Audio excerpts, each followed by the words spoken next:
Do you think ice could do this? Fuck no! It's that fucking sprinkler between her legs! I tried to seal this bitch down in the garage. It was like trying to plug a downspout in a monsoon. Bitch, you a walking aqueduct. Your cyclone crotch caused the portholes to burst like a blowhole. There is no fucking way ice could have caused this. The National Weather Service is gonna have to name your pussy like a hurricane. Now I know how Noah felt around day 40. Oh, the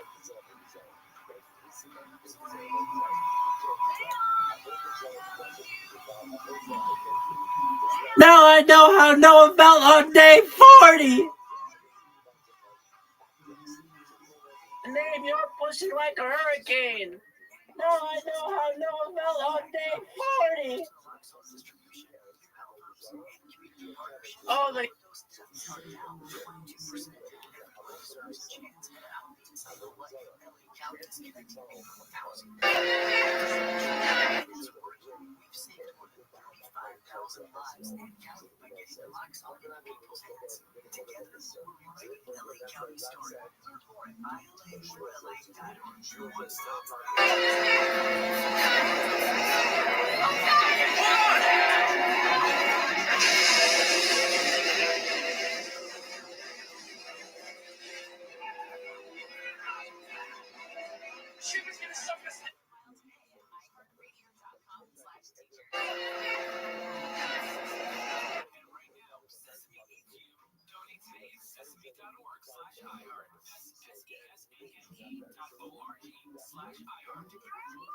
We are watching.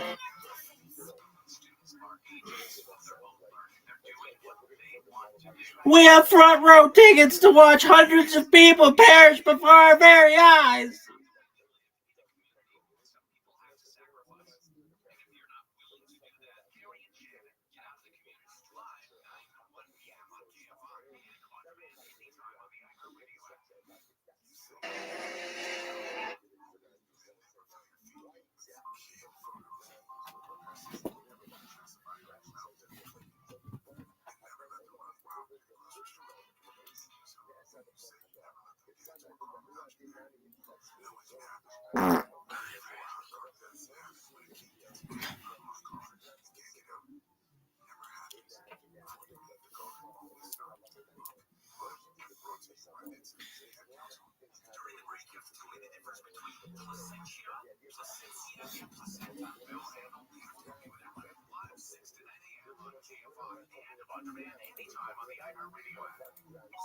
Is that another email from your boss bragging about their fantasy football team? It's time to take them down to the playoffs. I'm JJ Zacharyson, host of the Late Round Fantasy Football Podcast. Tune in daily for winning insights to help dominate your work league, family league, or the league with your college friends who still think they know all. It's time to lock in and get your roster championship ready. Open your free iHeartRadio app, search Late Round Fantasy Football Podcast, and listen now. The free iHeartRadio app is #1 for music, radio, and podcasts, all in one. Discover a new podcast from our library of over 350,000 titles. Here's an iHeartRadio podcast preview. How do you take down a criminal network in the shadows? I tell them that I know that there's a way to running the largest child abuse website on the darknet. Journalists were going to expose the darkest corners of the internet. That's your player 4. That's your baby's loan. That's my house. The police hunt down online predators. We find them all of these hunting your brand. Subscribe so you get your podcast. Listen and follow this podcast for free on the iHeartRadio app. #1 for music, radio, and podcasts, all in one. In Restream cinema, few films have been as successful as The Godfather. Francis Ford Coppola's gangster epics set a new standard, not just for movies about the mafia, but for movies in general. Although, if you talk to the people who made it, The Godfather's prospects for success were far from short. In fact, before its release, they were pretty bleak. And they said, we're finished. It's over. The loan's not going to work. Jack, you're ill. And leave the gun taking cannoli. My co-host Marcio and I strip back the varnish of ocean history and talk to never before heard from sources to get at what really made the process so arduous. Leave the Gun, Take the Cannoli is based on my co-host Mark's best-selling book at the same time. And on this show, we call upon his years of research to help unpack the story behind the Godfather's birth from start to finish. We sift through innumerable accounts, many of them conflicting, and try to get to the truth of what really happened. Leave the Gun, Take the Cannoli features new and archival interviews with Francis Ford Coppola, Robert Evans, James Caan, Al Ruddy. I got a call from these attack guys. It was basically a lot of trouble. Talia Shire. Everything was very arduous chess. And many others. We still aren't entirely sure what's true and what's not, but we can promise that our 10-part series gives everyone who is involved a chance to tell their side of the story. Listen and subscribe to Leave the Gun, Take the Cannoli. Listen on America's #1 podcast network, iHeart. Open your free iHeart app and listen now. iHeart is America's #1 podcast network. Open the free iHeart app and explore podcasts like this. A few miles from the glass spires of Midtown Atlanta lies the South River Forest. In 2021 and 2022, the woods became a home to activists from all over the country. I found a struggle worth fighting for. Gathered to stop the nearby construction of a massive police training facility nicknamed Cop City. There, in the forest, they built a different community. The forest occupation and things like that present a vision of a society where we can have what we need and support each other without being at each other's throats or being subservient to each other. Until one day, everything shatters. At approximately 9 o'clock this morning, as law enforcement was moving through various sectors of the property, an individual, without warning, shot a Georgia State Patrol trooper. What I heard was a full clip unload. It was just like a whole mess of shots, just like blasting off. From wondering if that media, Tenderfoot TV, this is we came to the forest. We got about 150 to 200 and they're running the officers now. I'm not too sure. Follow we came to the forest. They were so dedicated to that forest to the forest. From the camera of love to treat a one-day Listen on America's #1 podcast network, iHeart. Open your free iHeart app and listen now. All right. And I heard you sorrow. Just like I heard you sorrow, anything that is character, the criminal character, is an Ashabana. She says you gotta give the character something to Ashabana. This is the structure, there's a lot of the way that will Ashabana. Okay, so it's not just Ashabana. In fact, how is the definition of this? That's what it is. This actually is Surah has a lot of different variations. So we have only the revelation Surah happens. Somebody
That's on July until free from east of the Rockies. Call 800-825-5033. From west of the Rockies, toll free call 800-618-8255.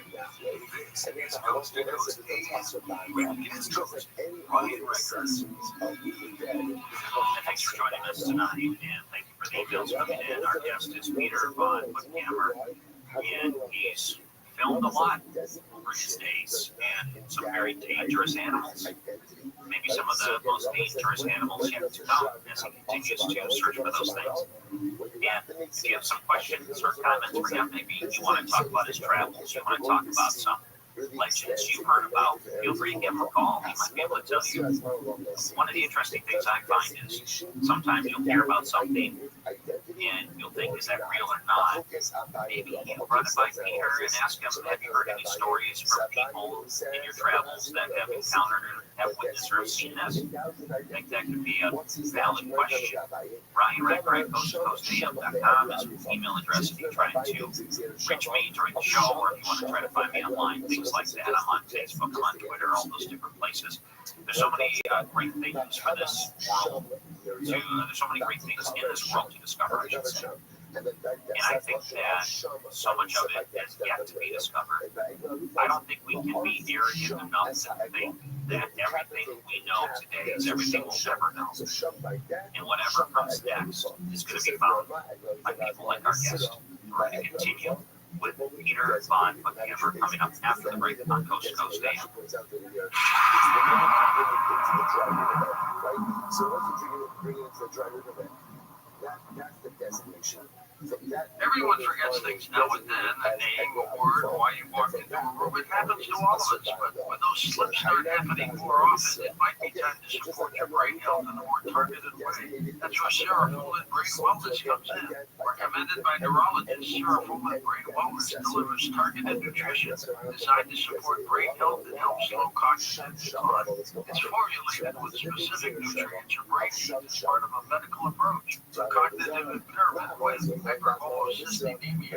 If getting started is simple, learn more, explore the science, and see if Serofull Brain Wellness is right for you at Serofull.com. That's Cerefolin.com. You can also find it on Amazon. Because supporting your brain today can make a real difference in your tomorrow. Again, that's Serofolin.com. Serofull Brain Wellness is a medical food with specific nutrients for mild cognitive impairment with hypercholesterolemia. Use under medical supervision. Real stuff.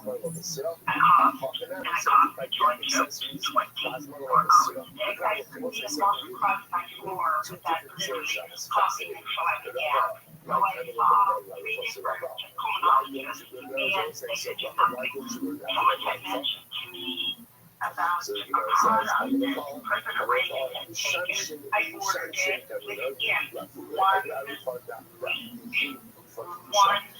week. My copy had stopped because I didn't get the card for it. Everyone that would come into our store today, what happened? Why are you on copy? I told them what I'm doing. They said, well, what is doing that because that copy? I said, I'm here for that. Call 866-836-8735. That's 866-836-8735. Or visit carnivore.com. That's CARNIVORE.com.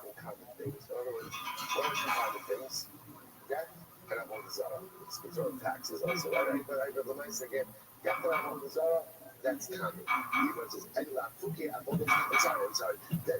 And welcome back to Coast to Coast AM. I'm Ryan Record. Our guest here, as you heard in the last hour, Peter Von Buckhammer, is someone that's traveled the world, has documented some pretty ferocious animals. Peter, thank you so much for joining us tonight. I really do appreciate it. Thank you. It's always interesting to pass on these stories. New Jersey Devil. Yeah, my dad told me about that when I was younger. I told kids at school, they didn't believe me. And of course, but yeah, so you know what? The Jersey Devil and Chupacabra, the original one in Puerto Rico, not the dog with wings that came later, but those two critters, demons, if you will, were very interesting. And because there's a paranormal aspect to it, but then there's also a hard sighting and even, clear-cut evidence on animals that has attacked and examined by vets, things like that. So it was pretty compelling, both of those. You go to different parts of the planet, continent, you hear different stories from people who have witnessed certain things. Do you ever find it interesting to hear the local lores, the ones that are more, yes, just certain parts of the planet have certain stories that come with it? Are you fascinated by those stories? Absolutely. So when I was in Puerto Rico, looking into chupacabra, and that's where it all began. Puerto Rico, and it's an island. It's an island culture, and they have indigenous people that lived there before later inhabitants came. And the Taino Indians had in their legend the story of the mosquito man that would go from village to village and had this proboscis and would jam it into people's legs or arms and suck the blood out of them at night. And so this legend was already there. And then if you combine it with mysterious U.S. bases, Navy facilities, people told us about mountains opening up with, vehicles driving out of them, UFO sightings. There was a whole culture of mystery, and with spilling over into like the military presence there, and it seemed like things were getting really jammed together. But we talked to plenty of people. This was a flying reptilian alien type creature that sucked the blood out of animals. And we talked to the local vet, and I've seen things about it lately. They're attributing it to mongoose and all. There were, according to stats, there were organs being removed through tiny holes in farm animals, from rabbits to cows. Like small cylindrical holes, and then organs removed, and no one, like a surgical procedure, right? And that's not just something sucking the blood out of an animal or a bite from a mongoose. It was extremely unusual, and this vet confirmed these necropsies that he'd done of these animals, and was totally mystified. Yeah. Let's, something you brought up there is kind of an interesting thought. When in 2025, and I know George Knapp is going to do a whole show on this tomorrow, but we've seen a lot of disclosure, at least on the government side. There's been an extra amount of interest by lawmakers to try to release information when it comes to aliens. Do you think the government knows things about this that they're not leading us on to? Do you think the government perhaps has some sort of insights that they haven't disclosed on some of these different pieces you talked about? Well, I can't use it as a money back. yeah. So I think in terms of, I know just getting the chupacabra thing, there were actually some people from the military when we were down there that told us, and we were on this database because the lady who was heading the cryptozoological expedition, her husband was a colonel on the base, and we got permission to come on the base and live on the base. We met people, and some of them thought this chupacabra created a distraction or a story that they didn't want us to know about what was really going on the island. Yes, other things going on that they saw this chupacabra cover story, and that's what a couple of people told us. But then again, we met more than one person, living with a machete in the ready, this thing came to their home and attacked their farm animals, and that was a real fear there on the island. And I found this much more compelling than, the stories that came later about Chupacabra, which basically was a dog, often like it fit the description of a dog with mange. But this thing was much creepier and had this kind of paranormal part. There was even a connection to the Arecibo Space Telescope, which we also went to, and we had some our group of monster hunters, and they had, there was a belief that Chupacabra was some kind of alien pet that was attracted because of the SETI program that had been broadcasting in that space for years and inviting, basically alien races to come and visit Earth. These are all things we investigated, right? And the Chupacabras were said to be connected to that, and that's why it started where we go. So if you combine that, SETI, Arecibo Space Telescope, secret military installations, and Taino Indian legends on Mosquito Man, you got yourself a heck of a recipe for a monster on the island. Something you mentioned there, Machete at the Ready would make a fantastic movie title. It would look good on a poster too. Let's take a call from Kelly, who's in Eugene, Oregon. Kelly, go ahead. You're on Coast to Coast AM with Peter Vaughn. Hi, my question is if you've done anything about mermaids. What does that sound like? Yeah, it sounds like you're looking for a person who's already Gosh, have not yet been buried there, which sounds like what's happening. I personally have not done the story on mermaids, and I don't have connection or eyewitnesses or anything like that I've talked to. I know for years, people tried to pass on stories about mermaids as, sailors being out to sea too long and seeing a manatee type creature, there's dugongs in different parts of the world, and like the Indian Ocean has dugongs, which are like manatees. So they have a certain human quality to them that's very unusual. Not beautiful, not a beautiful lady, though, that's for sure. A few years ago, Animal Planet created quite a sensation by, these are probably the first 4 AI had a very clever show about the truth about mermaids, and they combined very convincing shaky cat CGI with mermaid-like creatures. It was a mockumentary, essentially. They created, a lot of people were convinced of the great of these sightings. I don't know, it's a tough one. I would tend to think that it would be more of a case of mistaken identity with some type of sea creature. Okay, very good. Thanks, Kelly. Maybe that leads into a different point. You talk to people that have experienced and seen things. Are there other things you may have ruled out, meaning you just don't see the evidence, or maybe you haven't really heard too many first-hand accounts? What's up, Ashley's chat? Other people that have questions about it. I think mermaids might be an interesting one, but is there anything that comes to mind of legends you've ruled out? Oh, fuck. Well,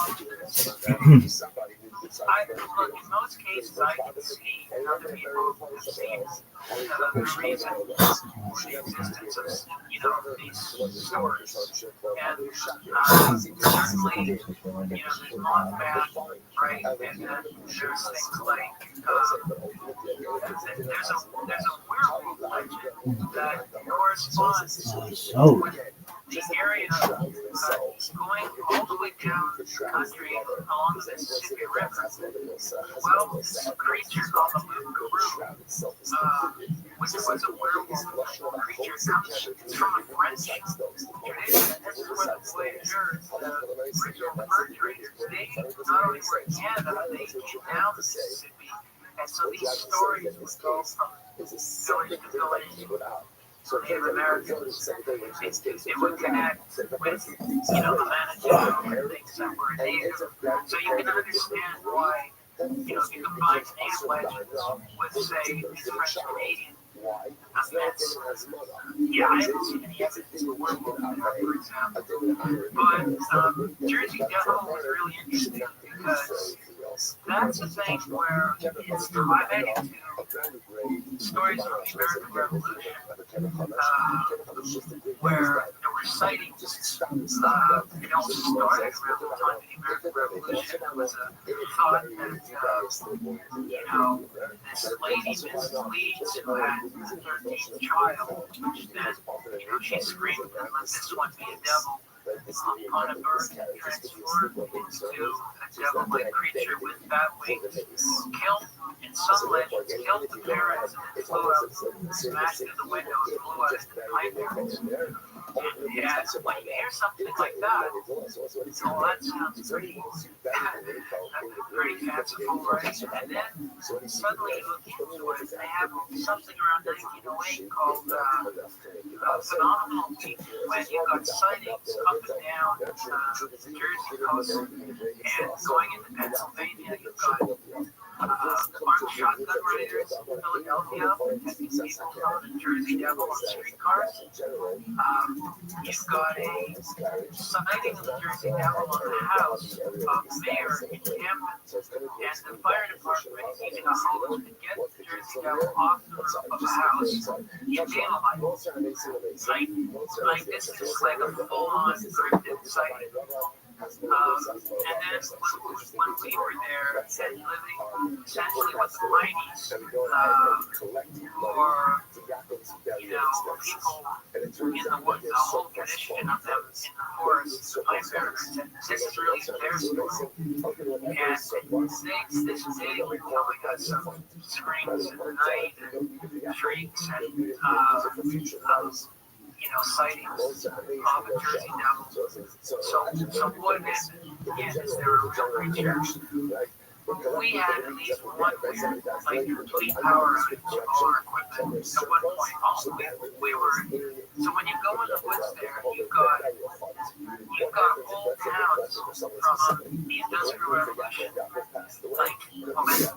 That was one of the most, industrialized parts of the country, and there's just these whole towns that were glass factories, ceramic factories, cranberry growing facilities, and stagecoach roads that are still there, and a lot of grains. A lot of grains from 300 years ago, and you'll come across tombstones in the middle of the forest, and then you've got the cicadas going at about 80 decibels. So you've got this pounding cicada thing in your head, these tombstones everywhere, and you're hunting like a Jersey Devil. And so,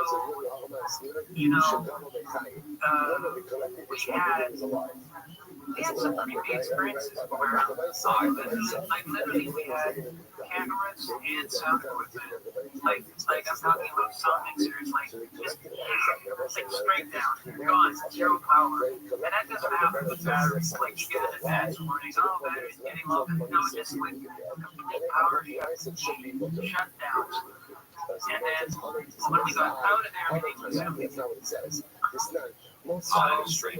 I wonder what would cause something like that, and I'm sure there's some explanations. I think we have one more call here. We'll try to get to. We're going to break. Bill is in California, west of the Rockies. Bill, you're on with Peter Von Buckingham. Go ahead. Answer your question. Yeah, good evening. My name is Bill Blank. I'm an actor and special effects artist, and I was trained by John Chambers, the originator of the Planet of the Apes makeup back in 1957. And so, if your guest is going to tell the story about comparing Planet of the Apes to the Patterson film, don't make the comparison of the Jim Burton film that came decades later. What your guest needs to do is research John Chambers, because his Oscar for Planet of the Apes was accused of doing a shoot for the Patterson film, and there's a whole history on that. Your guest needs to look into. So if he's going to tell the story, he should tell it accurately. The first film came in 2001, a decade later. The references to the Planet of the Apes, the original Planet of the Apes, with our 1968 Charles Heston, Roddy McDowell Planet of the Apes, were the comparisons that make this Patterson film. Very good film, thank you. And Peter, looks like you got some homework. I have a first-hand account here. I have a response to that. Thanks for that. I'm aware. I actually talked to John Chambers when I was making Southwest John. He was actually in a home at that point, and I asked him point blank if he had made Patterson soup, and he said no, because I knew there were a lot of rumors about, did he make that soup? And he said, but there was one later. There was a showman in Minnesota, that's famously the Minnesota Iceman story, that was supposed to be like a frozen, hairy, ape-like creature, or even Neanderthal type creature that toured fairs. And, the story was that they had one shot that had like a bullet hole, but was frozen in ice, and the real one disappeared, and they needed to hire someone to make a new one. In any case, John Chambers told me to provide that suit, Minnesota Iceman, not the Patterson film. As far as the comparison goes, I'm aware of course that Chambers is much later. It's flying the hair. By hair instead of a Halloween suit. That's what I was implying. And there's a guy named Sahasi. There's a guy named Sahasi. Maybe we pick this up. Let's pick this up right after we get back from break, because that's interesting that you talked and was able to ask the question firsthand. We're going to continue with Peter Von Hammer coming up after the break. If you have a comment or question, give us a call now. We'll try to get you on to the next half hour. Coast to Coast AM.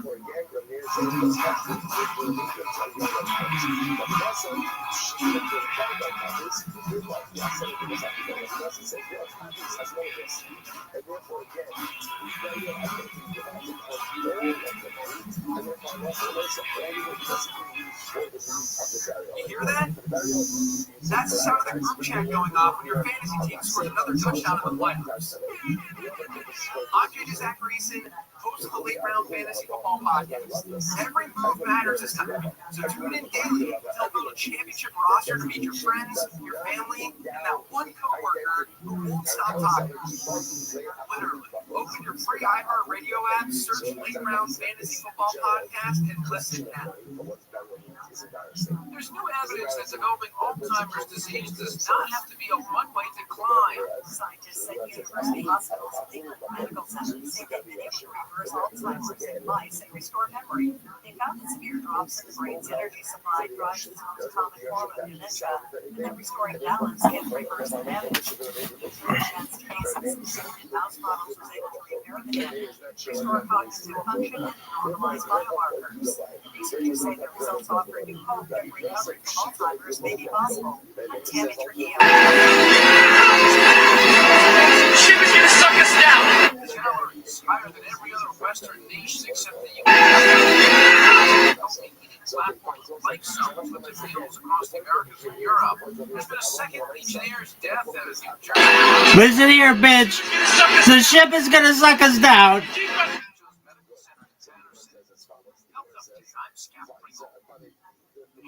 Here's what I need you to do.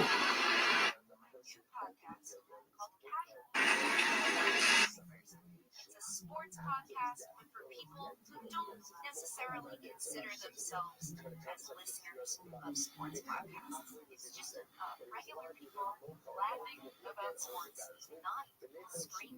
I mean, we might scream, but it's going to be about something very silly and not about something. This is very important. It's just making sense. You guys kind of get the vibe. Tuesdays. This is very important for the safety of all.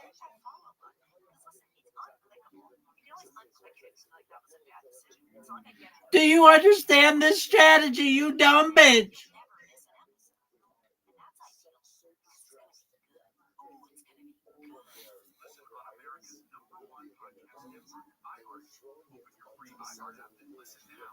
iHeart is America's #1 podcast network. Open the free iHeart app and explore podcasts like this. Tenderfoot TV in Atlanta. I'm Penguins. And I'm Maggie Freeman. This is Update Managed Week. Bitch, we are so fucked if this plan doesn't work.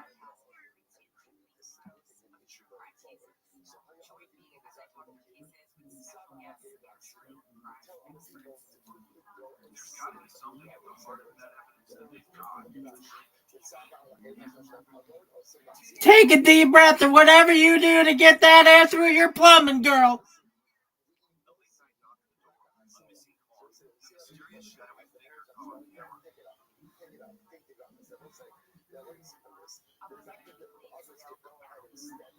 Listen on America's #1 podcast network, iHeart. Open your free iHeart app and listen now. Snoop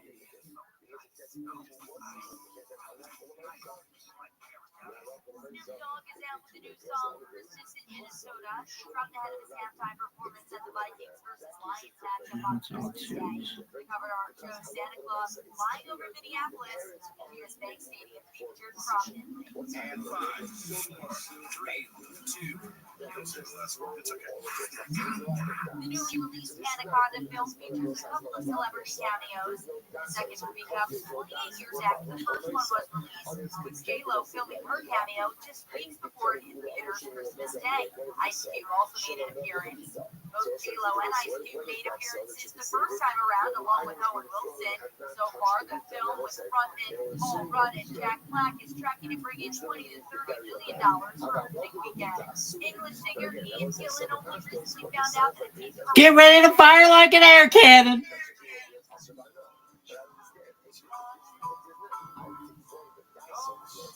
The band song Child in Time was used in the Netflix show's fifth and final season earlier this year.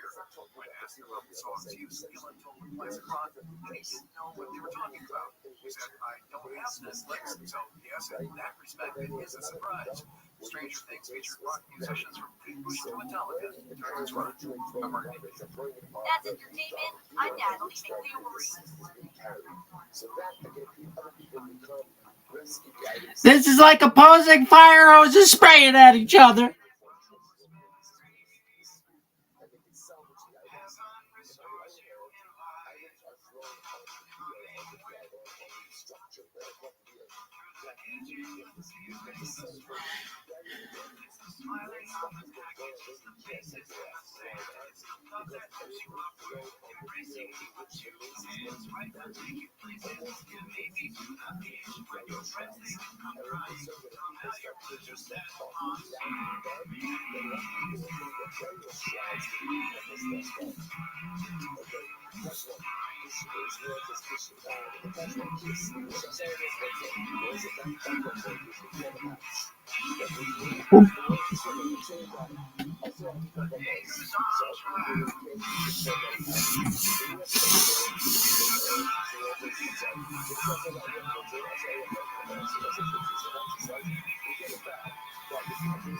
Oh, the humanity. Look at what that gash between your legs caused, girl.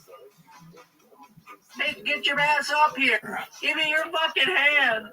Damn, girl. Now I know how Noah felt on day 40.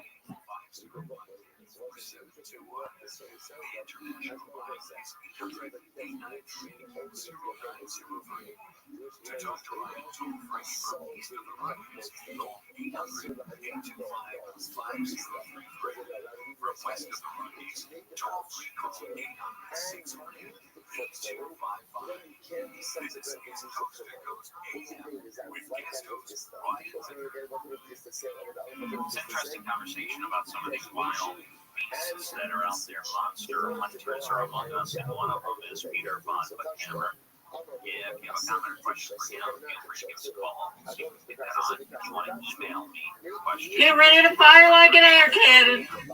This is like opposing fire hoses spraying at each other. And I wanted to point out that you can go to paranormalstate.com if you're looking for perhaps someone to hang out with, someone that shares certain interests as you. That's a good place to start. Maybe you hear a topic like this. On day 40, we have front row tickets to watch hundreds of people perish before our very eyes. It was interesting. well, maybe you can find someone that wants to talk Listen here, bitch. The ship is gonna suck us down. into it as well. George Norrie's a smart dude. Listen here, bitch. The ship is gonna suck us down. Sometimes people that say, I'd like to meet some more like-minded people. It's just at events like this I find them. Outside of that, it's kind of far and few between. George said, I get that. You know what? I got an idea. The members keep growing on. Listen here, bitch. The ship is gonna suck us down. Here's what I need you to do. It all started with Coast to Coast AM. ViralRabbi.com. All right, we'll continue our conversation with Peter coming up after the break. We'll take some of your calls. If you have one, go ahead and feel free to use that phone now. Coast to Coast AM.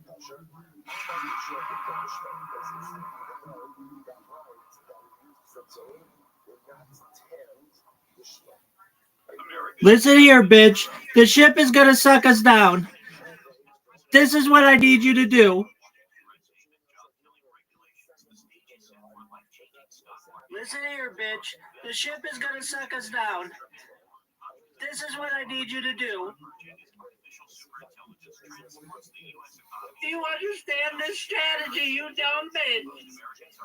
This transformation could create to change the financial intelligence initiative Bloody Power has been launched. The Power side draws on direct access to political players, while the top-tier financial research team drives the money side, uncovering the ideas best positioned to benefit from the massive wealth opportunities now unfolding across the nation. This groundbreaking project is designed to help everyday investors understand and profit from the forces driving the next wave of American prosperity. The full details are revealed in an exclusive interview now available at Insider2025.com.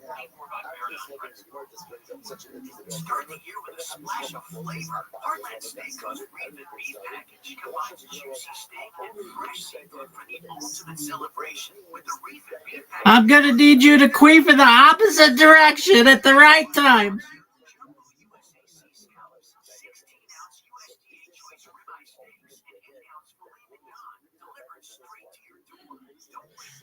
I need you to queef at precisely the right time to avoid being...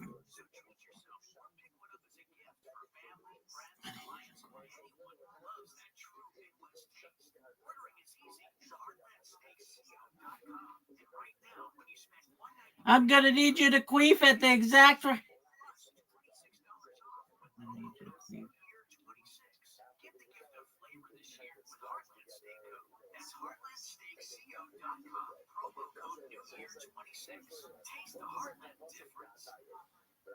I'm gonna need you to queef as soon as you start seeing bubbles.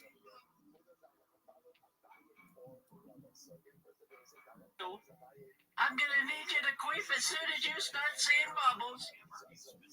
Do you understand this strategy, you dumb bitch?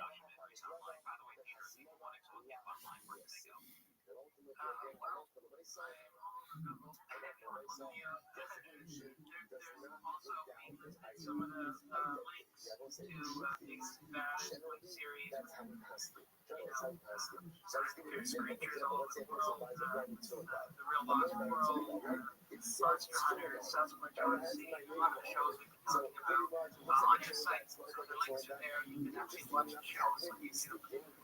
Now, Right, coast-to-coast.com. Yeah, we do have guests and stuff there. yes, you do. I just wanted to clarify this thing. I don't want to take long. Just give you a quick take on the last caller. Well, let me reset this real quick. So, right before the break, Bill from California called in and said he wanted to set the record straight on the suits. He was someone that worked on the original and knew the people that were involved with Planet of the Apes costumes. And he told you need to look up some of the things that you mentioned. And it's kind of interesting. You said, well, actually, I did, and I talked to the people that actually made these, and this is what I found. So, yeah, that's where we left off right before the break.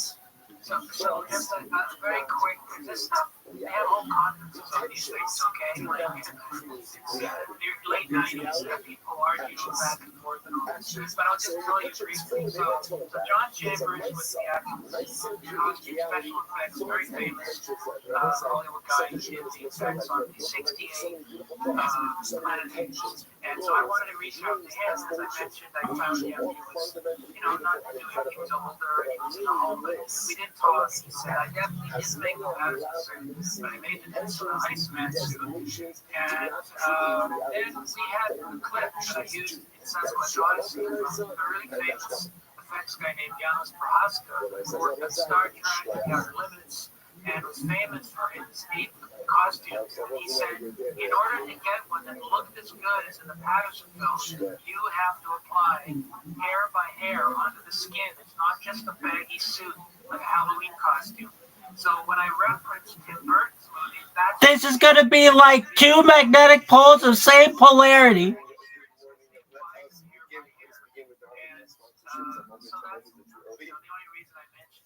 Again, I thank all of our sponsors for this morning trip today. Our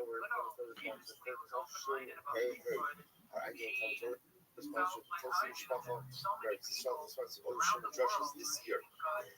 As a sponsor from Solar's Tellers and the Solar Week of Learning sponsors of Rabbi and Richter and memory of Rabbi Richter. This is going to be like two magnetic poles. And the film sponsors for today. Jacob and Felt, the Eating Mishnah's Capital, Around the Las Vegas, gave his life fighting for Andy Strong, Eretz Yisrael Architects today. The film sponsors for today as well. Bitch, we are so fucked if this plan doesn't work. Mayor Moshe on the occasion of her first yard site. We hope that all the families plan doesn't work. It's gonna be. Bitch, we are so. We have a lot to do today, Hashem. This is gonna be like two magnetic poles of same polarity. that's interesting. So, Strategy, you dumb bitch. This is gonna be like two magnetic poles of.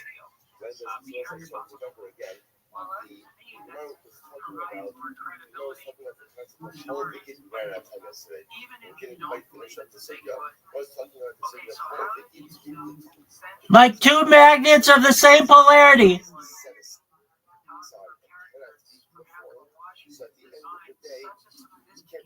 Strategy, you dumb bitch. Like two magnets of the same polarity. Bitch, we are so fucked if this plan doesn't work. Take a deep breath and whatever you do to get that air through your plumbing, girl. Get ready to fire like an air cannon. This is like opposing fire hoses spraying at each other.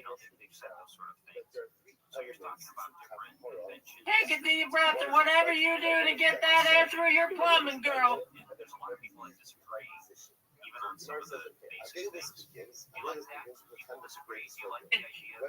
Like two magnets of the same polarity. Bitch, we are so fucked.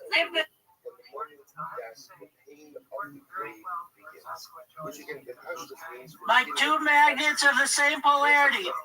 Bitch, we are so fucked. There's no shiver. There's no shiver. There's no Vegas. So again, what's it? One is it shiver for the relative. The problem is they can only sit shiver when after. Like two magnets of the same polarity. But when does our Vegas begin? Time that the Vegas is in. So the problem is Dumb bitch. Like two magnets of the same polarity. Bitch, we are so fucked if this plan doesn't work. Take a deep breath and whatever you do to get that air through your plumbing, girl.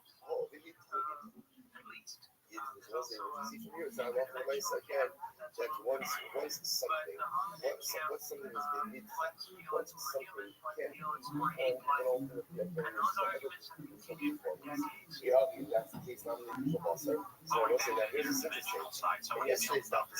I need you to queef your heart out, baby. I need you to queef your heart out, baby. Get ready to fire like an air cannon. This is like opposing fire hoses spraying at each other. Go ahead and remove the body together of those after it's fully decomposed. But why do you complete decomposition? After all, again, just let it be partial decomposition. That's actually a logistical issue. Whereas it will say once a body is decomposed, you can't remove it. You can't remove it because it falls apart. So therefore, it either has to be that you are disintegrated when the body is complete, or you wait for complete decomposition. If you wait for complete decomposition, then you can remove the bones afterwards. Okay. So again, just another proof to the concept of whole belief. Once something is set aside, it's set aside. So let's say another interesting story. I'm shocking in the Afrolashi Sabasona. So apparently there's one of the Talmudic remedies for treating a fever. Treating a fever, a first day fever is earth, is dirt. So they used to take dirt from the camera of God to treat a first day fever. Okay. That wasn't it. It sounds like over here. Look at actually that says over here. So again, I don't know if it's that like grave dirt or just dirt in general. But apparently again, dirt has a medicinal quality, and therefore we're gonna fire that pussy like a whole faithful girl.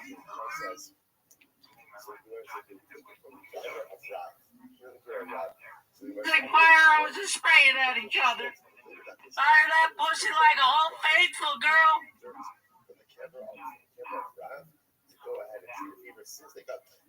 Just spraying at each other. Fire that pussy like a whole faithful girl.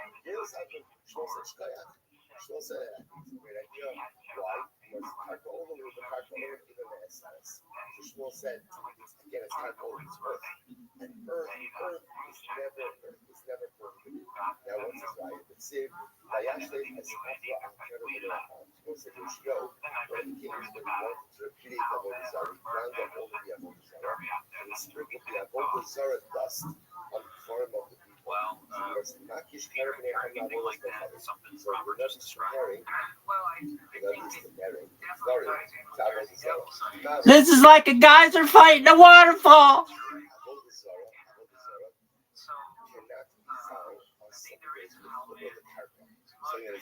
Fire that pussy like a whole faithful girl. This is like a geyser fighting a waterfall.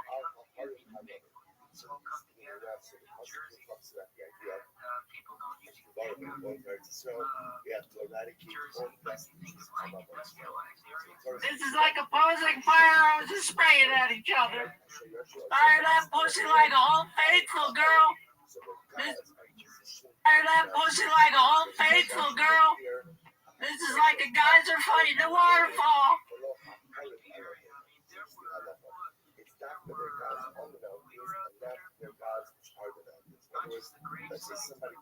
Like a geyser lifted a waterfall.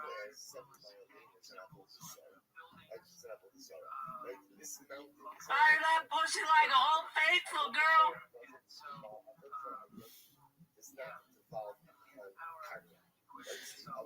Fire that pussy like old faithful girl. At each other. Fire that pussy like old faithful girl. Like a geyser lifted a waterfall. Same way,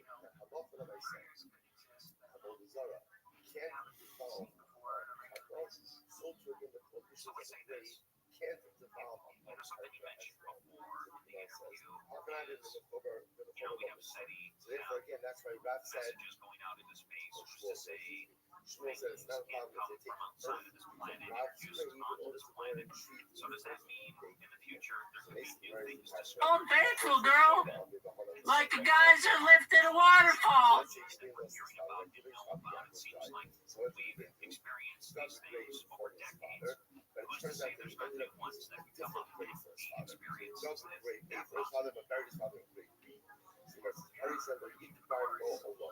So again, we mentioned that there's another that grave that would be originally for his father.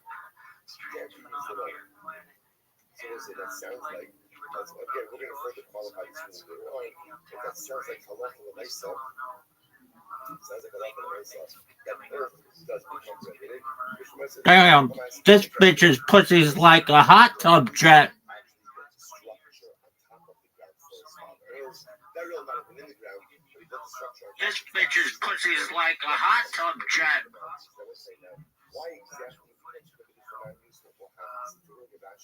Rashi says over here, though you burn a ben olam, it's the freedom of pussy on the base, the esar of the it's not like the Hua dynamic in Chutz will absorb after the art of the Muslim. And listen, where's assuming over here that this case is not specific in that who they dug it for his father. It would have been Allah with anyone.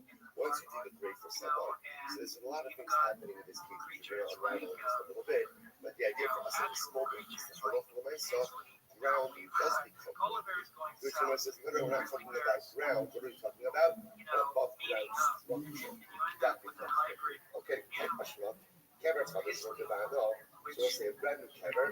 Damn, this bitch's pussy's like a hot tub jet. She says over here, below the base was one what's the stump? So the Chishma was one basic already. So we'll say stump, the grave is done. Not for anyone. Guys are lifting a waterfall. Damn, this bitch's pussy's like a hot tub jet. It's not about that. Sometimes hard to explain it. Evidence might be curious. So, but if you put nature, we'll say it's usually have experiences, may have a hard time carriage or describing what they've a skateboard. experienced, and Very, perhaps very people that are in their social social circles Old don't don't want to believe, So what he sees in there, would dismiss him, or even worse, would push them out of those circles if they knew he had which these was type of no, experiences. the What camera kind of thing. things Once again, what are we talking about over here?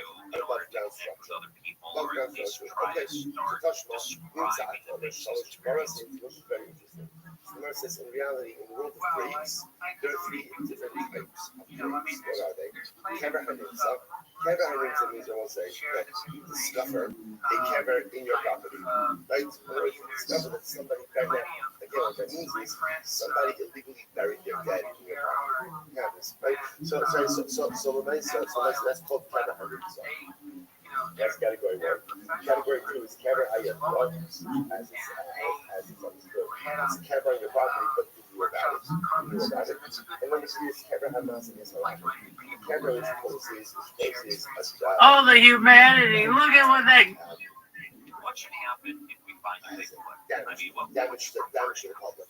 Would you prefer Damn, this bitch's pussy's like a hot tub. what's the best case scenario for you? Get truma with their nicer, with other items that then become ritually pure as a result of the location of the Damn, this bitch's pussy's propelling us like a jacuzzi jet.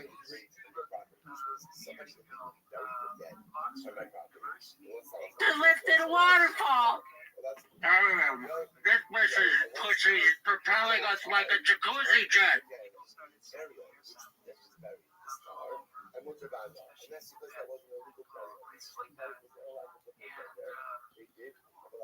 Go faithful, girl.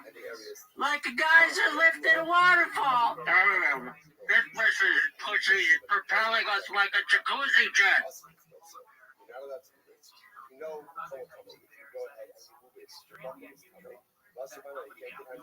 That's the part we're focusing on here. The idea over here is to see that halacha l'maisa in karka does remain covered, or I should say asabano. Karka l'maisa is somebody if there's a camera that does damage or causes damage to the general public, and halacha is looking at most of it. That's move it. No, if you do move it, come on, tahar. This area is now an asabano. So once again, you see it in one of the three cases, like that halacha l'maisa, the area itself of the grave is asabano, which was once again hakanami.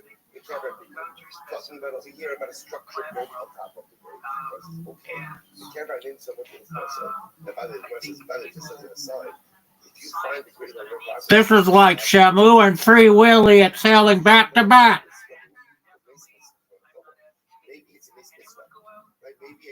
This bitch's pussy's propelling us like a jacuzzi jet. This is like Shamu and Free Willy exhaling back to back.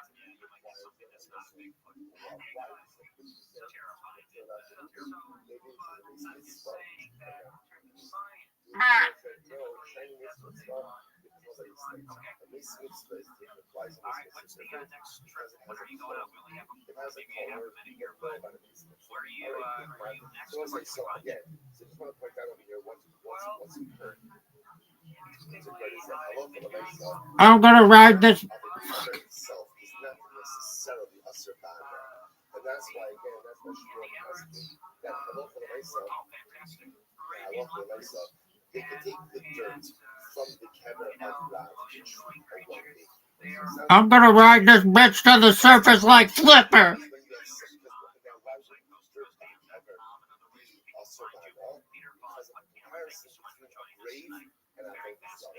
Pussy propelling us like a jacuzzi jet.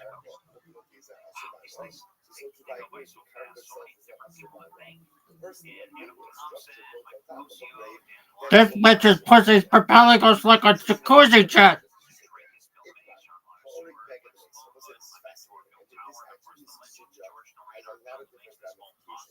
So,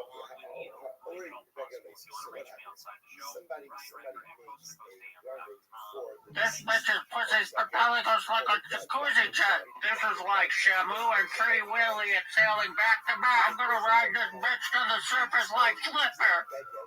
Oh.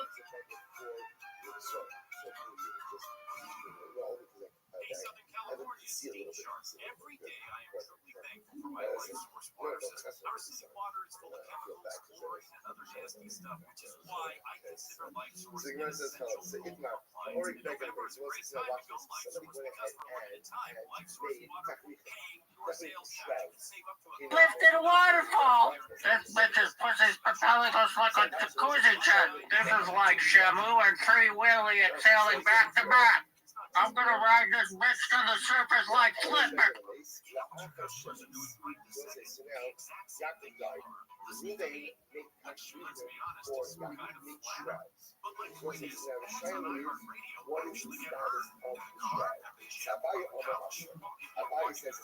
Fuck.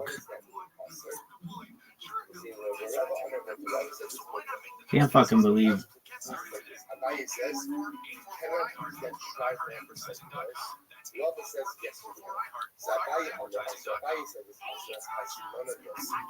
Rabbi says, designate something. Oh, the humanity. Look at what that gas between your legs caused, girl. That becomes a very shroud. Even if. Praying at each other.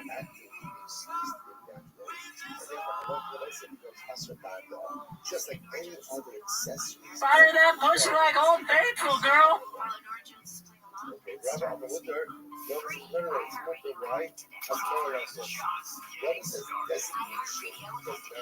I was just spraying at him. Fire that pussy like Old So again, Rabbi says, when does the shroud become this is a fire that pussy like Old Faithful, girl. Little girl, like the guys that lifted a waterfall. Damn, this bitch is.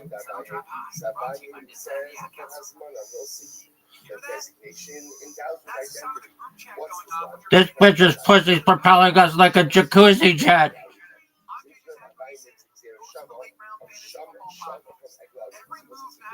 This bitch's pussy's propelling us like a jacuzzi jet.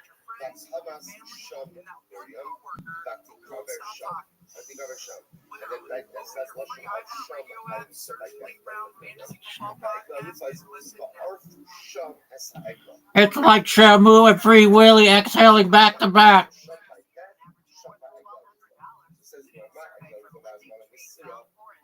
I'm gonna ride this bitch to the surface like Flipper.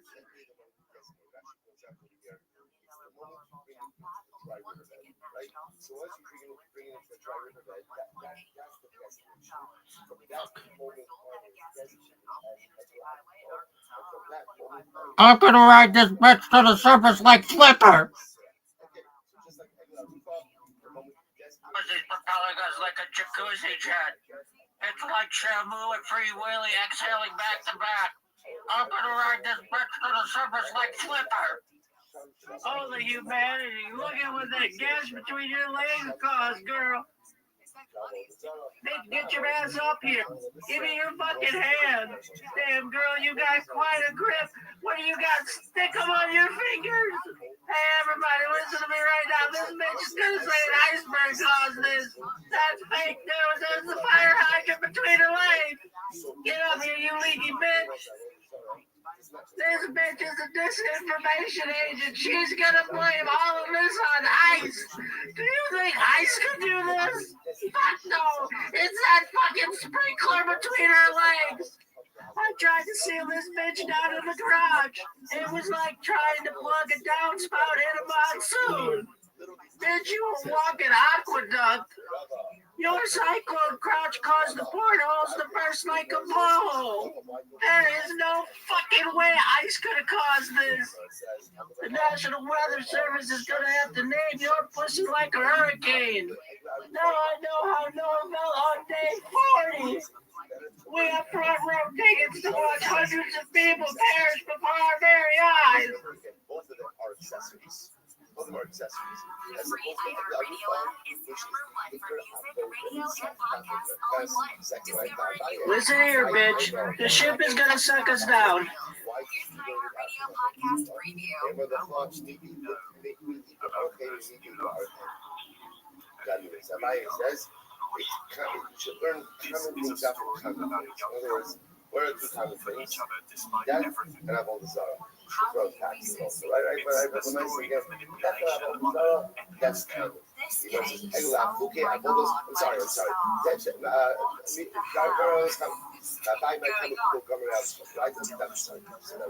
why doesn't that buy you? Oh, the humanity. Look at what that gas between. Learn how to common things from common things. What's common? And death. That's what I want us to love him, to love our love. It's true. Avodah Zarah is not sometimes this thing is starting to be a bit more aspirational than actual. Look at you actually said, On day 40, we have front row tickets to watch hundreds of people perish before our very eyes. Music, radio, and podcasts all in one app. The point that I'm Guys.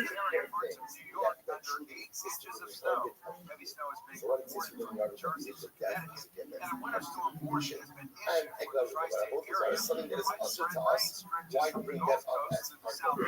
Okay, so we'll say, now we're asking but it's just set the table. Those desperation of an item down with its intended identity format. Abaye says, yes, Rabbi says, no, now let's begin. So here we go. Basically, sorry, keep on. This is like spraying an anthill with a garden hose.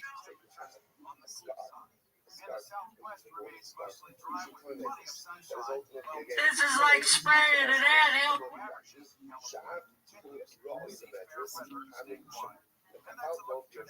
People perish before our very eyes.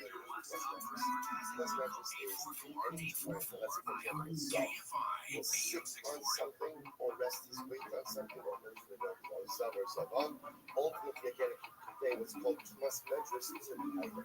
So a shawl or like a kerchief could be makabel tumas medrus because again, you put your head on it, you sit on it. So that, let's say you have a keep up shulchan office, they must do the safer. Unless it's very interesting. What happened? You took this. This is like watching a huge shit circle the drain. As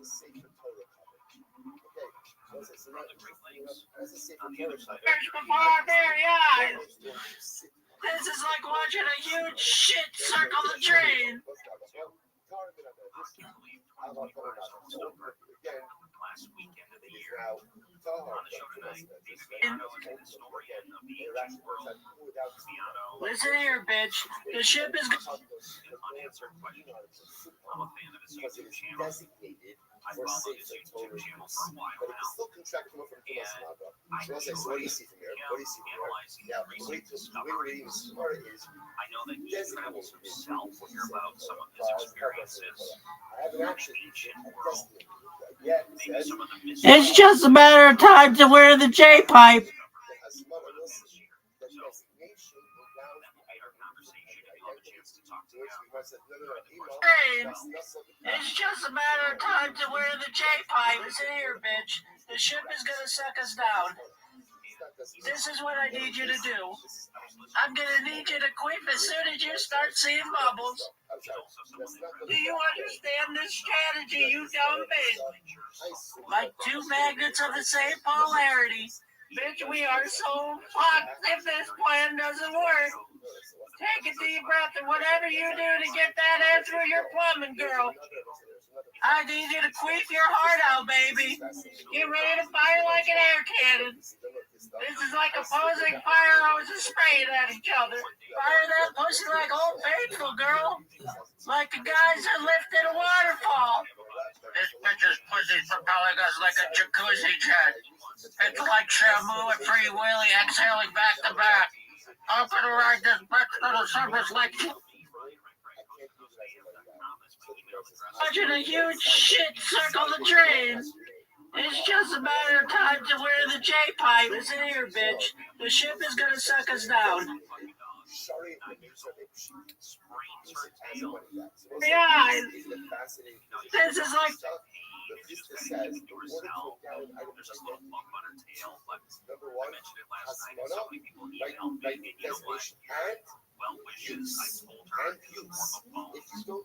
Very eyes.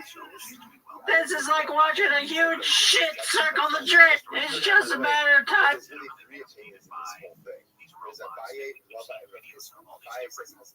This is like watching a huge shit circle the drain. It's just a matter.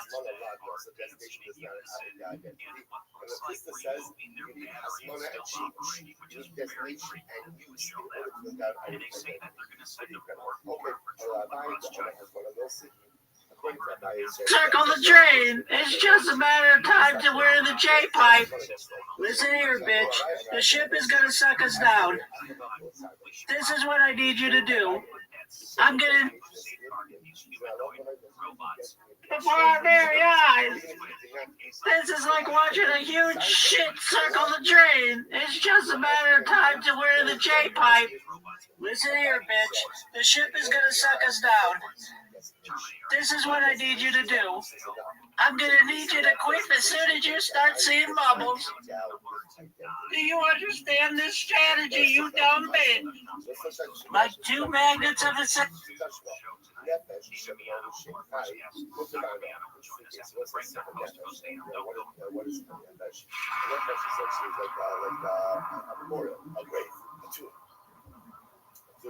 So interestingly enough, we built a nefesh b'shem time.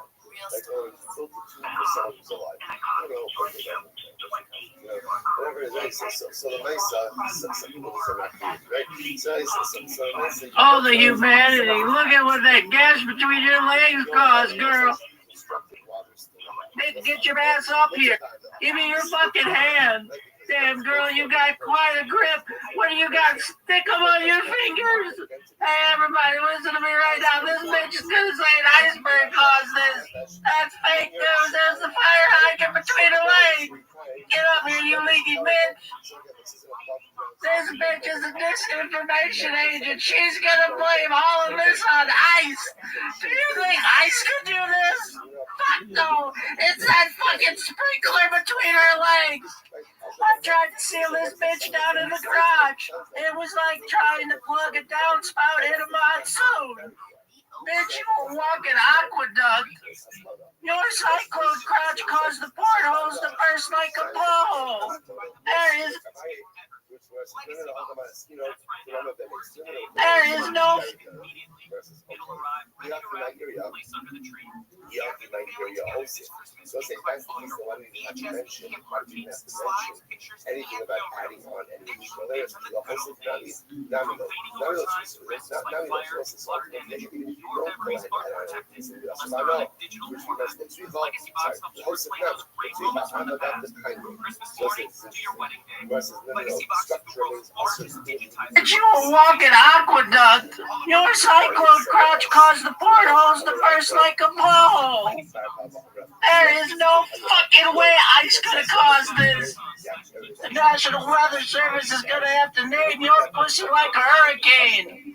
Now I know, fell on day 40. We have front row tickets to watch hundreds of people perish before our very eyes. This is like watching a huge shit circle the drain. It's just a matter of time to wear the J-pipe. Listen here, bitch. The ship is gonna suck us down. This is what I need you to do. I'm gonna need you to quit as soon as you start seeing bubbles. Do you understand this strategy, you dumb bitch? Like two magnets of the same polarity. Bitch, we are so fucked if this plan doesn't work. Take a deep breath and whatever you do to get that air through your plumbing, girl. I need you to queef your heart out, baby. Get ready to fire like an air cannon. This is like opposing fire hoses spraying at each other. Fire that pussy like Old Faithful, girl. Like the guys that lifted a waterfall. This bitch's pussy's propelling us like a jacuzzi jet. It's like Shamu and Free Willy exhaling back to back. I'm gonna ride this bitch to the surface like Flipper. That's fucking hilarious. For his father, and he ended up marrying his father somewhere else. Or he's able to cover the hair bonus. And one of the things I really like Forever, he was a parent for some other shop. some of the more recent discoveries of the The fine, some things that are still mysterious, some things that may have changed our perspective on history. So we're coming towards the end of 2025. So 2025 a big year of discovery. Together. Does anyone see that that's one of those sides? Oh, the humanity. Look at what that gas between your legs caused, girl. Get your ass up here. Give me your fucking hand. Damn, girl, you got quite a grip. What do you got? Stick them on your fingers. Hey, everybody, listen to me right now. This bitch is Tuesday and iceberg caused this. That's fake news. There's the fire hydrant between her legs. Get up here, you leaky bitch. This bitch is a disinformation agent. She's gonna blame all of this on ice. Do you think ice could do this? Fuck no. It's that fucking sprinkler between her legs. I tried to seal this bitch down in the garage. It was like trying to plug a downspout in a monsoon. Bitch, you were walking aqueduct. Your cyclone crotch caused the portholes to burst like a blowhole. There is no fucking way ice could have caused this. The National Weather Service is gonna have to name your pussy like a hurricane. Now I know, fell on day 40. We have front row tickets to watch hundreds of people perish before our very eyes. This is like watching a huge shit circle the drain. It's just a matter of time to wear the J-pipe. Listen here, bitch. The ship is gonna suck us down. This is what I need you to do. I'm gonna need you to quit as soon as you start seeing bubbles. Do you understand this strategy, you dumb bitch? Like two magnets of the same polarity. Bitch, we are so fucked if this plan doesn't work. Take a deep breath and whatever you do to get that air through your plumbing, girl. I need you to queef your heart out, baby. Get ready to fire like an air cannon. This is like opposing fire hoses spraying at each other. Fire that pussy like Old Faithful, girl. Like the guys that lifted a waterfall. This bitch's pussy's propelling us like a jacuzzi jet. It's like Shamu and Free Willy exhaling back to back. I'm gonna ride this bitch to the surface like Flipper. Yaakov's burial expenses. And it turns out that there's surplus funds. What do you do with surplus funds? So there's a most okay, whatever is surplus stays in what we call the burial fund. Burial funds, all right, you don't need it for Yaakov. Let's look at archaeology, let's look at history, and most amazingly are talk about the different tools that are used in modern there's a day general to collection, discover right? But things. collecting So, for for the needs example, of you the say day, right? Somebody passed away, this past a year, nondescript collection, whole city and didn't there's even know was surplus, there. How so did that we go about finding an entire city that we didn't know was there? what happens if, let's say, we're collecting Well, for you get someone to go specific? by Collecting for Yaakov passed away, collecting for Yaakov Rabbi, it turns out the end, we needed $5,000 to raise $7,000. What did we get? Where it says it goes to the ocean, goes to the children. Goes to children. Goes to interesting. What's the case over here? Chicago, what's interesting about this is as follows. You take a look at Rashi. Rashi is discussing the white lines of Rashi, 3 lines down the Yarshav. The Yarshav get the surplus money to benefit from it. So what do you see from here? So that money is designated. That money is designated to very expensive. But now that there's surplus, what do you do with surplus money? It's for the kids. What do you see from here? Presentation does not take out something. Remember, we collected this while living was alive. It's a little awkward, right? Talk to myself. Again, living was in the times. They knew that the time we didn't have very expenses. They wanted to be proactive. So they collected all this like that. We'll say now the difference between that is okay. They collect money for very expenses of someone. Yo, what up, Pilly? How you living, pimp? That's not what it says. It's not most Shabbos, the leftover money that was kept in the general debt remains in the burial fund. Most Shabbos, any money is left over for the debt in order to collect it for a specific person who died, goes to the kids. Tell me how long. What's the example? First of all, I'm say, Kate's a couple of Mason Stein. Zeb Moshe Mason. What was the case? The case number one is general, you're collecting for general burial needs, not some specific general needs. That goes into the general burial fund. The Mason said, collecting for the day, and that goes, right? That's surplus funds go to the kids. So let's say that sounds like we're collecting the money once Yaakov's already dead. Well, the time makes Ema Sefer, the mirror on the Yikov ahead of Shalom,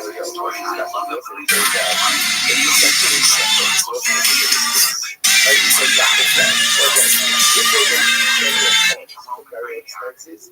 Again, I know that I need these funds for Yaakov to die. But the way we frame the collection is, this is for the needs of the dead. This is a general collection. Okay, so that's easy. Any surplus funds remain in the burial fund. So now let's say Yaakov died. Yaakov's life is going to cost $5,000. We need to go ahead and raise $5,000. We end up raising $7,000. So what do you do with the extra $5,000? So kind of it says, it goes to Yaakov's cash. There, over, you go back and actually let it go. And then it says it's not it's not clear. It's not clear what's inside that money. So there's a lot of the but that's what the other says. Yeah, send people's out people. Use the extra funds for things and save them. Use it for save on extra. Use it for something associated with the kids. Or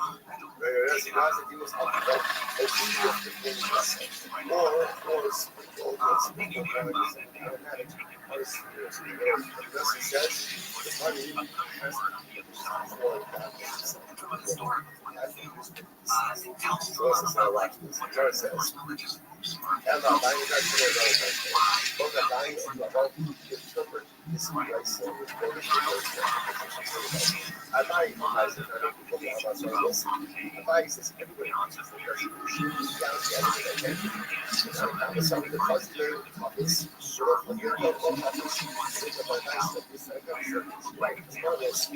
but as one of them because it gives only the money that is going to be necessary. This is down, this is very money, and then the rest of the money is down. And therefore, I don't know, nice to go to the extra.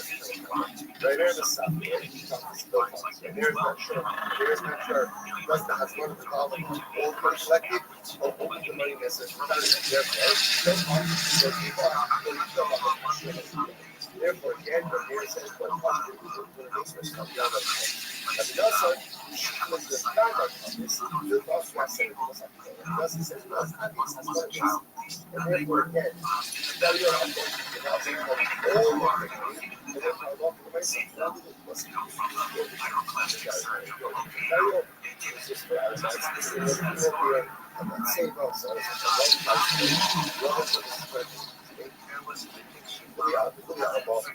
long time. I went to a scrub. I wanted to talk to Rabbi. Everybody.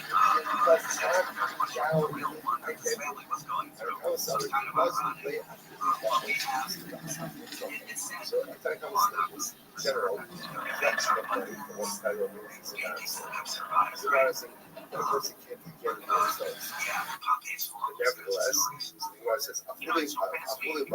reasons Oh, the humanity. Look at what that gash between your legs caused, girl. Get your ass up here. Give me your fucking hand. Damn, girl, you got quite a grip. What do you got? Stick them on your fingers. Hey, everybody, listen to me right now. This bitch is going to say an iceberg caused this. That's fake news. There's a fire hydrant between her legs. Get up here, you leaky bitch. This bitch is a disinformation agent. She's gonna blame all of this on ice. Do you think ice could do this? Fuck no. It's that fucking sprinkler between her legs. I tried to seal this bitch down in the garage. It was like trying to plug a downspout in a monsoon. Bitch, you were walking aqueduct.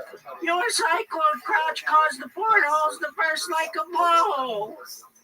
There is no fucking way ice could have caused this. The National Weather Service is gonna have to name your pussy like a hurricane. Now I know how Noah felt on day 40. We have front row tickets to watch hundreds of people perish before our very eyes. This is like watching a huge shit circle the drain. It's just a matter of time to wear the J-pipe. Listen here, bitch. The ship is gonna suck us down. This is what I need you to do. Listen here, bitch. This is like watching a huge shit circle the drain.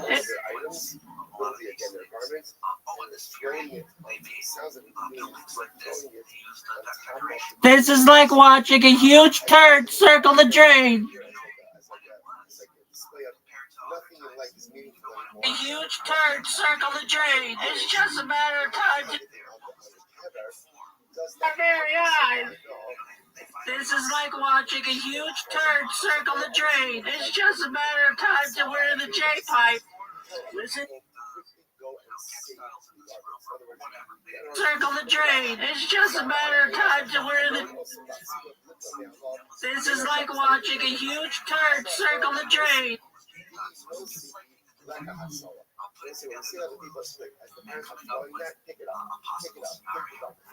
This is like what.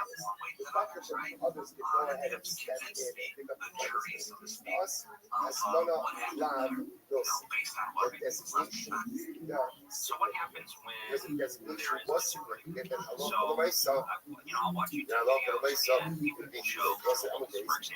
Yeah, this is like watching a huge turd circle the drain. It's just a matter of time to wear the J-pipe. Listen here, bitch. The ship is gonna suck us down. This is what I need you to do. I'm gonna need you to quit as soon as you start seeing bubbles. Do you understand this strategy, you dumb bitch? Like two magnets of the same polarity. Bitch, we are so fucked if this plan doesn't work. Take a deep breath or whatever you do to get that air through your plumbing, girl. I need you to queef your heart out, baby. Get ready to fire like an air cannon. This is like opposing fire hoses spraying at each other. Fire that pussy like Old Faithful, girl. like the guys that lifted a waterfall. This bitch's pussy's propelling us like a jacuzzi jet. It's like Shamu and Free Willy exhaling back to back. I'm gonna ride this bitch to the surface like Flipper. Oh, the humanity.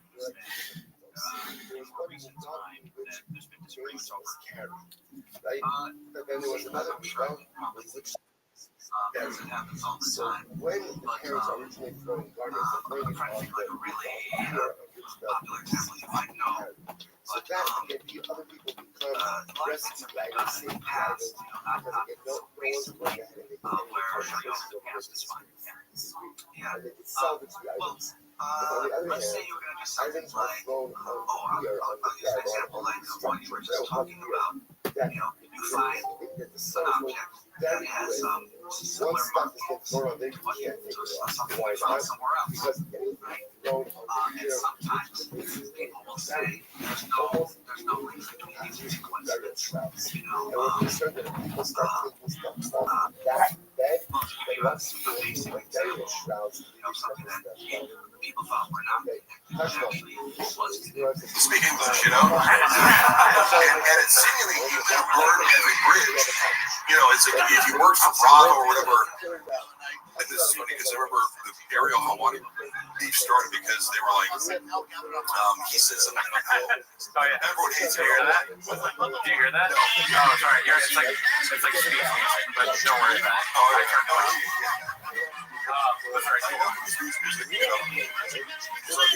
I thought it was the hog noise. This one's on. Yeah, it's not. He's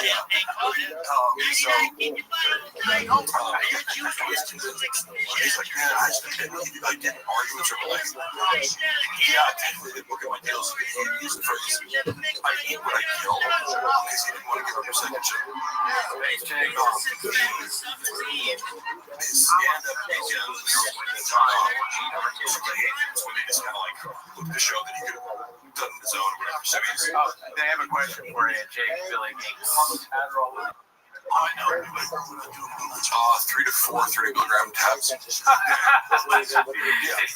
would I know the exact order? I mean, I'm like, you went through that many in this short a time, Mark, we got some regulars here. We got Janae, Bud Daisy, Man Lehman, and Elizabeth Morrison. Piss myself laughing. This is, by the way, your community is by far the most supportive community. Oh, there you go, guys. Like versus, I revisited some Revenge of the Sis thing before, because like from years ago when I did the AMA, I mentioned them and they were like, "Oh, he knows about us," and they attributed some opinion of like, they're like, "Oh, he's repeating." I'm like, no, that was just the logical conclusion of it was like anybody could have that thought or analysis. They were convinced, and I was like taking their ideas, watching their content, and also I remember being like, because in this episode they're like, "Oh, let's say it all over. Sure, you're a douche and eating blah blah." But I'm like, do you think I'm the idiot? You guys took this whole clip of me like doing a bit where I'm sarcastic. Because if you watch something where someone's being sarcastic, you come off as if they're being serious. Who's the idiot? Can I be honest with you though? You fucked up. You read the comments. No. Don't ever read the comments. I never read the comments, but let me just set out two more people. Success like this dude goes viral in our base. So you gotta talk to Margo, go viral on his podcast. And then what's up to Ryan? Shout out to the Patreon. Ryan Hardy for being a Patreon member. Sorry, I got to cut you off. You should not read comments. You did it with my any girlfriend's cars. But I saw that video recently because I'm probably gonna take it out because it actually affects my fucking jobs. That's whatever. What was that? You know what it was? I was arguing with Luana about the angle that I was like, you were backing me up into like this wall. She's like, no, you were having a logistical argument about like one decision. Or how was it when she was backing up into this? She was gonna run you over with a car? It's hard to see the video, but she was reversing it. Oh, man, but the whole thing is she's actually, she posted it. And like, she's casting a flame from the community party out. She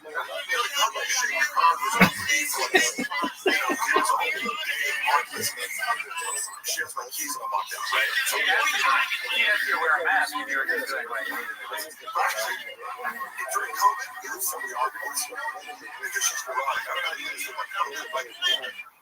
in Dubai, just with a personality trait level, it's like super low neuroticism. Also, I'm not scared about things that are boring.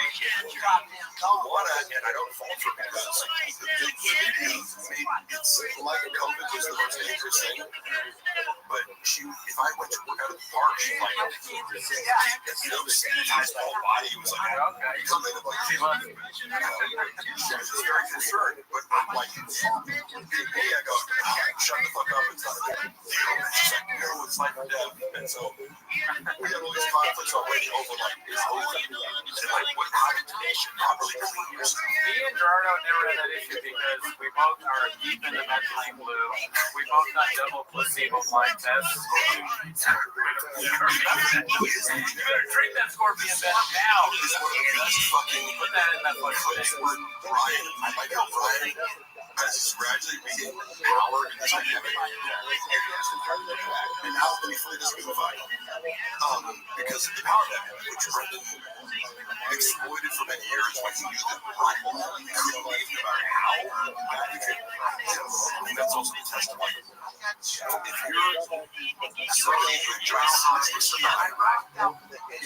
you're a sociopath or narcissist. I would watch him enjoy like John Travolta and humiliating Brian in a way where like, I am viscerally uncomfortable with how you're doing this person. I've never witnessed something like this in a podcast. You take pride in putting this person down and convince them that what they're doing is boring and not funny.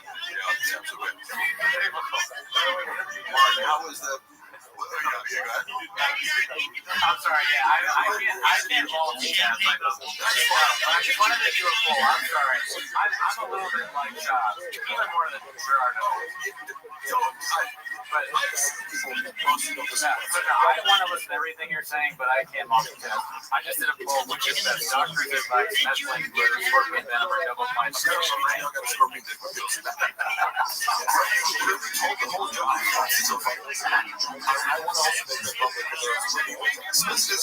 we had arguments around like, hey, how can like argue about what engagement means for 3 hours? And I ended at 11 p.m. I'm like, it's weird how people increasingly disrespected over the past months. Like crazy. He was on just in how? And I'm like, I literally listed off like 30 fucking things, And I'm like, one of those was, I now had to hear this joke about how I sent shitty dick pics at the opening of your show. Oh, yeah. Your whole set, like, that you could name anybody's name, but like for some reason it's I just don't think I get it's like walking and talking, roasting each other, but I go, I'm not on stage. I can get you back. I can't light you up. No, yeah, you have no comeback. Yeah, so it's like I'm forced to be in the audience doing social media stuff. So it's like, are you hazing me? Like, what is going on here? Or whatever. And the fact that he said, I wouldn't hire Mark. He has no skills, and he's obsessed with me. I'm like, I'm sorry. Was I doing a joke in 80 different cities about your dick? Dude, it looks like they're asking a question. I was not around there, but I mean, Brendan's ability to do mental gymnastics is, of course, incredible. However, privately, like he will front as if something doesn't bother him until he needs to play the victim in order to make you feel bad about setting a boundary, right? Which we're not but it's not. He likes to pretend that nothing bothers him. Of course, comments about Travis getting the shit beaten out of the boyfriend of the girl that used to date who's way bigger and more successful than you. Oh, Rondo, yeah. Narcissistic, right? Yeah. For someone like Brendan. Like, he can protect whatever he wants. But getting anywhere. He's being beaten by a guy. Right? So it's like, that was an important fight in this career. All right. There's a bunch of questions for you, it looks like. So, yeah. And yes, I am using a straw. I need it from the street. The conspiracy theories are entertaining on the way, but you know, I always think about I know why. There's a motive for why people are thinking anything, but it seems like a lot of work. But you know, the conspiracy doesn't interest me. Any other? How hard was the worst part of the job was battery regulating because this was like job in Brandon.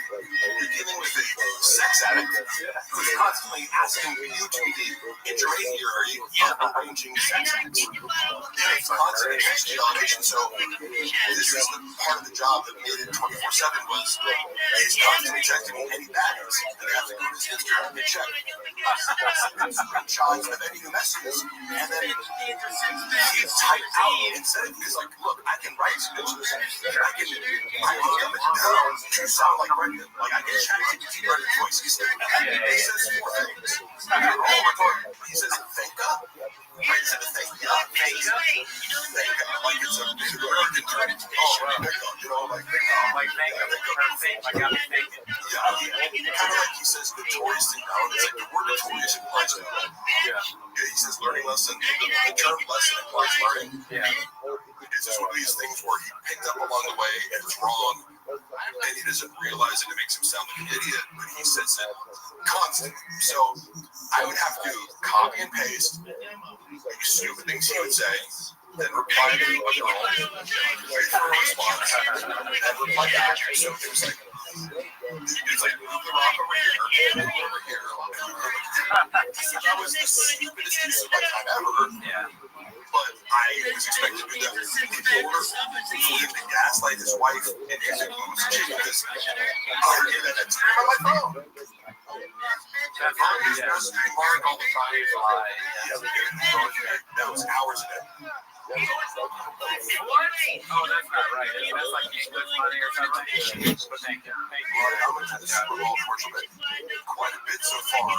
Probably like, it's coming in. It was like, for the session, I flew up to Madrid, it was like $10,000. For the week, the real page was visual, so it'll probably be like $100,000 over the course of a year. They're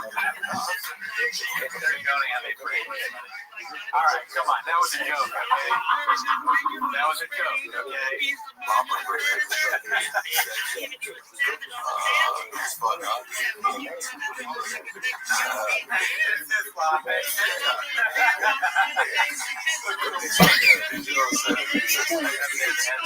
People are coming to the fact that they say, like, you know, yes, this is how I think you talk from Africa.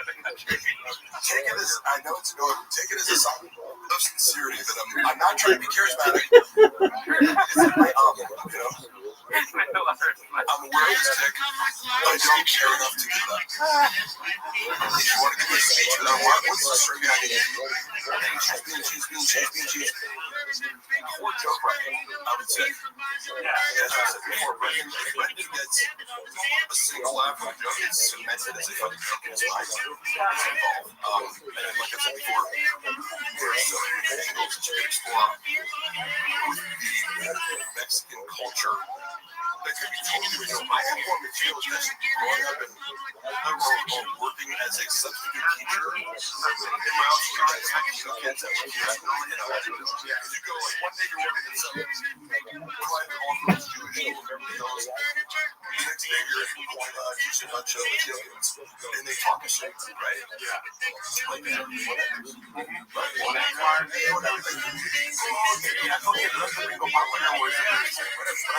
I love these kids.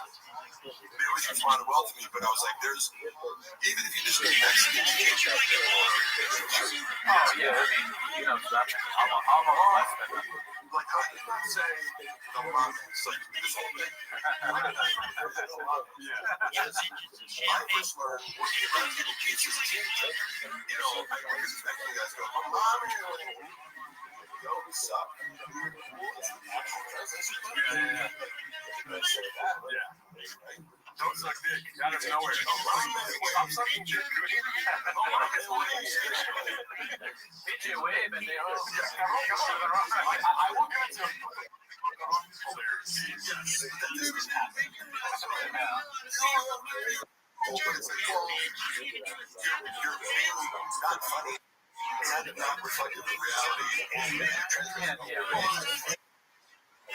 This is a reality. I go, well, none of it is directed towards himself. Other people, and it's like character assassinating other humans. You know, it fits stereotypes rather than exploring who they actually are. Everyone's dissect like their eccentricities. So that made me think of this. Okay, so Gringo Poppy, when we originally met, we did the whole thing about identifying the language, and that was amazing. I mean, honestly, that is maybe my favorite thing that's ever happened. That was amazing. You did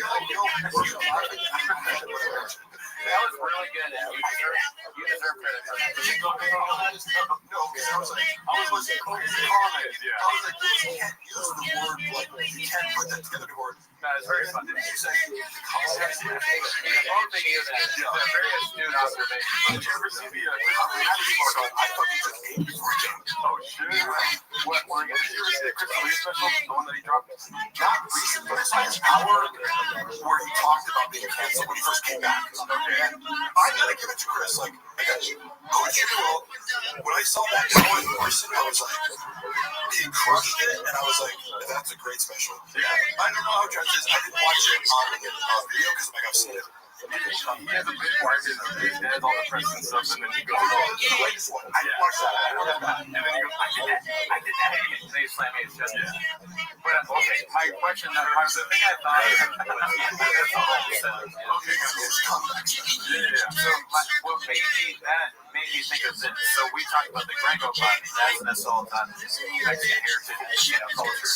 It would be much worse, and don't do it yourself here, fellas, Asian Poppy. Oh, okay. What if you did something like that? That would just be, wouldn't that be more racist? Yeah, I'll cut that one out.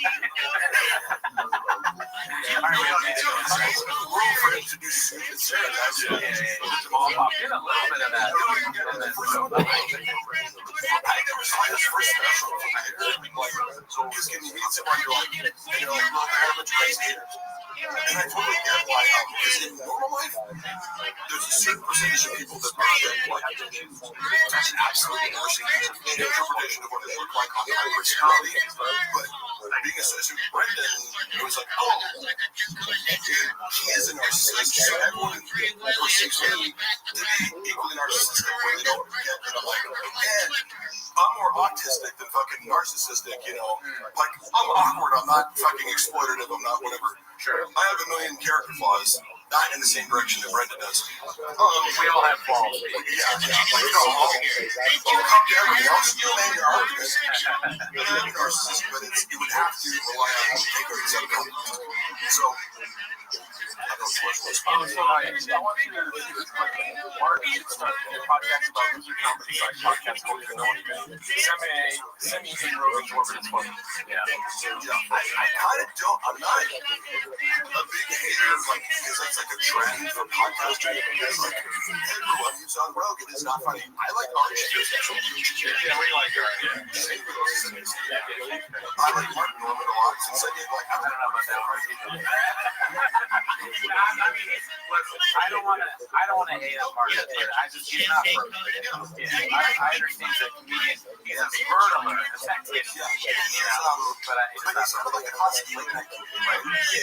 His jokes, so I appreciate like the genre that he's in. He does that well, and also in real time, his whips, his comments, he can give you some. You know what else is great though? Stage 4 cancer. It's also you die right away from it. That was more on the level. He said so happy. That was one of my funniest. Oh yeah, I mean those are great clips. I'm not listening, Mark. And in no way am I saying I'm funny or better. Obviously, he's a great clip. Like he's a very good. I like to see him, but I just don't. I don't enjoy it at all. And I was just thinking, look, people don't see one. So I look at comedy like genres. It's like, do you not like this song or do you not like country? You know, country, that's a guy or whatever. You know, all country. different styles of it. So I find Mark Norman unlaughable and trite. I think that's what Jeff Dye said. So Jeff Dye's the worst ever. But so Mark Norman, like, Jeff Dye is the nicest person in person. I can see he was nice in person, so I feel very bad about that.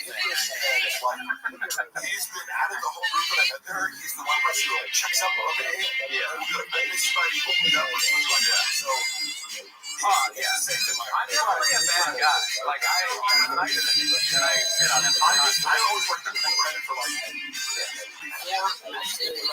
before his comedy. I want to tell that Jeff Dye is in real life one of the nicest people, and it was funny watching the market. Interviews on his site, absolutely on YouTube. Guys watching Smart, they're and Jeff Dye's time was like calling out the fact that Mark Maron's an asshole. I didn't really like what you helped him at the end. Like, well, this whole thing, like, Jeff Dye, that helps Jeff Dye. That whole thing, it's like now people's talking about Jeff. He can go on the podcast, he has something to talk about. Besides the Jeff, it was like Mark Maron's mocking people. It's just like, that's so funny. I can't just get there. And you guys get the audience where he's like, I don't know if it doesn't hurt my feelings. It's not that big deal, you know? Okay, here's my thing. If we're going to talk about Jeff Dye, I'll just say this. If I had advice for Jeff Dye, if he cared, I would just say, think a little bit about your issues with women. What's going on there? Like, are you like, why is that a thing? Maybe you have to do some self-reflection. That's what I would say. I consider him. He's not like, you know, some people get into comedy like those like the Hodge twins or like conservative podcasts that gets into comedy shows. And they're fun, but like, I consider Jeff a natural man. But if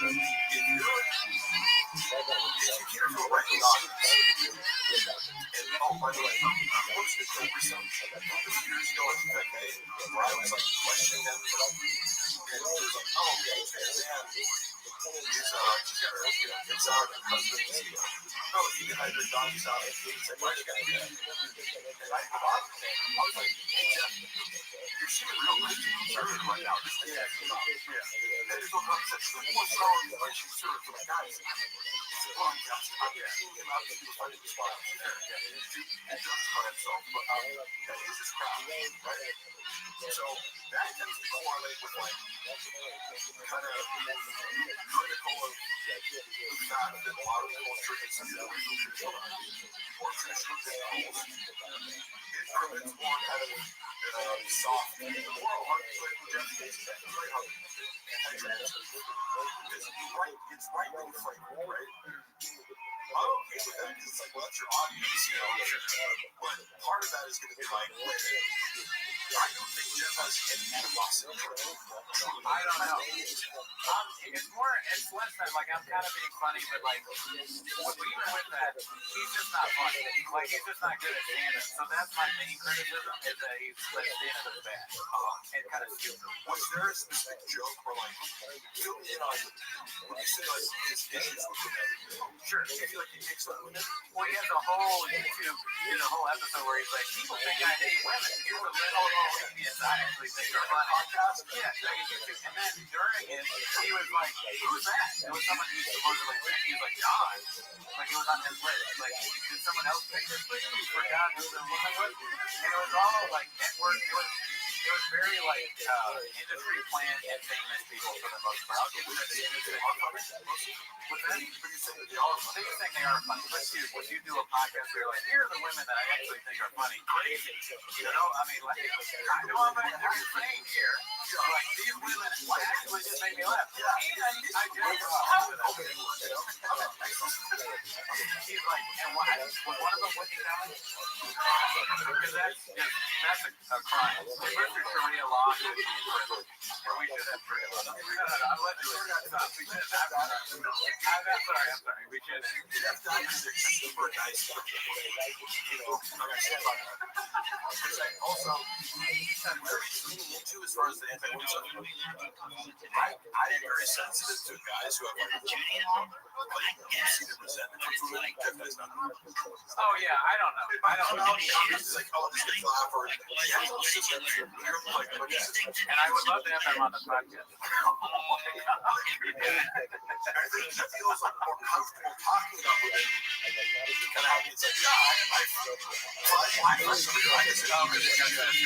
it's like, I don't know, man. It's just like the vibe I get, but we don't need to. It sucks, but I have like a medical condition where I sometimes, putting out things checked out. Oh, what, you got a problem with the human body? Get a grip.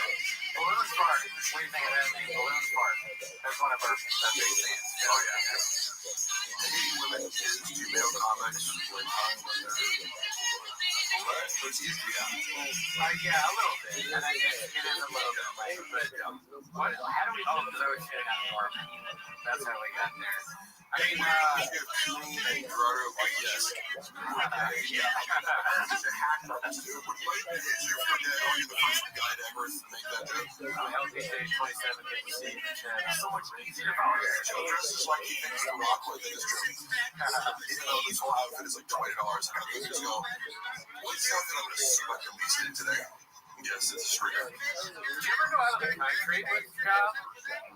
Canada, yeah. Oh, shit. Okay. Oh, because you were asking about maybe earlier, and I already did the shows. Yeah. Which is maybe because it was like this nightclub that he packed it out. Yeah, so it's like Shaw wasn't drawn. At some point, that dress to go off because I think maybe you a chance based on celebrity. Yeah. But then if you go to ball, they'll come see you twice. Who's your favorite comedian?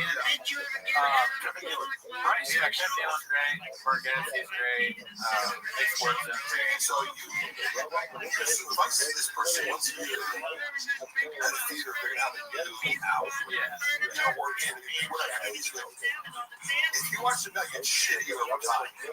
When you're already spotting it, like, no, yeah, this guy is from another arena. Yeah, that's good for a guy who's just like people. But then you don't evolve. Are you going to go back the third time? No. Yeah, that's a constant criticism of Hackberry. I'm sorry. BJ could easily be a Bollywood action star. No way, Hot Tour Girl. Shut up. Yeah, I definitely missed the boat. I don't believe it. I should have just started. What happened to Hot Tour Girl? My early 20s. Haley Welch. Because I'll be on that commercial or playing pro wrestlers. I should have just fucking done that the whole time. Oh, yeah, dude. I text you about that. That's you're on a run, man. It's awesome. It's been fun, yeah. Very cool to see you on TV. Yeah, do we just have pistachios one? Which one? The pistachios commercial? Well, that's not real. Were they? Is it fun? As a blockbuster question, is it fun to do this? I love commercial acting. Yeah. Some of the days, the first Bosch commercial I did where I played Macho Man, we shot in Canada before the Super Bowl one. They hired me for the Super Bowl after doing this one. It was like a 17-hour day, whatever. It was so packed and but it's just my element. I hate doing so many jobs. I work so many different shit jobs. Acting, even when you're actually busy and the focus of everything. This guy sucks. sucks. It's cold outside. It's like his commercial have to be perfect, so it's like that 30 seconds does take the whole Hey, thing. Welch, I was really worried about you, though. You stupid bitch. Perfect. Like the cinematographer is an Academy Award winner, so I love doing that shit. It's such great. I've never done it, but I consider a lot of the work we do with Rain, like when I have Rain on the podcast, kind of like a commercial for Rain. We're trying to get a deal with Sure Shot and Magic Mind. I sponsored these the other day. There used to be a fridge to think, I fucking lived off these. I only had like 6 fucking days. That's crazy. We're running on no sleep, fucking, baddie ringing all night and then waking up and you need it. You gotta message girls. You're not gonna just do that without it. Nicotine pouches, yes. No, I just started to. Somebody sent me a bunch. I'm like, I don't really do nicotine, but it's kind of nice. Oh yeah. Oh, he loves it. Oh yeah. Yeah, I was worried about getting nauseous because I'm like sensitive to it. You know, people's like, oh, here, take this. It's like, Sean was taking like 18 milligrams at the time. That shit would make me nauseous. Yeah. You know, when you take 2 back to back, I start hiccuping like crazy. When you get commercials on TV, what's funny that happens to me, speaking it about myself, is that I get like 6 or 7, maybe more texts from other people being like, Mark's on TV. And we both get messages on Discord, Reddit, and they post This is you. my breath is burning Cooney's nose. Yeah. Oh, because of the energy drink? Or just have bad breath. I mean, listen. That's a false narrative. If I find out you have bad breath, I'm like, oh, shit. No, I don't know how and Cooney won't volunteer this information, but he broke both of his wrists playing basketball once. Oh, yeah. Do you see the scars? See the scars big? Yes. Surgical scars. He got crossed up. Yeah, I guess it crossed him up. Oh. No. Oh, but check this out, too. I was pulling plants the other day, and I reheard my wrist. So look at the difference between this one and that one. Do you see it? Show me a little Like that? See how this is kind of swollen up still? Nobody sees anything, right? No, Mark just said, yeah. Shut up, Gerardo. See how it's like way bigger than the other one? No, should I? Okay. You don't see it? So, I think what happened is it's like some torn ligament or something, maybe. Yeah. Or like a cyst or something. I got an orthopedist appointment. It's got to be something. All right. But I'm sure it's fine. I don't think it's going to need surgery or anything. But my doctor told me, he was like, well, go there. All right. I didn't mean to do that. Let's just forget that I did that. Actual is for special. And when I found out that Brendan had a stereotypical Asian voice to a handsome, professional Asian doctor who has a flat West Coast American accent, I was like, they'll never teach you that it's bad to be racist. All right, so Mark, this is my best friend from back home, husband, chair. He's asking you a question. Is Mark having inside barn doors fake BJJ black belt? Is that what this more golf are here? Oh, yeah. I believe all the stories about him faking. That is something Brent would do because he fakes everything. Like, I can think of 10 different things where it's like, he wanted something, he's like, I want followers that buy them. I want Mark to do something, bring them up and buy them. Now, does he have problems? Of course, but I'm not educated enough in this world of black belts and what the real experts consider a lot of what his story was like. He didn't have it, and his son was like, well, where's your black belt? It's technically, to me, it's really not, it's like, you'll see guys who are spending people all the time, it's like, oh, but he's only a brown belt. Like, Mike Downs is a brown belt. He's submitted so many dudes in crazy submissions that, like, technically he's a brown belt, but it's like he's the best to ever do it. Like, to incorporate BJJ into MMA, so. Any belt is impressive to me. Except for podcasts where we're black belts. Yeah, I think like Brendan's, I don't doubt Brendan's grappling skills. I assume they're better than his striking skills because of his lack of coordination. And speed. He doesn't look very fast. Like, that's, powerful, but just not like, Ilya Chaporia? Yes. Like, so I watch him, like, his boxing is so crisp and precise. And then we watch Brendan strike, like, he looks like I love it. They just make fun of this motherfucker. 24 hours ripping this motherfucker a new asshole. And I love it. I love making fun of people. It's bad. Just giving people shit. I don't know. Sticking on the ear thing, I don't really know much about that controversy, but what I heard was like what guys were doing is like they cut off their ear, right? Is that what it is? He just out here sounding like RFK. Fuck, that's accurate.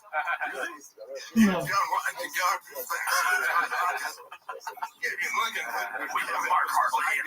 Guys can ask you two foods. We should do that like a retarded people. I'm gonna mess up my ear for the But you don't think all he these didn't fire? roasts are very accurate too. I'm sorry, what did they roast you on? Somebody said BJ's you're 7 RFK, which is accurate. I love accurate roasts. Like, and again, I was talking about Red Blue. But they're also saying your mama black belt so People big. take it too far and just like, you're literally just trying to be mean, but it's out of touch with reality. If you roast me accurately, I will laugh along with you. Okay?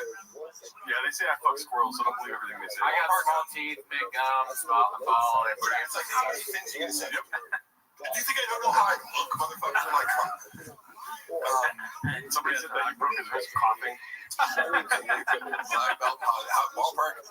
How much Papa lose on Tiger Thick? I don't know. All I know is I get fired from running the social media, which I brought up over 10,000 followers in a couple months. It was posting every day. I came up with a creative strategy that I hated, but I'm like, this works. Which was, I came up with a little lingo where, like, let's say, like, Tiger Burn, that, like, so I can't do shit.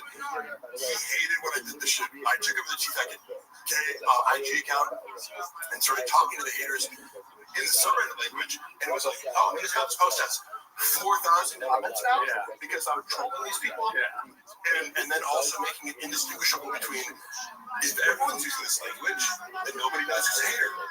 We're all using it. He got so freaked out though because I showed first and had his permission later. I didn't tell him I was going to do this, but I'm like, clearly, if you're a rational person, you go, did you notice how this post got 10 times more engagement? Yeah. On a page that's leaking followers every day? Oh, but you want to stick with exactly what you're doing? Cool. Okay, great. So, same thing with Tiger Thick, where I was like, I came up with just some catchphrases and things, and immediately was like, I'm like, this is working because you don't know how social media engagement works. Where like, what drives engagement when you have no money is like making a community and interacting and being unpredictable or whatever. If everyone is oh, my investors, it's really him. Oh yeah. Just being like, I don't like this, but you'd be like, oh, the team or the investors don't want it. I'm like, yeah, you're just they'll push you because he was like his direct team. It's really like a child's empire. What's the Rock's tequila? The Rock has tequila? I didn't know that. Oh, yeah. Like he wanted to base the market. It's called water or something like that. Yeah, like, cool, give me $20,000 for a photo shoot. If it was called that, I'm like, Hollywood is fucked up at that point. Like they're naming a Disney movie, the tequila brand. We gotta shut this thing down until we can figure out what's going on. That's actually shot logic. Because remember he thought that Dana White stole fucking Friday or fucking Wednesday or whatever. Oh yeah. He goes, Dana stole my fucking idea for this thing. I'm like, you said it 1 week, and Dana's been doing the show for the past 3 years. Yeah. And then you convinced yourself that he stole your idea, like the term to make a show out of it. It was crazy. Yeah. You just get into it. You're like, yeah, for sure. Dana's stealing your ideas. I mean, podcasting is a dangerous thing. My wrist isn't working. You have pickups. Gerardo. But dude, honestly, you know who else had hiccups? Fucking George Carlton. Just calm down there, Chad. My North Stars. He's one of the greatest ever do it. Yeah. What's funny is the only way to fix this is to throw up. We got you covered there. We have a throw up thing that we do in the pod. Speaking of ringing, you'll throw up. If you want, the most famous person on Mark's phone contacts. I don't know a guy named Antonio Banderas. Oh shit, dude! I'm gonna put the hot noise for that. Yeah. Antonio Banderas. He was super cool. Oh, from like a really FaceTime Luana. Luana's like a huge fan. And I was like, hey, first of all, he was super gracious and complimentary. He was like amazing to work with. He's so cool. And I was like, hey, I have a little favor. In full Macho Man Randy Savage stuff. Like FaceTiming Luana, I'm like, hey, what's up, bub? Madrid, guess who's here? And she was like, oh my god, like, so nice. You know, I like that. Don't have to do that shit. Yeah. He's a very cool guy. Desperado. How would Shop say Antonio Banderas? That's a good question. He would fuck it up somehow. Banderas. Yeah. Antonio Banderas.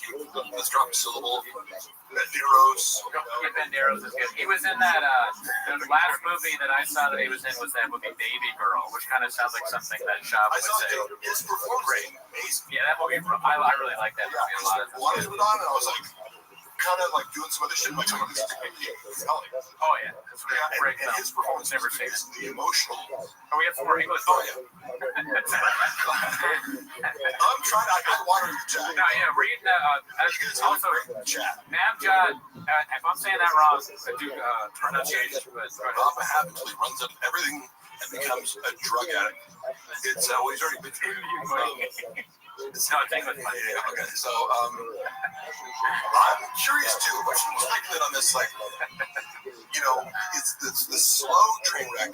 Yeah. Because he's impervious to like. And by the way, me coming out to like talk shit about him or like my work experience there, that was not an attempt to like cancel them.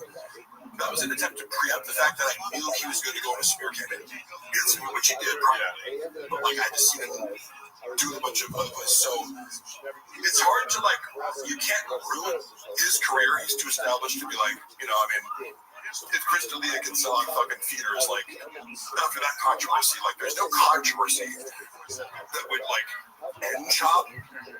But the trickle of like the trickle down is the funny part. Yeah. And what speed is this declining to? But it is not doing stand up because still think it's more right material. Yeah. Because that requires honesty and self-reflection. Yeah, I mean it's not a good. That's really not. It's hard for a lot of the Roganverse to do that. I think the honesty and self-reflection. Oh yeah. And I think I don't know because I've never had a ton of money. Yeah. But it may get harder as you like if you're able to just go buy a Rolex and fall asleep during the day. It might be harder to do self-reflection. So as a comic, because I consider comics under this umbrella of like, you didn't get into comedy to be a millionaire. You're like, if that happens, great, right? But I presume that if you start out by doing open mics and working your way up, it's because you have a love for this art form, right? That supersedes any materialistic pursuits. You're like, yes, I was brought to that. Great. But Brendan had this mentality of materialism kind of validating his craft. It's like, well, I have a Ferrari, therefore I'm good at stand-up. It's like, not really. Versus a guy, and I just think of him because he's a very close friend. Chappelle Lacey has an artist mentality, you know, like Chappelle Lacey could give a fuck about any clothes, cars, whatever. He could live like a hermit. He cares about his stand-up. With me, I have a very quick set of like a set of rules I live by. Okay, first of all, always diet starts Monday. Second, all right, I'm up at 4:36 every morning before my then exactly. I took that from him, but he got it from me actually. Yeah, and then also like I never read the comments. No matter what happens, I've never seen anything. I like. What is this? Justin Lang? Never heard of him. Don't know. I've heard of Justin Lang. Hey, I've never in a million years. All right, we got a phone here. Antonio Banderas, Antoine Jameson. That's a good one. See, you're thinking like a writer. That's the thing I like about the writer. Writer perspective. It's almost like I read about the John Africa thing. So many of the shamanisms I'd seen, and I had no idea where they stem from, and like years later, Anthony Hardaway. Sorry, I would find them out. Like John Africa is one of them. He said John Africa. Yes, he said it. Oh my God, who the fuck is John Africa? Mike Tyson. Imagine Mike, not to insult Mike Tyson's intelligence, but he's the one correcting. I think Mike Tyson is very intelligent, by the way. Seriously. I don't know. I mean, I think like he's so compelling. As human. Okay, you guys know more than I do about him. It came out in 2008. I remember I saw it in theaters. Yeah. And I brought my girlfriend who wasn't really familiar with his fighting. Getting to see somebody who's never seen Tyson fight, watch his highlights. It's amazing. It's jaw-dropping to me. Somebody who's never seen Tyson fight. Like, look at this guy beat the shit out of him. In a way that humanity has never even seen before. Now, he's also had this transition into becoming this extremely thoughtful like I would consider him philosophical. Like he reflects and he thinks, and he's just sincere and authentic at all times. And I think that's what Brendan presents. I think Brendan hates Mike Tyson. He hates insight. He hates, because also, remember when he was doing that show? Mike Tyson used to do this show in Vegas, like a women show. Yeah. It was basically comedy. Like that's what Brendan should have done. I was always like, why don't you talk about the UFC? He's like, no, I don't want to. I'm like, major mistake. Well, I get it, it's like people do the same with like, oh, I don't want to talk about the August. I'm like, that is actually your best bet. To at least make one special where you involve it. But Mike Tyson's show was funny as fuck. Oh, did you go to it or I saw clips of it. I was like, oh, he's good. It's well written. It's like a presentation, but was very successful. Great entertainer for sure. That's hilarious. I think part of Brendan's resentment is that, and the fact that he's like at all times, for better and for worse, he's authentic. If he fucks up a word or says something silly, it's like he's just authentic and doesn't give a fuck. Yeah, definitely. I mean, he's very fun to watch. What I used to do with my buddies is like we'd be hungover in college and we'd watch Tyson highlights of him just destroying somebody in 30 seconds. Same with Fedor. We did the same. Oh yeah, and I recently got like, because remember somebody told me, I was like, who's your favorite? Right when I got into fighting, and I kind of Conor McGregor got me back into fighting in 2015 watching pay-per-views. And I asked somebody, who's your favorite fighter? And they're like, Fedor. I'm like, who's that? Because he wasn't in the UFC. They start watching his fights. You're like, holy shit, this guy's great. Yeah, he's the best. Somebody sent me a clip of Fedor interview with Luke Thomas. Have you ever seen that? It's hilarious because it's like Luke's like, "What's your?"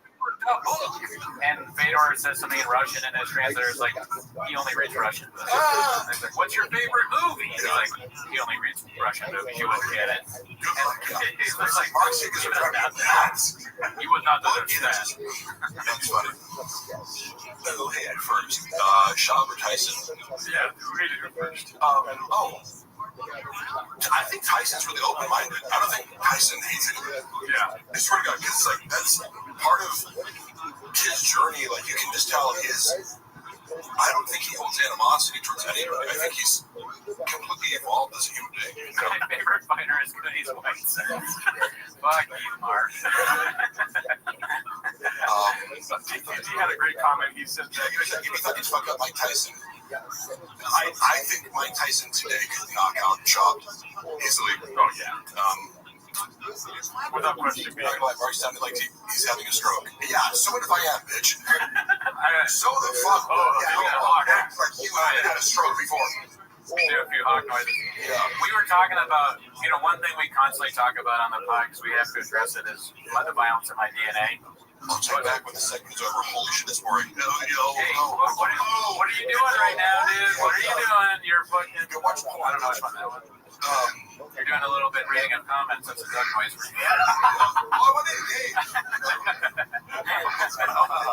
Just kidding. What do we got here? Shaw disrespected Tyson. He did. Shaw disrespected him for no reason. And just kind of acted like he was an idiot. He was like, as soon as on a new carb diet, then going back to his, who gives a fuck? Mark, how is Chin not had a mental breakdown? I do believe that, I think about Chin a lot. First of all, he's so much stupider than I ever imagined. Like, he doesn't know that Australia isn't Europe. He couldn't even hear languages, and he goes, Australia? He thought that Australia was in Europe. It's a hilarious first guess. It's a second grade, that's insulting to second graders. That's a preschool level answer, right? Sean has much issues with Shin involving what he doesn't do. He works like 3 days a week and doesn't really offer anything creatively. He doesn't think outside the box. However, in Korean culture, Here's a good one. I don't know if you know the bit, but there's this bit, and it's not really a thing because it's just true. Everything that Gerardo owns is kind of small. It started off with the fridge because he had a guy deliver the fridge, and the guy was like laughing to himself. And Gerardo's like, "Hey, what do you think's funny?" And he goes, "I used to have a small fridge." Oh fuck! So it is small. But then he kept having other things that were a little small, right? Like, so if I'm like, A single guy living by yourself, dude. What the fuck? It was fine, and we would never have known about it had Gerardo not made a big deal about how mad he was at this guy. Like Gerardo was mad that this guy said that he has a small fridge, and it is small. So we're trying to deal with his anger. Here's the thing, Mark. He came to do one thing and one thing only, okay? See that botched paint job in the corner up there? Thank you, dude.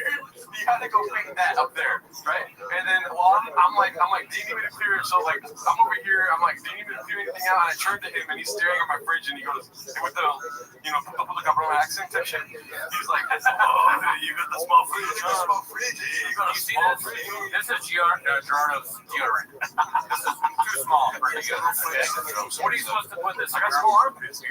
Can eat Gerardo's fridge? Yes, I can. Don't touch the fridge. Here, Buto. What a fucking idiot, president. Mark, they got the back of Gelato's fridge so they can't trip the boy. I don't need one right now, but we also have Diet Cokes. And then if you do want food, you can also at any time. Yeah, Diet Coke's making you nuts, dude. Yeah, I will drink a Diet Coke soon. The only thing I'm not just trying to throw up later so I don't have to. Is this your coffee drink? I wanted to know. Because I got you an Americano, because that's what we drink. But do you drink Americanos? Yeah. Not even like literally, but is that what you drink? The Mexicano. Come on. Come on, bro.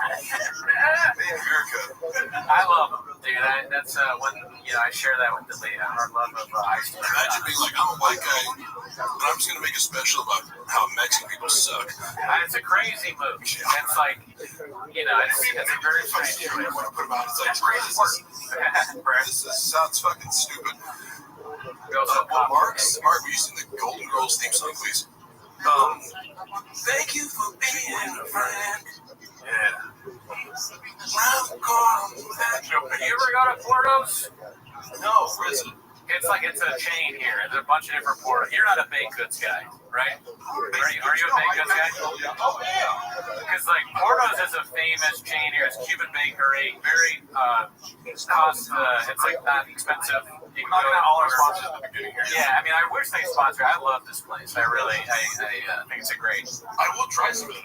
They got potato balls there. It's a great spot. Can you imagine? We need to get a sponsor soon because I just. Mark, do you think Brendan offered shit anything monetarily for the move to Austin? I do not. Seriously, I've thought about that before. I think he offered him zero. Whereas, when you work for a corporation, people would just be like, "Oh, here's $15,000 for your move." There's no fucking way that Brendan offered anybody. So I'm sorry, but you said he moved on his own. He didn't have to pay. That's my assumption. That's right. He was He has a place to live. He would justify it as like, why are you paying me? I pay you $100,000 a year to work 3 days a week. That's just nobody does that. He's like he's alone in that. That like you move and I don't give you any money because like Mark beat you looks like Lil Nas X on steroids. Do I look like a gay black dude? Is that what Lil Nas X is? I forget. Yeah. Mark, did Akash help Bob away? Your puppy? Well, no, I remember meeting Akash. I thought he was super cool. We had a pleasant interaction. Here's the thing about helping. You scoop up the bag? Sorry, go ahead. I was going to scoop up the bag. That's what Schultz and Akash say, scoop up the bag. Get it out the mud. Get it out the mud. 10 toes down. 10 toes down. I hope you're 10 toes down. You must have been if you guys got along. Because if you weren't, they would just good luck. I went to a little bit of flavor, but that's how you do that. Because I do find Schultz annoying as well. Because Schultz seems very arrogant to me. Yeah. Oh, yeah. I'm turned off by that. Like, Akash seem less so. I don't know, in the context of that show, different than how I perceive it. Bud Deasy, Bud Deasy is one of our big fans there. He's a great guy. Never met him. He says, will you tell the Red Bat story? Red Bat? I assume you mean Red Bar. Oh, you spelled wrong, Bud Deasy? All right, well, you're gone. They just punched out you. They're like, do you want to come on the show? I wasn't even planning. That's the thing. It's like, again, to address Brendan recently on the Patreon. No one knows about this because you made a video. He called me obsessed with him. If he met with his employees, he goes, yeah, he's obsessed with me. It's weird. And he goes, bad environment because he had no skills. I was like, oh, that's the third fake reason for firing me. Yeah. As I was editing 6 clips in a night, but I have no skills. You know, so the Red Bar story, not much more to it than they just reached out. So they had people not wanted to have me on the show. It's not like I was going, I need to like expose this story. People were reaching out to me going, do you want to come on my podcast? And I was just like, I guess. And Red Bar, they are so scared of Red Bar. Like K, and I didn't know a ton about it because it was just one of these things where it's like, oh, stay away from Red Bar.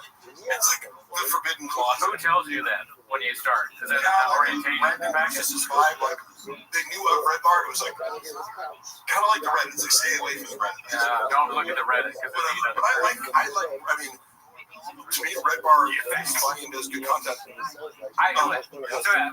with that, that's kind of funny to me because that makes me think like there is like I was joking there, but an orientation of some kind where you start at Thick Boy Nation and they're like, here's a few things. Thanks for joining the team. Here's a donut. It's like drips on your shirt. I got you. You're not gonna get these. What's up with the dripping donuts? Nothing they say is true. But Red Bar was treated like the boogeyman. Yeah. I swear to God, I've never got that. I'm like, can't even say it. why are you guys so scared of this? Like all of them were. Yeah.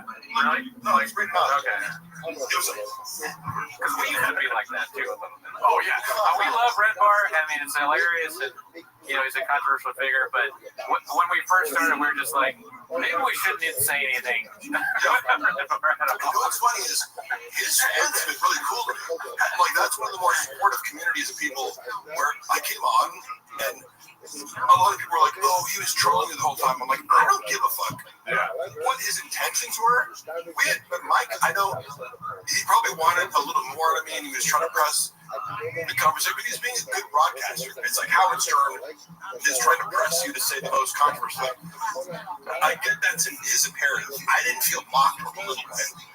But you're in on the bit or you're enjoying it. Like, because he was holding, he was like, had me on FaceTime, and he was like, maybe going like, oh, this is water, by the way. Great woman, never met her. Oh, yeah. And he was holding me on FaceTime, and people were like, oh, didn't you see what Red Bar was trolling you? I'm like, I don't know.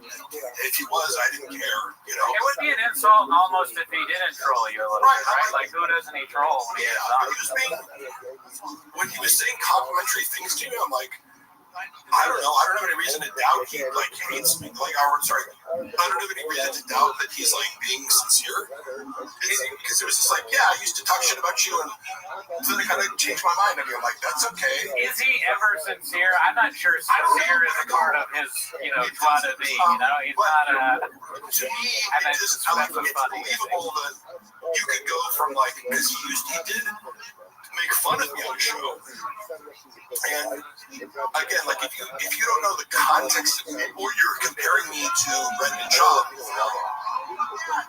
there are certain things that I do that are sarcastic or tongue in cheek that might not be obvious if you're just going, this guy's Brendan Schaub's friend, therefore he's as stupid and narcissistic as Brendan Schaub, and therefore if I'm doing a, you know, like doing a little act out where I'm acting more Jim Bro douchey, then you're gonna go, oh, this guy's really an idiot.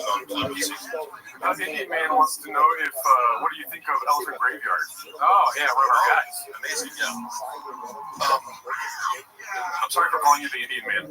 Snap Josh, but you never told that to say. It's amazing because I like content like that where YouTubers like put instead of daily content.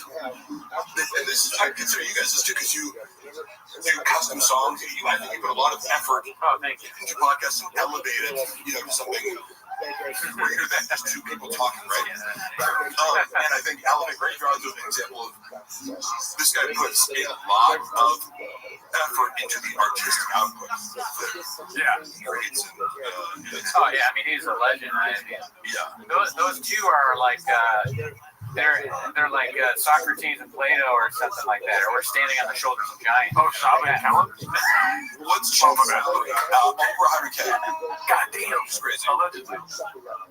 Yeah, that's true. What did you say? Plus. I know. Oh, his salary. Years ago, he negotiated $100K because he found out that Jamie on Joe Rogan makes $1 million a year. But it's reasonable. Well, if your boss is making, That's hilarious. $100 million a year, You heard it here. you can't throw $1 million my way. I'm going to go to the single. Jamie basically in poverty in Austin there. Yeah, exactly.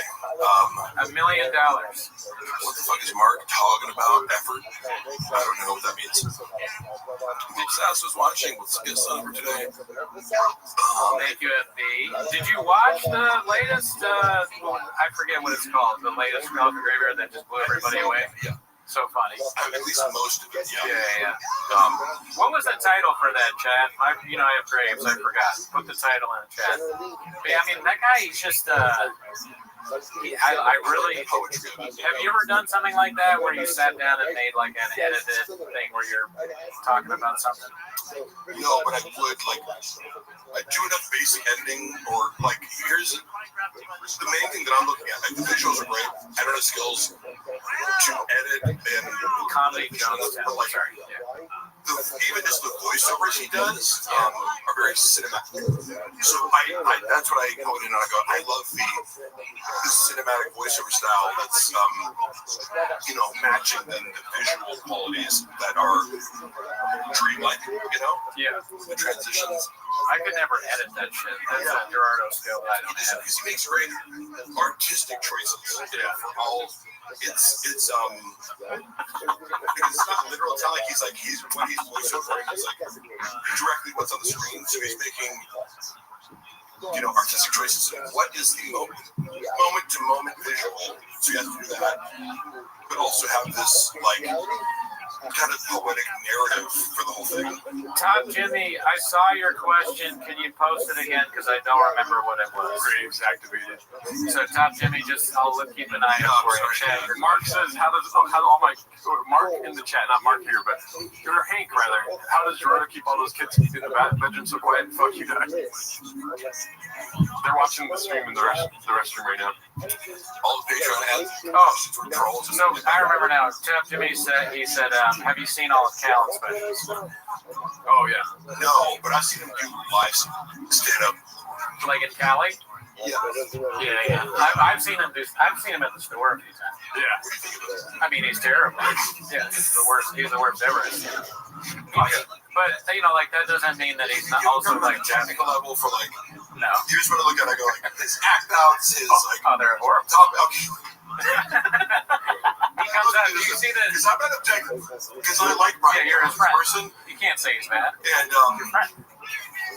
I like at least when people use different. I appreciate physical comedy, or that he's doing something. It's he's making choices that you don't like, but he's way better than stand-up than Brendan. Yeah, I don't know. I mean, I'm not sure. I'm not sure. Cooney's trying to pay the bills. He has to pay. That's why I'm doing it. I think Jeff Dye is probably better than Callan and Shaw. I mean, Jeff Dye is fine. Totally fair, because I want better than that. Comedy should just be an instinctual reaction. This is make me laugh or not. That's the only right. Whether you like it. That's the thing though, because now when I watch Brendan Schaub, I laugh almost every time. But I don't laugh. I don't even laugh when Callan does the hawk duck thing, which I love. I love it. Unironically, I love the bit, but it's not gonna make me laugh. Yeah. My son. That's the stupidest thing I've ever heard in my life. Yeah. And part of, when I see clips of Brian on the podcast, as a friend of his who likes him, it makes me sad because Brendan is such a bad comedic partner most of the time, Oh, yeah. He doesn't understand the basics of comedy. No. Or improv, or yes-anding, so it's sometimes he gets it, but he shoots Callan down way more than he should. Callan is very good as a comedic partner of reaching people up. Him and Chris D'Elia have great chemistry because he allows Chris D'Elia to make him the victim of the comedy. Yeah. And everybody like, wait, that's not fair. As Chris D'Elia's roasting him, he knows how to keep it going. Keep a thing going. You hit on two things that happen in our show. One is, okay, I'm going to start with Brian and then I'll do the D'Elia thing. Yeah. So Brian, when we're watching Brian and Shab, Brian will go into one of his bits, and granted, it's not funny. What is it? Oh, someone says, Mark, does Baba have any incriminating info on you? Fuck no, dude. He has no idea what I have on him. He has no fucking clue. You know that movie, The Dark Knight Rises, when Catwoman, played by what's-her-face, like leans into Christian Bale? It's like, there's a storm coming. That's literally what I think of when I think of what's coming for Shab. And I have to keep this under wraps because part of it is my legal case. So to put it out on YouTube would be detrimental to my financial bottom line. But it's like, he doesn't even know what's coming, and he's too stupid to realize I have everything, you know? Right. He should have nothing. Yeah, he should. He hired a private investigator to go to Luana's house, and Luana, owned the private investigator. Oh, shit. Well, I mean, she's charming enough to be like, and she knew more about, but Luana is skilled at manipulating men. So, but also, she played it very, savvy, and I applaud her for that. She was able to get the fact that Brendan Schaub was this guy's employer out of him when you're not supposed to do that as a private detective. And I have, and it's on my phone, but I can show the guy's card, I can show the letter he wrote, and put to our apartment door, not realizing I was living there at the time, you idiot. Yeah. But he's operating on this impression. And I remember one called me and was like, what's this guy doing out there? Like, did you serve me with some papers or something? I was like, Luana, no, go, because I was at home, crazy. I say, go look at what he wrote. He wrote this note, put a number on there. He was still in the area, so just call him up, see what's up. He's a private investigator. He didn't say shop. Because she talks to him. She knows what he's inventing. He goes, are you here because, she's like, who do you work for? I say, well, I say, I go, oh, is it Brendan Schaub? Does he have to do with a bouquet of flowers that someone sent to his house and he's blaming it on Mark? And he's like, oh, okay, you know what this is about. And he's like, let me tell you the real story. And one of these girls said, he was having a long-term affair with, who's smarter than the rest. She has an MBA and just a more accomplished professional and just somebody who you shouldn't cross. You fucked around with the wrong girl. A lot of these girls he dates are idiots, but this girl, after he crossed the line with her, having lied to her the last time, she sent a bouquet of flowers to Joanna, saying, just outing him for having long relationships. But the note started off with, this is not Mark. So, it's true it wasn't Mark. However, it gave them just enough of a thing to go, Joanna, obviously it's Mark because it says this is not Mark. Yeah. And then he invented an entire story whereby I somehow went to his house with a bouquet of flowers and a note and hopped over his fence. It was whole. I'm like, you have security cam footage, in your house. The whole thing is covered by 8 different cameras. And he said to another side piece, hey, you talked to Mark recently? I was like, no, what's up? He came by the house when I wasn't there. He's harassing my kids. She's like, no way. And he's like, yeah, I had to get the police involved. I'm on the phone with them right now. I'm like, oh, yeah. The police. Yeah, sounds good, bro. With the security cam footage of a worker from Joanna's favorite florist delivering, I just wonder how he gaslit her on that, because, he's like, oh, he pulled out the fucking camera plugs, he cut the power to the security, because otherwise it'd be like, well, watch the footage. Where am I in this equation? It was just one of the more hilarious things where I go, this willingness to gaslight his wife and family in the craziest way possible, and then hire an investigator. Yeah, or whatever. He does this with lawyers. That's why he lost unique lawsuit because it's like, imagine Brendan Schubb's your client, and you have to rely on him to tell you the truth about what's going on. You're fucked. Yeah, I mean, being as lawyer is like being anything. You gotta be like, we have another one if you want another. I know. Cause I bid off that one. But go ahead. Yeah. Dude, this shit is amazing. I just tried it. It's the first time having a coffee cake from Bordeaux's. Surprising, I know. Cinnamon coffee cake. Wow. Listen, I would fuck my way into the room to get this. I would eat 8 of those. Yeah.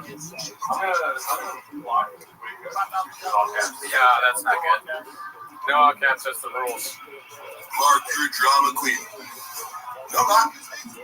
Hey, if somebody runs a fucking smear campaign against me to try to ruin my life and make me unemployable or lies publicly about the reason he fired me to make it look like he wasn't a fucking idiot who threw a temper tantrum because I didn't text him back for a few hours, I get to do whatever the fuck I want for the rest of my life. I got enough dirt on you to murder you. This is what the fuck I do. Mariah hit it over to you. Seriously. Brendan's so fucking stupid. Kyle Samuel wants to know, and you probably have already answered this before, but how did Shab handle the drug walk situation behind the scenes? Freak out and handle it terribly. Like, it's always, I also this answer, it's a choose your own adventure where it's like, hey, make the worst decision possible. If I would, the funny part is always, if I'm tagged in a video, they'll go Brendan Schubb's handler. I'm like, how could I be someone's handler who doesn't listen to any other human? That's facts. You could give him the best advice ever. It's like, hey, what you're about to do, like Joe Rogan said, he needs someone to say, what are you going to do? No, don't do that. Yeah. I would say that to him. He just wouldn't listen. Yeah, facts. It's like, how are you going to handle this drug walk situation? Stutter on fucking, like, I went through your DMs. You sent a peach emoji to fucking a picture of Andy Letterman's ass. I saw that. But you're like, oh, I would never hit on her. Doesn't make any sense. I mean, I'm laughing at him on this fucking Flaker podcast for stumbling over his words. How do you handle a drug walk situation? Obvious. You text Bobby Lee, I'm going to kill you. But moving on, Christian L. Literally, it's like, as ridiculous as that Mark broke into my house story, it's like, how can I make this the absolute worst out of this universe fucking problem out of just being like, yeah, you like, we already know you're a cheater. Just admit to it. Just be like, hey, Eddie, sorry. Yeah, you're right. I misread the situation. So Christian L, we know it's just Chan chatting, and he's only giving $4.99. He's not making very much money. Yeah. But he said, let's scroll back up. He said, Mark, what is Shab's most redeeming quality? You must have seen something good in the beginning, hoping you answer. I'm not talking about Shab's positive qualities, but you're still under the umbrella of narcissistic personality disorder, which implies, in the beginning stages of a relationship, he's going to be very generous. So, for example, like, the first time I ever traveled with him was to Austin, Texas in 2021. I got permission to go from my wife, because she was like, why the fuck are you going with Shab? Like, it was actually her birthday, so I was like, but I like, it felt like it was like, dude, I want to go do this cool. Like, he invited me, come on, this is gonna be fun. I hadn't traveled like that much, like during COVID. So like, and Chappelle, who Luana loves, is like going with us.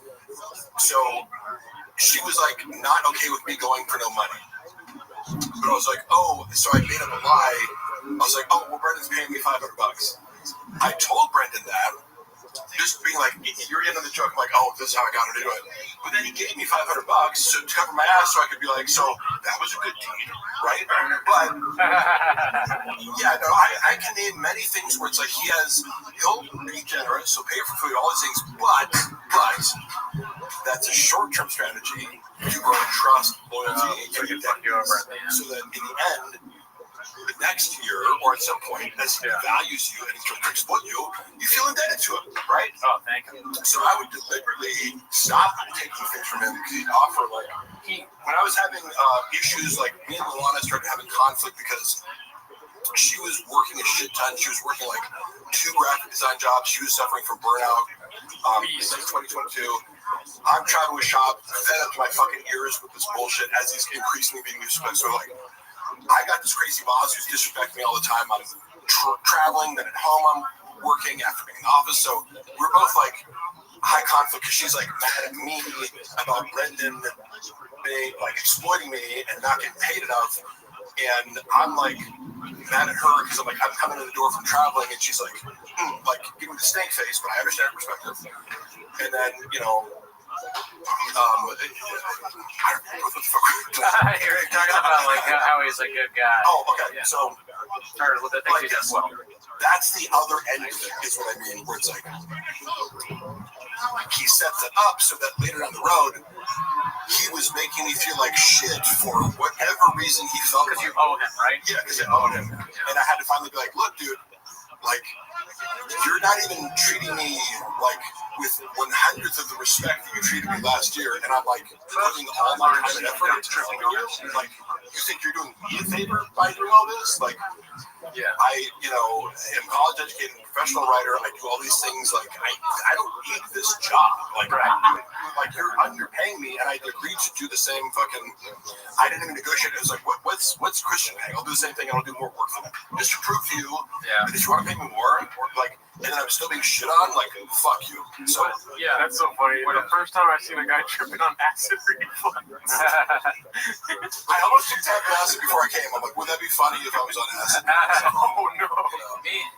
Like with Shab, what I've learned from Shab, because he does have good qualities, is like, number one, he's helped me a lot. Like, I wasn't really that into my son's baseball team, and then like I wasn't a Shab. I was like, I should be like a baseball dad. And when you saw him yelling at the umpire, my son Denver has gotten a lot better at the swing and the pitch, and he never like loses to a fat guy anymore, like a fat kid. So we got rid of that. Like, if a fat kid is playing, he's always better than a fat kid. I didn't like him until I got my own truck. Yeah. Oh yeah, hey, reading those Reddit posts by one of the baseball parents was so fucking funny, because now again, this constant identity shifting of like, now I'm a baseball dad, and this my kids are my life, after cheating on their mother publicly for a decade.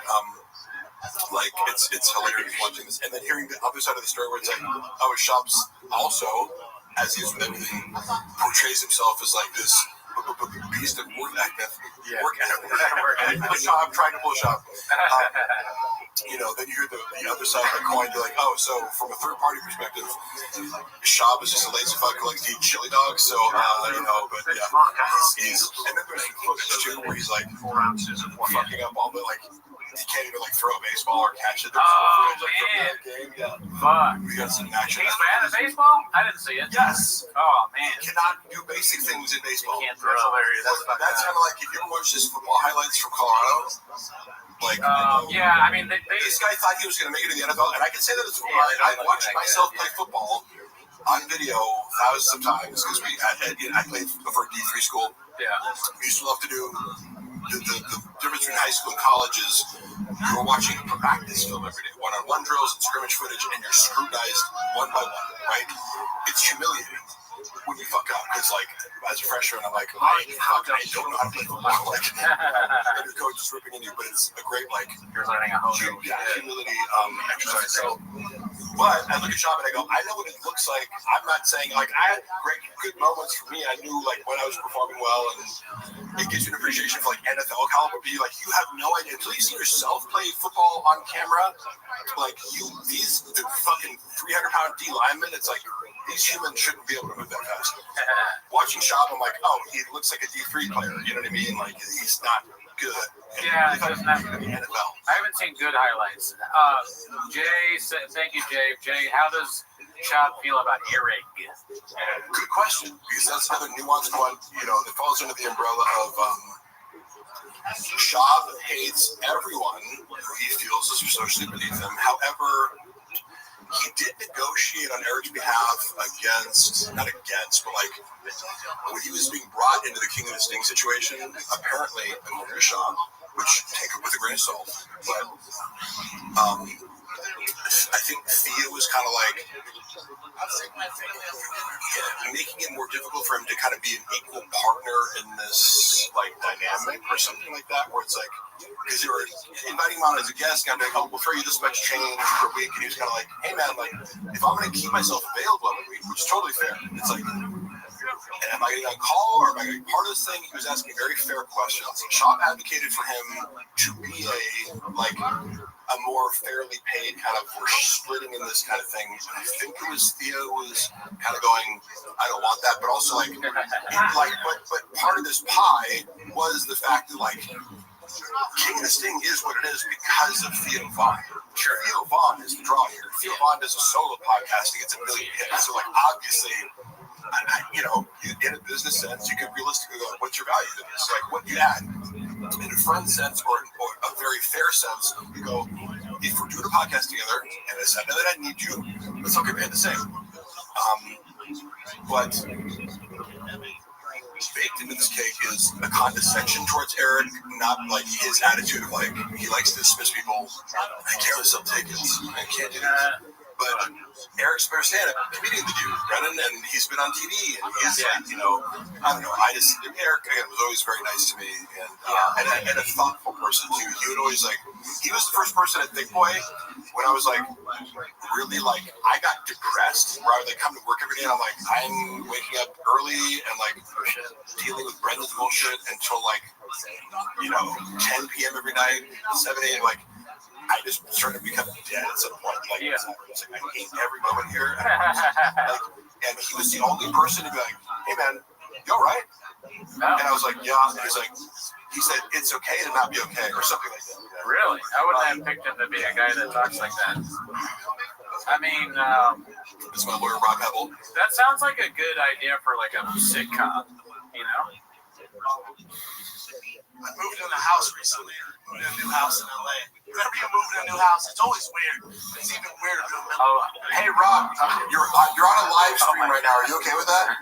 I'm sure, yeah. I mean, how big is a live stream? How many people are there? There's a lot of people watching actually. Through this the 10 minutes of shop thing. Well, funny enough, this is my labor attorney, Rob Hebel. Hey Rob.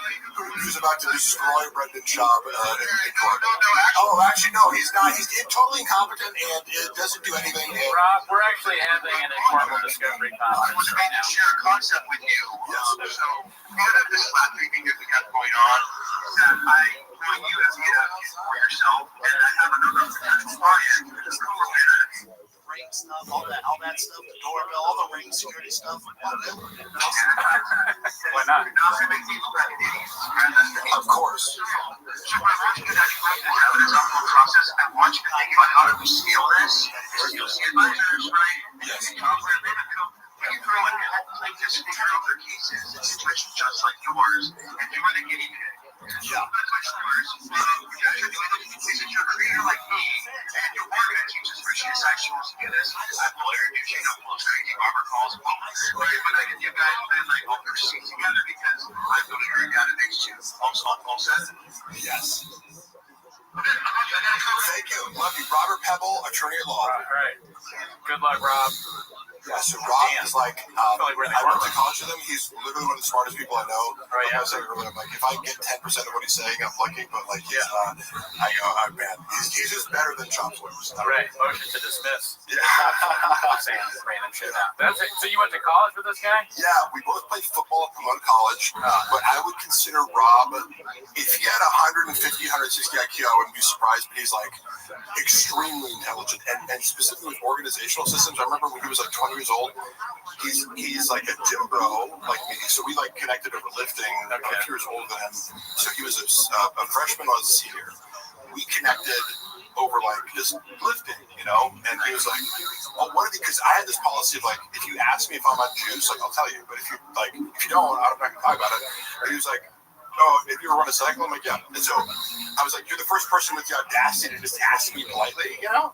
And I appreciate that. But he's very direct. And when you step into that deposition room, you want to look jacked because you're going to be imposing your presence on people. Rob is really it's deceptive because what I like about him is he's a jacked, handsome gym bro, but also he's an autistic savant with organizational systems. So remember when he was 20 years old, he was making $100K a year running LA fitness clubs. He would train other people how to run a more efficient personal training architecture for all the clubs in Southern California.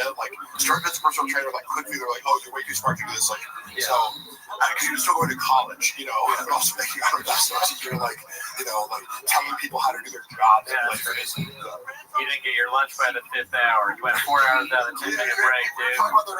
You didn't get reimbursed for business expenses. Yeah, you worked off the clock. Yeah, and he's also very moral too. You don't deal a lot with lawyers, because of these guys. Whoever's representing Shop, it's like obviously you realize this guy's an idiot, pathological liar who has no case. Kind of like whoever's representing Blake Lively, Ryan Reynolds, so like this person has no case whatsoever, and you can charge these clients millions of dollars and draw this process, but you're going to lose in the end, right? But Rob Hebel is extremely. Actually, you know what? Now that is a good advertisement. I mean, he's a lawyer doing wage and hour stuff in California, and he'll fire clients if they're not ethical. Yeah, if he's like, you have a case or you're misrepresenting something, he'll fire clients. He fired me the other day. I was trying to sue Gerardo. Had to fire some people. Not enough Diet Cokes. But we fixed that problem, didn't we? You know when I drink a Diet Coke, what happens? Head lawyer doing whatever. What could go wrong? No, seriously, Rob is one of the best labor attorneys in the state. There you go. It's hard. It's a hard concept for people to understand that you can have muscles and also be good at a job. But it turns out, actually helps. It helps. Muscles help everything. Yeah. So Marg is Rob, the sharpest tool in the shed. I know, literally one of the smartest people I know. He's designing a service, like an AI-based platform that he invented and programmed that essentially does the job of a paralegal. So sorry to all paralegals out there, but Rob is designing a product to sell to law firms that automates all these different things. Right. And I'm doing an AI platform that watches shop content too. That will also be part of our Patreon. Yes. Have you seen Brendan tossing his diggity pouches on the ground? I know that's a meme. Of course, he's not conscientious, so he's the type of person who would just throw trash on the ground and expect someone else to pick it up. So, of course. That's fucked up. Mark, I was just repeating up P.F. Chang's. I love it. Yeah, that was a great one. Fired you.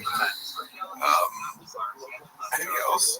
Any other questions? If you guys played Sega NHLPA Hockey 93, this would be the exact same for a second. Well, I love that because I love that movie and I love that game. You've seen Swingers, right? One of the greatest movies ever made. I played it in high school. Did you ever play that game, that hockey game on was it Super Nintendo? Yeah, no, I don't think so. Dude, that game was the best. All you had to do was you go around the goal, and then you click, and then you can get a goal every time. And then you could also fight. Yeah. Amazing. Super Mario Lemieux. Mario Brothers on there. Super Mario is on there. That was a good game on there. I fell off with video games because I realized, so my older brother is I'm happy to recognize, my place in the world of intellect because somebody like Rob is so much smarter than me, or my brother Eric is an applied mathematics PhD. So I've met real smart people. It's also funny when people try to pass themselves off in LA as I'm smart. I'm like, have you met smart people?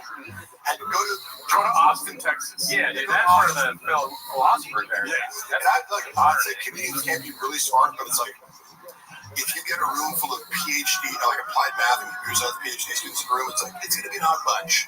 But their IQs are off the charts. Yeah, they won't stand at all compared to Joey Coco Diaz, Bert Kreischer, dude. Shirt off. You have a PhD? I don't have a shirt. It's funny. Bert Kreischer, he's an interesting guy to me because he's very nice to me. So I got to say, I'm not going to try to trash him, but he doesn't seem to be good at being funny. Oh, no. His stand-up is trash. Also, he's taken Chappelle Lacey 2 arenas with him. So it's I don't mean to hit on him, but it is. You're right. He does use people. That's true. It is. He brings a bunch of people on the road. People that can help him for a little bit. Yeah, that's for sure. He does that. I'll say The Machine. I enjoyed the movie. I might be exactly. Yeah, I like it. Great movie. It exists. Never seen it. Sing on it's something I like. I don't know. There was another question that we didn't answer from the fan funding. Yeah. What is the estimated time of Shab's downfall? That's what I was alluding to before. Define downfall. Define bullying. I would just. At some point, right? There must be a point where you stop podcasting. And because he says, I would do this for free. No, you wouldn't. Right? There's some point I've ever seen some clip where he's like, I fucking do this for you if we weren't making any money. It's like, would you know? Would you know? No, I don't think so. I don't doubt that Brendan, I do think Brendan thrives off being on cooking with the I don't necessarily feel the compulsion, because whenever people call, like I'm constantly being accused of being a narcissist, I'm like, I feel like I get enough attention in life where I don't feel like there's this deficit of like, I need to post things, I feel like some people do constantly need to be in front of the camera and courting attention. I feel like Brendan does thrive off of that, of like just like even the feeling of importance when you walk into a studio, because I go like, he could be doing all this himself. There's nothing sophisticated about his production. But like, why do you need to pay a guy $100,000? What you guys are doing, you guys are the performers and the producers. Yeah, I mean, wouldn't you rather save $100,000 a year to do yourself? That's a common knock on him. Yeah, I don't know. You like, like, why don't you? That makes sense. But it needs some production and post production. So it's just funny, the shit that he wastes money on. He's like, space and be like, there's a bunch of people here, and I'm the center of attention. Let's check. Nope. Okay. It's Brendan's Crazy Ex. I like that people go like Crazy Ex. Do you think Brendan is a sane person? And again, hey, how did I get in the show? Did I beg you guys to come on here, or do people seem to be interested in having me talk about Brendan? No, we begged you to come here. If you were like, hey, come on my podcast and talk about fucking lifting weights for an hour, I would. But I'll do 10 more push-ups. I'll do 10 more push-ups. Once my wrist is better, I still think it's a funny idea for me and you to go to the gym. Because I want some time to prepare. Because I think I can probably still do 2 plates maybe. Or I was able to, if I worked a little bit too, I think I could probably still do it. I might be able to. But I would need you there to make sure I don't die. You would come back quickly, but just kidding. Would you want to film it? I'm saying 1 plate. I'm not even lifting 1 plate. Yeah. I can probably do that. Once my wrist is better, to stop being blockbuster. Yeah. I can do 2 plates 25 times. Get baldy and purple shirt Mexican Jack. What does that mean? Oh. Or, you know what? Elizabeth Marsden said this earlier, and you and me, or Gerardo too, doing a race, to see. So who's the Mark in downtown? Is that me? On the left. Where Mark ate like a bigger slob. I'm doing that. If you think you're gonna offend me by telling me that I eat like a slob, good fucking luck. I mean, if you say the words "oh" from No Talent, you have to be specific because look at the 3 of us. We all struggle. We're all like, imagine thinking I'm insecure about my own talent. I know exactly how untalented I am. I'm not sure I could ever do 2 plates. Maybe back in the day.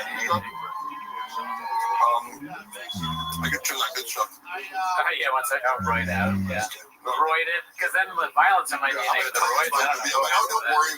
I like the idea of like raping people with steroids. Yeah. Like tying you down and then they keep you on the steroids down. Yeah, good bitch. What was Bob's attitude towards Rogan getting close with Shane Gillis and bringing him into the Rogan tour? I mean,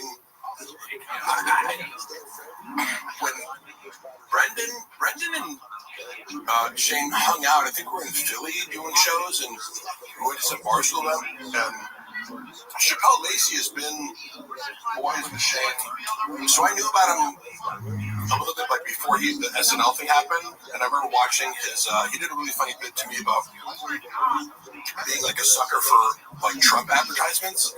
He was like, I'm the guy, I'm the target Trump voter. He was like, I thought it was really funny and a good angle on Trump. I love his Trump impersonation because I feel like it's neutral. It's not like, oh, hey, Trump, look how he just does it. And it's like, finds it funny. But, wait, who was that? Shane Gillis? Shane, yeah. It's funny. Yeah, he does that great bit where he's like if Trump, it was before Trump was somebody attempted to assassinate him, but he goes, Trump would like be if he did get assassinated, it would be funny. Yeah. Sit down, you're gay. Yeah, man. I'm sure that Brendan resents the shit out of Shane Gillis.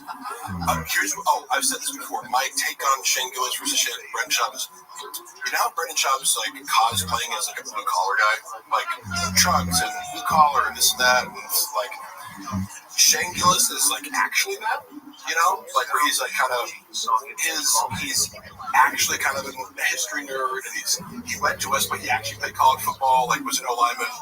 His level of self-awareness and his level of like he owns 2 pairs of pants and a couple pairs of white New Balance. This is such a hard concept for Brendan to rationalize. He used to look at me and be like, "Oh, you like don't care about materialistic shit?" I'm like, yeah, because I'm not rich. Like, why would I buy expensive shit trying to look like wealthy if I'm not, you know? But it was like, I saw his mind spin. It was like, huh? Like, how are you not totally obsessed with material wealth?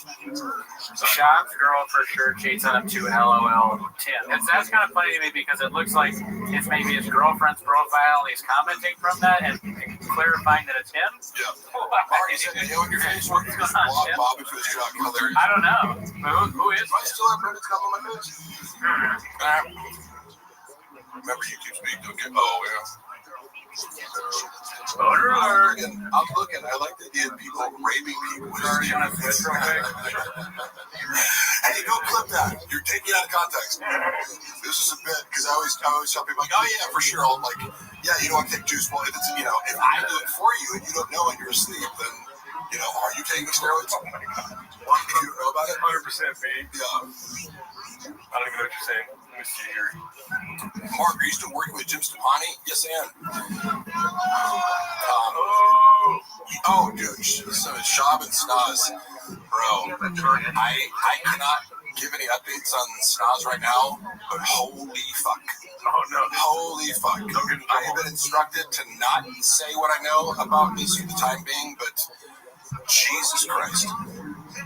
Jesus Christ. That's all I have to say. Do you have a favorite joke from the Gringo Poppy? Let me think about that for a second. I'll actually try to answer. Yeah. Okay. I thought you had I don't know what's in the special versus I've heard it so many times. The full hour that he cut down to 26 minutes. But I thought the worst joke was he would end with the getting a rifle to kill the cougar at the end. Okay. Yeah. I was like, as a cat lover, I'm like, why would you just want to murder a mountain lion? It's closer.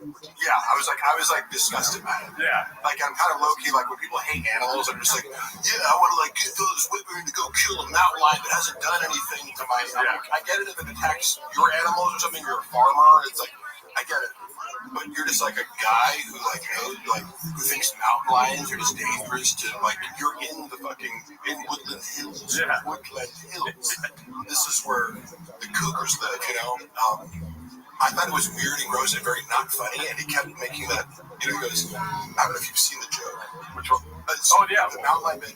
He keeps doing this callback to go zoom out there with goes on to this. Big dick, sorry about that. I was like, this is so ridiculously not funny, and I hate humor that involves references to having a good dick. Yeah. I feel the same way, but it's like when a guy's bragging about having a big dick, repeatedly, it's like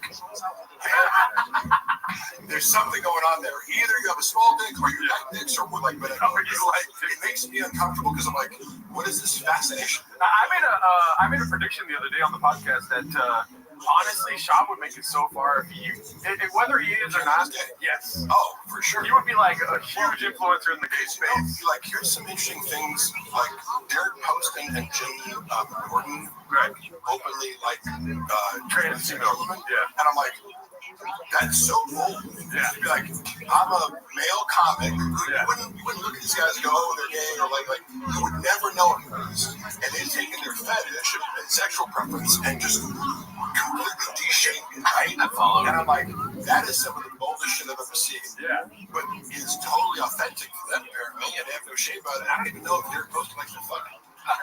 Yeah. He's into the porn, I guess. Yeah. But I was like, this motherfucker's real. You know what I mean? If a guy says that, I go, I'm willing to take anything else you say at face value because clearly you do not give a single flying fuck respect. Yeah, seriously. Yeah. So I always told or would say about Brendan, if you just were more authentic, the whole thing would work better. But if you have no real self and you've constructed a false facade to make up for, a wounded self, whatever the NPD thing is, it's like, you can't be authentic, unfortunately, because you dig inward and there's only shame, What's that? NPD? What's that? Narcissistic personality disorder. Any cluster B personality disorder, sociopathy, borderline personality, histrionic personality disorder, Machiavelli. Cluster B has a lot of overlap with regards to like a damaged self that allows you to be either self-destructive or destructive of other people. Yeah. In various expressions, they gotta have a core commonality of like something's wrong with your brain morally. You know. How did you learn about all that stuff? Like, I'm very interested in personality disorder. People misuse these terms and be like, "Oh, that person's bipolar," or like, I go, "You don't know what bipolar means." They think people who have like mood swings. I go, "No. Bipolar means extended periods of mania and extended periods of depression." So these things are fascinating to me. With narcissistic personality disorder, the moment I started to get buff, people would be like, "You're a narcissist." I'm like, am I a narcissist? Because I'm like, so. a little bit down. Mic check. That's good. That's fine. My cable was leaking about that. Okay. Deadpool costume. Oh my god, I saw that skit. The Deadpool costume. It was so crazy. But also representative of like he used to have a team that would do these skits for him, so it was like high production value, but terrible and unfunny. Yeah. Okay, so I like how, so I don't know if you heard, but I asked him a question. I said, "What's your favorite bit from the Gringo Poppy?" And he was like, "My least favorite bit." So we get it, Mark. You've watched Jordan Peterson podcast. First of all, I have consumed many hours of Jordan Peterson, but like, imagine me learning psychology from Jordan Peterson. Now he has, that's his area of expertise. I don't subscribe. Can you show me where I can get some pencils, but he is an expert.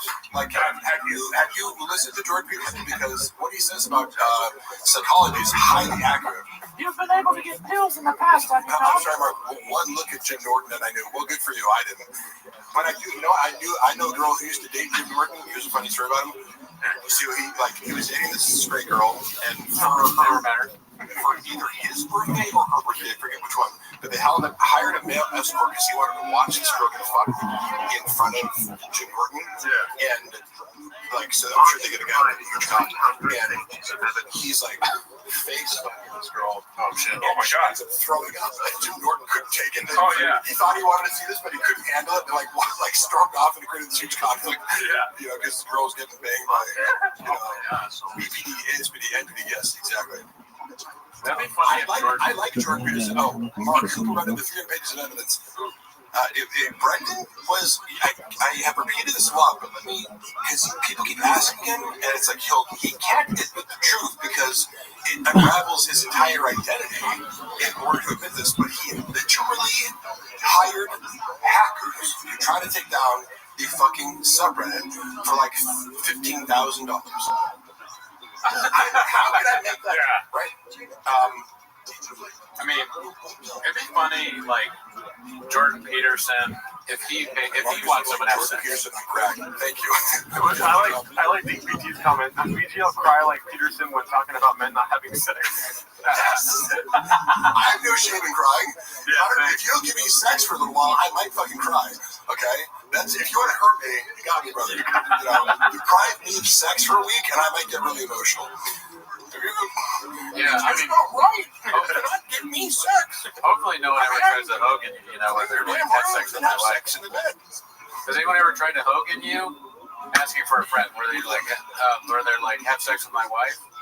I feel like Jordan Peterson might do that. Red Bar once he withdrew the sword from the stone. I don't know what that means. Rachel is steamrolling this life. I'm sorry if I'm steamrolling. No, you're good. I'm sorry. We got 24 hours of this. It's a long time. People don't realize how long we did this podcast. 24 hours. I have the benefit of being like, I can leave whenever I want. Yeah. Don't use her name, but did shallots and Brendan do it? I'm hungry. Marcus did about that. You know what I did take? I took a microdose of mushrooms before I came. I had a coffee, fucking energy drink.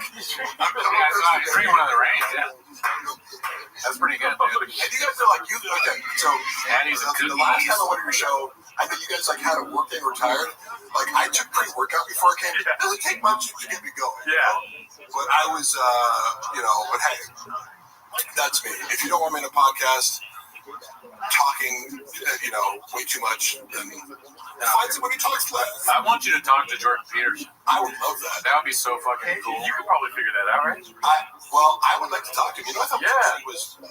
he went on Jim Jeffries, and this is a rare moment where a political pundit, Jim Jeffries, asked him a kind of gotcha question, and normally pundits get very defensive because he made a point. He's like, so would you say that this?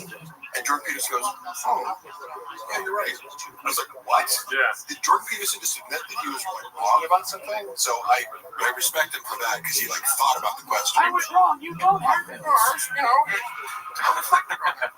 I don't know if you know, but Cooney is known more for his Peterson impression than his shop commentary. Yeah. I do the Peterson impression on the show a bunch, and people request it, but I'm not convinced it's any good. Can I hear it? Go for it. Oh yeah, I've been doing it. Mark, I've heard that you at one point could attain pills. Is that still the case? I've never thought about working with a Canadian. Yeah, he's pitch for sure. Pencils. He's ridiculously high pitched. Mark, you're going to mouth and give me pencils. Yeah. My daughter has plastic surgery on her face. Have you seen it? Thank you, David. I'm still not convinced. It's really, it sounds too much like when I do my mom. Like an impersonation of my mom. Has Mark ever laughed genuinely? And Matt, why do people think I don't laugh genuinely? I'm very open with laughter. I don't try to shield my laughter. If I think something's funny, I laugh at it. Can we get some more English money in the chat? We need English money. Nabjot, where are you at, Bo? Are you saying English money because it's in pounds? I'm joking around. He fucked up. I did it on purpose. It's a funny shot. It's a joke. There's a guy that gave us, I'm not sure. Was it rubles? Yeah. Oh, I didn't know that. He gave us that, and I was like, is that English money to Gerardo? And Gerardo didn't cut it in time. Does Mark know the lyrics to 10? There's a... I should know. Let me picture it because I'm confusing right now with I'm falsely confusing it with all the songs you guys do. Give me the start of it. It says, "Oh, time for my favorite time of week when we get to hear Papa trying to speak." Pencils now. 10 minutes of shop. Yeah. Thank you. I kind of heard the melody. Dagestani is sick. Oh, man. Dagestan. Ever heard of it? I want to see BGL and Miguel have a race when they get the treat. Do you know Miguel? No, probably not. I don't know if you met Miguel. He's our friend that used to do the show, but he hates the show now. He sounds fast. Wait, he sounds fast. Oh. He hates the show? He hates the show. He hates our fans because they were making fun of him a lot. Probably because they're so hatred set. Yeah. What do people expect to go to live stream and not get made fun of? What? Yeah, take that, Miguel. Before I was on here, everyone's like, look how cool Mark is. I'm like, are you guys trolling me? No. Like, did you hate a bunch of bots to be like, oh, no, we actually made a decision. Thanks for bringing that up, Mark. We made a decision. We don't want any more bots watching us. Dude. Oh, yeah. I know. Flex bicep. My better bicep. So. Yeah, vote on the bicep. Damn, fool, you can see a real big horn view right here, dude. Look at that horn. For real, no. Look at wait. Actually, you can see it. Is it coming back? Wait, what's that one coming back? Look that way. No. Too much. There. What? Just go back and forth right there. Oh, can you see it now, though? No, I used to have a horn. I have a thing. Oh, nice. Dude, Horn Brothers, bro. Give me that. Yeah. Horn Brothers. Look how cool Mark is. Thank you, finally. For one thing, we do need to be clear about. We get a lot of bots. 100% of the negative comments are bots. We know this. Yeah. Every time someone criticizes us in any way, it's just another one of those bots. Yeah, we actually a lot of bots. We do. Saying something like that recently is like, all the haters of the bots. It's like, people are paying for negative comments. What? They're doing that to us. Go ahead and make sure they get it. What is your favorite TV show? The A-Team? bots. Actually, my favorite TV show might be Barry on HBO. Here's some English money, Bubba. Oh, thank him, Top Jimmy. Appreciate it. You're not a bot. That would require athletic talent. You're not a bot. I can tell when someone's a bot because if they say something negative, it's a bot. 100%. Want to be shirtless, so he would not be a pro wrestler. Hey Mark, what happens to his chug giveaway? I don't really know how giveaways work. Like I've been trying to follow that story, but I'm just like, I assume whatever shop is doing is fraudulent. Like obviously, but that's my presumption is. Yeah. If you tell me that it looks fraudulent, and you know more about giveaways than I do, I believe it because why would Chop do anything that doesn't benefit him financially, or involve some sort of misrepresentation of reality in order to benefit him? The only giveaways I do are facts. Yeah. Mark, you ever catch a facts? I saw Brendan piss in the sink literally every day. And the creative director at the time pulled him aside. He was like, I have one request. Could you just not piss in the sink? Holy shit. And Brendan, I think, agreed. He's like, oh, yeah. What a stupid thing to ask for. I would never ask somebody for that because I just assume they're going to piss in the sink. It's like, why would you ask about that? It's like, duh. If someone comes to your house, it makes sense for them to piss in the sink if they have to piss. Like, some people are fucking shit. And, dude, I pissed in all of my friends' sinks. Both men's sink is full of piss right now. Horn Brothers is when you get horny at the same time. Hilarious. Ah, fuck. Really? You guys horny right now? No. I don't even have a horn. I'm rock hard. If y'all are wearing hats inside, please, it's cringe. Listen. Doesn't matter. That counts. That's a bot comment. We found a bot comment. We found a bot. We found a bot. Mark, is it going to donate some cheeks? Did you ever call Brendan out for gripping the soles of his dirty shoes while sitting on a podcast? I noticed he had a lot of weird mannerisms. Like he does like self-soothing activities. Like he rubs his legs a lot. You know? Yeah. Like he's very tactile. So this is a neutral observation, just because certain personality types, I think, do like rubbing behaviors or like, but he was always doing this on his knees. Yeah. You know, he's like, what is it called? Stimming? Yeah. It's like self-soothing. Yeah. But you constantly. Oh, yeah. He does that all the time. I self-soothe once a night. Compulsively to the point where I would say the most. I have my own compulsions, but then if people make you aware of them, you become self-conscious. Yeah. I don't know what my compulsions are. Oh, I used to play with my beard all. I still do. Yeah, he played. They would talk about that on the pod. Like they're like, "Oh, Cooney's at his beard again. Tell him to stop." Yeah. Good luck with that. Mark, did you hook up with? Okay, hold on. Yeah, no. What's that? Mark, did you hook up with? No, you don't need to read that. No. You don't need to do that. Jamal, let's see. Did Chop take his dick juice straight or require a rain chaser grade? That's oh shit, dude. It's called autism. Yes. Shop's not autistic. Yeah. He's mentally retarded, but not autistic. Why won't he answer about Sanaz? So I got word that Sanaz called me deranged. But turns out, hopefully you'll find a better future, but she's the most deranged person who's ever worked for Shop. And I wouldn't say it if it wasn't true. She's crazy? Hey, Cooney, you have no fucking idea. You almost forgot. I like crazy chicks. It wouldn't surprise me if she ended up in jail the next 2 years. Let me just say that. Whoa, that crazy? Maybe.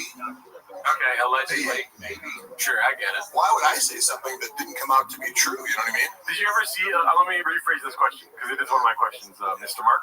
Yeah. What's the most creative you've seen Shop take at once? I like the. Jesus Christ! It wasn't Happy Hippo. Can I have that water? No limit. Like he takes it in a mouth that would make me nauseous. You know what I mean? Where I'm like, and I have taken good shots where it's like one could be fun. Yeah. It gives you some sort of buzz. It's a liquid.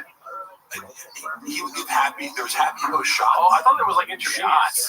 It's like heroin, right? I'm sure you could do it intravenous if you wanted to, but Battery. Tommy Lee was talking about how he used to be like Jack Daniels intravenous. Oh wow! Why? Who did that? Alcohol. That's crazy. Who said that? Tommy Lee.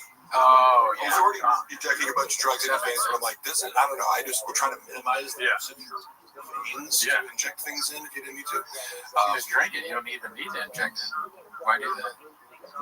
I'll tell you why. Because I love benzos. That's why. So funny. It's like, there are people here. Look at all the people that are excited. Here's the paper mache. I used to inject benzos directly into my penis.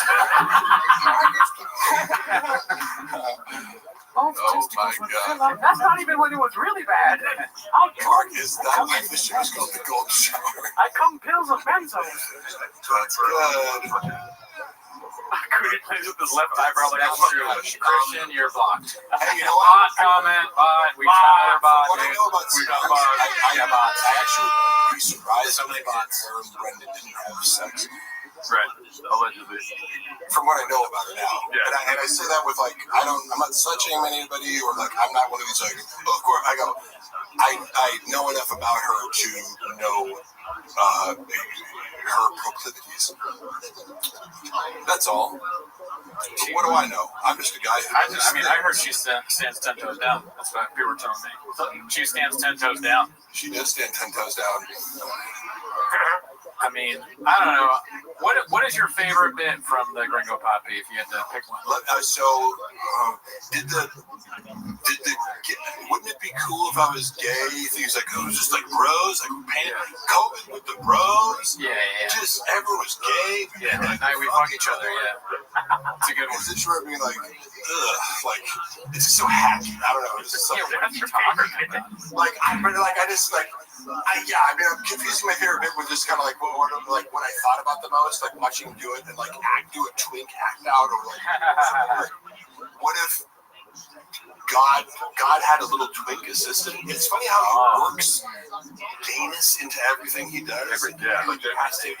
Yeah. Because look, I'm playing high school football or whatever. It's like you're always making gay jokes. Oh, you're gay. This guy's gay. But when you see like a 40-year-old man constantly making gay jokes, you're like, what's going on there, bud? Yeah, it's bad. What's going on with Fascination with Penis, where every single episode you have to talk about dicks and being gay? I don't even believe that he plays video games, right? Because you know in the video, he's like, we play video games with each other. Like, what video game does he play? None. Right? So that's just like, he's like a non-human trying to relate to humans. Grant that podcast. He doesn't have a fucking console. He's too stupid to play. It's another abstract thing where he's like, guys play video games, right? I can pass it off as something that I do that's normal. He's probably bad at every single video game. Video games. Yeah, because video games are. I gave up video games when I realized how much better my friends were than me. I'm like, oh, you're actually good at Tony Hawk, and it would take me 3 years of playing it every day to like just get as good as you. Yeah. And I would still just be a guy who's good at video games. I really just played Tony Hawk for the music, if I'm being honest. We're not doing all caps, y'all. No. You actually like you don't like all caps? No, because it's just like attention grabbing, and they're not really. And it's also like if they're not here all the time, it's like I'm not gonna. Yeah, you're taking away time from Top Jimmy and Mike Hardy. Yeah, dude, Palestine jokes all the time. Do you make gay jokes all the time, Cootie? Brendan Schaub does. Yeah. Someone's accusing you of making gay jokes. Well, listen, you think I'm Antoine Jameson too. Someone said Hacky sure, but Mark would be one of the bros of the scenario. I certainly would be. Why would you expect me, dude? Gay guys fucking love me. All caps, no doubt. If we do any kind of gay joke, it's ironic. The gay community is some of my biggest supporters. I'll be back. Gotta piss in the sink. I'm pissing like a madman. Mad love for gay dudes. Oh yeah. I mean, pissing in the sink. I mean, I do it every night, Papa. Every day. Yeah, 7 days a week. Only game Papa's good at is NASCAR. All caps, no gas. Can you do me a favor? Yeah. Adam is one of our loyal supporters, Yeah. and he has a wife named Ellie. Can you say, what's up, Adam and Ellie? Make sure to cuddle tonight or something like that. You know what I mean? What's up? Wait. What's up, Adam and Ellie? Makes you cuddle. Yeah! Motherfucking groove on. We need some little Adam. Yo, let it cut them cheeks, dog. Dude, if Ellie is not being turned on by that, then I don't know what else to do, Adam. Twin.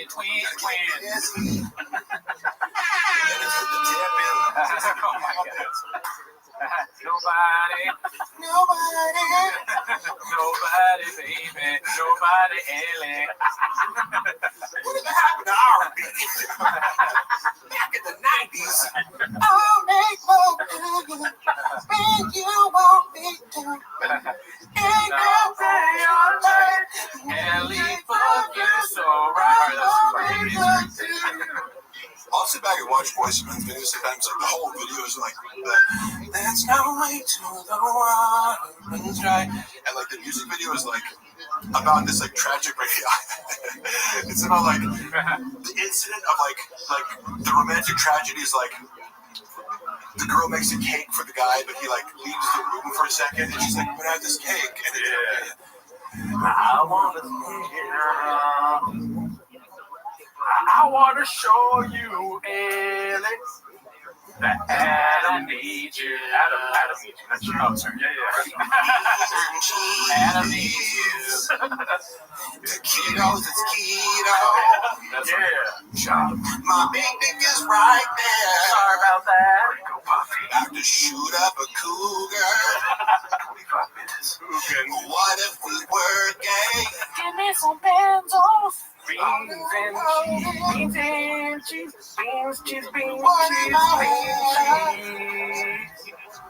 Don't take so oh shit, Ellie's in here, dude. What the Oh, that was cool. I actually wanted to do that. That was great. Knock that out, yeah. That was great. I think you could do so many versions of that song. Yeah. There could be a Shaw version, Peterson version, Gerardo version. Yeah.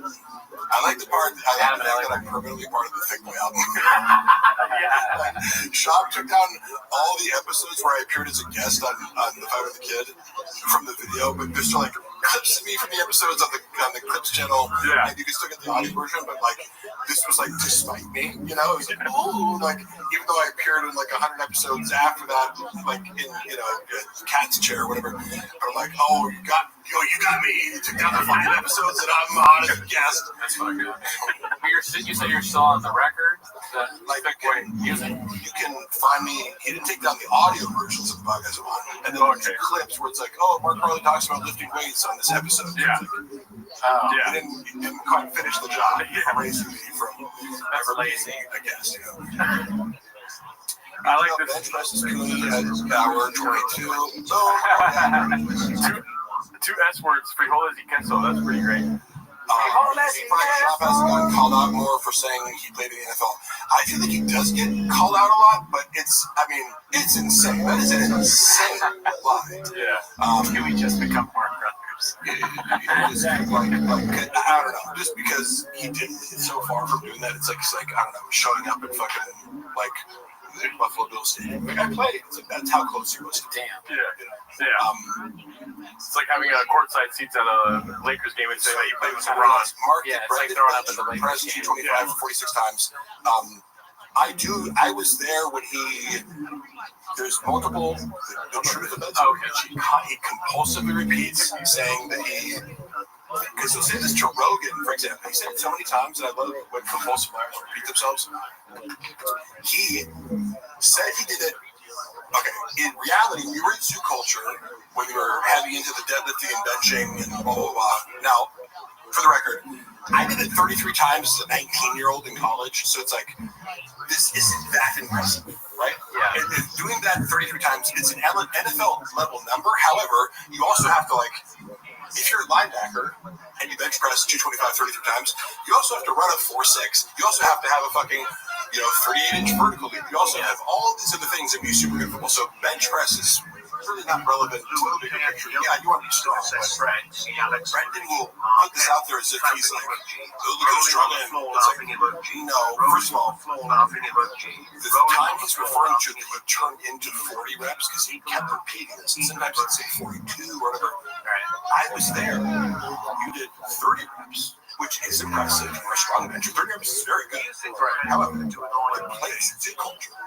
And I have photographic evidence of this. They don't weigh 45 pounds. Everybody knows that. You wouldn't, but there's calibrated plates for powerlifting that are colored and they're from, Alico or whatever. There's certain brands of powerlifting plates that are calibrated to exactly, but just regular iron plates, there's like discrepancies between each plate. Interesting. So, I would have just assumed that as low as 41 pounds. So it's possible if you take 3 pounds off each plate, all of a sudden you're dealing with 12 less pounds, which is significant. So that's much less. 212 pounds for 30 reps, and you're bouncing off your chest and not locking out, which may not count in a combine situation. And then lying about it and turning it into 40, despite having the eyewitness here. You're there. Why would he tell you something different? Yeah, just classic pathological lying where he's relying on other people. I'm like, hey, I was there. You didn't do 40, you did 30, and then because he kept saying it, like, and Rogan's impressed by it because he wasn't there, so why would you lie about it? You know? Right. You should know better. Because, again, I've seen Shop bench press 4 plates, and you don't need to lie about that. What do you need to exaggerate? The other thing was impressive enough. Yeah. So, but then were you aware he's posting for a while?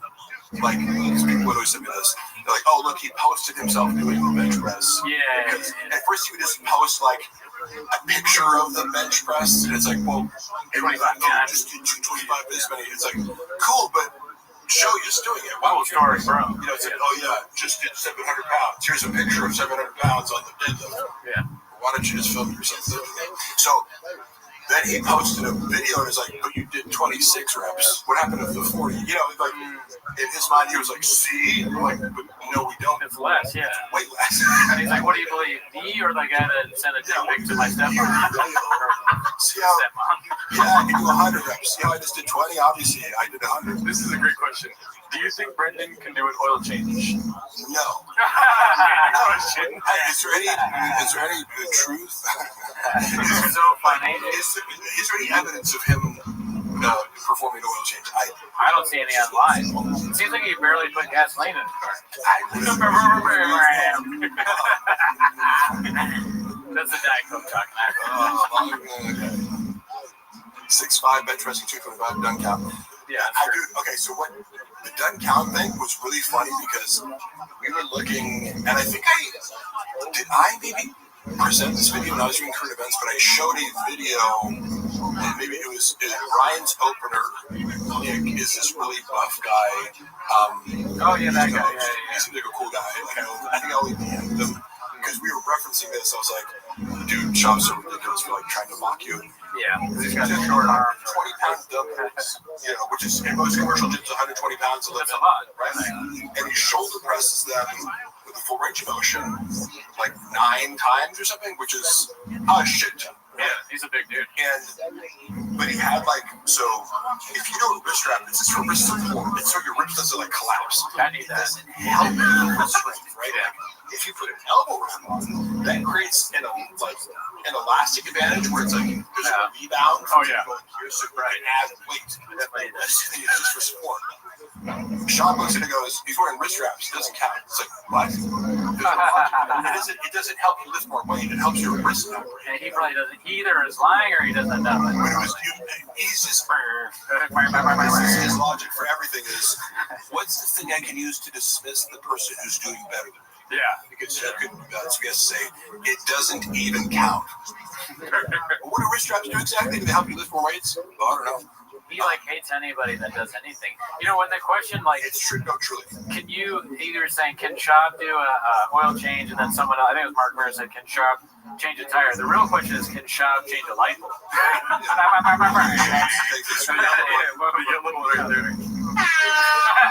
How many shops does it take to screw a light bulb?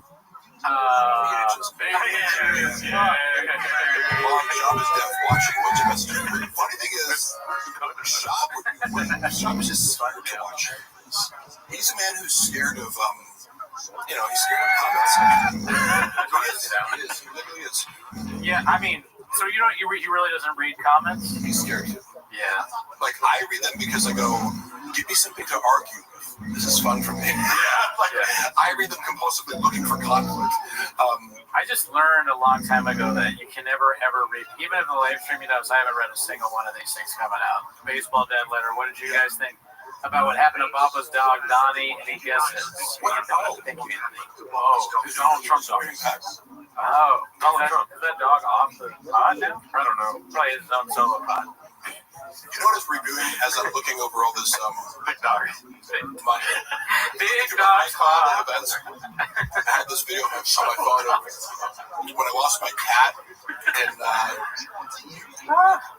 late 2021, early 2022.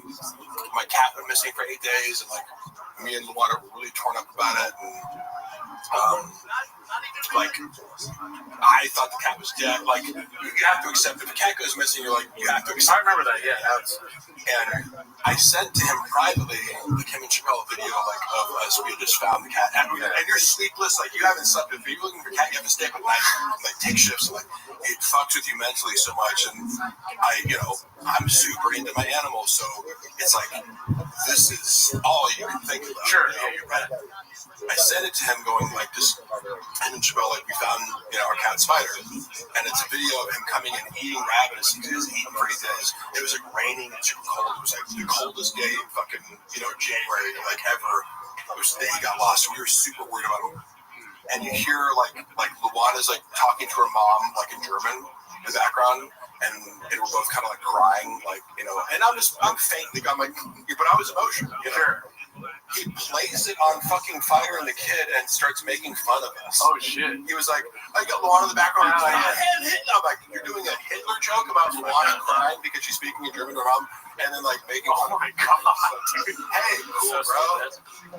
Like, but it's now I don't take offense to it. It just tells me like you have no empathy. No, probably not. And you don't understand people's relationships with pets. I know that too, because we lost a cat, Rogan and Shorty by our cat. We can't find him. Really? Yeah. It's pretty brutal. Haven't seen him in a while. Cats, you either keep them indoors. I know, take my cats outside and monitor them and take them inside. The cats want to be outside all the time. How many cats do you have? 4. Oh shit. And I walk them. But Really? With like a leash? I don't walk around, just walk. They like to play in the courtyard of our apartment complex, and they just like to smell shit and be outside as much. But if a cat had its way, it would be outside most of the day. I like cats, but I have a dog. Yeah, I like dogs too. Yeah. Do you have cats are easier? Like if you look at that's why I easier to shredded cat daddy. What's that? I'm a lifelong cat lover. And but I also love all animals. There doesn't have to be the dog cat dichotomy. I also love dogs too. It's just dogs are higher maintenance, Yeah, you can't really like leave with the dog. You have to make all these plans. Dogs are like, have someone come feed it. We selectively bred dogs to be more attached to humans and need more human attention and kind of be by your side all the time. Cats require like 20 minutes of interaction a day. Which is why I think Brendan has figured it out. It's like, you get a dog, you give it back, or you take it to get murdered or whatever it is. Hey, remember when he tried to just do that? Remember when he fucked up the hypoallergenic like Russian blue cats or whatever thing? Like it was a specific kind of cat they were looking for. I was the person who he tasked with helping him find this breeder. It's very hard to find hypoallergenic. There's like a bunch of scams out there. For like breeding cats, he got scammed first, maybe after this, but like it's difficult landscape to navigate if you're not savvy. There's probably a lot more dog breeders out there. Cats that are like that don't trigger allergies. If you're looking for that, it's like a couple breeds, and you're either getting a hairless cat or just one kind of cat. And I connected them with these people who are legit. And he goes on his podcast after like I'd secured the deal. I'm like, you're gonna go pick him up this week. Yeah. And he talks shit about the cat. He's like, these stupid fucking cats, and the owners be like, and somebody from the Reddit forwards it. I think to his wife. Like someone clipped it and it was like, you can easily, because like there's one breeder of these certain kinds of cats in LA, so they sent it to her, and I saw this like recently screenshot this hostile message where it was like, but also fairly, it's like I'm glad your husband like outed himself and like for being like you saved us the trouble of like giving one of our cats to a horrible. Yeah, what would be a horrible pet owner? Thank you, man. But he couldn't even. I was like, okay, you can't like you compulsively talk shit about so many things in your life that you don't even realize. Like, you just paid me to work 20 hours to find these cats, and then you're just like couldn't keep your mouth shut long enough for one fucking podcast episode to not talk shit about a stranger who you're about to do business with and fuck up the whole opportunity. I mean, Shab is so stupid. I like how you bring up how he keeps getting scammed, because I think we should try to. He is the biggest. Yeah, he's the perfect target. I mentioned before how the former creative director would talk about the magic beans. The magic beans. Like, shop, you need alien insurance. Yeah, it's like, oh, here's For your house. Your social media. Yeah. Your switch. Oh, yeah. I used to run this scam where he would get more followers. There was an automated process that you could do where, okay, let's say you're a celebrity, right? And there's like an automated thing that likes random people's stories. Yeah. Because if you're like, oh, if really? You check mark and 1 million followers, and somebody sees that you like your story, it drives traffic to your page, and then they follow you. So it actually does work. Yeah. But at the time, he was being counterbalanced by the fact that he had like fucked with Bobby Lee, and like so people were just like unfollowing him by the thousands. Yeah. Like you can't make up for this. Like it would have worked if you had a net neutral following, but some engagement. I was just going through all these screenshots of people being like, "Oh, hey, thanks for liking my story, Brendan." Like, because I'd be sending it to him. It's like, you know, he hired this guy. I remember, like, stiffed him at the final month because he just didn't feel like paying him. Allegedly. Yeah, it was like $5,000 a month, like run this thing. And he's like, "It's not getting new results." I'm like, "Well, it is. It's just if you look at how many followers you're getting, it's just being drowned out by the unfollows because of your own action. It's crazy." Yeah. It's crazy because when you hit that hundreds of thousands or millions, yeah, it's like you don't see the unfollowing rate really. Yeah, but just somehow someone who didn't play on their college team was playing in the NFL. LOL. Yeah, yeah, exactly. The delusion. Somebody says, Mark, you know how hard it is to play in the NFL, but somehow someone who didn't play on their college team is playing in NFL. Wait, is that a reference to current players? Because if so, I don't know. I don't follow NFL currently. Guys, can we let PGL Tom be? He hasn't got a person. Guys, stop. Let me talk. Jesus. This has been so much fun, dude. This has been amazing. I like okay. So how many times is Gringo Poppy going to play? I mean, we did the math. I think it's 57 or 58. I don't know even what number we're on now. I will tell you, you made the first 3 hours bearable. I was thinking about the production value versus his first one. Yeah. Like it's like the first one looks amazing into the theater and the lights and everything's so perfect. And it was like this looks like it was shot in someone's like basement. Super 8 camera. Yeah. My favorite joke is actually on the first one of Shops. Which one? When he's like hunting with Joe Rogan. Shut up, Goonies. This is my favorite joke. When he's hunting with Joe Rogan and he goes, where are the turkeys at? Over there? Okay, cool. And he kicks all the turkeys. It's fucking hilarious, dude. Why does he kick them? I don't remember this joke. Because he's like, it's so easy to kill them. You know, you don't need a gun. You can just kick the turkeys. He's like, where are they at? Over there? Okay. Oh yeah, for sure. Yeah. And he starts kicking them. I don't know, man. I like all these jokes about like callousness towards animals. Yeah, that's a good point, Mark. I mean, turkeys are great. You ever see those wild turkeys? They're so funny and they're kind of friendly. Yeah. Some of them let you pet them. And I get hunting more turkeys. I see. Kill one elk and eat the meat for the rest of the year. I totally get that, but I don't know. Trophy hunting is a little weird to me, but I get like the argument for it is it drives animal conservation. Yeah. Sure. Sometimes you gotta kill a deer. I just wouldn't ever sign up and be like, yeah, let me go kill a lion. I wouldn't want to do that. So I can put his head in my fucking living room. Such a weird instinct. Yeah, that'd be cannibalism. There's dead animals that are shot. There's an enclosed environment, and I had a high-powered rifle. It's all about a lion killing a lion, bee? Yeah. Mark, let me ask you a question about that. Do you feel any kinship to lions now? That's a ridiculous question. You always have? I remember as a child, I saw this guy, an article about a guy like who somehow had like he had a pet lion, but there was some like he might have been South Africa, like he lived in a place where there would be more like an actual lion in the wild. Yeah. But he like befriended a large cat, and there are these people you can see them on the internet where they like that one famous South African guy who like he kind of has his like herd of lions, and he also does it with hyenas, but he knows all their behaviors. You can own a tiger and develop a friendship with it. The tigers are much more solo, like in nature, they have their own territory and they go solo. But lions are highly social. They're the most social big cats, right? So I've always thought it would be so cool to fucking have a big cat. You know, because they act just like regular cats, just bigger. Yeah. You know, and they could, instead of like, oh, it like scratched my arm, it's like you'd be dead. But you know. This question I wanted to ask you next right here. I think you got lost in the sauce here. Oh, what? We're already on another take of the Gringo Poppy? God damn, dude, not enough, man. Did he delete it? It was a great question. Oh, here we go. This is it right here. Do you think Brendan has ever read an entire book without pictures? No. Such a quick no.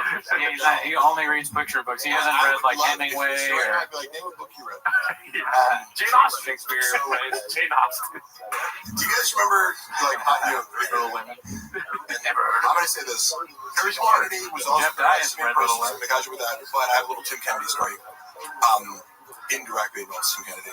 But he was on the Food Truck Diaries when I was working there, and he came in again. Tim was very gracious to me. I also get that he seems to have told some ridiculous sociopathic lies that I'm like, what the fuck? Like, again, isn't it enough to be a Green Beret who, like, was a great MMA fighter? Yeah. You have to, like, invent, you know, that you did more crimes in order to see it. Like, Yeah. And no one's checking that for you and be like, hey, bad idea, buddy. Who's surrounding you, you know? What was your upbringing like? Yeah. There's this deficit of attention. Did you have a bad childhood with a Vita device? Yeah.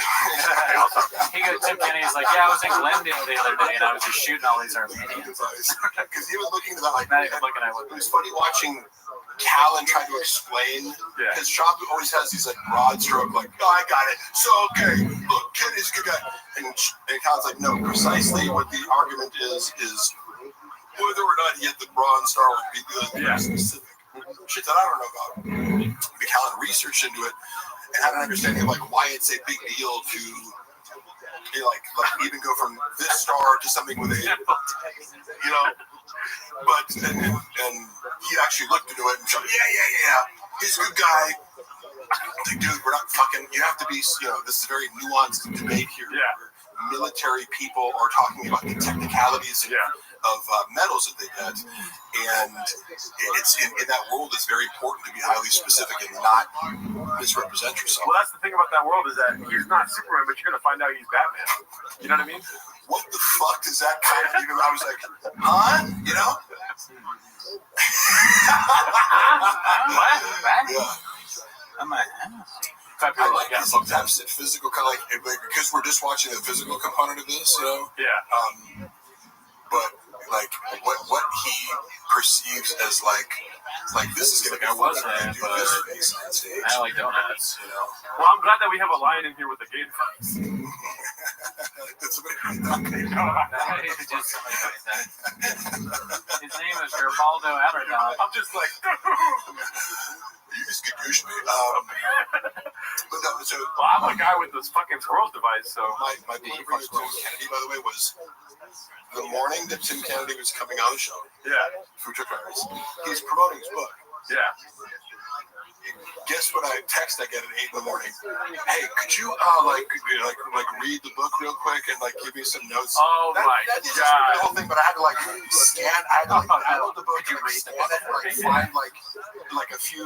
You know, it's like give me like a book report by an hour. You know, so I had to like feed Shop questions so that he could pretend as if he had read it. That's why, right? And I'm like, why not just say you didn't read it? Who gives a fuck? Nobody thinks you're a reader. Yeah. And then, you know, so I didn't read the book, but tell me about it. Yeah.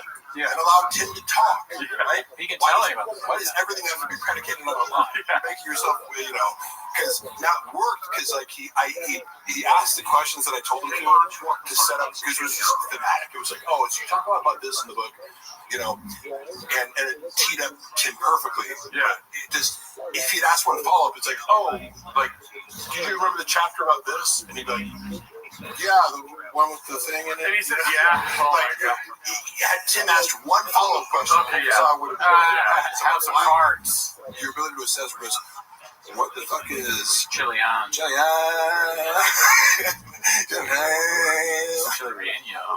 What the fuck is Wingus McDingus, dude? He's Batman. I got a stupid Tim Kennedy out here. Tim Kennedy, ever been killed by him? Sorry, I'm off the show. Mark, did Brennan after that video of everyone congratulating him for his Ringo Poppy special, or did Chin actually come up with that on his own unprompted? It was planned unprompted, but here, let me say this. What kind of person would you anticipate? Like, because, like, it's almost like, oh my God, you threw this surprise birthday party. It's like, I don't want that, you know? Yeah. Like, don't give me an emotional thing for, like, I'm recording a podcast. Yeah, exactly. So, Greedy tries to make me cry all the time. It was like, it's telling of what the environment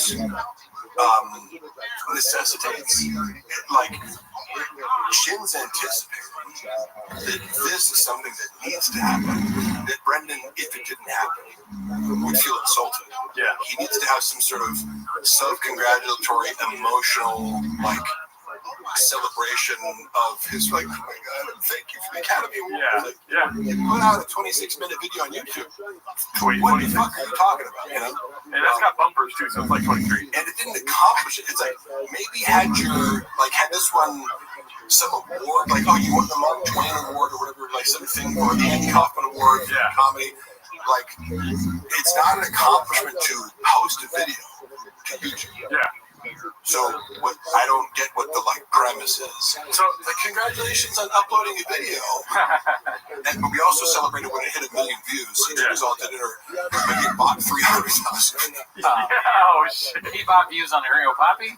Yes. Oh, wow. And I heard it from this. He didn't even need to do that. He was like, I need because he felt in his mind that getting to 1 million views would, like, it's a benchmark. Everyone wrong, but he gets fixated on, like, it needs to be this, it needs to, like, you know, be a certain thing. Speaking of being fixated, you know, I don't expect you to watch all of our shows, but we have this idea that Shop hates us, right?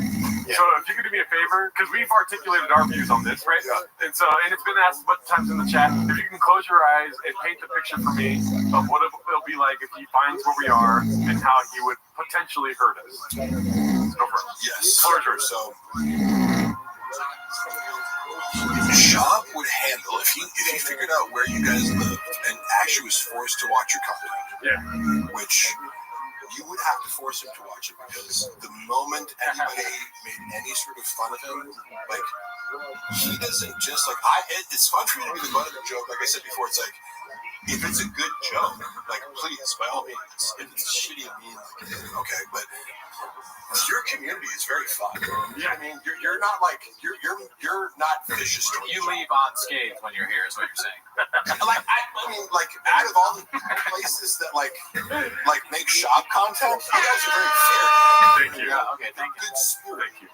Now get to the part where he comes in. We have story there. I've never counted. If you were a normal human being, you, like, if you had a 10 minutes of fucking Chris D'Elia or Brian Callen, they'd be like, oh, that's hilarious. Like, that you guys, like, do a podcast about me every week? Like, that's funny. Shop would hate it, irrationally, because you guys are, it's all fun and spirited. We're it's all good spirited. He would hate the moment that he discovered that he was the butt of a joke by plebeians, you know, it's like beneath him. So you guys are movies, right? So it's like, who are these movies in their mom's closet and doing, you know, like, and so he'd use every adjective to dismiss their own shit. And then he would imagine beating up or talk about beating the shit out of you, or outside of you. Like, yes. Shop would never confront you face to face because he has an aversion to face conflict because, like, I'm not saying he's scared to fight. Obviously, he fought in the UFC, but he was paid to do it, and I assume he has more nerves. And, like, some people are less bothered by it. It's like, you think Khabib or Magomedov gets nervous to fight? Yeah. I think that's the coldest motherfucker. You're right. No, you know what I mean? Like, but some guys, admittedly, like George St. Pierre, like, he just admitted to being very nervous, and it makes sense. He's kind of a nerdy guy, but he's just really good at fighting. But it's like, you're in an arena and some dude trying to beat the shit out of you. Of course, but you walk in here and two fat dudes are eating coffee cakes. You know what I mean? Yeah, it's a joke. Here's what I'm saying, though, is that Brendan in real life, despite, like, his success in the UFC, he's not somebody who enjoys like conflict per se. Like I enjoy confrontation more than he does. Yeah. You know, the idea of like beating the shit out of someone who deserves it. Like for example, if like you know, no, I'm just saying like if I saw some dude like bullying my friend, like he would be like, oh, I get to beat the shit out of this guy. Like, nice, let's go. Justified, right? Yeah, no violence. But that's predicated on the idea of a moral compass. Yes. Right? Where you're right. Damn, you're fucking smart, Mark. What the fuck, dude? Yeah, this is somebody who did listen to our sociopath who like literally enjoys sadistically inflicting violence on people just because you're capable of it and it gives you pleasure in the act of committing violence against people. Like you draw pleasure from that. Brendan's not a sociopath, but it implies like there would be a world. Now, of course, if somebody attacked his wife or kids, of course, it's not automatic. Oh yeah, I have no doubt that he would defend. He's going to intersect the hell out of you, dude. But he wouldn't be able to comprehend or justify what the moral transgression is. Yeah. Now, there are fighting words for guys where it's like, you can roast me or whatever, but there's certain things a guy can say to me where I'm like, you're inviting me to hit you in the face. Right, yeah. like you're disrespecting me in a way that transgresses a male boundary. Like if you ate someone's Triscuits and they were like, hey, why did you eat my Triscuits? And then their mom calls you. You probably have to yell at your mom. But if you say it to my mom, that is a predicate for physical violence. And that's a funny thing to analyze too, because that shows you the moral compass is broken there. You're attacking the guy because you ate his food. Wow. What the fuck is wrong with you? You know, Brian, wow. Just that's good. Wow. In his mind, he's the hero of that story. He doesn't realize he's like, oh no, you're Cobra Kai, you know. Oh, Assad, dude. Assad is one of our favorites. Finally, dude, he's a chef. Hey, real quick, y'all talking about Baba being scared. That's your takeaway. Look him in the room. Lock him in the room and he'll fuck his way out on skate with the Diet Coke. Yeah, exactly. I'm just telling you, like, why would I lie about my perception of Brendan? The most mean and aggressive he was in group chats. He likes to bully people where he has formal authority in front of other people. Yeah. And knowing that if you clap back at him, it's going to be in front of other people, therefore he's justified in firing you. Yes.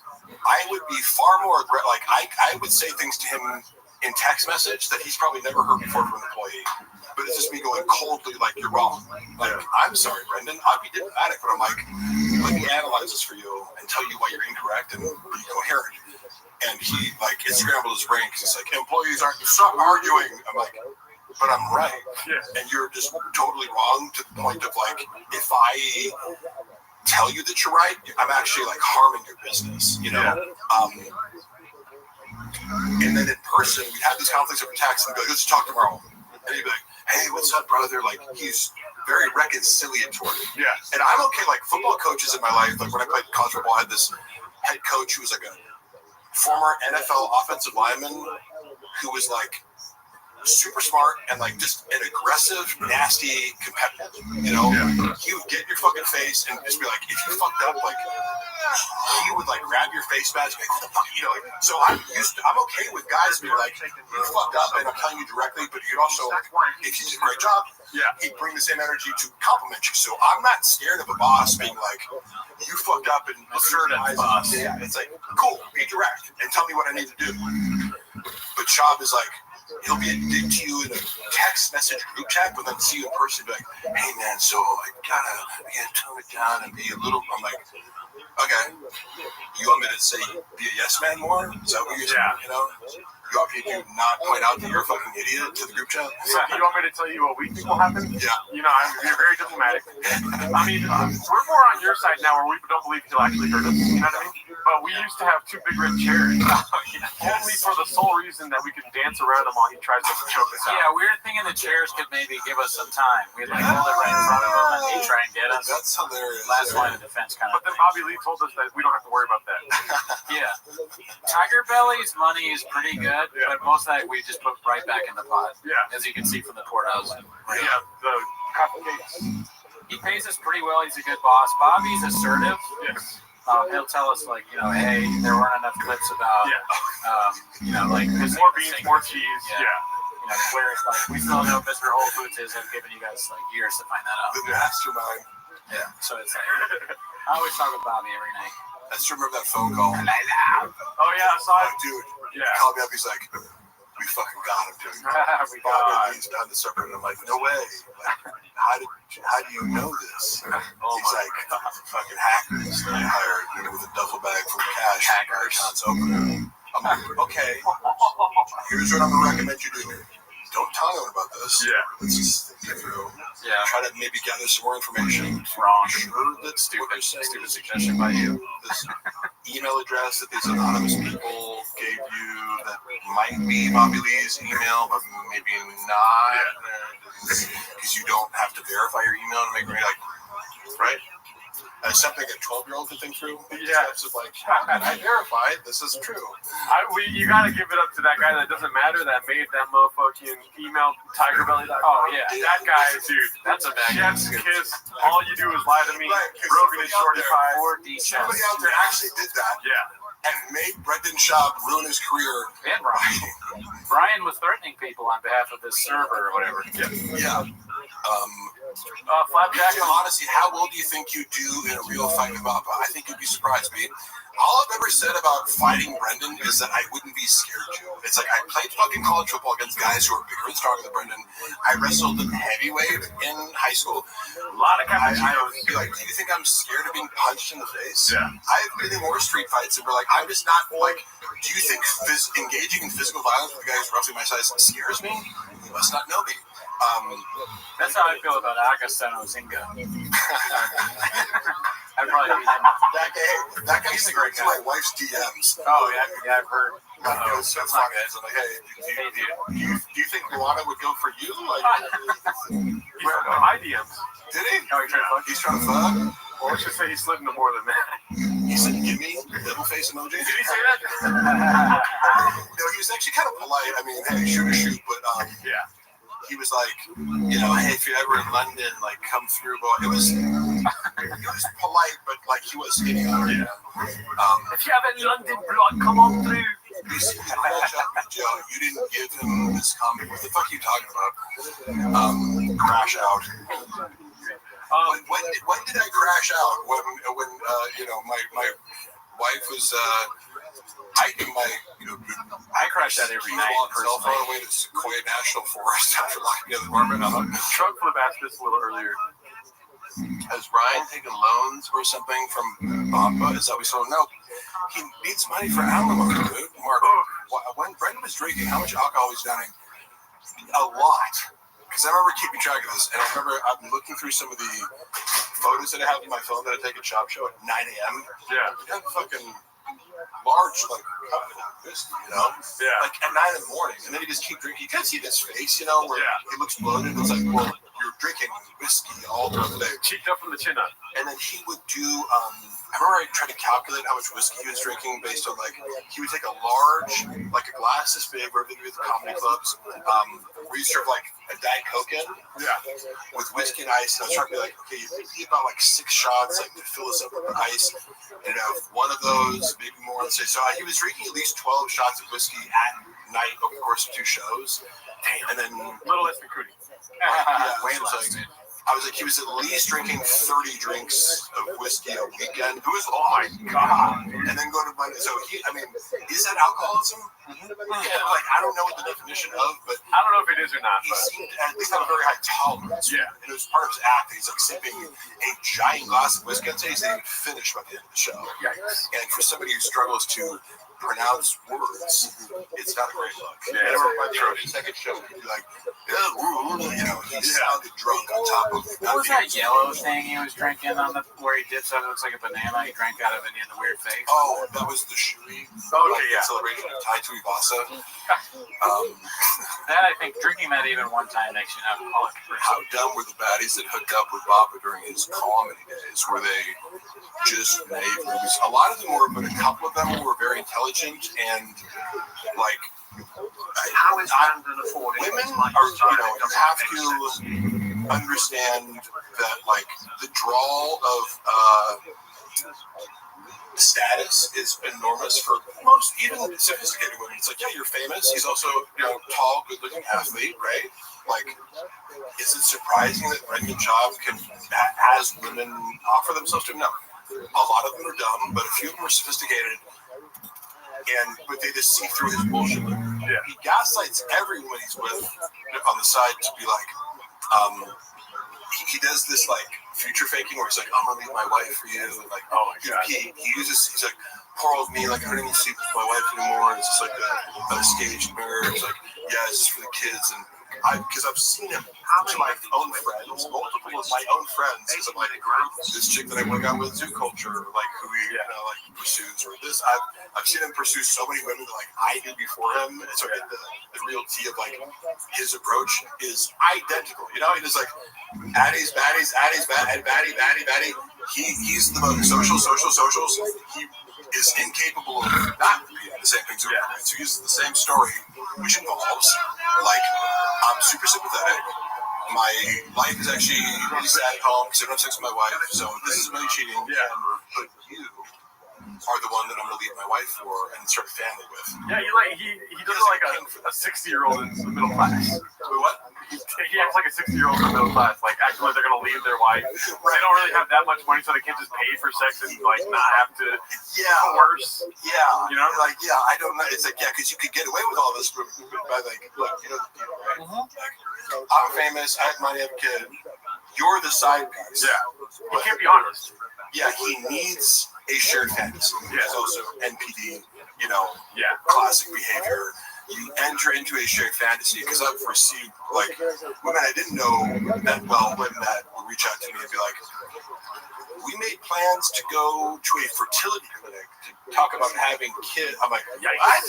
I'm like, you're an idiot for believing that. First of all, but Brendan was initiated because he develops a pretty elaborate fantasy with women who he will then discard the next week. Which creates liabilities, because guess what? If you do that to enough women, one of them's gonna be Ask Crystalia. Ask Crystalia. Yeah, dude. Right. It's just like you're upping the odds of if you treat enough women like objects, one of them might protest. And then that might give momentum to a movement. A little bit of a movement, or other people. Truck Flip, great question. He already answered that though. Yeah, I think he thinks Elder Gator is Netflix. He's doing God's work. He's an artiste. How many addies went with all that whiskey? Oh, we already answered that too. 3 to 4 day. Yeah, it's quite a bit. How is Brendan affording his lifestyle? It doesn't make sense. Peter. Somebody said Peter. Okay. So I really try to not speak inaccurately, right? Like because there's already so many people speculating on like he's going broke, he's doing this, but if I don't see your bank accounts or know your exact financial situations, I can't comment on that because I know he made a lot of money doing stand-up, for sure. He made a lot of money doing podcasts, so like if you have any sort of financial intelligence, you can tuck some of that away. And I think he doesn't keep it a secret that he lives outside of his means. Like he talks about that he just bought a Corvette because he got money from the UFC or whatever. Right. I mean, that's the main thing is like a guy like me, if you give me a bunch of money, I'd be like, I'd buy a functional car and like I don't know, live in a tiny home. I don't care. I just like the comfort would be having a bunch of money as security to kind of do what I want and not have to worry about it. It doesn't make sense to me to be like, I got a bunch of money, I can look like I'm more rich. Like what? Who gives a fuck? But to him, the appearance of wealth is very important to him and Joanna. As many people in LA that you meet that I'm they're fucking materialist. They're in Austin now though, and they do. One thing we're laughing about with the expensive thing. He's whining all the time about Austin now, and one of the first things he said was they don't have an Erewhon in here. Oh yes, I wanted to ask you. Yeah, well, what do you think about that? That's a crazy thing to say. Oh yeah. Also, you guys have been to Erewhon. Oh, of course. I would never have actually shopped there had it not been for Shab. No, because it's like. I hate because I as a bodybuilder, you cook your own food and I eat steak and rice, chicken rice, I don't need fancy shit, right? So I'm already cooking for myself. So I'm like, wait, so this $10 steak that I could get from Costco that's amazing. The equivalent of that at Erewhon would be like $80 from the fucking, I just remember going there and being like, wait, how about a drink and like a plate of food that had like meat and a side dish and it's like $40? Yeah, their hot bar different. It's now the food is very good, but it's like going to Erewhon is part of the whole like I'm rich, I can afford it. You like to be seen at Erewhon because everything's so expensive, it prices out all the brokies. So Erewhon's like fucking Costco with the beach, dude. I'm just it's a funny little thing there. It always invite me there, but like I'm like I can eat McDonald's. Shout out to CR Guitar, dude. What the fuck? CR Guitar. CR Guitar is the guy that made our theme song. He's in Canada. He's a great musician. He's a great follow on Instagram. Like the T-Most boys. On my mom's side, her mother is Irish heritage. Mary Evelyn Ruane. We're all Irish heritage. Dude, hit up CR Guitar if you want music. Someone's like the most Irishest. What the fuck is an Erewhon beef? Erewhon it's like EREWHON. It's like more expensive Whole Foods. It's like a grocery store where everything is like 3 times the price of a normal grocery store. Literally, like it's like, oh, here's this small thing of strawberries. It's $18. Yeah. I've never bought food. Well, I've never grocery shopped there. I have gotten a smoothie or two. It was expensive as I remember $30 smoothie. You guys know about the protein pony that came? 40. That became a meme like 60. At least on the Reddit. Which one? So Theo Vaughn referred to me as Protein Pony when I was out of the room. Oh, wow. And it became this little moment where Sean got mad at me. Yeah. Because here's what happened. I had never met Theo before. He was flying in and out. So, like, the first time I met him was when he came in for King of the Sting one episode early on in my tenure working there when I started to help out with King of the Sting. I met him, said, what's up? We're cool. And he just got off the plane, and you could tell he didn't want to be there. Like the whole energy and the whole theory of like, he really wanted to, he made some vague reference to like, man, we're just doing stuff like this kind of, your heart's not in it, whatever he said, but like he was obviously referring to King of the Sting. But you don't blame him because even just traveling across the country to do a podcast sounds horrible. Sounds like the worst flight of all time. Yeah. Like when you're already traveling for stand-up, it's like, why would you want to do that for? And I'm sure it was lucrative. There's some amount of money, but it's like, if you're thinking about it, you don't need it. I could just be my living room. Correct. If I was making enough money, you could not pay me enough to like take another flight across the country. But then again, podcasts are so powerful that sometimes you watch the Green House for 24 hours. Hey, Mark, Chappelle falling out. There is certainly a reason that they do not associate with one another. I'm not going to go into the specifics of it, but just know that Chappelle is one of my closest friends. He is a person with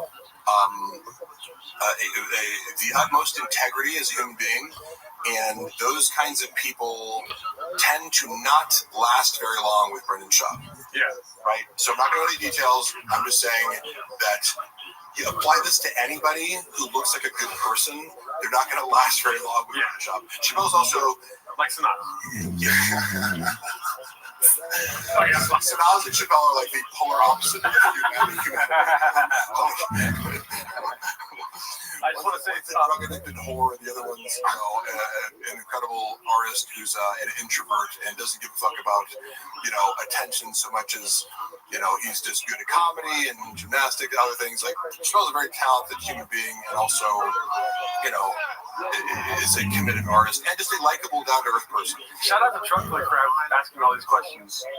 That has been a question throughout the chat. Is thoughts on Kalila? You don't have to go too far into it.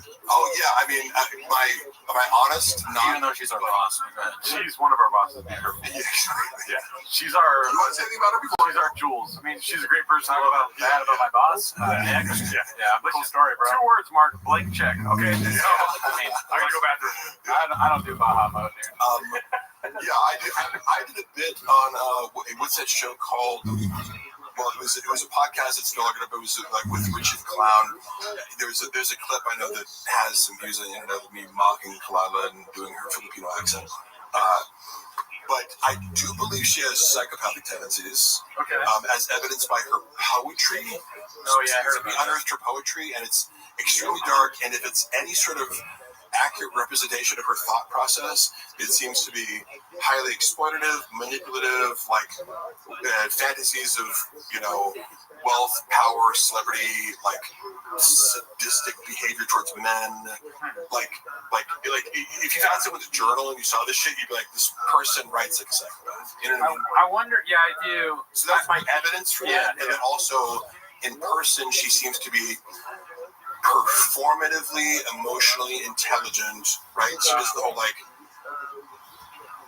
when we considered being mindful of the things that we talk, so Great she's misdirecting you with a calm, deliberate. She's articulate and smart enough to misdirect away from the fact that she's calculated, vindictive, sadistic, right? If you look at enough clips of Tiger Belly, you'll see evidence of her being, when the mask slips, she's sadistic. She has enough self-awareness not to do that all the time, and she often comes across as genuine, and I'm like, I believe that she is very close with Bobby, but like, I have to assume she is very calculated in her pursuit of Bobby, and she's highly incentivized to make the relationship seem as legitimate as possible and her love legitimate, even though I would assign very ulterior, like, calculated motives for her to pursue Bobby and become well-known and famous. Although I'm not saying she didn't do anything for Bobby.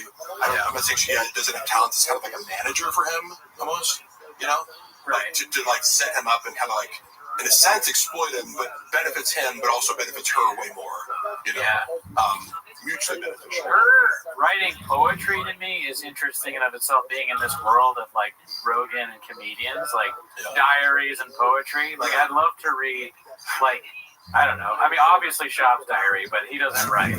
But like Rogan, what's in Rogan's diary? He spits facts. Jeff Dye, does he write poetry? Like women, that's a haiku about how women are whores. I don't know how to do haikus, but it would be like something about women. Listen, I'm as horny as Brendan's forehead, all right? So, okay, all right, sorry. Come on, that was good. Mark makes Baba look like a photographer when it comes to having the best brains for the arts. Yeah. And mock this. That's a great little word salad. Don't even know if being insulted or complimented. Everyone says Bobby Lee is so real. Why doesn't he make jokes about how being forced into cuckoldry? Was he forced into cuckoldry? Like, technically, I know people throw around the term cuck a lot as like, if a girl that you're dating fucks someone else, but it's like, does it imply watching? I don't know. I don't get it, because like Bappa does say that quite a bit. He called Marin a cuck. Yeah, and like I feel like it's an overused word these days. It's like it was a little cuck. It's like I've said that I heard from a girl that you fucked that you like to hear. You got off on her describing. This is from the girl's mouth. He would get, during sex, he would say, describe the biggest black dicks you've ever had. Oh my God. I was like, I can't unhear that. This is a shop sexual fetish. Wait, women tell people that? Huh? Like the Leah thing? You know, like finding out, wait, women say what you tell them to say during sex? Shit! Hold on, we gotta stop this fight. I need to go on. That's Slojo being the most superficial person. Can you get Rob back on the phone? Terry, your lawyer. I need to write some lawsuits. When I said that during sex, I didn't know that you could say it to other people. Can you screenshot that? Man, dude. Fuck, somebody just asked me a question. Oh, what are my thoughts on Slojo? Yeah, she's in person. What I thought was funny about this, her portrayal in the Griot Poppy specifically is that it's predicated on her being a rattlesnake. Yeah, and like goddamn rattlesnake. Hot-tempered and this and that. It's like, if you meet Joanna, she's incredibly sweet. No, really? Superficial. Spicy. But she's like, want to be Kim Kardashian, right? Like, does Kim Kardashian be mean and nasty? You know what I mean? Like, it's like, she's very polite and conscientious and sweet. Like, now Shop will, like, privately, he'll complain about her, like, we get into arguments and this and that. I'm like, well, yeah, like, anybody who doesn't buy into your like stupid worldview would have arguments with. So. Sure, I would imagine that she's like not accurately portrayed by Shop for sure. There's no way he's like describing her accurately. No. Crop out the No, ugly. yeah, I know for a fact he's actually real rap. He told me how, like, because there's a joke in Gringo Poppy where he goes, crop out the uglies, and send back, and then the reveal is, we're in a group chat, dumbass. And he's saying that to his wife. Yeah. And I go, did she really say that? And he goes, no, that was me. I was like, oh yeah, well, you told us. Oh, it's the opposite. There's always a swapping going on, right? There's always a projection or a reversing of the victim and the offender. I'm fast. Or sorry, wait. Call it what it is. 40 chess. Oh yeah, he's playing 40 chess. 40 chess, yeah. 5D chess. Like 3D chess doesn't have to keep up with 40. Like he's playing 8. What is 8D chess? Yeah, 10. Yeah. So we're on right now. What's the 8th dimension? Well, it's 40, like 40. Oh yeah, 40. CT. I mean, some people are just giving money. I know, it's very nice. Thank you, Tim. Just giving it. I think it's because like you're already spitting facts as it is. They don't really have a question. They don't question the facts that Mark Harley spits. Somebody said honest thoughts on Brian Callen. Okay, love you, Brian. You want to hear something funny that I learned recently? Oh yeah, of course. I don't think you. I mean, I don't know. I don't give a shit. But who cares? I know somebody who was flying him around in his private jet, going back and forth between Austin and LA. Because for a time period he was flying in LA. Right. So I know the wealthy individual who I'm personal friends with, Jamie, who I introduced to them, who was using, and Brian loves rich people. Brian's favorite people are rich people. He also likes people in cow costumes. Saying underwear Lopez. I don't know what that fucking story is about the Lopez. I don't know. I've seen it out of context. And I'm like, what the fuck was he doing? He certainly was legit. Lopez.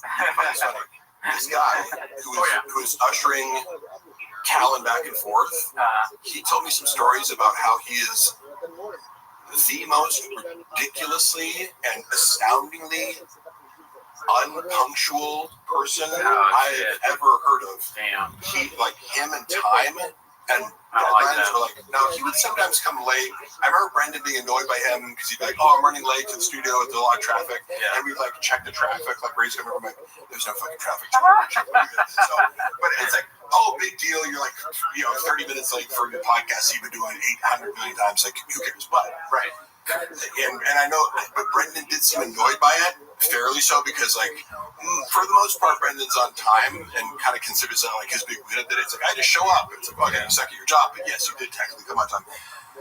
Brian apparently has a more difficult relationship with time, and I get that as like an ADD symptom. Like time management and time distortion are problems. However, the details of some of the stories I've heard, I was like, Brian is 8 years old when it comes to time. Like I heard like 10 different stories from this guy. It's like I hung out with him for a month, and he fucked up so many times for his own shows. You're middling for like big, like Tony Hinchcliffe's headlining, and like Kim Congdon is like opening, and you're the middle, and you're like 30 minutes late. Like, not even like when you're supposed to be there, just for the show. So like somebody has to come on and like kill. It was like not 2 minutes or whatever. Like shit runs down his head schedule. It was just stand up like. Kim Congdon does not have 30 extra minutes. Right. I go home and up, just not alone. But then it was like dinners. It would be like, hey, let's meet up for dinner at 7. And it's like, hey, I'm outside the restaurant, and then like they don't come until 9 p.m. or something like that. It's like so many stories are like.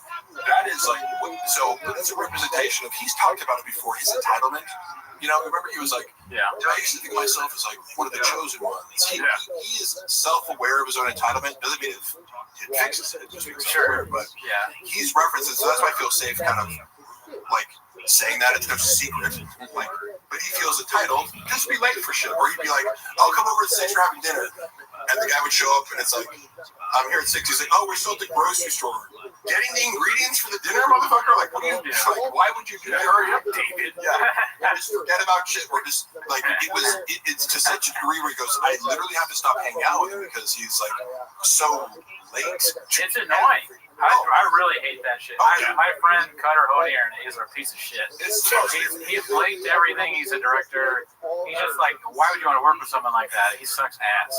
Do you know people like that? That are just late all the time? Well, no, not to that extreme, but cut them out of your life. You can get away with it more. The more status you have, like, because you hear about these celebrities where it's like, for example, I don't know if you're following the Blake Lively, Justin Baldoni lawsuit, but like, a little bit. You hear a lot about like actors holding shit up on set, like The Rock and Vin Diesel. Like they were talking about how like Vin Diesel would like hold up production. If you're an A-list actor and you want to have a temper tantrum, there's not much you can do to like force Vin Diesel out of this trailer if you just want to show it. Right. It's going to cost money, but what are you going to do? Fire him? Like there's no like mechanism in place to like punish you for not showing up on time. Yeah, what are you going to do? Volume punch me? Yeah, so I know there's something there. I was like, what did he say? Thank God. 3 hits. Yeah, exactly. Figure it out. Trump wants to know Tony Hinchcliffe, go. Oh, yeah. Tony Hinchcliffe. Do you guys have thoughts on Tony Hinchcliffe? Oh, yeah, we do. Yeah. Go for it. He's terrible. Really? Oh, No, I don't want.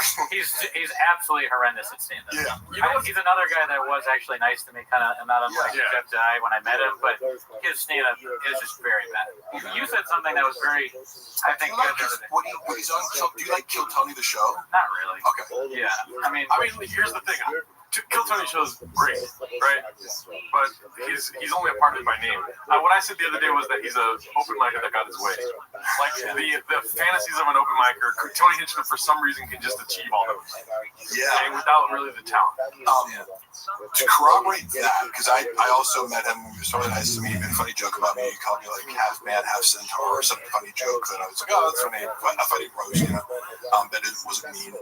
And my buddy, who is a comic in LA, seemed to have an issue. Like I brought him up once, and he was like, "That fucking guy walks around the comedy store like he's the fucking king of the universe." So apparently, he does rub people the wrong way to interact. People say that. People have said that about him a lot. I mean, the only interaction I've had with him is I did kill Tony once. He was nice to me on that. And then after the roast battle, he gave me some compliments.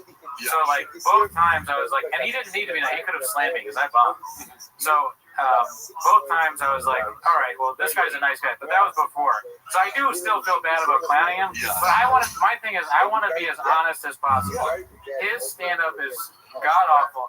We watched one shot, and you can't even find it online. Because it's and I have it down, right?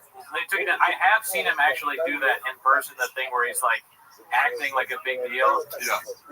I told the story in the pod before, but I was at the roast battle once, and he tried to make fun of this random open micer in the crowd. Yeah. And this open micer, I like the guy, but again, I'm going to be honest. He is not funny. He is not going to stand up. He's somebody who actually might kill me. So I love the guy. I love him. But he, at least at the time, he wasn't very good at stand-up. He said something back to Tony, and then Tony tried to slam him. It didn't go that well. But then the open micer was like, your special one shot, it's terrible. No one liked it. And he got a big pop, right? Yeah. And then Tony tried to come back at him, and it bombed. And then the open micer went back, but he was like, yeah. Well, I do when I remember there's been some moments in my life. I remember we used to roast each other in my fraternity. We'd like, as part of the initiation, you could like anonymously roast people. You would tell one of the pledges to like, you'd write a roast, and I'd be like, I would say, like, until you would go like that. You had to go goody and small T death beats. Like, it's not true that you're fucking good and write some roast, right? Yeah. So you know where it's coming from. So it was very fun. One dude, like,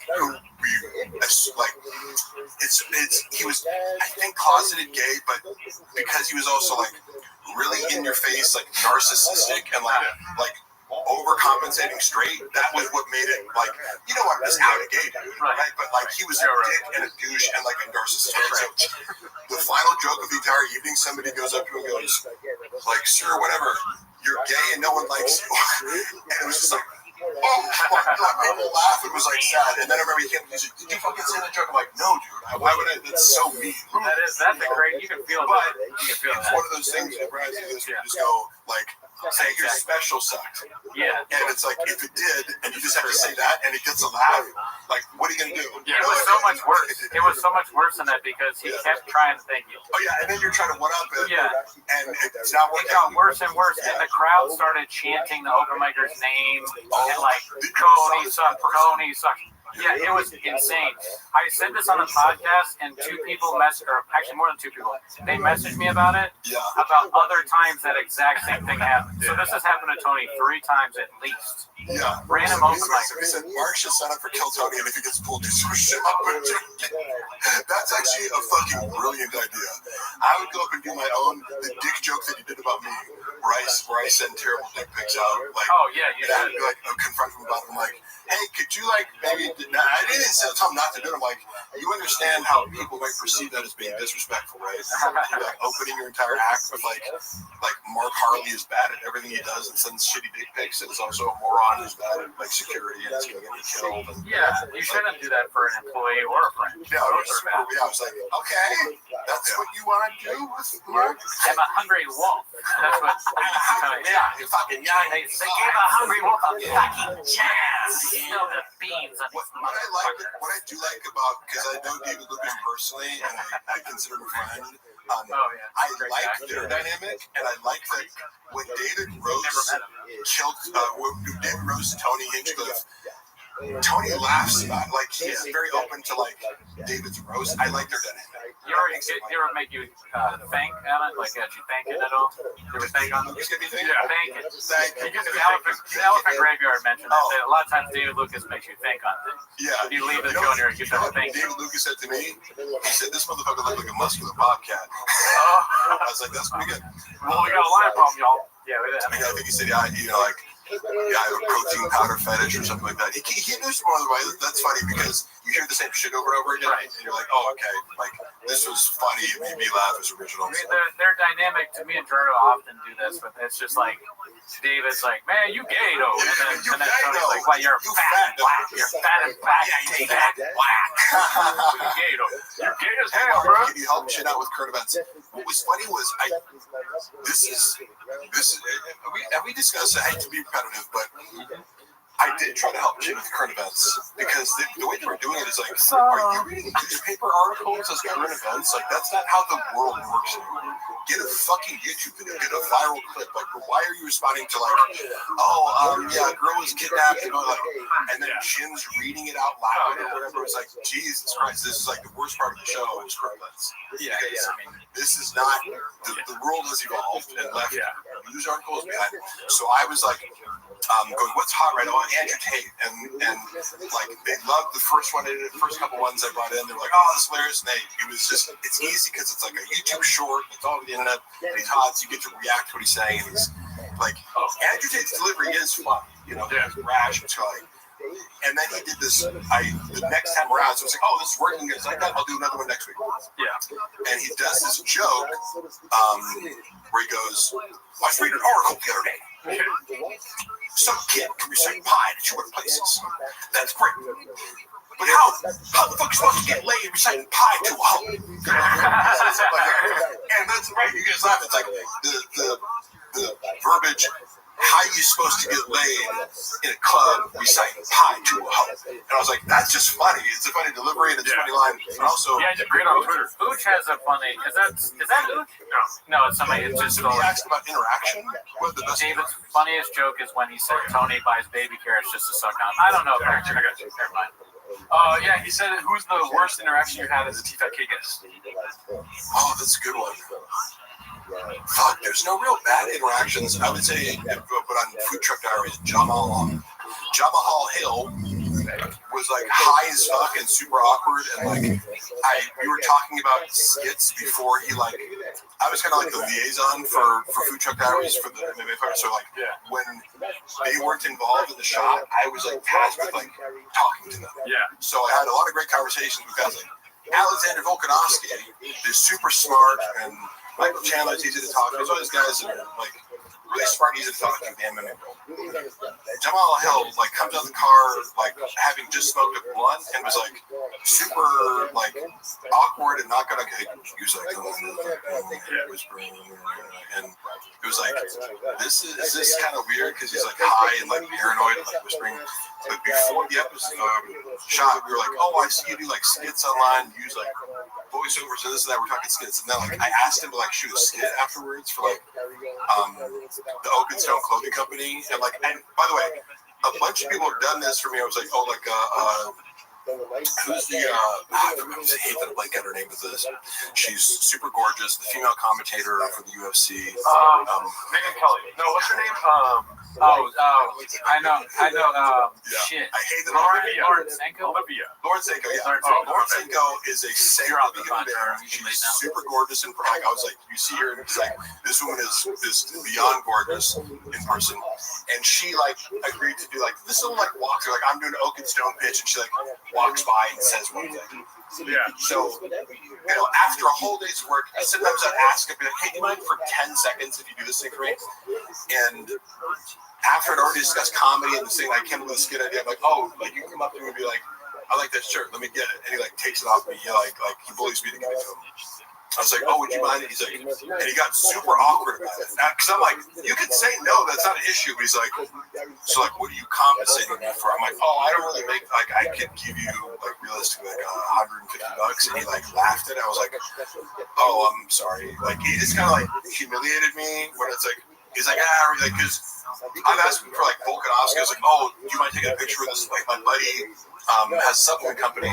He's like, yeah, I just can't post it publicly, but I'll take a picture with it. He said, him, this guy's a cool thing.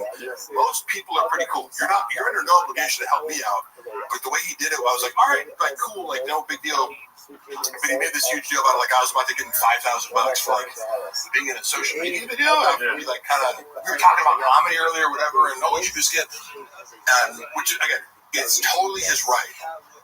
It would have ended there. I wouldn't be talking about it. But then I get a call from Brendan. He's like, did you fucking try to, like, get Jamal Hill to do a, like, promo? I'm like, how did that get back to you? Like, he's like, his manager called me. I'm like, did he? You know, like, his manager?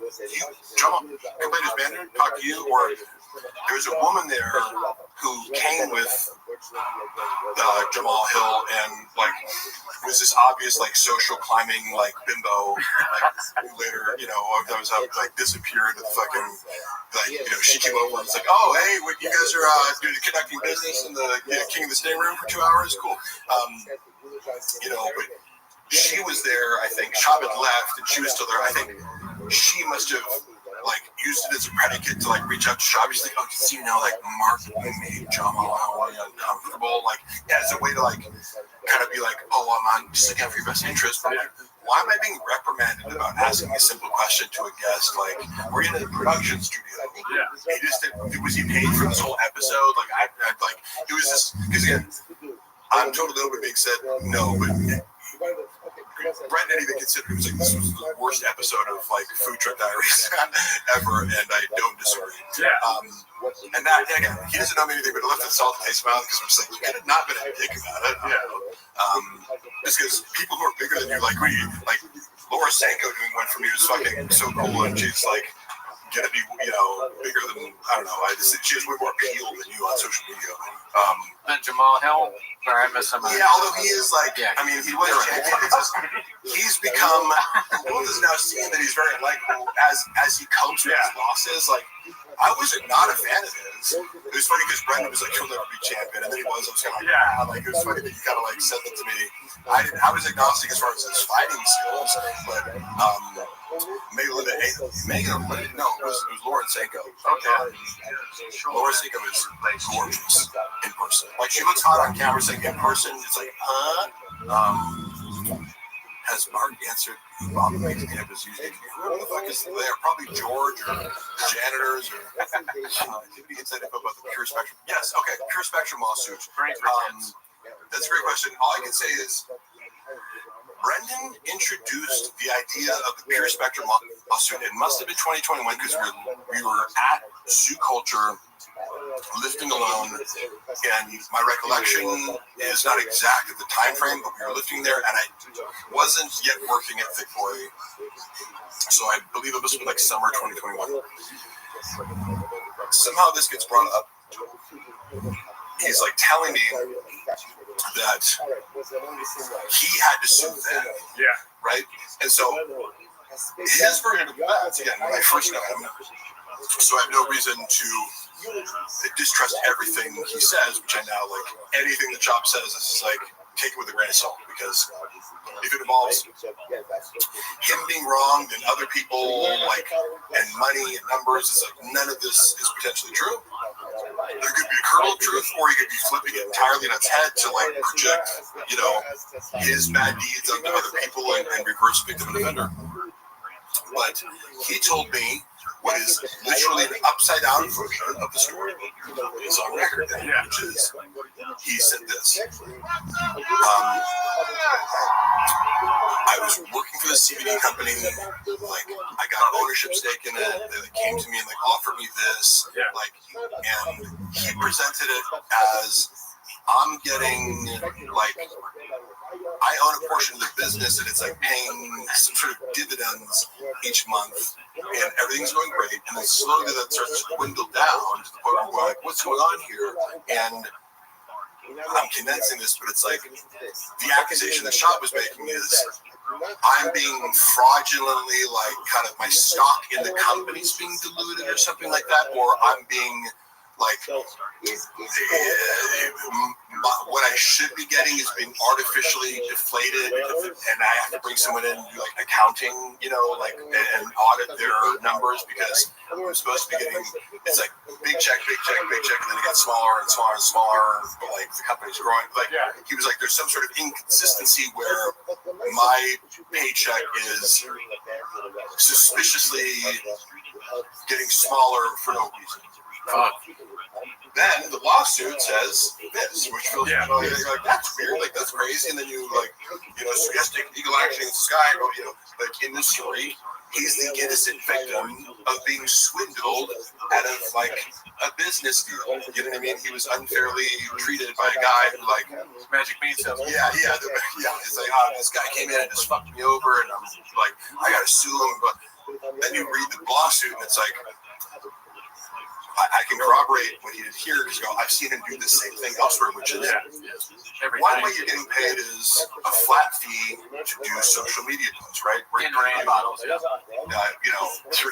the total was something like $3,000 or $4,000 for the course of the relationship. Whatever it is, we'll pay you $10K a month, but you have to do 2 Instagram feed posts and 8 stories or something. You have these like requirements, right? Yeah, we call that Black Rifle Buffalo, right? It's like you have to do it. Yeah. He did nothing. Yeah. He didn't post once, right? So it's like not just like, oh, we missed one here there. He was doing nothing. Maybe talked about his podcast stuff. Like in his mind, he justified it, but he was paid hundreds of thousands of dollars and just wasn't doing it. Like they look back at whatever time frame, they're like, hey, so it turns out you posted no posts and no stories. We have to stop paying or like we have to dissolve your ownership. So, and then the ownership of the company would be another source of revenue if it pays dividends. And then also like using a code, like use code shops. You're getting the percentages of the sales using the code. Yeah. So 3 streams of income. Well, if you're not posting like the code, if you're not promoting it, if you're not hitting the post, your pay is going to get docked. If you're not getting commissions, your pay is going to get docked.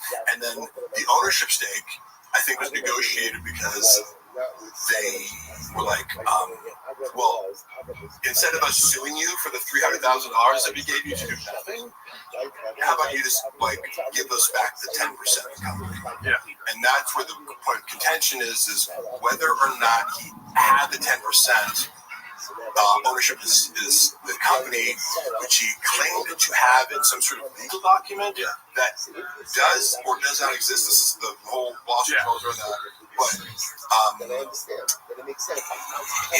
it's alleged that he took $100,000 after dissolving his ownership stake to pretend that he still had the or claim legally that he still had the ownership stake. Took $100K cash from these KGB guys in order to oust the CEO like in a hostile takeover, because it's like it would be like, oh, these guys own 45%, the ad shots 10%, now you have majority stake and they can oust you. That's like, it's like, oh, that's kind of the opposite of what you told me. Which one's true? Gee, wonder who's telling the truth. Yeah. It's sad because at the end of the day, that whole CBD thing was about the kids. Giving CBD to kids for their type 1 diabetes. And I think he justified, I know he justified it some way, probably him crying about it on a podcast where it was like, I did the promotion. I talked about CBD and how it cured my kids' seizures. And I am God now, and give me $500,000.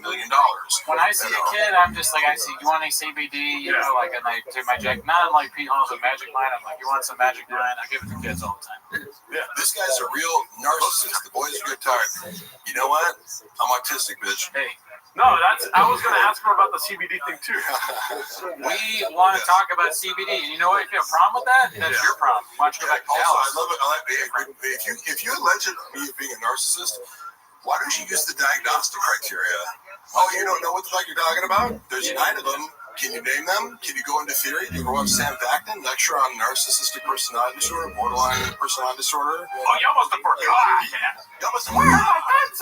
Yeah, People accuse me of being a narcissist who know nothing about narcissism or any form of personality disorder. Sounds like somebody's not watching YouTube. Oh, give me 1 second here. We got a guest coming in. Oh, shit. We got a motherfucker zooming in. Oh, shit. Who is it, Danny? Oh, I don't think he's there yet. Okay, he's not there yet. Wait, let's not. Oh, shit. Is that Brendan Walsh? Brandon, you got Brendan talking about Brendan on another Brendan. What's up? What's up, Walsh? Dicey. Wait, you're okay. You're mute, dude. Unmute. You're mute. I'm gonna text him. You're mute. How about DSM-5 Mark? Yes, I am. Oh, there he goes. Yeah, dude. What's up? What's up, Walsh? How do you make it big? How can I hear him? Oh, are your headphones kind of hooked up or something? Let me see. Oh, yeah. No, it's like this. Can you hear it now? And like, hello. Can you hear? I'm lost in the sauce. Go ahead. I can hear him though. I can hear him. Brendan, we can hear you. It's just Mark can't hear you. Oh, okay. Yeah, you're good. Can you hear him? No. You mess with these a little bit, you'll see. Dude, so Walsh, what's up, man? We've been watching the 24-hour Gringo Poppy with Mark Harley. Sorry he couldn't be at the beginning. You're all such. What are you up to? Anything better you can be doing with your time? You can't hear him. Yeah, I'm gonna take this. I'm gonna get my headphones. Yeah. It's all crazy here. Yeah, sorry. And you know, Now I can hear. can you hear me? No. Oh, let me see here. Where are you at? Is that you? Yeah, that's me. I got it. Okay, We're gotcha. good. All right, technical difficulties, but I can hear now. What's up? Now Walsh can't hear. Okay, good. Truck balls difficulty. Where are you at right now? Nice. Great place, never been. I'm fucking a lot of chicks. Oh, hell yeah, dude. Hell yeah, dude. DM me. Have you guys ever talked or have you ever met Mark Harley? No. What's up, bro? Hey, real quick. How many chicks you fucking? I was just curious if you did have any hookups for addies and baddies here. Bro, I got all the hookups. I got friends in dark web places. So how's it going with the watching? I mean, could there be a better way to I think we watched it 15 times. And Oh yeah, we watch it a lot already. Yeah. We got really. Yeah, it is pretty long. Walsh, do you have a favorite bit from a Gringo Poppy that you can remember? Oh, the I one? Did you go mute again? I don't know why. I'm trying to fix this. We can't hear you. Oh, he's muted. You think Bob is so Can you hear it? When I was working with Bitcoin, Brendan was on so many substances every day. As like a business owner, it's like he's drunk, he's on creative, he's fucking Adderall, he's nicotine. It was like. So tell the story because we can't hear Brendan at the moment. Oh, we're trying to fix the audio. Gotta tell the story of what Brendan got. Yeah. It wouldn't surprise me if he got off of drugs. Like, I don't think he's somebody who would necessarily misrepresent that because it was all pretty out in the open when he was doing this. Yeah. Now we can hear Walsh. Sorry. So what was your favorite bit from Gringo Poppy? I think I like when he makes his eye go like this.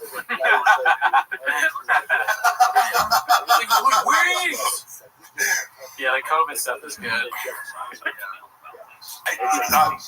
You do stand up? Oh, yeah. That's Well, mostly I am the head coach for my son's t-ball. I don't know how. Yes, that's right. Is that why you're in Sacramento? You're doing some t-ball stuff there, B? Yeah, travel ball. Oh man, that's brutal, dude. You got to do a lot of time with travel ball. I'm surprised you could do this. Thank you. Well, it is funny. I mean, I texted you this, Rudy, but it's like, it is weird, like really, I dip in and out of the Reddit. Sure. I feel like it is an unhealthy. What? No. Get the fuck out of here. I do have the empathy too, where I'm like, God, can you imagine, like, put yourself in his shoes. Like, imagine you stumble across a Reddit board where people are just picking apart every second of your life. Can I tell you though, I felt like that because I didn't know what it was, and then the first time I ever appeared on TFK, barely knowing Brendan or his history or the Reddit or anything, all of a sudden the next day I appear and I'm like, they bring me out as like a guy to talk about lifting weights and anabolics and dieting and stuff. So I'm like giving what I would consider benign advice to people, and then the next day, like, I'm being bombarded with like, you fucking ugly loser, you're the worst actor. Like, at that time I only had like acting reels on my YouTube, and it was like thousands of comments like, you're the worst fucking actor ever. I'm like, what the fuck is this? Like, what did I do to these people? And having no concept. But then Brent was also like, did you get a bunch of hate? Like, just want to let you know. So I'm like, I immediately dismissed the entire Reddit as being full of crazy people. But then you have to, so I was like, oh, okay, yeah, that is lunatics. But then you go back and go, well, Brendan has been, a public narcissist who like compulsively lies on air for like a decade before this. So there's a reason for it, because he repeatedly makes these mistakes, even just, pronouncing words. He's a lolcow, but yes, it would be scary. However, if I was him, like, my best advice would be like, if you could go back in the time machine, lean the fuck into it, dude. Like, own the community or participate, or if it bothers you deeply, pretend like it doesn't. Otherwise, it's going to get bigger and eat you alive, Well, I'm just curious how he does process all of this. Yeah. He's aware of it. I mean, it's brutal. Everything in his go-to coping mechanism is anyone who's criticizing me is coming from a place of jealousy, which dismisses any criticism as legitimate because you're going, I'm scared. Over 100,000 people consistently. Yeah. And honestly, it's illogical. That's what winds up sucking me back in. Because I'll tell me this too, where I'm like, I have better things to do with my time. I can't fucking do this shit anymore. And then, I'll step away for, a month or two, or three, and it'll just be one of those things. Like, late at night, I'm fucking, everybody's in bed, goes to sleep. My girl, that's the thing too. My name's Brendan. I'm a failed comedian. I'm a failed podcaster. It's watch sometimes because it's like close, My wife's name is Johanna. Is it really? Taco Bell. Right. I mean, you can relate. That's part of what brings us in.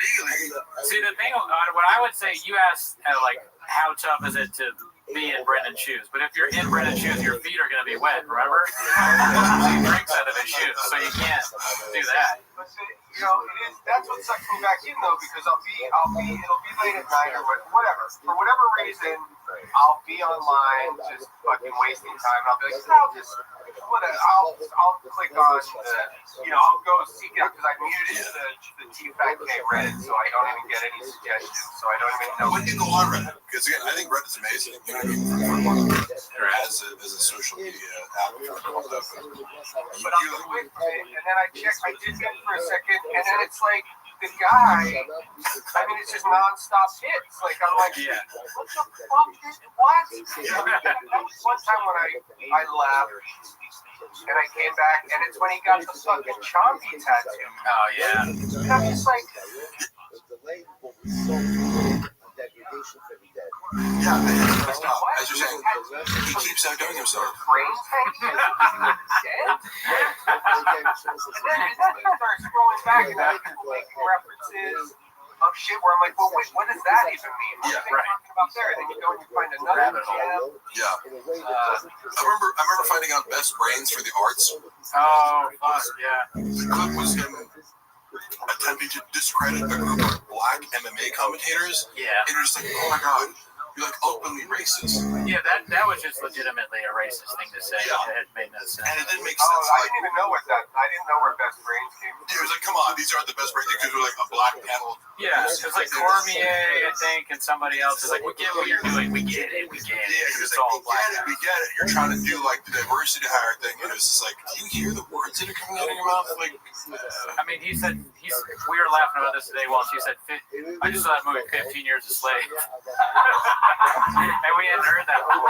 We're like, God damn, dude. But Shab is legitimately a racist. Oh, for like, sure. Knowing him privately, I'm not going to say like the exact ways in which I feel comfortable saying. I don't believe it. Yeah, no way. The Hario guy? No chance. I've seen various shades of racism expressed, like, depending on the circumstance. If we're completely alone and there's no one around, he's going to express racism in a certain way and more subtly in other ways, and it kind of slips out, you know, even when he's on fucking camera and he knows everyone's watching him, he still can't help but be racist. But there's some sort of, I mean, yeah, simpletons are racists, right? But, like, I always feel like, am I getting raised this way? Like, is your dad racist? Because I get empathy towards people. I go, look, if you were raised with certain terminology or attitudes towards other races because your father or parent, you know, like, or your community acted that way and it's normalized. Like, I bet people from South Africa sometimes are like, the way that they talk about black people, like, you know, that sounds really racist in America. Harold Shaw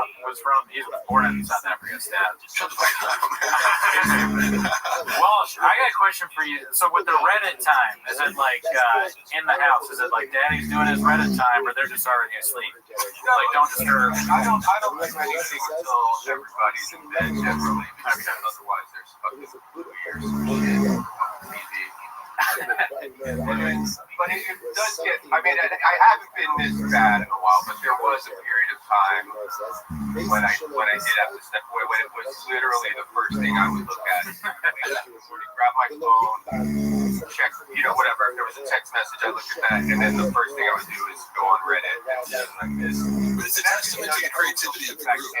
Addiction problems. Like, you're going to it in the morning and there's nothing. You're like, damn it, there's something. The same. Oh, this is last night. Hair of the dog. I would like to put a tweet out to everybody running the TFAT Bobby Lee, Reddit board. Bobby Lee and his cohort. If we can please make a message across the board, because they did this with you, Mark, where I think they had to blur your face. Yeah. And everybody please blur Callan's fucking feet when he's wearing a jacket. Yeah, dude, fucking On that board, just see that cocksucker sitting Indian style, goddamn flip-flops. Yeah. The Indian style is Most hilarious. offensive visual assault. Yeah. What a great call. Because you're like, is that even comfortable? With the big gay lion stuff. Make it mandatory. If there's any clip showcasing Callan's feet, you heard it here. Delete the clip until his feet are pixelated. Well, it sounds like you're running for office here, dude. I mean, like, you're going to be in the cabinet. Brian Campbell, watch out. We got a new guy. Like, strong action. Skids and bits party,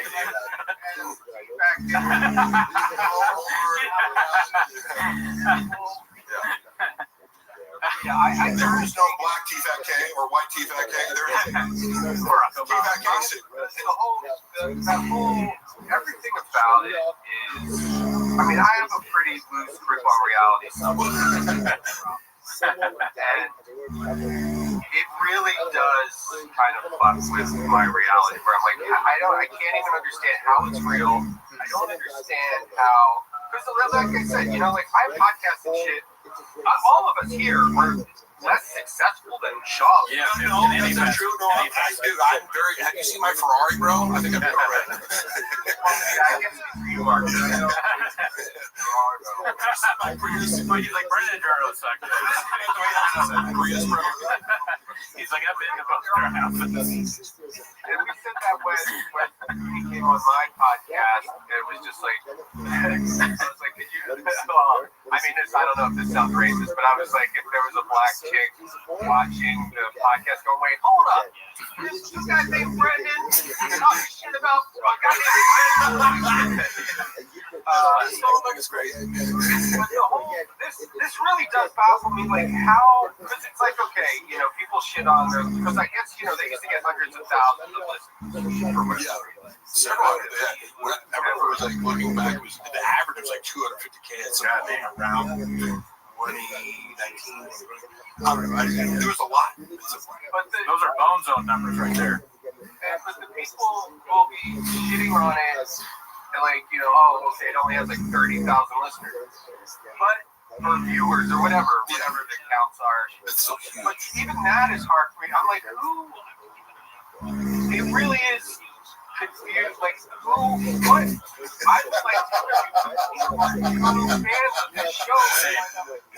Yeah, it's like, and it's just from a fascination standpoint. I mean, that's where all of my interest in this is. Like, I don't even revel in, like, you know, mocking him, or I don't take any pleasure in you know, his failures or whatever. I mean, it's truly like a Jane Goodall style. I'm just completely fascinated with this, and I can't wrap my head around the fact that any of it is real on any level. Like, you know, and I do vacillate from thinking, like, you know, I mean, I can't give him this much credit, but I mean, because I do try to look at the you know, positive. I don't know. I want life to be nice and amazing. Yeah. So I'll think, like, this is, maybe he's some kind of a genius. Like, maybe this is a true, like, next level Andy Kaufman thing going on. Wouldn't that be great? This is the only acceptable explanation, even though I know that it's not true. Yeah. Right. But that would be amazing. What if it is? He masked off Pagliacci. We talked about this before, but I think it's fascinating too. And I think it's something that, like, is evergreen and keeps going. Because he has all these hits, like you said. And he is fascinating in a moronic way. Either way, I mean, it's like every time, and I don't check in on it every day now. One of the funniest things he said recently was that I have no skills, which is like so ridiculous. I was like, this is like so. That's probably what you're thinking of. That was his 1 minute. Yeah. There's something new. It just blew my fucking mind. The new stuff that I remember, like, the last one was the Moonding. He said land Moonding. That was big.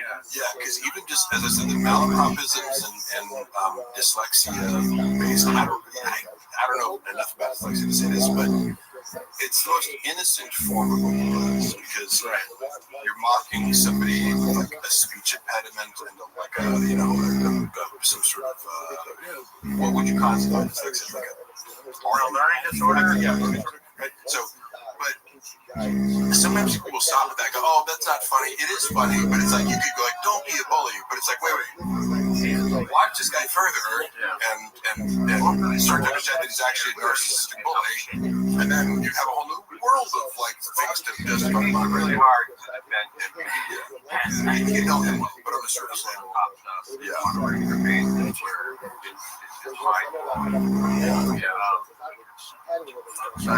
Now, what else has he done recently? We've got a poll in the chat, and I just wanted to check in on the viewers. And I asked them, because, you know, Walsh was talking about the hair of the dog checking the chains in the morning.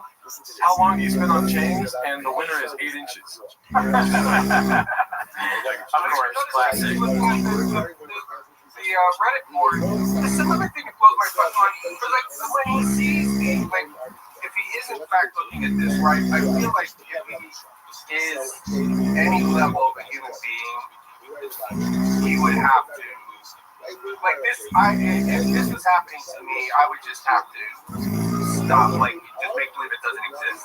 I don't know how else he can cope with it. But if he is checking in on it, because like one of the clips up top here is him shoving those fucking nicotine pouches down the cushion of his chair. And that's the thing, is like anytime you try to find a shred of humanity in this guy and have some kind of empathy, all you have to do is open up the Reddit board, and within 2 seconds, you're like, never mind, fuck this. Like, it's just like that. Because it's a basic feedback mechanism. If you had even 100 people in a subreddit commenting on the things you did, I would be curious enough to go like, is what they're saying true? Like, should I be ashamed of things like, people will make fun of me for saying like, which I do. Not enough for me to really try consciously to expunge the word like as from my book, but it makes me self-conscious and makes me think about, should I try, but there's none of that with Brendan, because he is very scared. He does not use it subreddit because criticism is very threatening to people of, this certain personality. So, it's just, he obviously was raised in a certain way.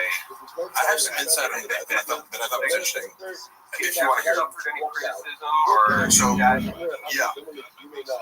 one story sticks in my mind that I think you could extrapolate a lot from, and he tells this story because he has these like moments of like vulnerability, and he's telling a story that seems genuine and sympathetic because you couldn't make up the details. Like, it's not, when he's telling a story where he's the hero of the story, it's less likely to be true, but sometimes he'll tell a story where he's the victim, where you go like, it's embarrassing enough where I can tell there's real pain there. And one of the stories was, as a kid, you know the story? No, I'm just laughing. It's embarrassing enough that, there's real pain made me laugh because I'm a bad person. I'm a bad person. I'm just laughing. Oh, yeah. No, I'll be like, I'm trying to describe it. It's like you, by the way. People think I have animosity towards, like, Brendan. It's like, no, he owes me money and he's trying to smear me, and I, like, keep that warfare kind of private. I can also look at him objectively. Oh, yeah. Well, by the way, if you ever need a lawyer, we had Mark's lawyer on earlier. I know you have Frank Cum. He might rival Frank Cum, though. This guy, Rob. What's his name? Rob Pebble. Rob Pebble. It sounds fake. It doesn't sound real. He would have like a crazy name. Shop has no fucking idea. His name is Danny San Francisco. Shop is banking, because I did a settlement conference that went totally sideways because they were like, oh, you're like, on paper you're owed $150,000. We'll offer you $2.5K. I was like, suck my fucking dick, bitch. Like, but my lawyer wasn't there. So they think I'm like, I don't have a lawyer. And I heard, like, basically what the defense is going to be because I heard the lawyers regurgitate what Brendan told them. I'm like, oh my God, like, you have no idea that he can't back up anything that he's saying here. But go ahead, believe that. Sorry, I derailed you. The story I was going to say is, as a child, let's say he was, I don't know, between 10 and 15 or something, he starts off by saying, I used to love strawberry ice cream. And if there was a gallon of Neapolitan ice cream, I would dig out all the strawberry ice cream. So it was a fresh, like, I hate to say this, but I'm familiar with this story. But that gave me insight into his childhood trauma because my parents, like, I can list off any flaws or whatever, but I go, to shame me about eating it's not something that would happen ever, even if I was fat, like saying you fat fuck or something, whatever his dad said, because he comes home and he's like, Brendan, did you eat all the fucking strawberry ice cream out of the, which is a stupid thing to do, but it's a kid thing to do. But like, clearly Brendan has always been self-absorbed, and he's like, I know, I'll just eat all my dad's fucking ice cream, like make this one part of the ice cream to myself. And my dad yells in the room and just goes, did you know fucking strawberry ice cream?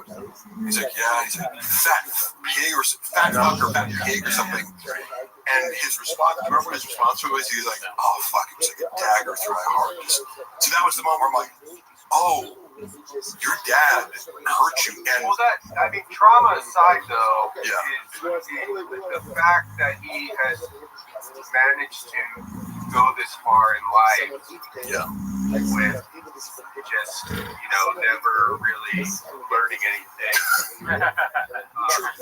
I assume his dad is his dad funds everything he does. He doesn't, this. His dad made actual success. Actually made the Pentium chip or something like that. He did something where it was the diamond mines are pretty profitable. The emerald, he says the Emerald Empire. He actually built a business, rather than I think I'm surprised that there hasn't been an actual. I guess there's the you know, those YouTube channels like the Beige Frequency and Elvis Graveyard. He's such a fascinating guy. Like, to have a real true documentary made about this guy. Oh yeah. But I guess you can't really keep up with it because by the time you're done editing, they're going to be like, he did 70,000 fucking crazy things. That's facts. That's facts. Documentary. Yeah. So there has to be like an ongoing like reality show. Like I don't know. Like a reality show would just be like a fucking. That's such a good idea. It's hive minding. It's like, who's gonna watch all this shit and come up with it, like find the footage that matches him contradicting himself and previous things. I never watched that Beige Frequency documentary or whatever it was where it exposed all like the lies in his, like, before I met him. Because I met him and was like, oh, this is a guy who Chappelle Lacey opens for. Like, I had a clean slate as far as meeting him, so he just seemed pretty normal to me, and I didn't have an incentive. Once the subreddit like attacked me for like appearing in his world, I was like, oh, these are crazy people. So why would I seek out more information about this person when I feel unfairly attacked? But I think, and then later you watch a page, you're like, oh my god, he just lies about everything is alike. by the way, the chat is saying that you guys are on Baja mode. I don't know what that means, chat. I think that you guys have a great idea with the reality show. I would watch that, but my thing has always been documentary on specifically the Gringo Pop, because that is like the most important aspect of his work. I want to work. I'm being serious here. I want to work as. I was talking to Adam Sandler and Yasiel Puig the other day about this because we were discussing ideas and all that. And they're like, "Yeah, you got to do this. Like, this is your thing." That's something. But no, I do think that the main thing that I would like to see is a documentary on like the building of the set. Who wrote the stuff? Like, how did he come up with the jokes? Like, what is people's reaction to it? And then obviously Papa comes in it, and we interview him at some point, or the director does. I would like to contribute some things. Like I could add a few key details, not everything, but I go like, I was there for the conversations where, you know, I'm friends with the editor who's being tasked with like you're sending. It's difficult because I edited for Brendan. I learned how to edit for Brendan, and I was his normal paid editor was having trouble editing clips down to 90 seconds. Yeah, he'd be like, "Oh, here's a 5-minute clip, get it down to a 90-second Instagram reel." Right. And I would treat him like a writing coach. I'm like, "Okay, let me do this." You know, like I learned how to do that because, and then Brendan started trusting me, right, to like edit more. So I did have a little bit of editing experience. One of the things with the Gringo Poppy was he kept going, juice up the laughs more. In his head, a stand-up comedy special is funnier. Juice up the laughs if the laughs in the audience are louder. And so it was like repeated. It's like he sent it back. You know, he sent the dish back 4 times to the fucking kitchen. He'd be like, warm it up. Warm it up. Like, dude, how fucking loud do you think the laughs need to be? So people might notice that it sounds ridiculous because it was ridiculous because you're like, dude. You want it more loud than that? Like, do you think it's going to make the jokes better? Are you tricking people into laughing? He doesn't know anything, yeah. And by the way, the reason I brought up the strawberry ice cream thing was the insight was he has an issue with seeing other people eat. I eat a tremendous amount of food, but I'm also in shape, right? And this is a difficult concept for him because I think one of the reasons he wanted to be friends with me was like, I think he thought he was going to get like ripped by osmosis. And I'm like, yeah, we can work out in the gym together. I also run 6 miles a day, and I also like eat a strict diet. And you know, if you want to get ripped, you have to like live the lifestyle, which I don't always. But if you want to get to 9% body fat, you have to do a lot of things, right? He believes that it's kind of like, oh, if I'm around this guy, I'm gonna, you know, and then probably became disappointed later. He has a very strange relationship with food in that, like, he hates when other people are eating around him and he can't be eating because he publicly presents a facade that he's on a carnivore diet or he's on this diet, which means if he's around other people, he has to keep pretending that he's on carnivore or he's not eating or he's doing this.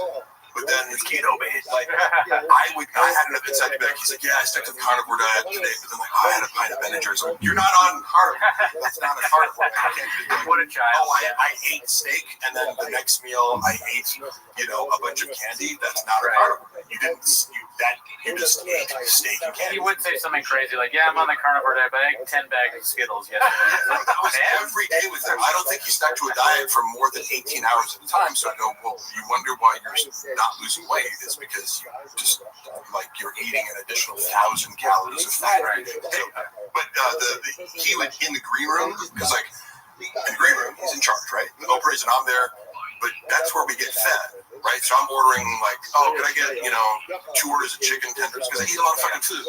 And if it's Saturday, yeah, I eat good all week. I'm gonna have some fucking chocolate cake or something because it's free at the Improv, or He hated it. He'd be like, Jesus Christ, Mark. Like, I'm like, do you think you can shame me for eating a lot? Like, that's not how that works. But it's like, it sees your joy. Yeah, I'm gonna rather be eating the cake itself and have no shame. You have shame over eating, and that's your problem. But I see you trying to shame me the same way your dad shamed you, and this is part of a body dysmorphia or eating disorder complex that you have, that it becomes very transparent because he has this like contempt, for other people eating around him, and there are multiple stories that seem like but the moment he can get private, like he wouldn't want to eat before show, but then after show, he's like, let's go get pizza. I'm like, aren't we supposed to be dieting, or you want to go get pizza at 1 a.m.? Like, He's like, Chuck E. Cheese. Let's go to Chuck E. Cheese. Our relationship with food is they have a cat there. Do you think, and I got to produce a call here real quick, but do you think he would his narcissism, would he give, if somebody did present him with making a weekly reality show with him, would his narcissism outweigh his? Do you think he would allow that? Would he allow a camera crew to film him and his family? If it was, yes. If you pitch it to him as this is something that's going to glorify you and humanize you, which I when I came into his world, I was like, because I'm a writer, I go, and a student of storytelling, I go, the best thing you can do is to counter the narrative from the subreddit, which they've co-opted your life story, right? And they're telling it for you because you don't want to tell it yourself accurately. You don't want to talk about your UFC shit on stage. You don't want to talk about, you haven't written your narrative. You need to write a book or do something where it's like, I am Brendan Job and I'm XYZ. You're not doing that well enough, so other people are doing it for you in a very negative way. So my first recommendation to him was like, you need to reassert your own narrative. Hire a ghostwriter, hire me, hire whatever. But what you're not doing, like from a publicist standpoint, is you're framing your narrative correctly, and you're ignoring the fact that other people are doing it for you, thinking that helps you. It doesn't help you. You have to combat that other narrative that makes you look like shit. But I had a few novel ideas that I thought were fun, but for example, I took over the TFAK IG and started talking to the voice of the page. I was like, I'm just talking Shabanese. Somebody would say, like, what are we doing here? And I'd be like, I don't know, B, or so, like, I would respond. And it drove the people commenting nuts. So they keep commenting, like, what the fuck is this? Because it broke the mold. And all of a sudden, oh, you can't do this. I'm like, oh, yeah, I can't. And I didn't tell Brendan that I go, and I thought that he'd be able to see, like, hey, you see how I 10x'd the engagement by, like, co-opting the Reddit speak, and then it also blunts the force of, the haters come to the page and they plant their seed by going dicey, and everyone starts talking that way. All of a sudden, the fans and haters can't be distinguished. He immediately was like, oh, he gets uncomfortable. When he's the butt of the joke in any perceivable way, he was really scared of that. I started editing, because again, their page too, even like, they're just leaking followers. So I go, let me change something up. I started editing the clips in a way where like I'd have these like weird zoom ins and kind of like like do like a little bit different editing style for the clips, because it's just normal shit thing. But Brian and Brendan, because of their egomania, like, and self-absorption, like, no, like, we're funny on our own. It's like, hey, guess what? Like, I study comedy too, bitch. Like, you're not the only person in the world who has ideas about comedy. They always thought they were like, let me teach you about comedy. I'm like, okay, I've been a screenwriter for 20 years. Go ahead.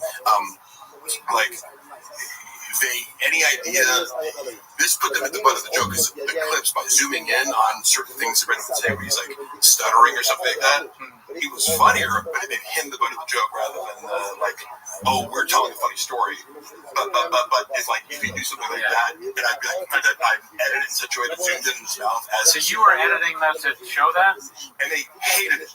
And I have a couple examples of what I did that I should, like, there's probably still up there. They were like, they also, again, I was taking Brendan and Brian. Okay. And the creative director at the time, because Creative director. No, this guy, he's actually very talented and quit. Right. He quit, and I heard the conversation, and I was the only person in the studio, and the next day Brendan goes, I had to fire this guy. And I'm like, you didn't fire him, he quit. He told you you were the worst boss he'd ever had. Like, I was, what? I was there, I heard the phone call. Like how are you instantly turning this into something that's the complete opposite of what happened? But he had to explain to Brendan, because he tells me, he's like, Brendan's like upset about the reels, the way you're editing them, and he doesn't understand that like you're open to feedback and just trying things, and that this is a style, like an artistic style that you're experimenting with. And Brendan thought that I was like going to be too sensitive to I'm like, I can edit this is harder to do. So like, you're going to edit it the easy way. Sure, I can give you 3 normal shitty reels, but these ones are getting more engagement because it's weirder and more kind of like watchable, and you know. But they hate anything that makes them the butt of the joke. So any novel idea I had, like you're proposing, like a reality show. Well, yeah, if the reality show, if he knew that it would end up being something that was reliant on his stupidity and errors being the source of comedy, rather than him being just a funny person who's telling funny stories and roasting other people. Like if it was like, watch Shop roast his kids and his family and his loved ones, and like he's the only normal sane person, you know, in the household, that's his style of comedy. Everyone around me is stupid and incompetent, and I'm just a normal cool guy enduring all the idiots around me. That's how he perceives like his role in his comedy universe. The moment Brendan's the butt of the joke, as a bumbling retard, he's out. You know, he would not even, you know, entertain it in any facet. So you just gotta trick him into it. Well, right. So we gotta figure out a way to trick him into this. Yeah, you'd have to do it long form and edit it all at once. Well, again, he's got to be kind of so detached from reality. I don't know if his wife would point out that, like, because I don't think you have to have an angle of like making fun of him. I think you just present reality, and it's like, you know, he wouldn't necessarily be aware. Yeah, okay. If it wasn't overt, you could make it seem to him like it was great, but it would read as funny. Okay, I got an idea. I gotta leave. Okay, sure. I just one question. How much does Callan get paid for being on the? My understanding from Brendan, which again take with a grain of salt, but also it sounds about reasonable, is that because Brendan takes a fluctuating percentage based on like T-Fat being around at the Thick Boy Studios and kind of taking care of the ads and stuff like that. Callan shows up, does his job, and gets $25K. That's my understanding. $25K a month? Yes. See, none of this makes sense. Nor does it mean, I go, how do you have a podcast of $40,000 where the split is, it's like $1 per listener? You know, I don't know. I don't know how they get that much money. I mean, Harold must pay Brian that money straight out of the bank account from them. Yeah, and that could be exaggerated from Brendan. I don't know. Brendan Walsh, I just want to let you know, somebody has posted Jersey the Real Dog on the Fighter and the Kids subreddit. Request blur all future posts of Brian's feet. It's company policy to respect the victims. Bean cheese. You're making waves. I hope people stick to that. Yeah. Well, you guys have fun with your little hate rally. All right. Well, you and me, we're gonna do Windy City Heat 2 with Brendan Chopper. Okay?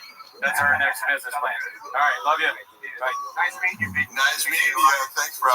All right, see you, Brendan. Wow, Brendan Walsh, world record pod. Check it out. Let's switch. Here you go. Look at it. Oh my gosh. Sorry, I've been running around.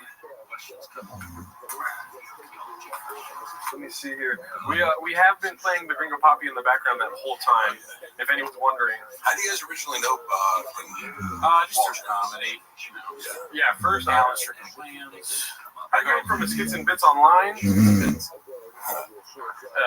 So, Mark, what's the thoughts on college and peptides? Oh my God, Joe Rogan is a redacted, unfunny. Peptides are very low consequence. Like, you can fuck up steroids and have some unintended consequences. More money by promoting other talentless, unfunny redacts to the top of the industry. Okay, so think are the 3 worst comedians of the Rogan sphere. Great question, Truck Flip. What do you think, Mark Harley?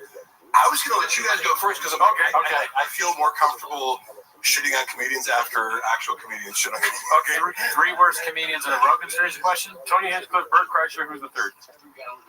David Lucas. Oh, there you go. How dare you? So easy. That's my point. Oh, sorry. I mean, No, I'm just kidding. I'm glad you But stick up. I will not stick up for your friends. Not enough people are sticking up for their friends these days. Yes. Yeah. I genuinely love David Lucas. We work out together. Like, he's just always been a cool guy to me. So. You guys play video games? Mark, how many monthly Patreon subscribers would you suppose they have right now? You know, that's funny. So Unique most people send me Unique shit, and then he starts popping up in my algorithm. So I see a lot of stuff from Unique's channel, who I have an odd kinship for, or like affinity for. He will say, "Oh, these posts are getting 60 likes, therefore it must be 60 subscribers," and I'm like, the 60 likes are probably out of like 200 plus 300 something. It's a fraction, you know. Yeah. I would assume 500 max. Yeah. That'd be reasonable, right? Yeah, let me see here. Let's do a quick study. It wouldn't shock me if there was 500 subscribers. Because it was like, okay, if you're getting, let's say you get 50K monthly viewers, you know, it's 1 out of 100. I mean, look how strong you are, dude. We got 438 viewers with 342 likes, dude. What the fuck? Oh, hell yeah. Someone said David Lucas works out. David Lucas is actually very strong, yes. You'd be surprised, B. He will twist your neck off. Vlogsboss has a lot of stuff to say. Vlogsboss, first of all, let's put all your comments into one comment next time, yeah? Did Shop farting loudly during the business meeting really ruin the sale of Tiger Thing? I've never heard that before. But 100. It's funny you could say shit like that. I go, I wouldn't put it past him. Yeah. You know, how could you, like. Is he a gassy guy? Not particularly, but like, it's one of these things where it's like, you could see him doing it. It's just he lacks self-awareness and self-consciousness. Yeah. He would rip someone else for farting and then turn around and fart somewhere else. Like, that's the thing. He just has no principles. It's like, the same rules apply to me and you. So you're disgusting for eating, but I'm not disgusting for eating. So it was this weird mix of like shame and projection with archetypes like this. Let's see here. I'm gonna make this a little. Can you make me more tan?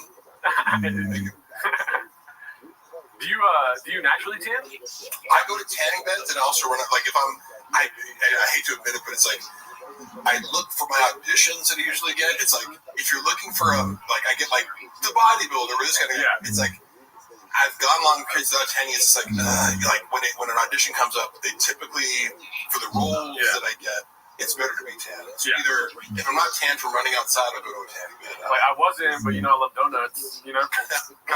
Oh, what is that?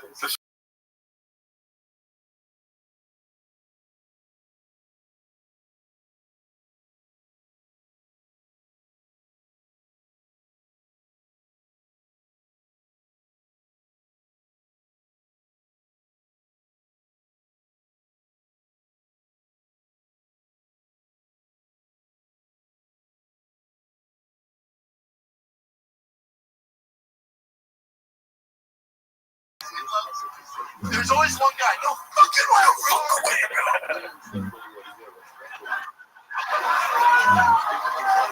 It's like that's you. He does not touch this fucking table. It's funny because he's outwardly he pretended like he was not anti-vax, even though he actually was very anti-vax. Oh wow, yeah.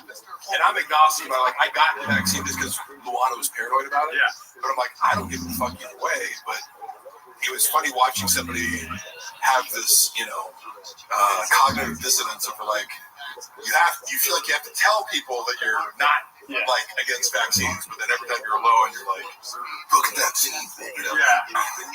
Well, you've seen the most recent Joe Rogan episode with him, right, where he talks about vax and autism. Yeah. And it's funny because it's like that's a conversation. Be like, I've read RFK's books just because I'll be like, when someone's like, this guy's a lunatic, and then I hear him talk, and I'm like, if you can get past his bullfrog voice, that I was imitating earlier as a total joke. I didn't actually have to think of because I go, this guy's coherent and clearly has an encyclopedic knowledge of certain things. So I go, I'll read his books and hear him out. Like I'm not. And I realize when someone's polarizing it. Yeah. So I've read the arguments about the connection between vaccines and autism, and I don't know enough to actually, like, I didn't dive deeper into it, but I go, I'm aware of the arguments. Yeah. You know, but somebody like Brendan Schaub should not be discussing this. You know what I mean? Yeah. That's not your place to discuss science. Thank you for having me on the Fighter and the Kid podcast.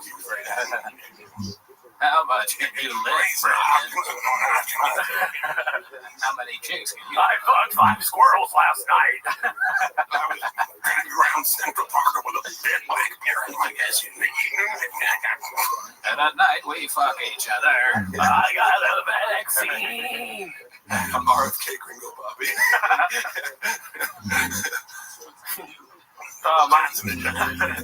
I transferred the comments over to here just so we can have a Oh, full nice. screen Yeah. copy. That's good. BGL is like Bradley Martin with a beach.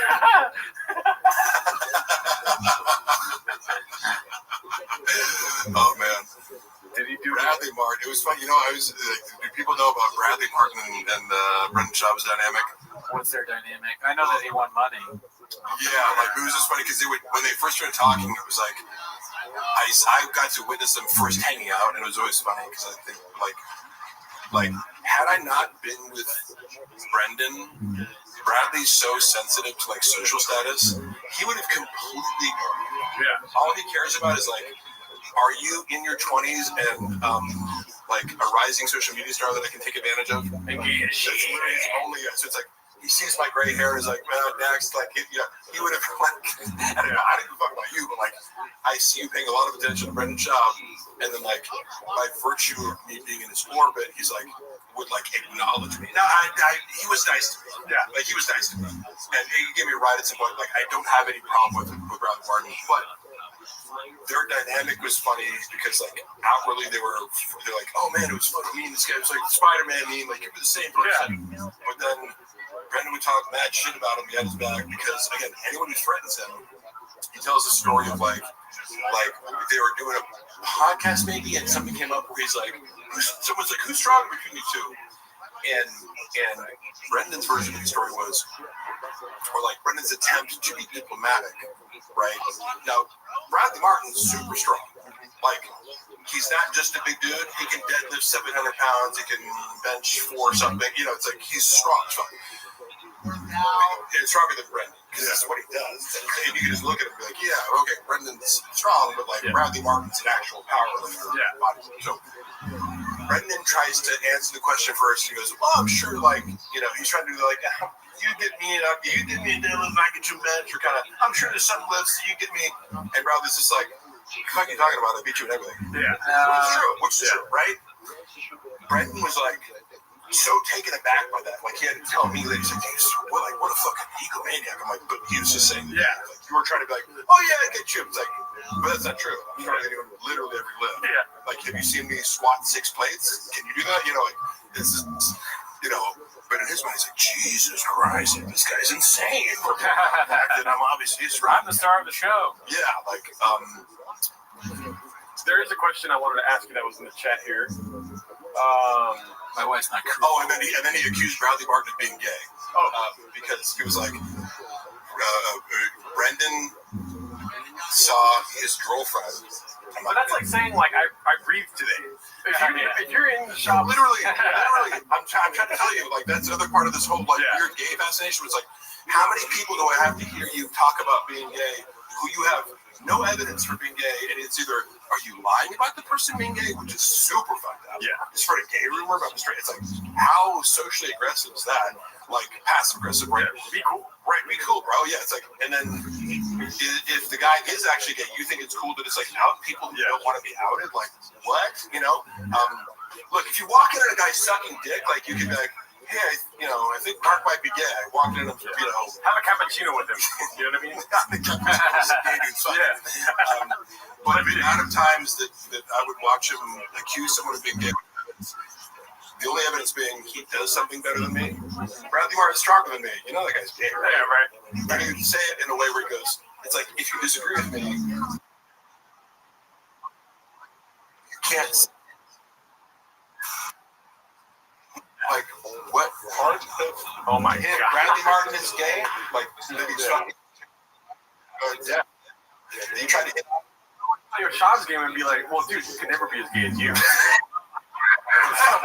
I wanted to highlight this right here before it goes away. Kodachrome Graphics. Mark, do you have some plans for a new podcast? If so, do you need a piece of an editor? Just plug your podcast. Hit me up. Hit me up on Instagram if you want to do that. Me and Luana, as I mentioned before, we've been filming episodes of Hella Toxic, and basically we're like, I'm not going to release it without permission, but we're arguing over the source of like the comedy. I'm like, the fact that you're walking off and getting mad and we're fighting is the source of like that's what it is. So we're kind of arguing. We shot a bunch of stuff, but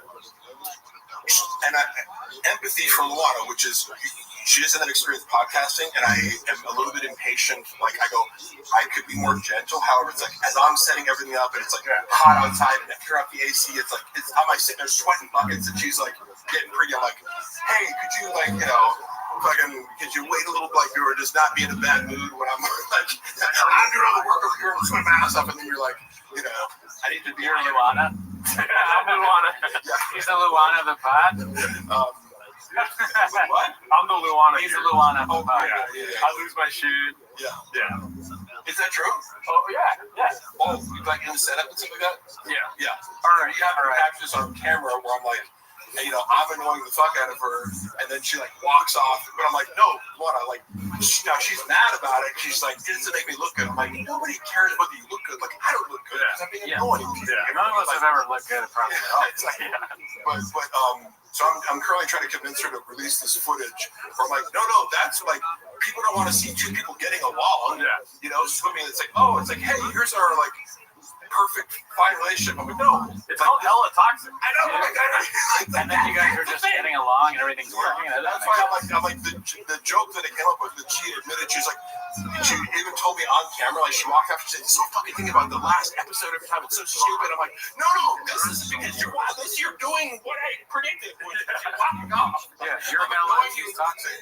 You know what you gotta go. I'm out of your time.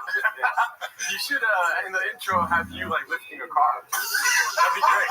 That would be fucking hilarious. To make that like the intro theme song. And then have her in the car like rolling your eyes like, here we go again. Kind of it's like, oh god, Meanie fat chick, meanie delta. Let's go leaning into it.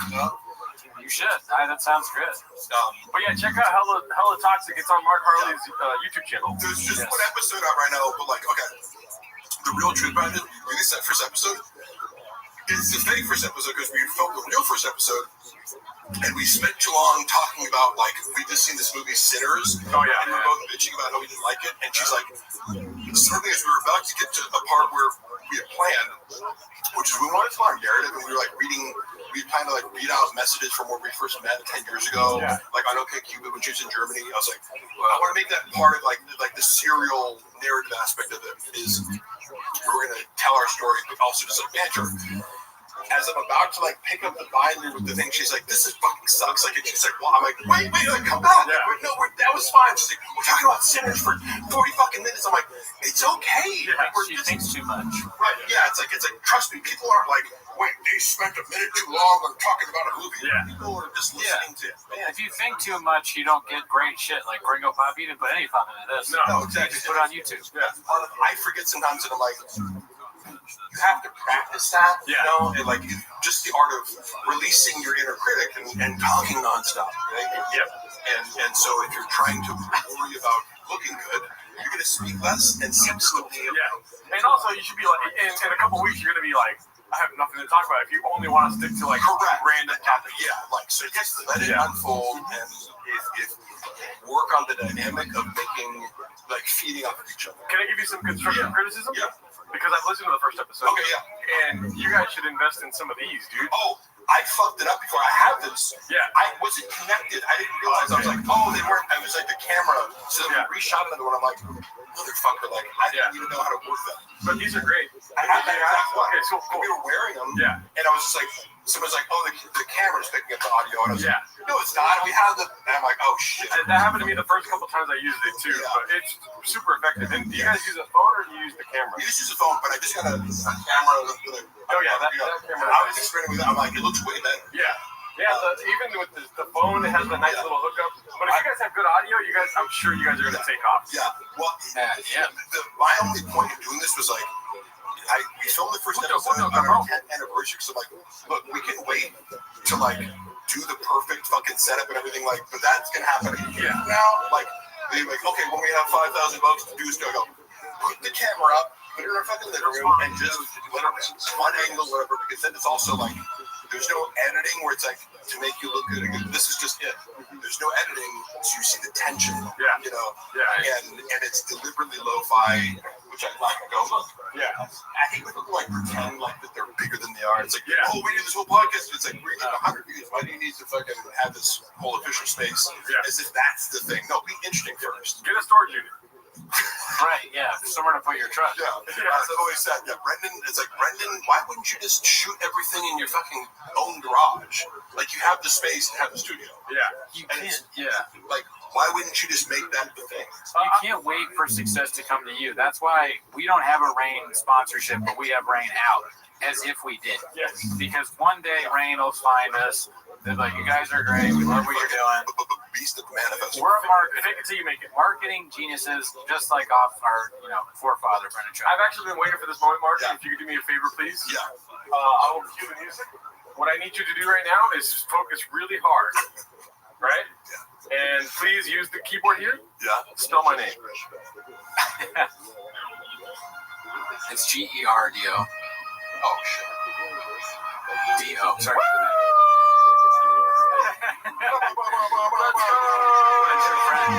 That's a good guy right there.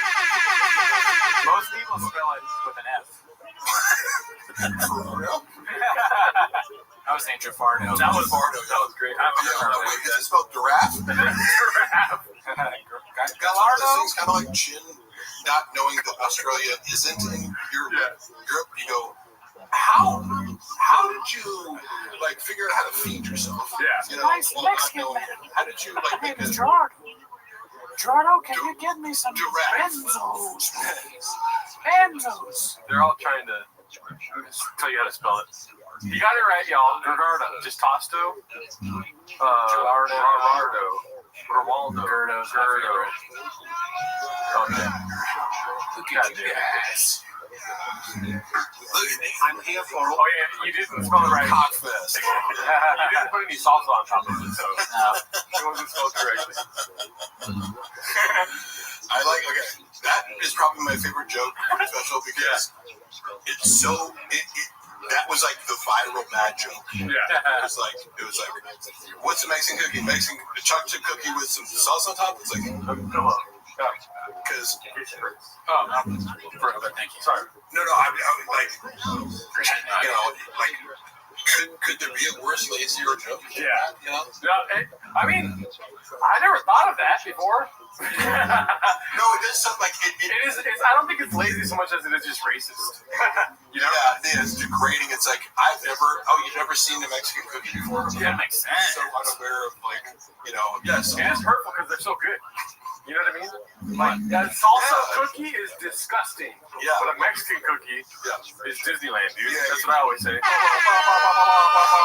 Mexican cookie mean the thing you brought that one time specifically? Yeah. It also implies it's like, oh yes, Mexicans don't know how to make food. Yeah. Why would you put salsa on cookie food? Yeah. Yep. Facts. Everyone knows Mexicans don't know how to make confections, you know? They're really upset. They're saying my name is Sharpie. I don't know what that means. Jafardo, Greg Giraldo. Oh, I'm sorry I can't spell your fucking name, dude. I didn't sign up for a spelling bee. I signed up for a 24-hour fucking podcast starring BGL, dude. The flyer you sent me said BGL, 24 hours, we're not going to talk. Be careful, BGL. My car is very heavy, okay? So. You're going to hear from my manager. My car has a hybrid battery. We reenact that here. Yes, please. That would be crazy. If we could water down the footage of what's actually out there, it'd be great. This is what I do all the time. Hey, to have BGL lift your car. It's like a carnival act. Yeah, this is just a stunt. It's my thing. He's the world's strongest threatening man. Oh, I'm sorry, I abused a fucking car one time. Christ, yeah. I apologize to the car. The car's in court. The car got a temporary restraining order against me. You know, you couldn't do that to a truck, though. Hey, Mark, please confirm if Baba ever told you that he had baddie hour time with Whitney Cummings. Yeah. All the time. What? You're saying that Shab had sex with Whitney Cummings all the time? I mean, I'm just saying, it's my honest perception of it. Oh, my God. I have actual confirmation of it, and my inference from, I'm not making a stretch, I'm not guessing. It's like my impression based on what he told me was that they had had casual sex as friends over the course of several years. Yeah. So, I mean, according to him, like, again, so that explains, like, you know, you brought I up. don't know why he'd lie about it. It's not like he's like, oh, my big flex is like, I'm fucking, I just had their friends, you know? Yeah, this is like, you brought up Sinners. It's like, that explains why Whitney Cummings lost her funny and Brendan Schaub got really funny. You know what I mean? He sucked it out like a vampire from He took her comedic ability to sex. Yeah, that was one of the things about Sinners where I'm like, wait, so you become a vampire and all of a sudden you're really good at playing the fiddle? Yeah. It was like, this is confusing me. I didn't like Sinners because the rules of the vampires were clear. Like, what is the... Okay.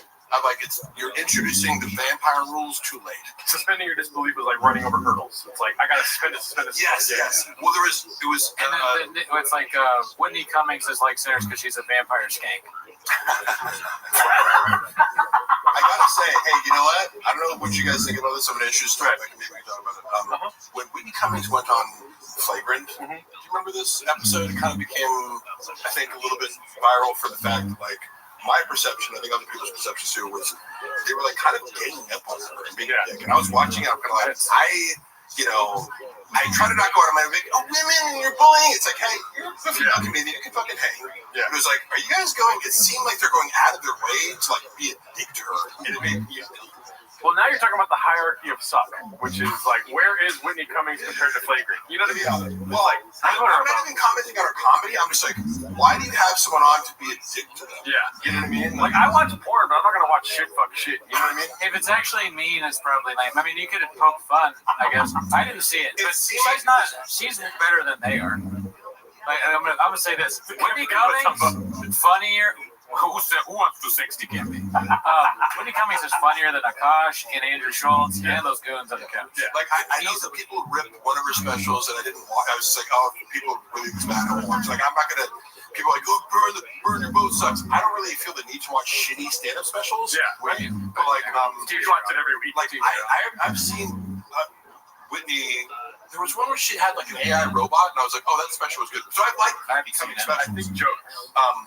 Jokes is the one with the robot. Oh, no. Because we watch Jokes. I'm just saying, I don't think Whitney Cummings is a bad, like, I know maybe some stuff she's put out was poorly received, but I've seen enough to go like, yeah, she can write jokes, she's better than Brendan, whatever, but I just remember watching the Flagrant episode being like, they're really going out of their way to like be like a group of guys kind of ganging up on her. And she calls it out. She's like, are you guys like really doing this right now? Yeah. And they're like, oh, they're kind of gaslighting her, like, I'm just kidding. And it's like, but you're being meaner than like, you know, when Logan Paul's on the episode, you're kind of kissing his ass. Yeah. And, like, being a dick. Yeah. No, it's just. That's funny to be like treat Mike Majak way better than Whitney Cummings. Yeah, like he's a god. Yeah, you can't insult that guy. It's just a little trashy to be like. But when a girl comes on, it's like we're gonna bully her. Like, yeah.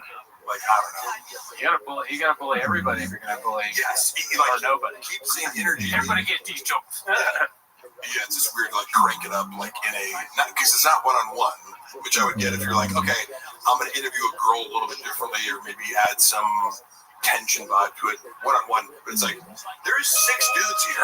Yeah. It's like a couch full of guys like all trying to like take their shot at like, you know, like roasting Whitney Cummings. She's horrifically bad at comedy, but so are they. So it's not fair. Yeah. Again, all that aside, it was like, on a human level, like I feel bad for her. Yeah, you know? I kind of feel bad for her too. Sometimes I watch her, not just on that episode, just in general, I feel like she's a confused person.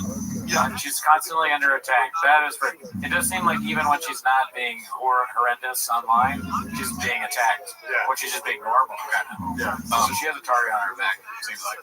One thing, Chip Dillon riffed about this, about going over to her house, and it's like, he was like, one of this great rants about it, it's like, you go over to her house, and it's like, 27 hit, like, he's describing, like, menagerie of people that are at Whitney Cummings' house at any given moment, and I remember, I saw that after Brendan Schaub had kind of confirmed, like said something similar to me in private, about, like, who hangs out with Whitney Cummings at her house, like, people who take drugs. It's like a weird mix of people. The idea. Kind of like, January 6th shaman. The guy from I can see him there. There's a certain weird kind of oddball collection of Hollywood people. That lady for the Cincinnati Reds that was racist back in the day, she died, but she's probably there. Yeah. So Brendan described it like Tim Dillon like ranted about it to her face. It was like really funny, and she was like laughing at acknowledgement that it was accurate. I'm like, that gave me some insight into like.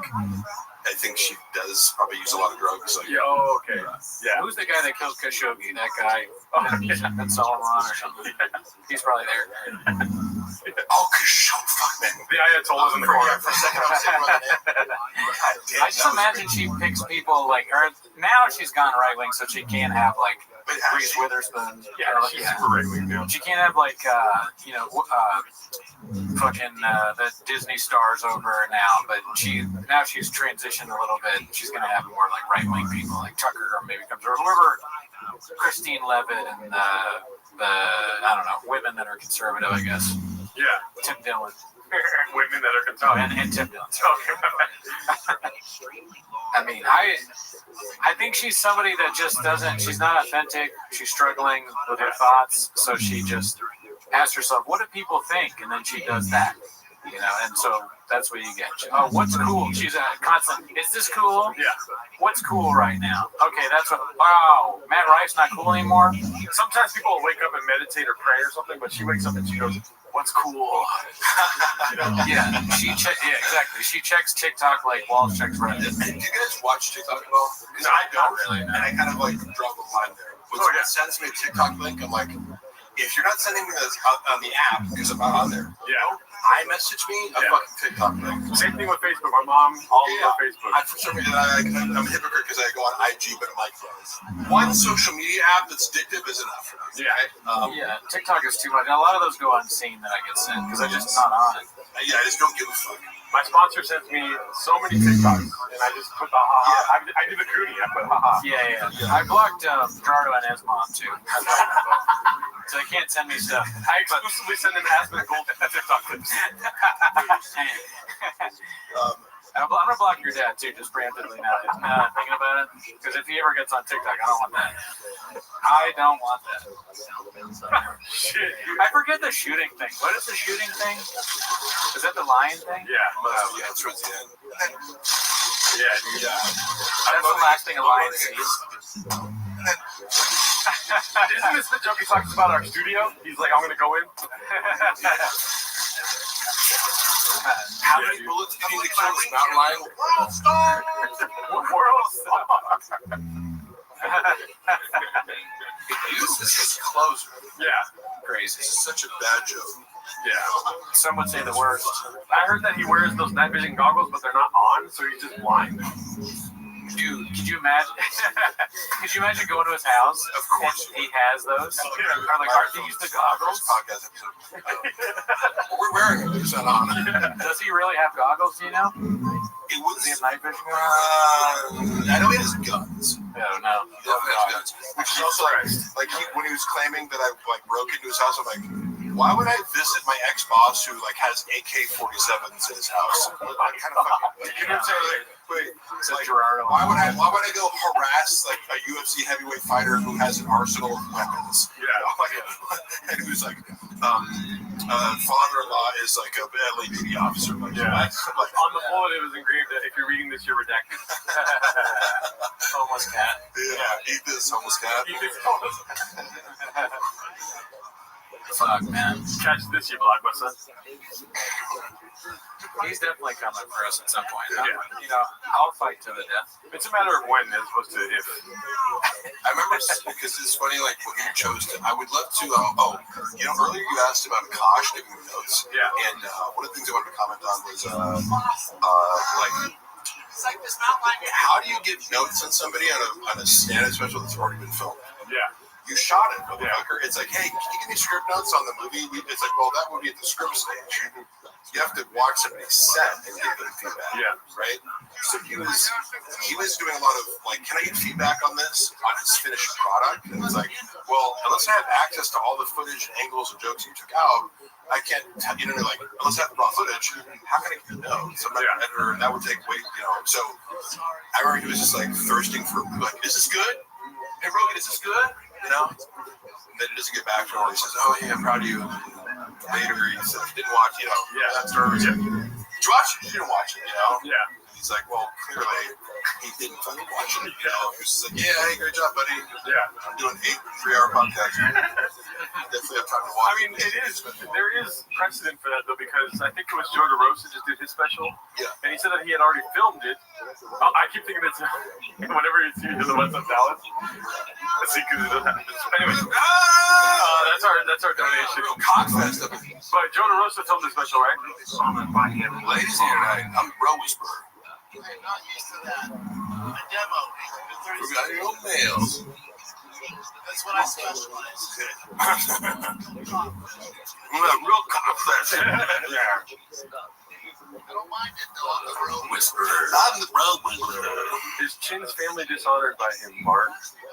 Oh my God, that's an aggressive question. Probably not, because he's maintained steady employment. Have I told you? I don't know. I'm going to be repetitive. The connection that I see between Korean culture, what I know about Korean culture via Malcolm Gladwell book, and do you know about this? Like, how,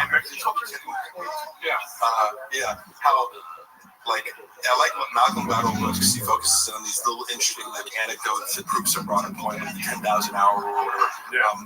One of his books talks about how Korean Airlines had a disproportionate number of crashes, and they tried to trace it back to, like, basically the communication between the pilot and co-pilot was stunted or stifled because in Korean culture, hierarchy is so important to every aspect of how things are done socially. Like, if you're above me socially, you can't drink tea before me. Like, it's very strict. You do not question your boss. Like, so it's like, Chin's a perfect employee for president. I'm a nightmare. You know what I mean? Like, because I'll talk back to you when you're wrong, Chin's like, whatever you want. Like, I'm just abiding by you are above me. I don't get to question you. But also, Brendan he likes that. Despises the fact that Chin isn't like offering new creative ideas. He's like, well, you kind of get one of them. Super loyal employee, shuts the fuck up all the time. Or utilitarian. So he loves it, presents it. But I do see that as part of the reason. How do you survive in the shop universe? You have to be totally compliant. You have to be a shark. You never stop swimming, non-threatening. You gotta be eating. It's like he either has to have some sort of leverage for you or be so vital or whatever. It's like, like I said, Chris D'Elia is like, if you're funny enough, it's like Chris D'Elia could do no wrong just because he's like so vital to his world. He looks up so much to him. You're either like a god to him or like an appliance that never questions. Yeah, he is like a Jeffrey Epstein-sized void of like, why does everyone keep Shop around? He's not funny, and he sounds like fucking terrible to be around. Here's the great guy. If you're socially above him, like D'Elia, Brendan makes it much easier for you to be around. He's not a high maintenance friend, because he's also sensitive to social hierarchies in the sense that, like, he's texting me around the clock as my employee, like, transgressing boundaries, and knowing that I can't really be like, hey dude, like, no more texts after 6 p.m. Unless I want to, then he's gonna find another reason to fire me. He makes you understand that without saying it. But Chris D'Elia, he's not gonna bother. He's gonna go, he's gonna tag on with Chris wherever he fucking goes, and they doesn't really hang out with these people outside of. You fired Mark, bro? Did you know? That's the thing. Like, I like Mark. Carlo. I I don't know what, like, well, I don't know where Mark is. He left, but I mean, he was like pretty cool. Like, we been drinking Mark together, bro. Already know. Oh my god. I mean, yeah, Chris was way nicer though. Yeah, that's good. Do you think with Papa, like, who do you think he thinks is the funniest person, or does he even like him? George Carlton? You don't even know who George Carlton is. Yeah, because you would cite people like Jim Carrey. It's like obvious. Like, how old are you? 34. Okay. Because I remember being. I grew up on Jim Carrey. Yeah, it's like that was the funniest motherfucker on the planet to me, and I still think it holds up. It's like he's like he is, you know, and he was a stand-up comedian. Yeah. Went into acting and sing like. He did MMA first, but yeah. But he's in the lineage of like Canadian you know, MMA. like I love looking back at like you know like physical comedy over the ages. It's like that is universal, and it's like an athletic mastery thing. Like when you watch him, it's like he was one of a kind for our time, but he is in this lineage of like you go back to the 40s and 50s. Like there were guys doing physical comedy. It's a skill. Yeah. You never know because it's like, oh, I used to love SNL. I was like, oh yeah, how did you like SNL? Any skill, like you know. So it's like he likes the idea of liking SNL. Yeah, and like again, we've heard that change. He'd be like, oh yeah, growing up, like my dad wanted me to be a star. My dad wanted to be an NFL player. I want to be like, what was the childhood dream again? What he worked on trucks. I was a comic book seller. Yeah. Like it's again, and someone like beige frequency is the person who can kind of like. I didn't see that of like, oh, when you put all these things side by side, when you're selling some bullshit story on that Ari Shaffir. He thinks like Jim Carrey is Elmo from Sesame Street. He's like, you know, the guy when he's red, you know, and you squeeze him when he's some tickle him. Sometimes he laughs. Jim Carrey rules. Yeah, it'd be interesting to hear like because you know, as comedians, you guys think about like not only who you like the most, but why you like them. Yeah. It'd be interesting to hear Brendan go like, why do you like Jim Carrey? Yeah. Articulate what you think is real about it. But I have heard an answer. I go, did David Lucas get beat up in Mothership parking lot? I heard that. Oh shit. Does the Mothership have a parking lot? How dare you? This David Lucas slander I will not stand for. You are being racist right now, and I need you to stop. Okay? Oh, I think he's confusing it with the time where an owl landed on his arm. He falsely confused. Yes. Did you get beat up in the parking lot, David? Is that it? Is that joke I'm missing? Yeah, he thinks that titties on your arm feel like an owl landing on it. It's pretty funny. That was from his special. Did he get fucking beat up? Where is that an actual rumor? I don't know. This is the first I heard. It's a truck flip narrative.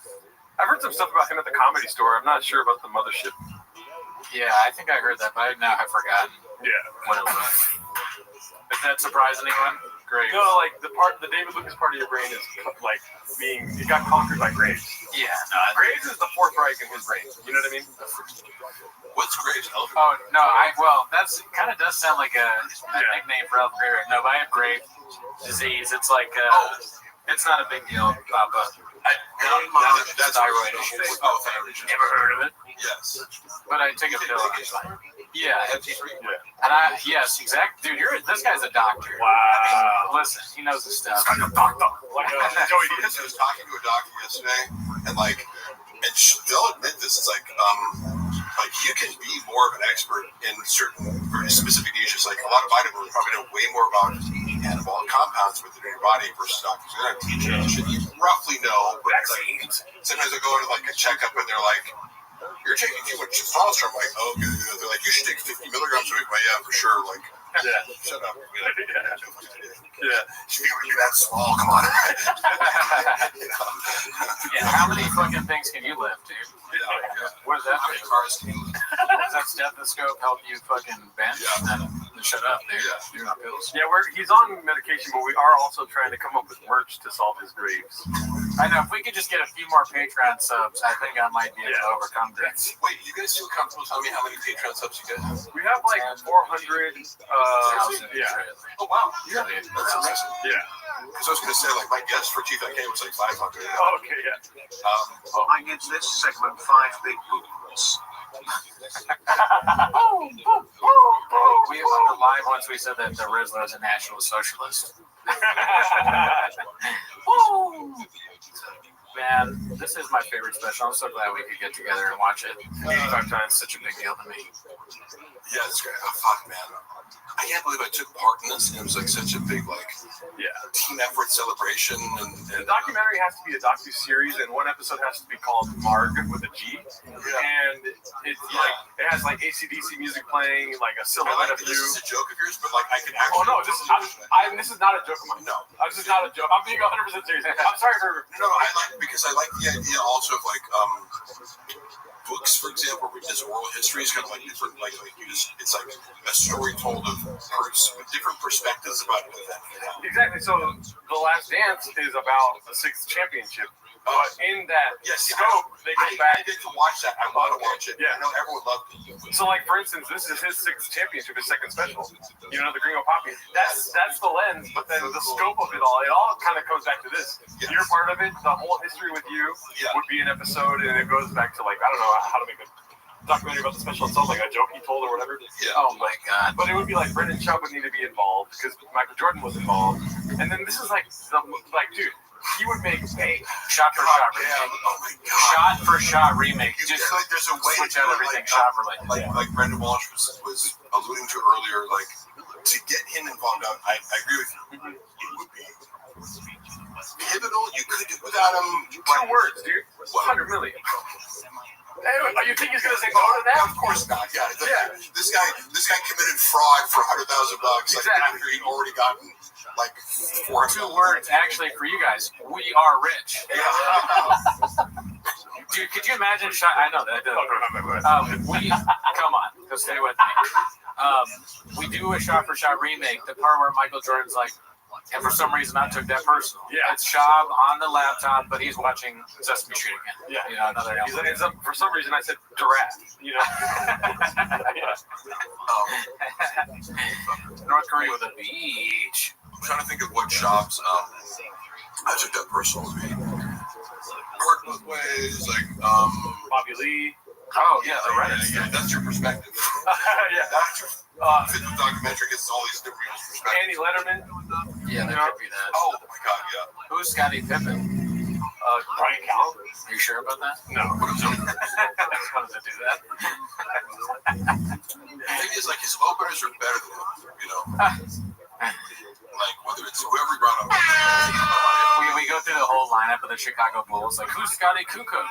Who's fucking BJ Anderson or Tony Kukoc? Scotty, dude. Stay with me. From what I understand about the rivalry, by the way, between Scottie Pippen and Michael Jordan was so intense that they were like they bet on like the size of their sons' penises or something. Oh my God, crazy! Like where this is, I don't know that it's conceivable because these guys are like egomaniac competitors, right? Like, kind of. Mark, can I ask you though? Did you read that online, or is that a Tiger fact?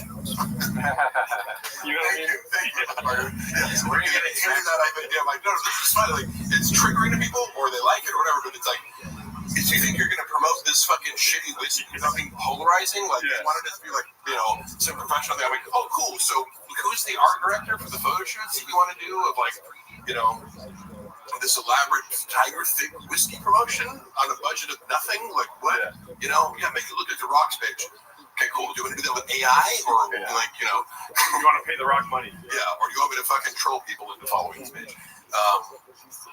Your choice. And then I stopped managing it, and 2 months later, it's like taken down. I remember commenting on it, and I got blocked on the page because I was posting every day on it, and like I got fired for putting an extra C in. Yeah, the 4th C. Which took it to I was looking at screens because he got review on my evidence. He was so fucking pissed at that. He was like, "Fuck!" Like he's telling, like, dude, like one person saw it on Facebook because it didn't even. You can't hyperlink on Instagram, so I went to a Facebook account. Me and Jay were both like. There's a Facebook account, like, it's auto-posting. None of us were aware of it. One person commented on it. It was like, no likes. Hey, might want to check the spelling. He's like, motherfuckers. Like, as if he just, like, accidentally, you know, uploaded a picture of himself fucking a dude to the internet, you know, and he's like, oh my God. It's like, it's happening all the time. And then I get fired, and it's like, okay, so wait, like, what? Like, you know, I'm and then but you go, you assume you got someone else lined up, right? And then if you watch it, like when I left, I was like, how come no one's posting to this page? And, hey, how's the replacement going? It's not been fixed. Yeah. We're actually in hour 5, y'all. What the hell?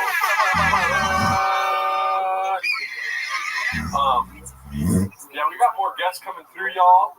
Luana's saying, I wish you'd come home right now. And I said, okay, I will. I'm announcing it. Okay, sweet. Dude, Mark. No, I'm not gonna like suddenly exit, but I was telling her yes. It's the wind down. It's the Mark wind down here. Right. I said I'm gonna leave in 5. We do have to address the bots later, so yeah. So like all the negative comments, it's just I don't know why they anybody say like it's so funny that so many like someone would pay for so many negative comments about me. It's just like fucking get a life. You're telling me. I don't know who pays for it or where they come from, but I just it might be an inside job. I did text Bobby, he did not respond. All these bots. Mark gotta go to sleep for 18 hours. Fuck, I wish it sounds so nice. I know, right? What the fuck? Right. No, not us. He fucked your replacement. He certainly did. No, I do think so. Allegedly. They're like, she's texting him fucking outfit pics at like 3 a.m. and things. I will say, dude, every time you come through, I am. What is it called? I don't even know what I expected beforehand. You know what I mean? And then you break both your hammies and you fucking beat my expectations. You know what I mean? Right? Oh, every time. Like, hey, let Mark ramble on forever. Which again, I appreciate people love to do that. People are like, "Are you guys gonna get food?" And I'm like, "Mark is cooking." I told Luana that I'm like, let me cook vegetables. Because sometimes, Luana's personality, here's where we conflict, is like, sometimes, oh, fuck, man, I was along with some evidence that I was, reviewing, you're looking at old shit on my phone, and I'm like, I found this recording of, we lived in this apartment, and, my cat was killed by somebody who I believe, we had reason to believe it was, an Airbnb gas station place, hit our cat, and it was, very traumatizing. So I don't mean to, be flippant about this. It was, horrific to us, because it was, somebody killed my cat, ostensibly from a car accident, put the cat on top of a cardboard box that had been turned into heads, and then a neighbor was, knocked on her door, Sunday morning, and was like, I'm sorry about your cat. We were we both lose our mind. We run out, and then it was, the area where she used to hang out in this, a grass area, it looked like a car had driven over the sprinkler, the sprinklers were, so it was wait, Buffalo usually hangs out there, and it's it was an Airbnb that we were already annoyed by, because it's you turn this apartment into an Airbnb, and now people are coming in left and right, and they don't understand the situation, playing music, blah, blah, blah. Yeah. And I was just trying to get answers and closure from the person who runs the Airbnb. Yeah. So I was like, I got a hold of this guy who ran it, and I was like, well, first of all, the guy who cleaned it, that's where their contact, and I was like, hey, do you have your boss's number? We just want to know, we just want to know what happened. Yeah. You know what I mean? We're not trying to sue anybody. It was just we know what happened. Closure. Yeah, closure. Yeah. And immediately they were like, we did not do anything. Don't text us while. I was like, whoa. And then I found the number for the guy who ran it, and he got in touch. I think he called me or something. Or yeah, it must have been, because it was I didn't get the number from that guy. And then I get the number for this. It was hello. And he's he just started screaming. He's like, you fucking know, I'm gonna fucking. He said, I'm gonna kill you on the phone. Oh my god. What? Who the fuck is this? Some guy named Vito? I was I had no idea who he was. All it was this guy screaming at me on the phone, telling me he's gonna kill me. And I'm it's trying, because I'm my cat just died, and and I'm just looking for closure, and you're telling me that you're gonna murder me? Asking questions about it. So I was so I had to eat that, right? Because I'm I have no idea who this guy is. He's then blocked me, and I can't and then a week later, I'm coming home from the gym, and I see these guys in front of the Airbnb. I'm oh, that's Vito, and he's this small, Asian, Filipino, gay man. I didn't know what Vito. I was I'm assuming this is some Italian dude or something. Yeah. But I figured out oh, because they're looking around and looking. Oh, we gotta so I presumed I go I walk in and go, hey, do you guys run this Airbnb? They're yeah. I'm hey, on the phone, I get up in his face. I'm just you said you wanted to murder me? I go, what? don't you do that? And I bust in his house, right? I'm just like in his house, like, hey, so I wanted to give you that chance. He's like, fucking touch me. I'm like, no. You said you wanted to murder me, so I'm gonna give you that opportunity right now, right? And I was like, the whole point was like, I'm gonna make this person feel small and tell him like, he's like, I'm gonna call the cops. I'm like, go ahead and call the cops. I'm gonna stay here until you attempt to murder me. What are you, a pussy? Like, you know? And like, again, that becomes a hate crime if I touch him. But like, I wouldn't beat him up, but I go, I just want to make sure you know that like, you made a mistake in trying to tell me this, and I'm gonna go, hey, like, say it to my Juana comes in and starts talking like, you motherfucker, I'm like, Juana, ruining my intimidation tactic. Like, I am trying to make this person feel very small with the silence that's created when I say, I'm giving you the opportunity to murder me, and then he has to say nothing. Because he can't, you know, when I'm gonna say talk. So I'm like, someone's like, hey, look, when I'm done, you can yell at him. You know, so we're like, now I'm arguing with Juana, and then he's arguing with her. I'm like, oh, like, so I'm recording it back because I'm in my phone, and I'm like, sometimes you just be like, hey, go in. Say anything. If I tried to murder him, and then you do it to me.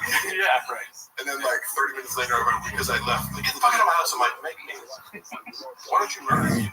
So I just kind of went around like touching stuff and was just like, oh, what are you gonna do? Call the cops? Like, yeah, I'm opening your drawers and like, I'm in your Airbnb. Oh no. But it's a nice glass door you have. It'd be a shame if you got thrown through it. Airbnb, so I'm like, oh, they're like, but wait, you guys live here? Like, I thought it's an open house. Like, well, this is an apartment. You guys live here? You don't live here.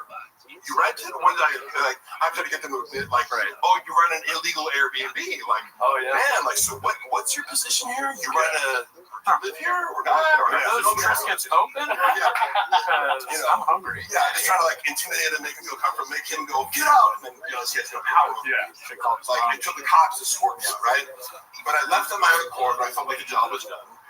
And then the cops, like 20 minutes later, come over to my house, and they're like, they're like, hey, were you in this guy's house? I'm like, yeah, I was. You can't do that. I'm like, I know. Thank you. No shit. You're trying to arrest a lion officer? I don't know if that's a good idea for you. Yeah, bro. Try it. Try me right now, dude. There's a guy in college I knew who has become a shirt. One of the guys on the track team, he was being drunk and disorderly, got tased by the police at the party, and he like ripped the little things out. And he goes, "I'm an athlete, I can take it." Damn, I'm sorry to hear about the cat, dude. Yeah, sorry, man. I didn't like it. It is sincerely like losing a pet. Yeah. Super emotional. If I wanted to go there and think about, I'm glossing over my emotions about it right now, but it was to get to the point of like, you know, the humor of like, would you want to be a tough guy and then your wife's like nagging you? It's like, stop right now, like I'm trying, you know, because that'll happen with the strong personality like Luana. It's like, hey, have your shirt in a second. Right now, I'm being a tough guy. Speaking of which, Luana doesn't have to come over now. Okay, yeah. Okay. I want to eat something.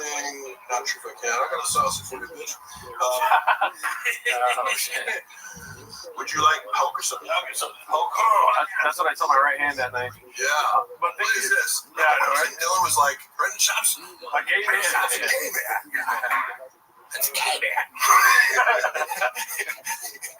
But it's accurate. This is a gay man on stage. But I just want to say before you get going that I'm so grateful that you came through. I'm so grateful you guys met me. And also, by the way, so having worked with a bunch of influencers who like, one of my biggest pet peeves the last few years has been like multiple spats. So so influencers with this. Hey, can you shoot right now? I'm like, motherfucker, what? Like, can you give me any warning whatsoever? So Brandon was really on top of it, being like, hey, like a month from now, shoot, and then he give me like every like appropriate update. So it's impossible for me to find. Like, I do need that. Yeah. Like, oh yeah, all right, this today. Okay. Yeah. That was amazing. I appreciate the conscientiousness, and everyone out there should fucking remember that when you're trying to get people to actually show up for shit. Don't go like, hey, can you come to Upward Hills right now and shoot a skit? Yeah. I'm in Seattle, man. For what? For your fucking TikTok? Yeah, and I'm hanging out with Antoine Jameson. Get in line, bitch. Yeah, I really appreciate you guys having me over. We love you, do it again soon. Yeah, dude, the fans love you, I love dude. the 10 Minutes Shop community sincerely. All the stuff that I said about it being a very positive. Out of all the Brendan Shop based reaction content channels, I do think you guys have probably the most positive, like kind of good spirited crowd. So thank you guys all for watching. As long as, like I said, I wanted to stay for the full 24 hours. But Oh God, no, dude. It's gonna be hard for us. but you can do it. You got. Oh, look, you got. I'm sorry. I should have left some more veins. Oh no, you're good. This is my favorite flavor. Please take the reins of the duty. Right, yeah. I'll let Jesus take the wheel. Here we go. Oh, hey, Yo. oh, here, real quick, come over here. Okay. Yeah.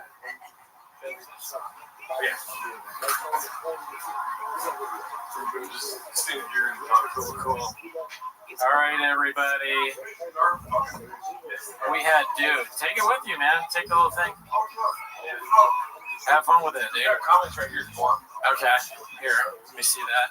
You see that, man? All right, guys. I'll look you up. Mark, see you, buddy. You're the best. So that was Netflix. Mark came in, he destroyed as usual while we were watching the greatest stand-up special ever done. Yeah, what a comments, dude. Oh, 2 S words. Maybe Horn Brothers can be a thing. I'm not glad that the horn in the middle of my head is back. I had that surgically removed by a doctor. The doctor cut off. He said this is a real thing. I got a horn in the middle of my head, and the doctor cut it off. And I didn't think it was going to grow back, but I guess it's grown back. What's up, Mark Ramirez? Good to see you. Good to see you. Lando, it's been a while since I've seen you. TriStar, whoa. I feel like I haven't seen TriStar in a while. Tommy Jarvis, what'd you say? This is so great, Papas. You got good guests and everything. Yeah. Walsh, I mean, we want to get some more people on. It's been tricky to kind of like coordinate with everybody. But I think later on, It Doesn't Matter podcast is going to be on with us. Potentially, got to reach out to a few other people. One big guest, obviously. They're all big guests. But potentially, we were hoping to have Brian Campbell, our CEO, but he's very busy on presidential stuff. But maybe him, maybe Sean, maybe Alan Strickland-Williams. Is Walsh coming? We already had Walsh on, dude. You missed it, but it's on the show, so you can watch it after. Did we reach out to Chin? No.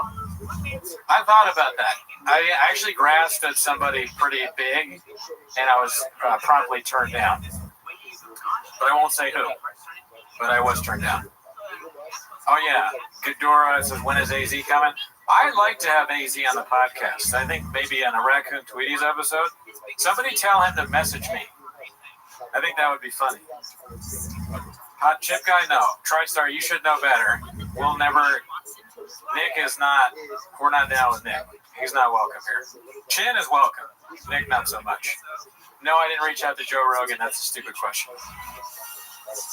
Bobby Lee? I haven't had the balls to reach out to Bobby Lee just yet. Plus, he's my boss, so it's kind of awkward to ask your boss for stuff. Have you ever had a job? Ever heard of it? Mark Ramirez, you're close. I'm coming for you.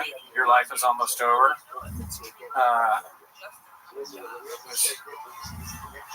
You know what? The trick with the idea about racing is funny.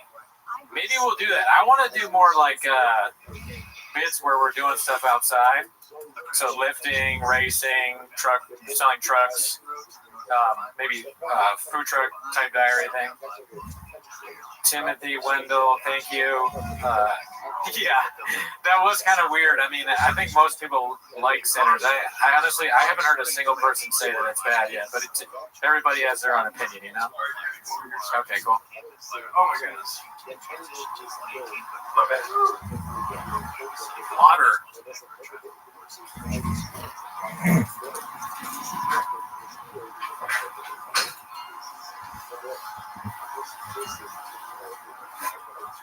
Oh man. Give it up for Gerardo, dude, like organizing all this shit. I mean, how do you even film in this thing? Got chairs everywhere, different setups. I think we're probably gonna move back to the couch soon, so we can, because most of the guests are gonna be a Zoom for them. We're not gonna have people show up in person going forward. Oh, balloon fort. We don't matter. We didn't count, dude. Oh, right on that. Hell yeah, guys. Give it up for Mark Harley, dude. You gotta put back on the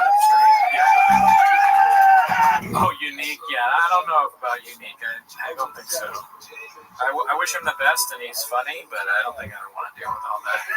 Too much, dude. That's a little too much. That guy really talks a lot. Shout out to Largo.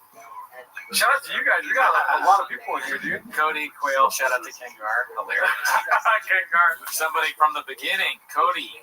What's up, man? Thanks for watching that long. You got your phone? I did. It's over. I did have it. I'm not sure where my phone is. Oh, it's over there. It's over there. Thanks. Check on that. Yeah. Has he responded? I don't think. No, not yet. Oh my god, that was a lot, y'all. I think this is the longest we've ever streamed. Definitely the longest we've ever streamed. Are you kidding me? Yeah, dude.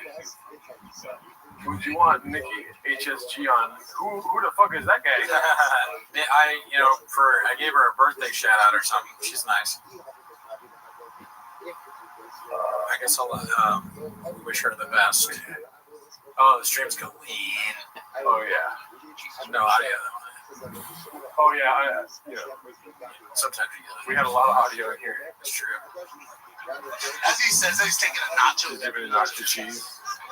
My bad, Mr. Whole Foods. Oh, my bad, Mr. Whole Foods. My bad. Is your back hurting at all or no? No.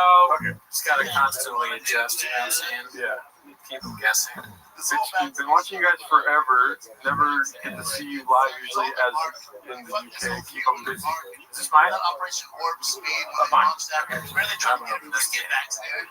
They're like, yeah, dude. Krispy Kreme buy a dozen donuts, get back. You know, I am struggling. I won't lie to you. Because I probably have undiagnosed sleep apnea. Yeah. Probably the brain kind. But I'm fine. I'm not gonna fall asleep, but my head hurts. Yeah. I got Advil also. I want it. Okay, Oh okay. yeah, thank you. Yeah. Oh, that's good. I'll take the whole bottle, please. When I walk out, push number 2. Okay. Okay. For now, when I walk out, Listening to March the Longgate Okay. Graves 2. Will I be able to do it? All right. Dude. Oh, so just me. Mark gave us all Graves. Does anybody else? Am I the only person with Graves' disease? Does anyone else have any thyroid issues? I'm gonna keep the special flame. Vladimir, what's up? Dude, I got a lot of stuff. I got Graves' disease, small teeth, big gums. I got a headache. My wrist is, I may be broken again. You know, so that's the thing about, they don't tell you about podcasts. A lot of your favorite podcasters have chronic diseases. In fact, most of them do. Part of having a black belt and being very good at talking for a long period of time about nonsense is you have to have something that's threatening your life. In 20 to 30 years, I could be dead. But right now, all I have is a headache. So it's not really that big a deal. Thank you. I got it done. I got that done. I was telling them part of podcasting is having chronic disease. I think that's true, though. What is it that got you? Mark Harley being here or the Gringo Poppy playing? I would say it was the inherited grapes. And probably apple. Maybe the drinking and the food. We've never heard of. Just blast them all over. But I'm fine. Look, we're not the only podcaster that's sick. Yeah. We know a few. All over the news. All over the But there's nothing I can't handle. I feel pretty good. I feel great at it. Cooney or Gerardo? Wait, there was some fan funding that we didn't see. Holy shit. This is the payment for my Wrecking Treaty Special Edition rain. Thanks. Listening to Mark for that long gave me Graves too. Mark thinking the center screenplay needs work is what is Kino? I don't know, but I was like, I just assumed that meant Dicey. I read it around. Oh yeah, it's like everybody likes that movie. I've not talked to anybody who doesn't like it. It's surprising. Shout out to y'all for the fan funding. Actually, one person did say they didn't like the tone of it because they don't like vampire shows. But I don't agree. Yeah. So is that your takeaway? You know what I mean? Yeah, I mean, that movie is fucking rule. Oathman, shout out to Oathman for being in here, dude. Oh, hell yeah, dude. Oathman should be on the show later. Yeah, he's able to. It's still a little early. Talk about locking us back. The IBM boys. I can't go through the lockdown. Straight up. Thank you, Oathman. Size Melly, I donated over $20 in less than 10 minutes. Thank you, Tony. Yeah, dude, I stayed up until like 1 in the morning setting up this board. The MNXT says as soon as Cooney transitions to the couch, he's falling asleep. Yeah. Like a Red, I should DoorDash Red Bull. Dude, I would drink this at gunpoint. I can get you Red Bull if you want. You have Red Bull? No, but I can go to the Aldi right here. If you want to. Yeah, I can do that. I mean, sure. Can you do something? Yeah, I mean, listen, I'll just keep talking to the chat. Okay, I'll go get 2 Red Bulls from you. Yeah. I got you. Fast. Yeah, you're good. That's what. Yeah, when Gerardo leaves and he's getting a drink from me, and I'll just make fun of him. I also what's it called? I got a free trial on Zoom, so we're good. Oh, sick. Yeah, I gotta cancel that. Yeah, I'll keep an eye on Zoom situation. Yeah, and would you rather sit on the couch or no? Up to you, bro. I'm fine here or there. Everything's already set up for the couch if you want. That's fine. Okay, cool. The show is in this too. All right, okay. Yeah, dude. I mean, Red Bull Run seems healthier than what my original suggestion was to order DoorDash pizza. Every time we have pizza on the stream, it goes really bad. So I think I'm just gonna live off bacon. Earlier, when I were like planning this shit for the stream, it was kind of, we've been telling you all about this for weeks, but I'm not gonna lie to you. I won't sugarcoat it for you. I won't put sugar all over your dicks and vaginas and tell you it's delicious. We didn't really plan a lot, I would say. Like, we're just reaching out to people like, can you be on? Can you be on?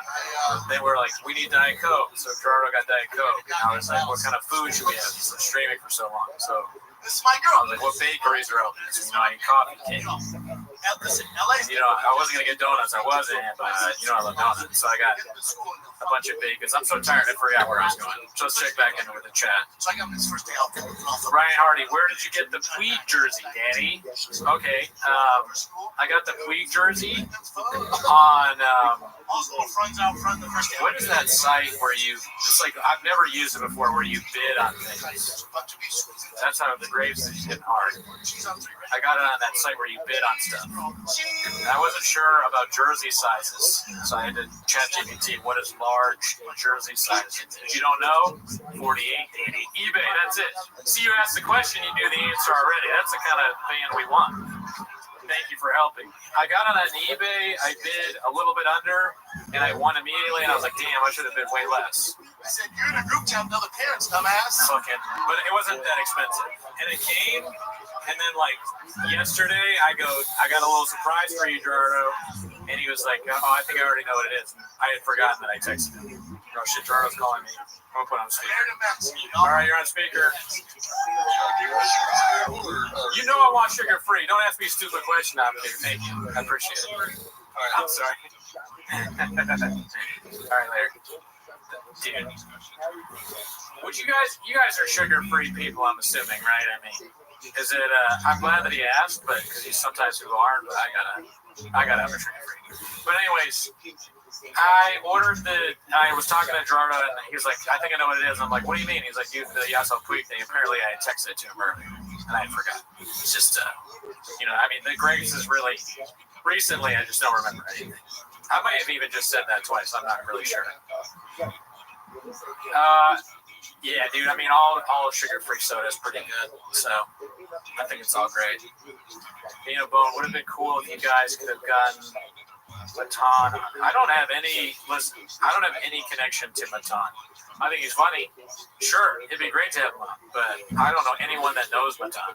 So if you all know Matan, you can tell him to come on our show if he has the time. We'd love to have him on. That guy, he cracks me up.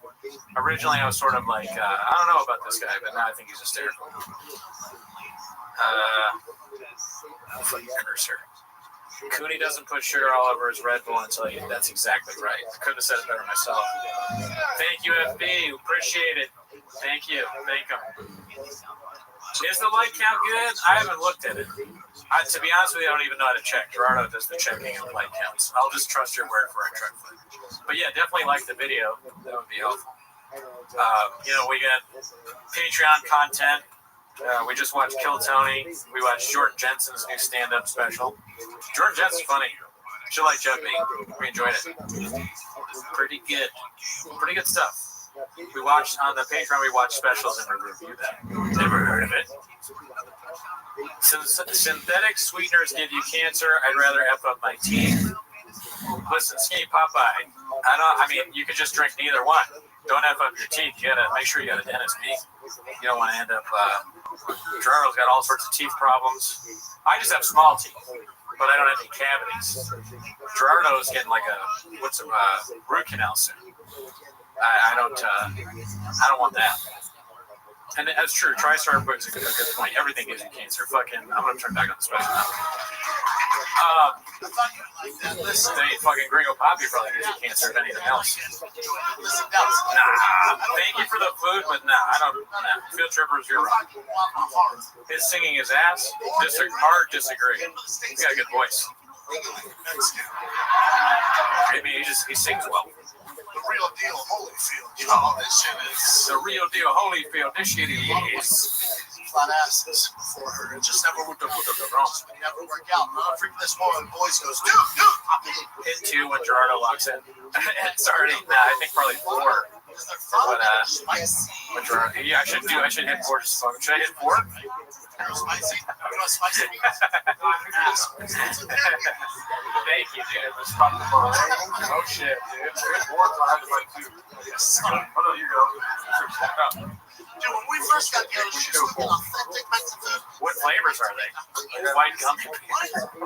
Sour gummy worm and white gummy bears. White gummy bears is a strange choice. Why white gummy bears? That's so weird. Rain is like racist or something. What is the question? Gerardo trusts me so little with like streaming that he's doing a poll with 3 energy drinks in his hand. If I let you do it, the computer will break. White gummy worm. White gummy bear. See that? I fucked it up already, dude. Sour gummy. Seen out of Puerto Rican shorts out for the Dodgers? I haven't had a Red Bull in like 5 or 6 years, dude. Something crazy like that. But I'll do it for the stream. Anything for you all. We aren't sponsored by Red Bull. Rain is. We have loyalty to Rain. However, I will not drink it because it is poison. Shout out to you, Timothy Wendell. Oh my God, it's so good. I missed this. I will regret this in 30 minutes. Dude, let me ask you. Oh shit, it's a tough question. Let me ask y'all a question. Anybody ever remember 5-hour energy drinks? I used to like to drink those and watch the Gringo Poppy solo. But no, dude, those are like Sal Volcano. We watched him on the Patreon. And the one thing I agreed with him about is the feeling you get from having a 5-hour energy is indescribable. Yeah. It is not a good feeling. Yeah. The second you drink it, you're like, oh my God, why? Why did I do this? What kind of job is this? That I need 5-hour energy to do it. That was when I had the most hourly of hourly jobs. Bookstore, restaurant, smoothie guy. I was like slamming 5-hour energies, making smoothies with apple stickers in it. Hey, mine has a sticker in it. Who's the guy making it? Oh, I'm sorry. I accidentally left the sticker on the apple. I apologize. With 3 thunder. Here we go. Dude, everything I eat, bean cheese. Oh, I got Dude, everything I eat, bean cheese. What the hell, man? Should the card love you around? You never tail off the cards? That's a game plan? Sorry. All right. They go, wait, Paul Pierce is going to be on the show? No. The truth. Like, hey, Paul, What do you think? What do you think about the Gringo Poppy? He's like, man, you gotta get you this fucking better special than that. Dude, it's half and half. They don't know which one they want me to drink. They're both so good. I mean, Rain is pretty good. I'm not gonna lie, I was pretty pissed when you drank my Rain because they don't even have that flavor there anymore, dude. It's crazy that they got new flavors. I don't understand the marketing of Rain. Like, why make a new monster? Yeah. Why rebrand like that? Yeah. You're cutting into monster suits. It's like, we need something for Gen Z. A new kind of. I'm fine with it. This is the perfect energy drink right here. Well, coffee. But the second best. Which one do you want me to drink? I'm not gonna look. I mean, I think white gummy berry. You gotta try it. Put you with that salt. I fucked up. As usual. Don't vote for me. Don't vote just like I vote, okay? Don't copy me. Don't be a cuck.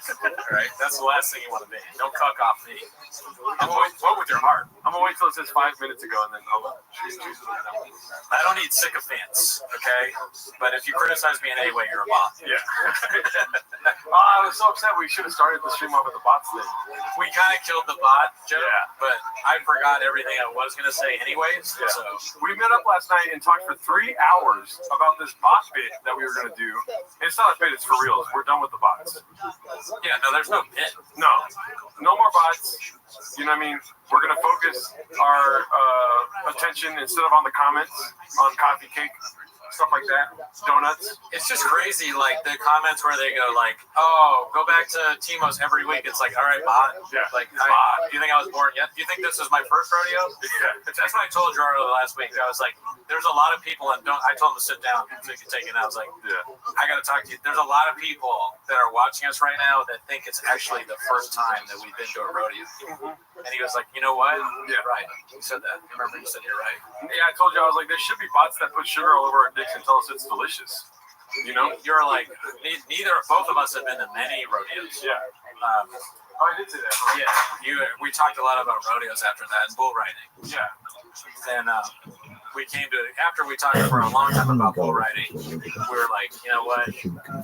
Bots need to go. We have a no bot policy.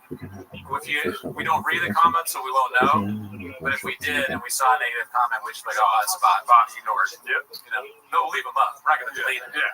But we'll know that any kind of criticism whatsoever in any way, even if it's not just like enough reverential, like it's something that's not like you guys are amazing, then I know it's a bot comment. Yeah. You know, it's like, who's going to read it? The other bots. So why would we delete it? The bots are communicating and liking each other. Yeah. Elizabeth Marsden, peace myself laughing. What up, Ireland? What up, Irish bot? What's up? Yeah, I do like a Schultz thing. What's up, fam? In Ireland, bro? What's up, my fucking home country? I saw some Irish comments, so I was happy to see the Irish flag, and you know, yeah. I went to I went to see Swell Season last night at the Greek Theater.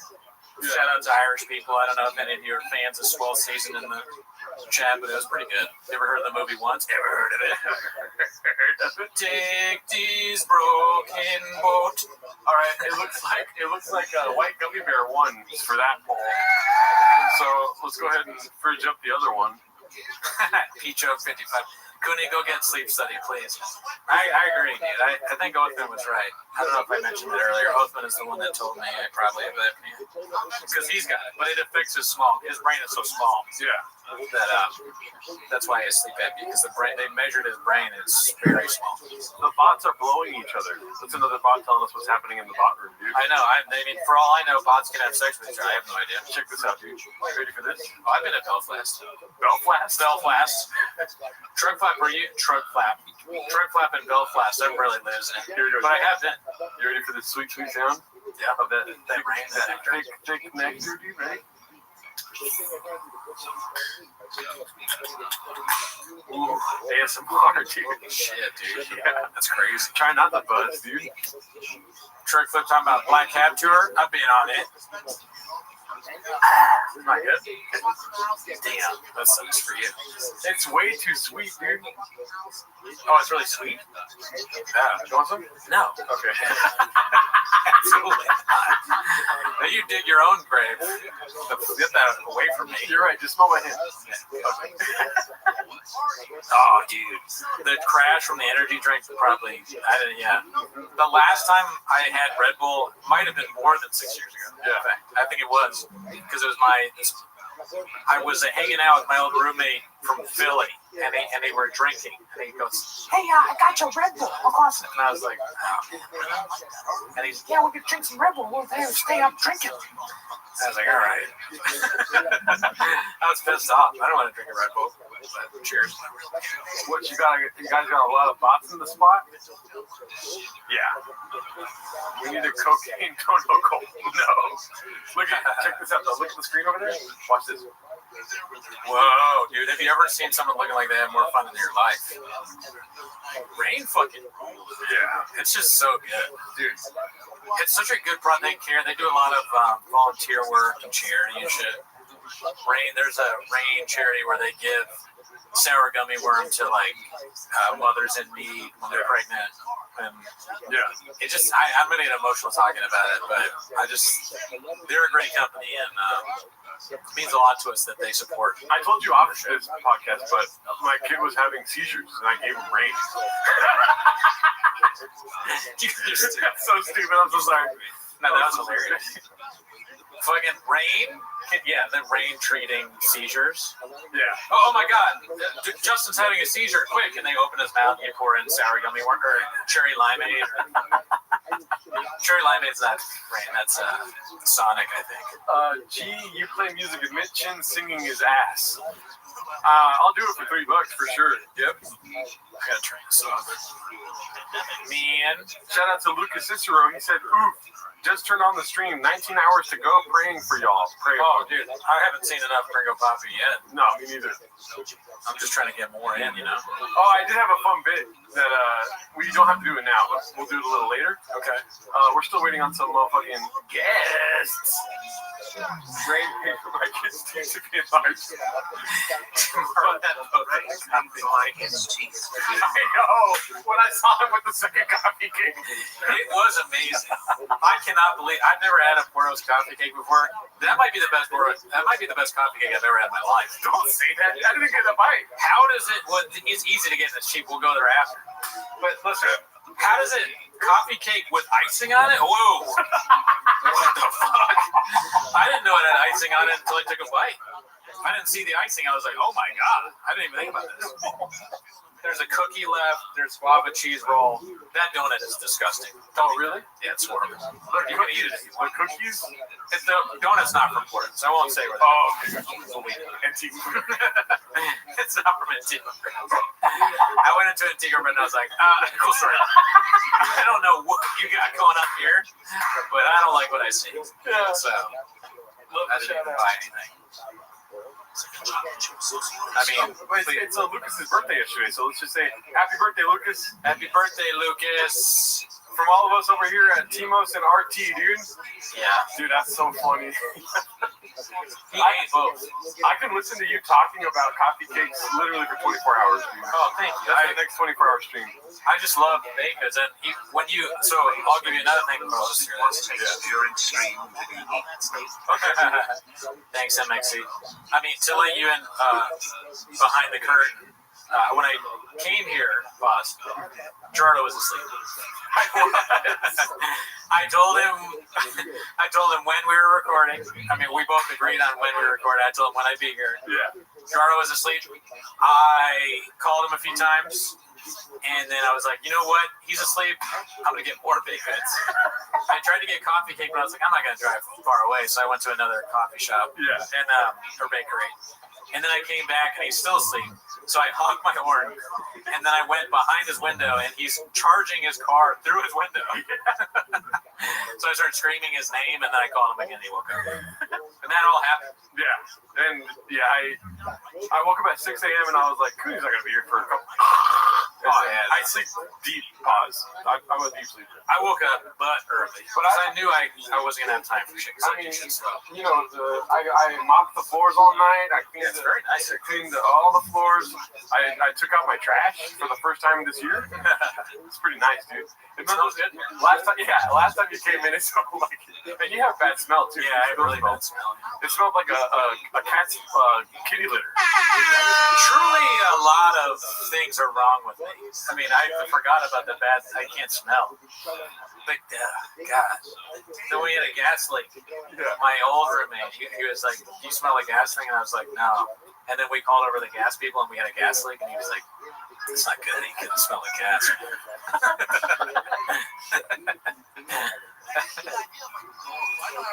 That's hilarious. Fucking gas leak. The guy that did the gas leak claimed to have fixed it, and he didn't fix it. He just left the leak going. So we had to have another gas guy come out. They're trying to kill me, dude.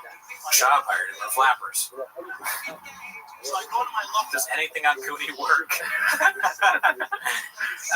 Taste. She's a lemon. I can still taste. I can see. My eyesight's okay. That's one of the things that goes with grapes. Eyesight.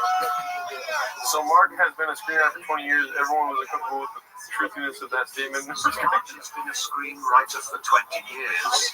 Everyone was comfortable with the truthiness of that statement. Listen, you don't come here for the truth. You come here for the facts, right? That's true. Yeah, so think about that. And facts you can choose. That was so fun. You looked at me, the 20-year thing. Sure, I've been a screenwriter for 20 years. That was awesome. I wish I said stuff like that. I like how Brendan Walsh, in the same motion he entered the chat, he left the chat. Yeah. He was like, all right, I gotta go. See you later. No, listen, you don't have to tell the truth when you're spitting facts, right? Yeah. That's what I say. You have no sense of smell and you have no sense of humor. Comedy, ever heard of it? Come on, dude. That's a bot. That's a bot, dude. Oh, that's a bot. Yeah. That is a fucking bot and a half. Oh, shout out to the subscribers, too, dude. We got a shit ton of subscribers today, dude. Oh, we just hit 10,700. Hell yeah. Oh, hell yeah. Yeah, dude. I mean, of course we did. This is the greatest special of all time. Yeah, there's a bit that we're going to be doing later. I'm excited to do it. I told Cooney about it when he got here. It's going to be, we're going to try to do some Gringo Poppy meditation, see where we can go. It's like trying to do DMT, but with a large dose, because we're going to be listening to this. You know what I mean? Okay. I'm with you. I hear you. Don't kill me. Don't kill me. Yeah, and then when you're in a meditative state, that's where you know where the real funny is. Right? Oh yeah. Like I don't go to a comedy show unless I close my eyes for 10 minutes and focus in on my inner child. You know? Sorry. Lubinowski, I've met him in person. Never met him. If you guys want, I can make some fucking sausage salad. You go over there and do a cooking show. Yeah, I can do that. I got cameras set up for all that. This is you. You're like, I could. You want to. You want sausage. I already told Paul C to bring sausage and salad. Love Timos, but honestly, I miss when it was weak. David, listen, bot, yeah, bot. Like your bot, and just because you use emoji, do you think we don't know it's a bot? Yeah. And then TriStar, thank you for calling it out. In the community, we have to stay together, stand strong, and call out bots when we see them. David's son is a bot. Yeah. Okay. You're lucky you're not blocked bot. Yeah. Yeah. I'm not mad. I'm just upset. This special is stupid. Death to all bots, but no violence. No violence. Yeah. I look, you want to watch you cook together. I could teach you how to make some. Oh, how to burn a sausage and put it on salad? If you have, I think I know how to do that already. Oh, okay. No offense. Sausage salad all day. I'm gonna tell Paul C to bring some sausage and some fucking salad, dude. So I can call. Yeah, I mean, listen. Eudora says make banh mi. Can you make banh mi? God damn, who's that?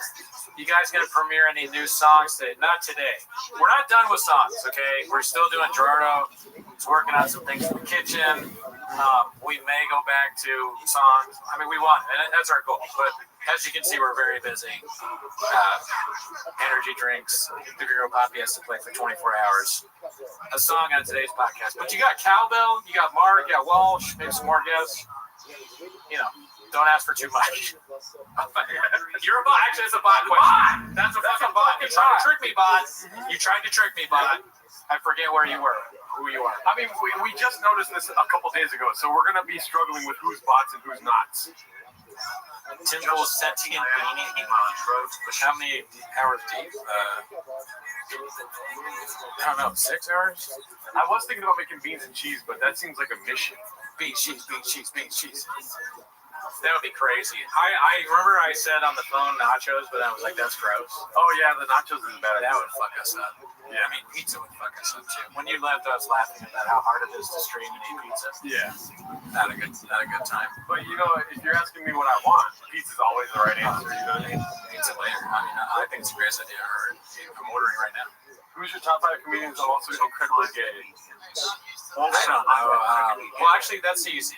Yeah. So Eddie Murphy, Chris Rock, George Carlton, Richard Pryor, and Dave Chappelle. Boom, done. Boom, nice. Easiest thing I've ever had to deal with. I mean, you know, you forgot the wild card. Which was that? Oh, Hannah Gadsby. Well, that's my top. Yeah. That's my top comedian. Yeah. Hannah Gadsby is the best she's ever done. What was I going to say, though? Oh, can you watch the first Papa special, or will the stream get gadooshed? John Doe, the stream will get gadooshed. If you don't know, in our early days of podcasting, we did watch the first special, and we uploaded it to YouTube, and it got gadooshed immediately, dude. What was that? The first special.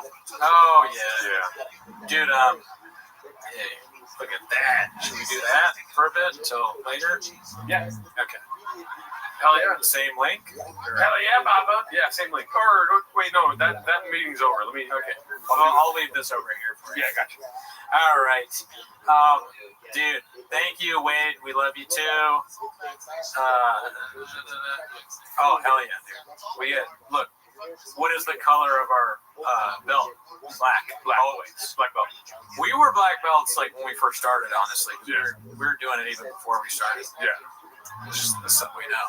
Something we know how to do is talking on a podcast about shop.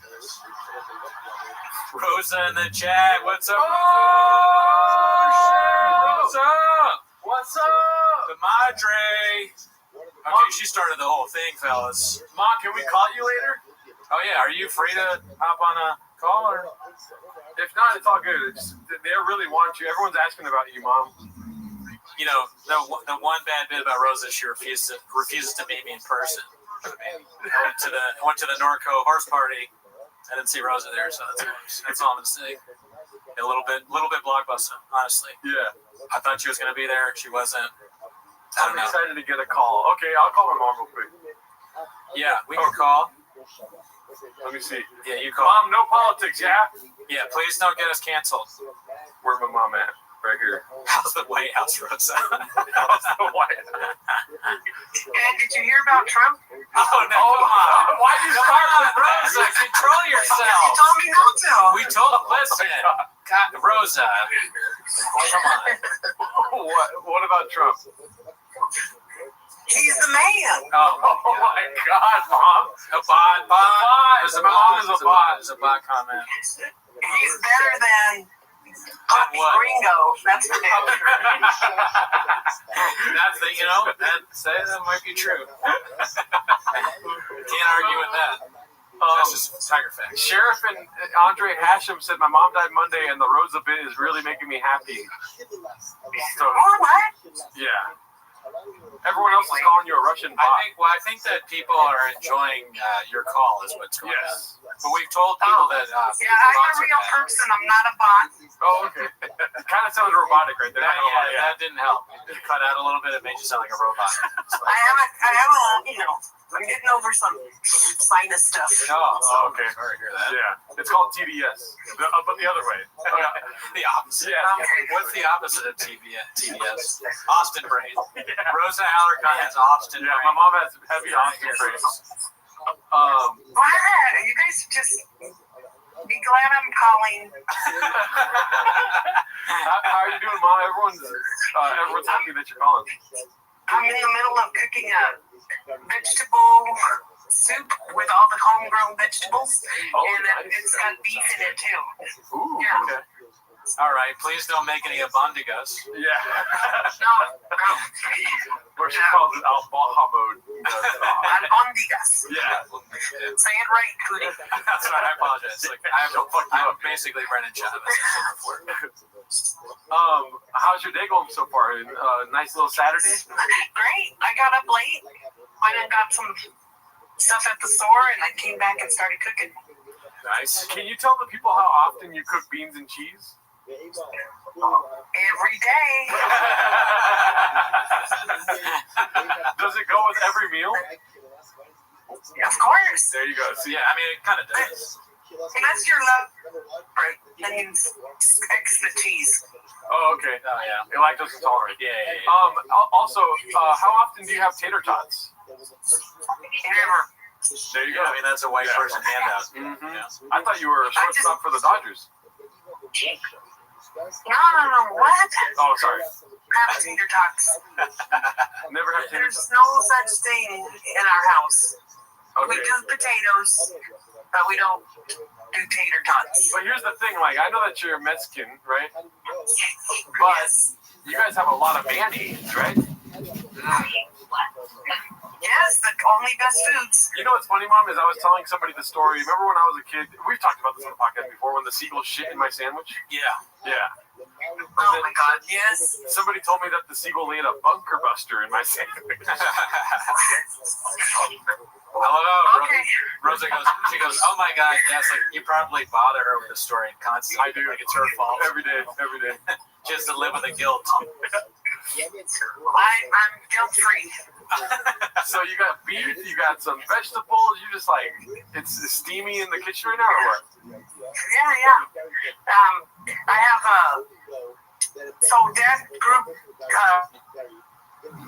did them all, and I saw the carrots. They were like red carrots, orange carrots, white carrot. You know, all the different colors. Yeah. But they look so pretty. I'm like, I want to make a soup with that. Yeah.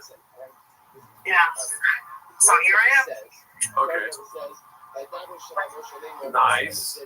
Nice. Well, thank you for talking to us. I know that you have no interest in watching the Ringo Poppy. Never seen it, right? No, he's an idiot. Why you guys even give him so much glory? Oh my God.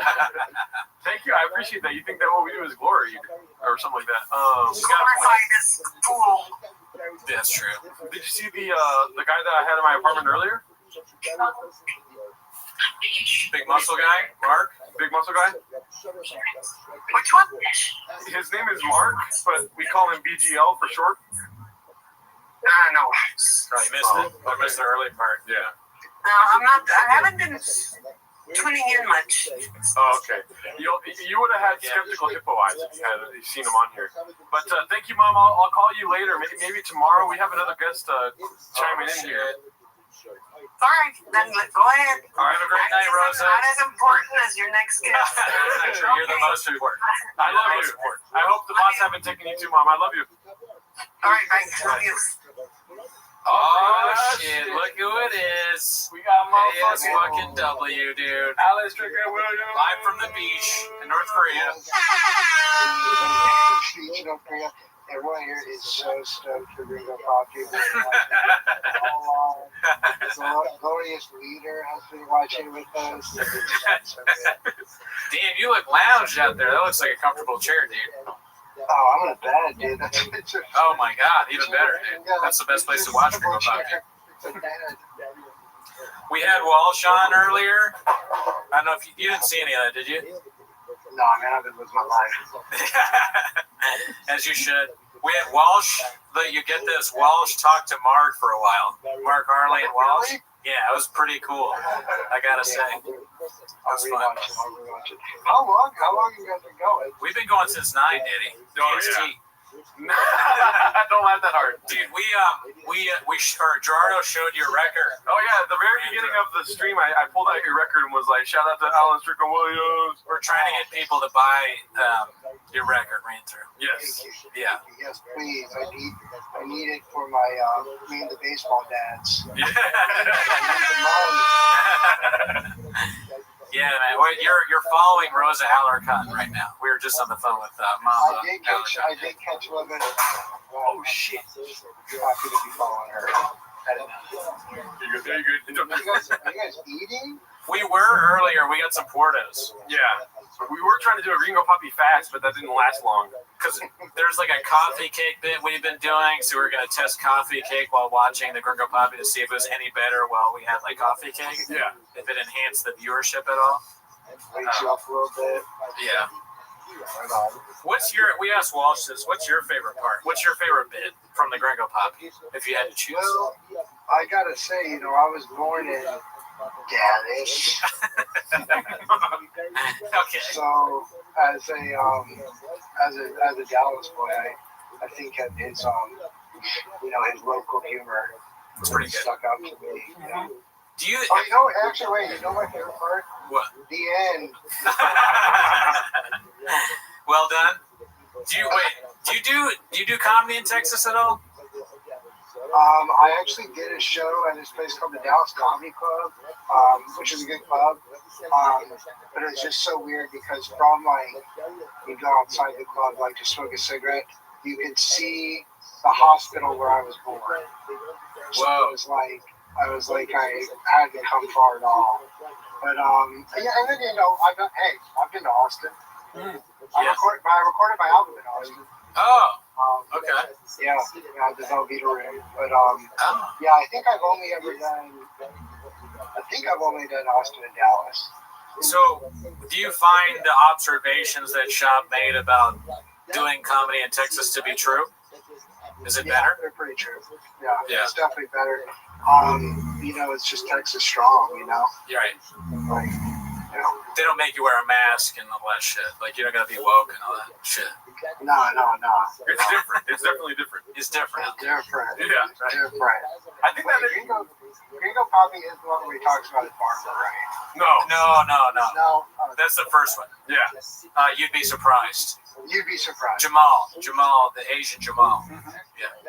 I think my favorite joke is North Korea with the beach on Gringo Poppy. That is a pretty good one. I think that might be mine. I like Mr. Whole Foods a lot. That sticks out to me personally. Yeah. And I'm glad that we can celebrate the special itself on a glorious day like this Saturday, Dude, Alan, you gotta, if I could be so bold as to give you advice, I think you gotta do that as an improv.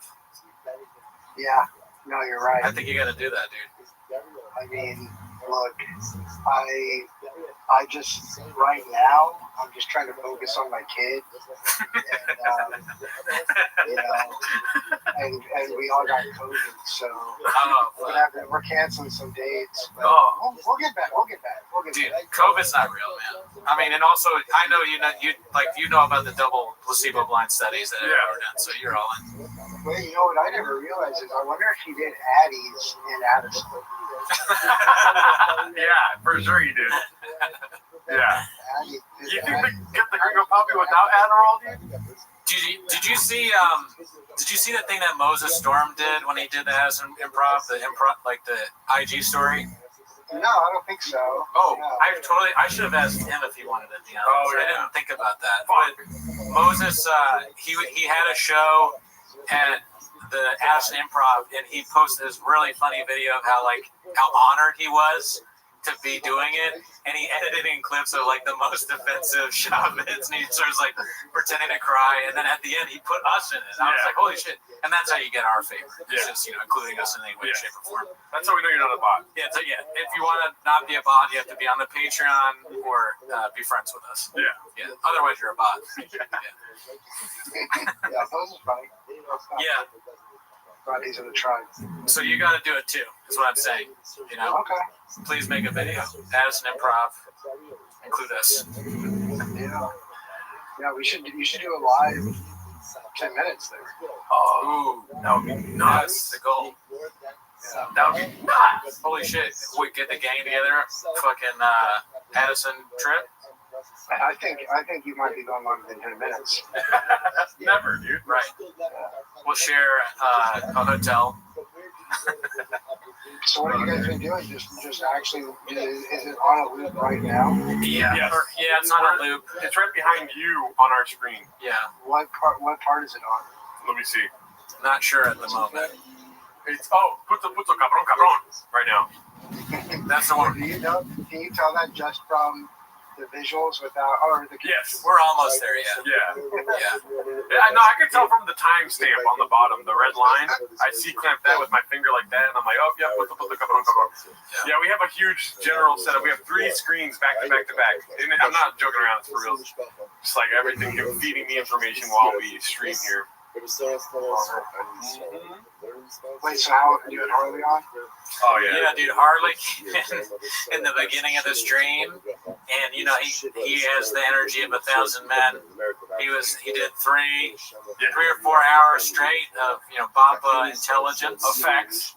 Tiger facts. Oh, that's great. Yeah, and I mean it's hilarious to have him meet people. So I wish he could talk to you as well. Yeah. But watching him talk to Walsh was pretty fun. Yeah. So it was a good time. Something's going viral on Ching's right now that he said. What's going on? Apparently, Bob would ask the baddies to talk. Oh, okay. Yeah. I don't want to read that one. Yeah. You can just go on the subreddit, or I'll send it to you. Not right now, but I'll send it to you eventually. Let's try it. You want to I got you. Yeah. So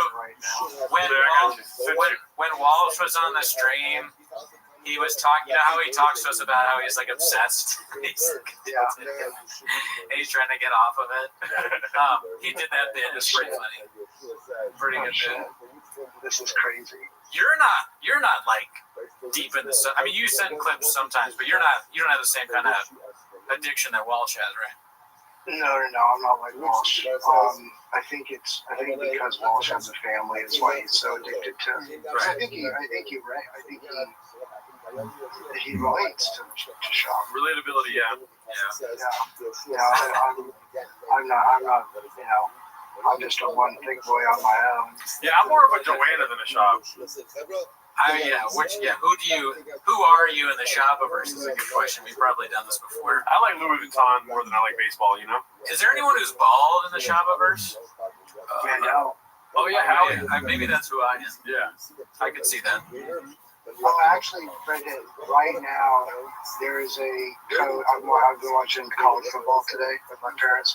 Yeah. And the coach of Kent State has a very Cooney vibe. Oh shit! I gotta check that out. Yeah. I think they're playing like right now. So. Yeah. I mean, how's your team doing? How are the Jags doing? Jags are okay. I mean, that'll be tomorrow. My parents went to Florida State, and I've been watching that with them. And Kent State sucks, so they're winning. But they haven't. They beat Alabama the first game of the year. Besides that, they haven't really played anybody else that matters. Schaub would have started on all those teams probably. He was pretty good. No, I saw Schaub play today. He was really good. He played on like 17 teams. He did. He was very good. Yeah. Buffalo Bills is the main one. I'm sorry to do it for me, but I think the Jags are going to lose tomorrow. Who they play? They're playing. Who are we playing tomorrow? Who are the Commanders playing tomorrow? Do you know? The Commanders play the Raiders. Yeah, that's right. Oh, Jags are playing Houston. Yeah, they're going to lose. Yeah, they might. Although Houston's lost both games so far. True. I've always been a football guy myself. I don't know anything about football, but I'm in a pick'ems league, and I picked the Jaguars to lose. I'm sorry, I didn't know they were your team. If they were your team, I'm picking the fucking Commanders every week. The Commanders will probably be good, but they just lost to the Packers because the Packers are really good. Yeah. Well, any team would be better with Schaub. On the field, on the sideline, in the stands, commentating. Oh, I would love to see Schaub call a football game. Oh, yeah. Yeah. I mean, Schaub talking about anything is awesome. We were talking with Walsh about like a reality show. That was the new idea he had, a Schaub reality show. But I still think the Gringo Poppy documentary is what I'm most interested in.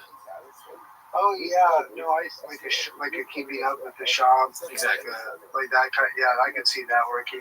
I could see Schaub hosting hosting a Love Island or something like that. Schaub Island would be pretty good. It's just people in the Shopperverse that have to live together in a house. and you get to vote someone off every week. That'd be great. Oh, yeah, I mean, Shab Island, yeah, so different Shab. He did almost host Fear Factor like Ludacris. Or like Ludacris beat him at that. Yeah. What's another...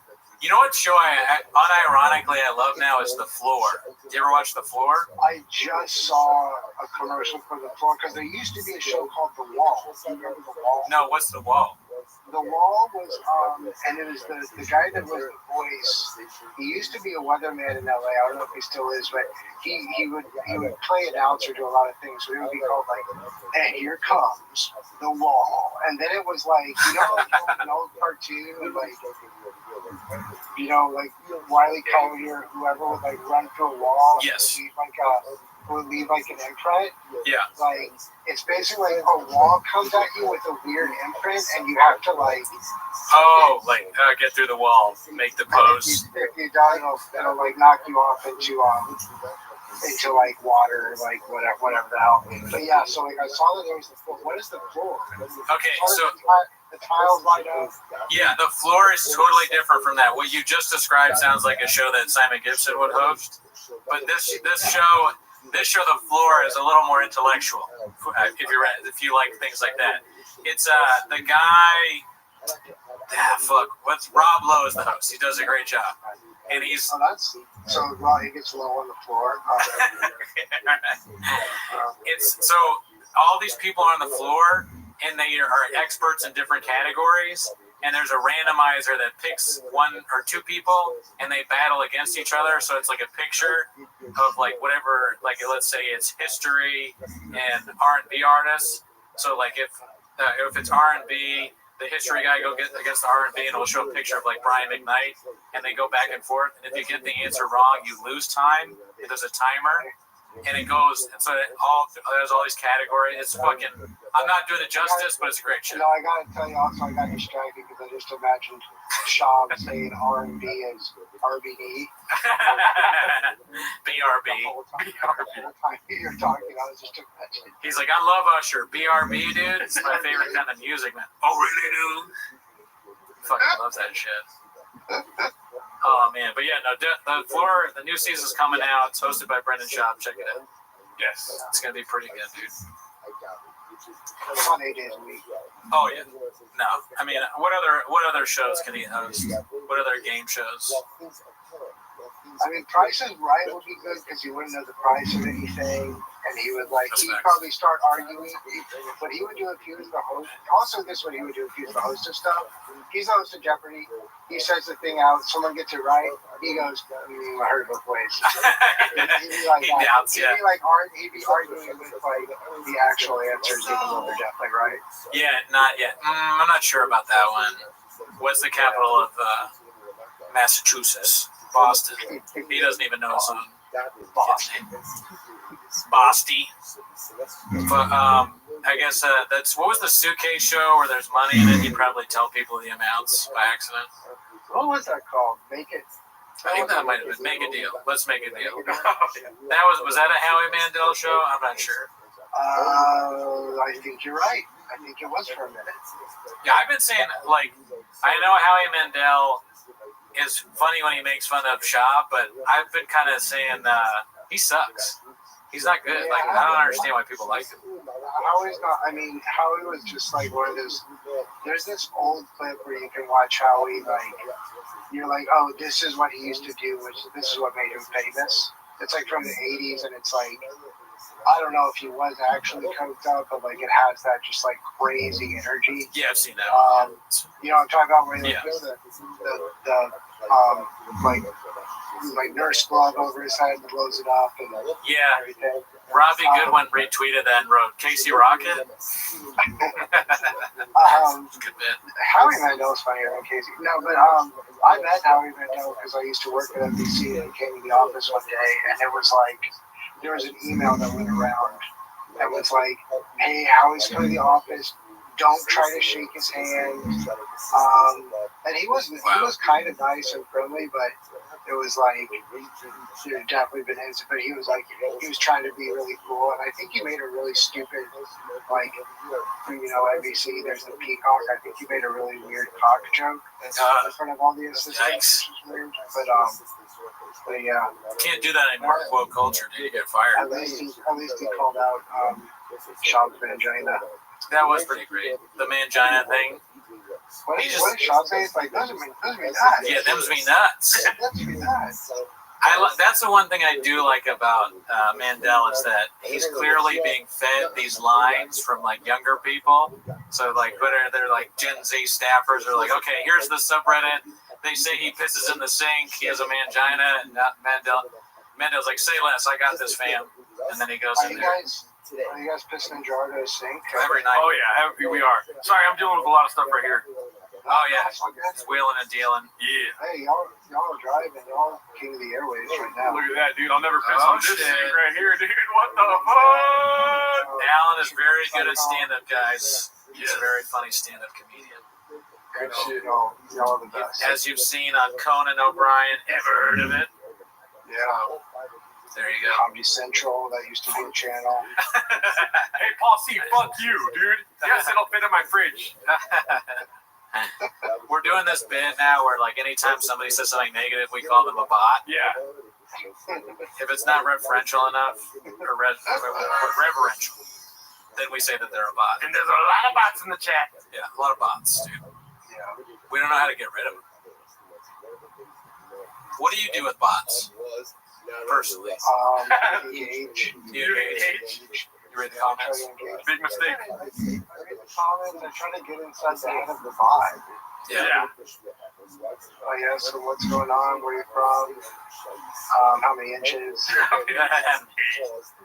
I gotta tell you, being on the stream this long, easiest thing I've ever done. No, I'm about to die. It's very hard. People keep commenting like Cooney seems sick. Cooney's tired. Yeah. He'll fall asleep. You know. So what you did, you started at 9, so yeah. you have like 16 hours left? I don't know. Oh my god, why are you trying to make us think about Are you a numbers guy? Yeah, come on, dude. There's a fucking numbers guy in here right now, dude. Are you a bot, dude? Yeah, bye. Maybe I'm less than that. Oh yeah, I'm a bot. I think, it's 4 o'clock right now, right? Or 3:30. Yeah, we have a lot of time left, dude. Listen, we'll see how long the devices work. You know what I'm saying? 17 hours. Yeah, I want to say how. I mean, because like things happen on stream. You know, like sometimes sometimes people unplug things on purpose. You never know. It'd be funny too if you guys ended up like causing a power outage in LA. Oh yeah. Too much Gringo power. Oh well, you know what the biggest one was in history. You know about this, right? Have you heard about this? What? The biggest thing in it's Burbank technically, but the owner of Flappers had a poop so big that it clogged the entirety of Burbank, and there was no toilets worked, no running water. It was all because of the size of Barb's shit. Yes. Yeah. That's why you're not allowed to smoke in Burbank anymore. Yeah. It's because that's Barb's natural diuretic, and I think they had the leading cause was her cigarettes. Oh man, that's why they charge extra. That gas station charge on the bill that you get at Flappers is because of the toilets. Who's the kid that works there? Now it's not a kid. Josh Snyder? Yeah, that's crazy. He can't shit. That's weird. The craziest thing I ever. ran into Cooper and Shane the other day. For some reason, we were talking about Flappers, or maybe he just went to Flappers or something. I was like, is Josh Snyder still there? And they were like, he's exactly the same. Dude. Oh my god. Yeah, and you'd never in a million years, if you told, even with how ridiculous Flappers is, if you had told me back then that Josh would be the booker, the talent booker, I'd have been like, I don't think so. But I don't know why, because they had Richie before that. He was just as weird. Yeah. I think about it. He's like the provost of Flappers University now. He's the dean, yeah. That's pretty impressive too. That's a lot of responsibility for one man. I don't know how he does it. I bet they really brainwash you with Flappers U. I bet you really become a radical. Yeah. Yeah, look, that'd be cool if one day Shane is the biggest comedian, and then there's two huge Shanes coming. Here's a question. I wonder if anyone. Here's a good game to play. Yes or no? Is there anyone good performing at Flappers this entire week? Oh, that's a good question. That's a good game. Let me see. We're not allowed to check, right? No. No. I think you go through and you just see like, okay, yeah, like Maria Bamford's good. She's performing at Flappers. But like, you check to see if anyone. Let's see. Oh yeah, there's been some in my mind, Jeff Garland is 24/7 performing. Oh yeah, he's always there. He's a mainstay. Yeah. But I heard a rumor that Jeff Garland's actually the name of the shit that Barbara started. She named it Jeff. Yeah. She took it Jeff. They told her you can't take any more Jeff Garlands, okay, hon? Yeah, look, the mainstays were like Jeff Garland, Hal Sparks, Alonzo Bowden. Who else? Barbara took a shit and she looked at the shit in the toilet, and then the Curb Your Enthusiasm team started Alonzo Bowden's like, what's that smell? Oh shit, dude. What? Who's playing? Oh fuck! A Unique subscribed to our channel. That's crazy. Do you know who Unique is? No, who's it? So Unique is like this. Now that he's our fan, yeah. I have to watch my works. Yeah. But he's the famous YouTuber that got sued by Shop. Yeah. He got sued by Shop for showing a video where Shop gives a piece of paper with a phone number on it to a chick. Yeah. The baddie. Yeah. Shout out to Unique. Yeah. That post is crazy, by the way. I looked at that, Jordan. That's nuts. Oh yeah. Yeah. Oh yeah. But that checks out. You know that Shop. Did Shop have a mic? Probably. I mean, who knows? He's a wild guy. Apparently, it's 8 inches. You know, he always says that. Yeah, but would you say it that much? We oh jeez. Oh my god. We shit on Jeff Dye a lot in the beginning. Oh, man. You know what's funny is like I kind of was like, oh Jeff, whatever, he's just whatever. And then I saw him like when the Mark Maron stuff was going on. And he was like, who's this? I'm like, dude, shut the fuck up. You're Jeff Guy, you got a DUI. Shut up. We watched on Patreon this hilarious thing that he did. Did I tell you about this already?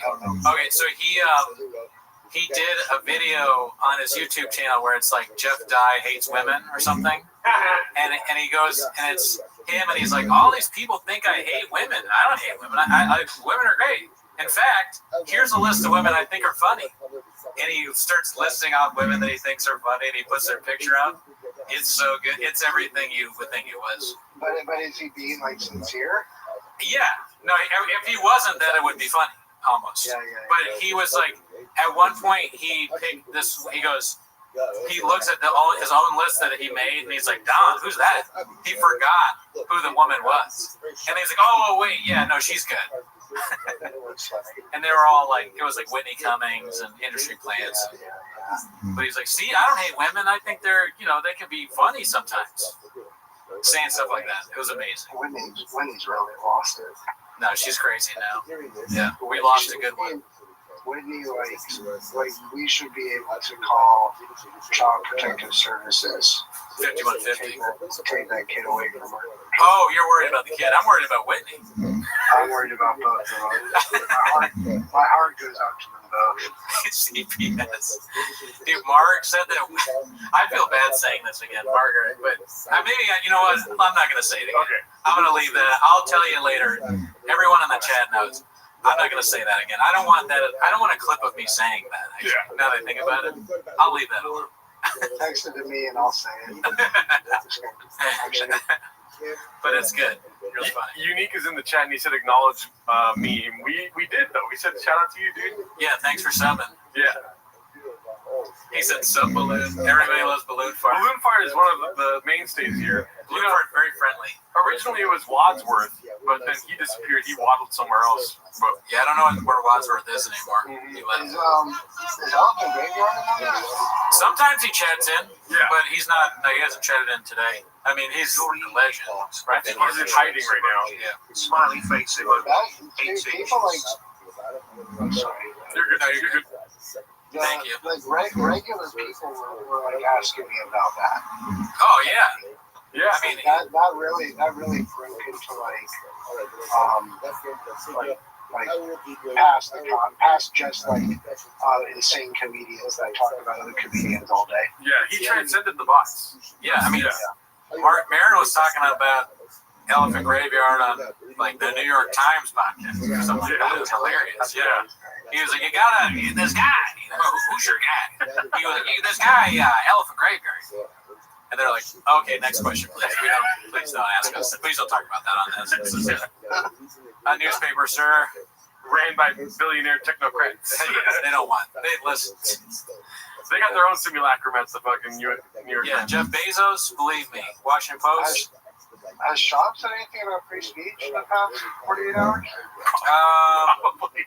There was that one. The moonding clip is about something about like how something's fake. I forget with the Kirk stuff. I just wonder if he said anything about Kimmel. I don't know, but you know he will. You know he will at some point soon. Oh, that's what he does. He should take over Kimmel's spot. Yeah. Brandon Chop should take over Kimmel. How have I not thought about it? Do you know? Guillermo, our friend Sean, is turned into Guillermo. Yeah, Chin as Guillermo. Who's Guillermo? Brian? I think Callan. Callan? Yeah. Guillermo's so much more talented than Callan. Yeah. Nice. Al, do you know the band The Swell Season? Or the movie Once? You ever heard of that? I've heard of one. That's like a musical Irish thing. Yeah. I saw them. Were you in that? I wish, Danny. I saw them last night at the Greek, and the guy, he said that they were supposed to be on Kimmel. Can you believe that? Oh, really? Yeah, they came to LA. So funny. I was like, oh, am I going to get a job on Kimmel because it just got canceled? Like, what happened? Oh, fuck. Yeah. Too bad for the writers. Raiders. I think that it sounds like maybe they'll be back, but wait, isn't it Greek awesome? Oh, yeah. I mean, it's great. I went for the first time last year, and it was like it's pretty close to me, so I can like walk there and shit. Nice. All right. Cool. I'll let you know when. Yeah. I mean, I've been there twice. This time we got the seats in the front, and they are super nice seats. Good food, very laid back. Everyone's friendly. It's not like one of those like venues where they're very strict about shit. They're just kind of, oh yeah, your seat's over there. Got a little salsa on. Yeah, the Greek is the Hollywood Bowl of salsa on it. It's very good. Very good place. Highly recommend. Who'd you see? I saw St. Vincent. Ah, okay. Yeah. I'm going to see Rilo Kiley there in a couple weeks. Oh yeah, no, you're a big music guy. Rilo Kiley's sick. Yeah, I'm seeing them. That's why I'm here. I'm seeing them tomorrow in St. Augustine. Oh shit. And you're on tour with Vampire Weekend. Yeah, I've seen them like 9 times this year. Do you know that kids you can see Vampire Weekend 9 times in 1 year? I fucking love that band. I want to go to Vampire Weekend. And then on my bucket list is to go to Ween with Walsh. Oh, Ween with Walsh. That'd be nice. Oh, thanks, Buck. Sean could host I'm Not Smarter Than a Fifth Grader. Ever heard of it? Sean could host I'm Not Smarter Than a Fifth Grader. Ever heard of it? Brown Cornelius is asking you if Rilo Kiley is back together. Obviously they are, right? Yeah, they're reunited to do shows. I don't know if they're going to put out a new album or anything, but they've been touring, I think, since June, July, something like that. I think the same thing happened with the band from Once, because like they were together and they broke up. Well, what's happening too is like we're around the same age, so it's like the bands that we like back then, like their big albums or whatever are hitting like their 25-year anniversary or like 20-year or whatever. Yeah. I mean, I'm only 17, but yeah, Riley Kiley's like white Never woman. thought about that. Okay, go ahead. Riley Kiley's like white woman System of a Down, you know? very much. Yeah. Very much. Yes. That is crazy that we're at the age now where the bands are like reuniting. Like, I guess me seeing the Swell season is like my parents forcing me to see the Temptations. Who's still alive from Peter, Paul, and You Mary. know what? We never really talked about. Oh wait, well, whatever. If I gotta go. But that freaking Alan Dershowitz picture. Oh yeah. That's crazy. I talked to I didn't explain to you. I talked a little bit about it on Raccoon Tweeties, our other show, but I went to Martha's Vineyard and I stayed in Chilmark. And you know, I don't know how much you know about Martha's Vineyard, but that's where like Larry David. Chilmark sounds like some shop would say. Chilmark.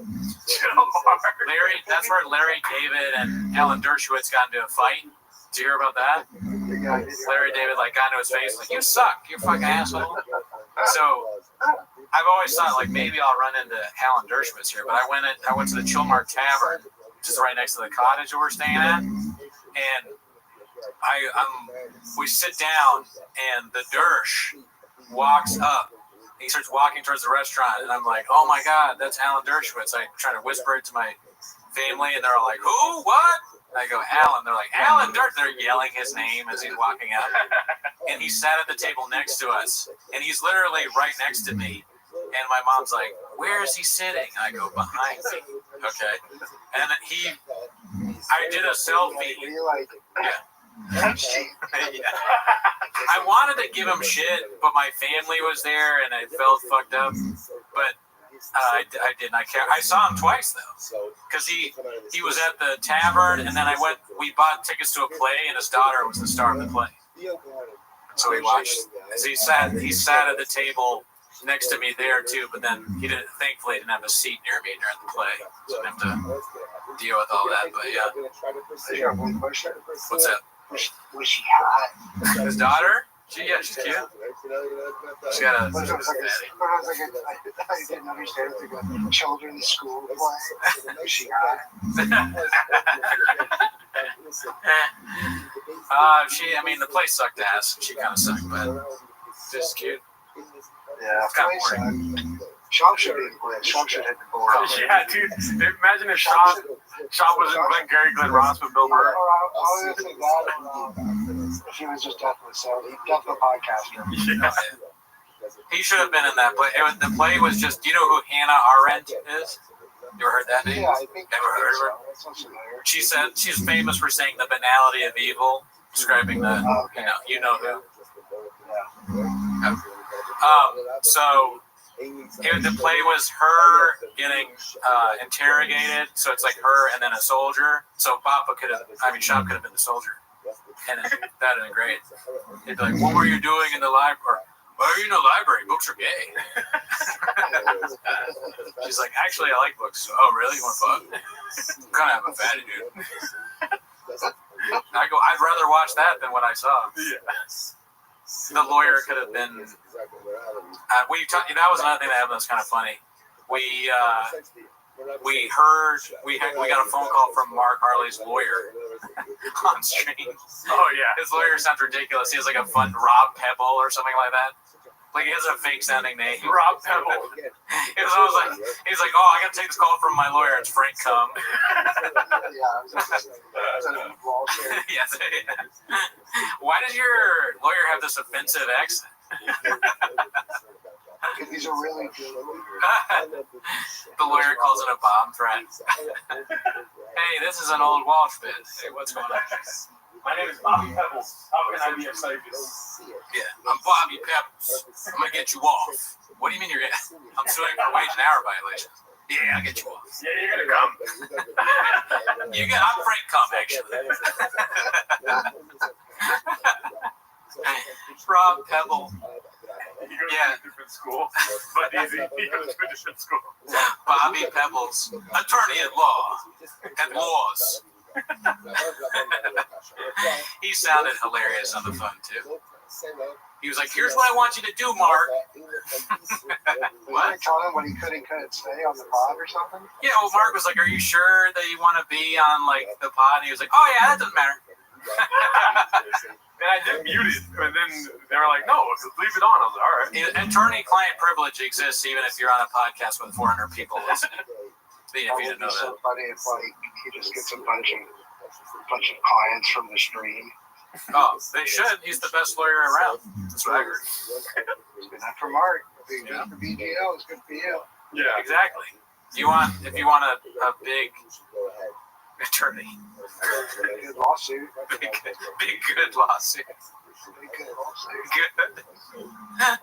I'm a big good lawyer. That's what BGL stands for. What are your qualifications? I went to Yale. Never heard of it. Daddy. Shop should give a talk at Harvard. Commencement speech? Oh, yeah. Absolutely. Like today is the first day rest of your life. How do you mess that up? He's like a rest of your life. I want a rest of your life. Is there any pictures of Shop in a graduation cap? That'd be great.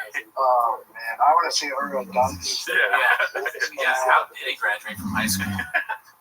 That's surprising. We're doing way more Shop AI things. Yeah. Shop is like a little like kid going to school with a lollipop. Yeah. I mean, Shop in a diaper. Pajamas with the hat on. Shop in the Oval Office. Yes, there you go. Shop in the Oval Office. There you go. That's a good question. Not to get political, but we could. I mean, who's a better president, Brendan Shop, Donald Trump? Pretty much me. It's tough, isn't it? Yeah, I think Shop too. Shop's first term was better than Trump's second. Trump's first term was better than Shop's second. Oh, okay, yeah. That's right. Yeah, and I can't remember either term because I have Graves' disease. Yeah. He graduated because he played sports and was a beast in high school, so the coaches make sure they pass by telling their teachers to pass them. That's probably true, Squad. He graduated because he sold so many comic books out of his closet when he was a kid. Yes, he got a special comic book salesman. Right. Exactly. He got a degree with the marketing. What is it called? Device. Yeah. Yep. Yeah, you got one of those like those young. What is the young business thing? The YJCs or something like that. Something like that. They were big with Shop because of the comic books he sold. Shop was a future podcaster of America growing up. Yes. Yeah, that too. Because he always wanted to be a comedian, even back. It's too bad he never had to live out his SNL dreams. Yeah. He's a little old for that now, I think. Shop was at 4-H because that was as far as he got in the alphabet. That's as far as he got in numbers and as far as he got in the alphabet. Well, thank you, ASW, for coming through, dude. Yeah, we love you, man. Brother. Good luck. Godspeed. We gotta get back. We got some business to do, dude. We gotta watch some Gringo Pop. Yeah, gotta get back on it. You know what I mean? Later, good trip. Alrighty. Where were we, dude? Oh, we're back on, dude. Here we go. Let's go. Nobody checks these guys. Man, that they come on the news is sweaty as shit. It's on all the major roads. Holy shit, dude! Oh shit, back to the Gringo Poppy. I got it done. I got that Johnson, bro. I don't feel good, bro. I can't stop sweating, bro. I feel like I'm on wings! I'm gonna lay low for the next vaccination. Remember that moron? It's all in marketing, man. Like, you need to hire some just dime piece actor we've never heard of. Yeah. Just blast them all over the news, right? Just somebody who's fun. Get them on there. Just put them all over the news, all over the nation. Like, yeah, dude, I got the Johnson. I feel pretty good. I feel great, actually. If I'm being honest, one side effect, I just want to be up front with everybody. Goddamn dicks down to here.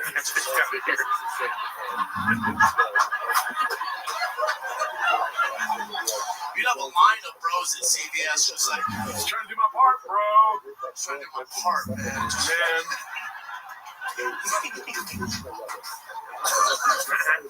It's good to be in Dallas, man. You guys doing it? That's a rough cut, right? It's good to be in Dallas, man. You guys doing right? It's good to be in Dallas. Yeah. I know. Well, there's a reason I decided to shoot my special here, man. You guys just give me so much love. I absolutely love Texas, man. Yeah, thank you. I haven't touched a mask since I touched down. It is fantastic. LA is not like this, y'all. LA is North Korea with each. That's so good, dude. One of the greatest trips ever written. Yeah. Let's see. I'm gonna leave this. How did he even think of that? Yeah. You know, North Korea with the beach, dude. But they give us Wi-Fi, so that's cool. What's the over/under on him writing that bit? Talking about locking us back. 0%. Zero. I I would never take credit for it though. The writers, it's I think it's funny that no writers ever take credit for anything. But you know, someone else wrote a lot of this. Rabbi, yeah, Walsh was on like I've lost track of time now, but maybe an hour ago, 2 hours ago. Yeah, he was on it like noon or something. Yeah. Yeah, just. I mean, the time is really strange when you do a stream. I'm now learning that because I'm used to the longest we've ever done is probably 2-3 hours. Yeah. And we started at 9. It's now almost 4. That's insane. Yeah, I mean, watching the Gringo Poppy helped me a lot. If it wasn't a Gringo Poppy thing, I don't know if I could do it. That and also, it felt like when what's his name came? Mark. I feel like Mark, like he saw us as paper, and so he folded us up into a little airplane, and he launched us into the future like 5 hours. You know what I mean? No, but the grave is telling me yes. Yeah. I was in, but I didn't understand it. Yeah. Mark said he's coming back. It's cool that a lot of y'all are staying on. You know, we're happy to see some of you back. We haven't seen Elizabeth in quite some time. Yeah. TriStar, I think. Shop is sacrificed for the corn, but all his friends are nearly as bad as, in fairness, be better Austin. Job is sacrificed for the corn, but all his friends are nearly as bad in fairness. Be better Austin. Be better Austin. Shout out to you, Timothy Wendell Up. I wonder what Austin is actually like. I need to ask one of my friends that moved there and be like, give me but you can't. They won't give me an honest opinion because they live there now. Yeah. So we got to go ourselves. We got to make a trip and see what it's actually like. Because it's one thing to just make fun of a place and not really have been there. Yeah. You know, like North Korea with a beach.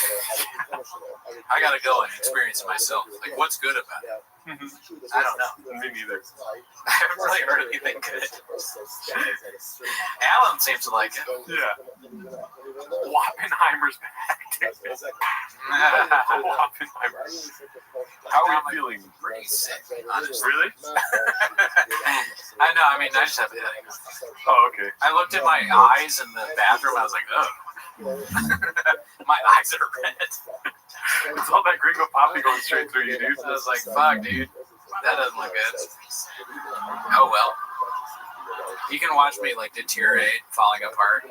I'll say this. A lot of people are saying I'd be asleep early into the pod. And I'm not asleep. Hit them with the finger, dude. Oh, no, they were right. They were right. My friends in the group chat were saying that. It's like, you're my friends back home. Why? Attacking me? Like, can I get some support? They're like, you'll be asleep soon. They told me to get 5-hour energy. Nah, I'm not doing that. No, hell no. You don't ever do that. Nah. These are better than that. Get that away from me. That's disgusting. Don't threaten me with an nap. Something about getting headaches feels I started to get a headache, but then Mark kind of pulled me out of that with his cat story. Well, the Advil's helping. I appreciate that. It kind of grounded me into reality, where I was like, you know, we're just a couple of cats out here looking for a home, you know. Yeah. And you don't smell bad, but if you want any more of your deodorant. Oh man. Squab, don't put me in a nap and make me fuck my way out. Mark, dude, you missed Cowbell. We did it at the beginning of the pod. Yeah. But, you know, you can watch it. This is a live, so you can watch it after. You can watch Cowbell or something better, Gringo Poppy with us. You know what I mean? It's true. I mean, yeah. Well, bot. Yep. We know you're a bot, Mark. Yep. Yeah, you're a bot. Why don't you have a profile pic? Because you're a bot. Yeah, bot. I know a bot when I see one. You don't know, I can see right away. Todd Jordan, how does it feel being a bot, dude? Yeah, Todd, bot, more like bot Jordan. you know who's not a bot? Truck Clip. You know who else isn't a bot? Timothy Wendell. So try not to be a bot. How about that? Try not to be a bot challenge. Challenge 500. How do you say those things hard? You know the Gen Z thing where it's like challenge impossible or whatever. What is it? Oh, challenge expert. Like expert level. Is that what it is? Yeah. I don't think that's it. Like, what is it called? Difficulty. Nah, QT, you're not a bot. Adam said Ellie's a bot. Uh-oh, trouble in paradise. Oh, no. Damn, dude. Damn. Trouble in paradise. Something about that sounds like masturbation to me, bro. Oh, yeah, you're going to be jacking it. The first relationship that has been torn apart by this pod. Yeah. Challenge level impossible. Oh, fuck. Timothy's a bot. Psych. Fuck. We know you're not a bot. Psych. Lou Dobbs, rest in peace. One of the best to ever do it. Try not to enjoy Gringo Poppy challenge if possible. There you go. That's how you do it. Challenge impossible. So I was close. Do you guys hang out with Mark outside the pod? I mean, we hung out with him at P.F. Chang's. I went to dinner with him once with Luana. But outside of that, not really. Trouble in Paradise B. Is this Timos? Bot. YouTube channel Q. Bot. Yep. Yeah. Shadow band bot. Thick Bot Whiskey. TriStar, almost a bot. Almost a bot, but no. I know who you are, so I know that you're not a bot. No, but when I did walk him out, and I walked him purposely away from my car, you know, and then he ran away. Yeah. This is fake 24-hour Gringo. Bot Jordan. Yeah, dude, bot. We already knew you're a bot. Yeah. Oh, cool story, bro. Bot. Yeah. By which hour do y'all sit there silently watching her go poppy? I mean, 5 minutes from now? Oh, we're going to do that.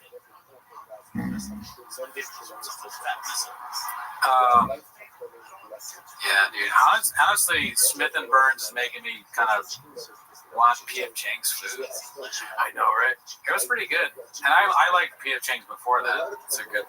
You know, how funny was it? Remember when we first started, I went home to visit my parents, and they didn't even know about Shop Relay, and they were like, "Do you want to go to P.F. Chang's?" I was like, "Yeah, dude." Yeah, I do. My parents are savage. They order from P.F. Chang's. Yeah. We tried DoorDash. You can press the food on there to P.F. Chang's. Get orange chicken.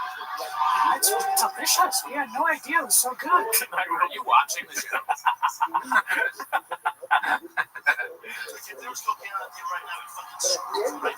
Florida from right field, dude.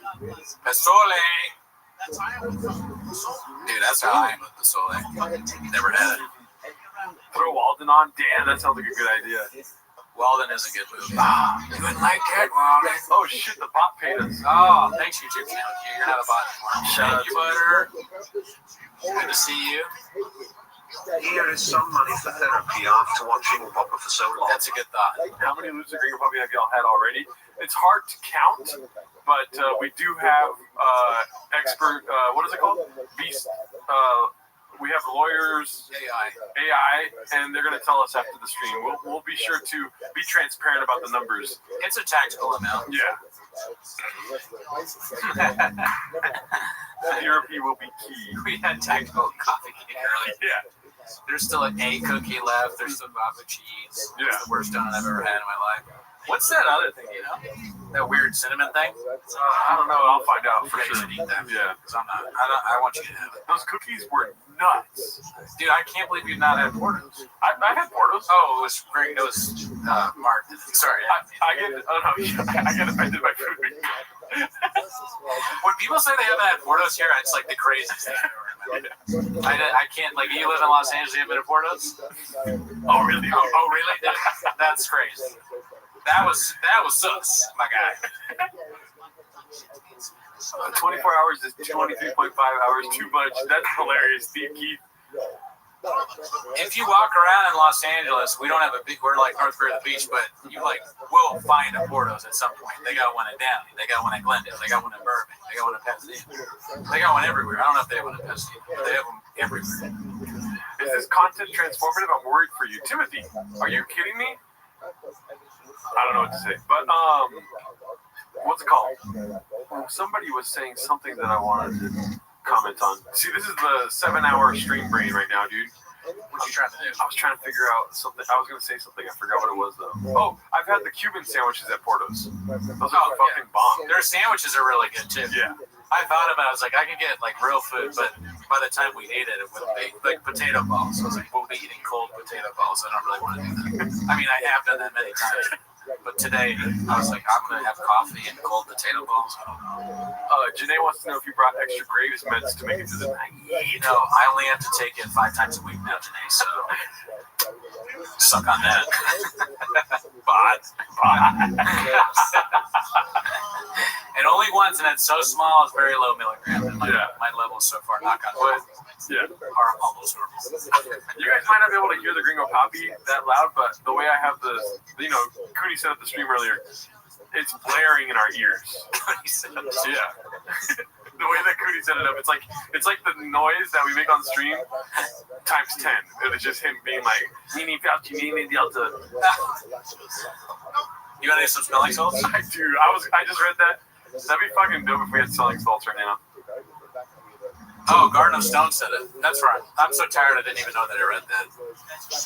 That's where we got to. I'll read your comment as if it's mine. Forget that you said it. Mind the team. Lubinowski, welcome. Yeah, great guy. Him and Lucas. I wonder if Lucas is on the stream. I don't know what his name is, but I met them in New Orleans. Oh, okay. That's like what? 1.5 days ahead? Yeah, I think so. Papa is a poet and a philosopher of our generation and all that. He's a poet and philosopher of our generation and all that.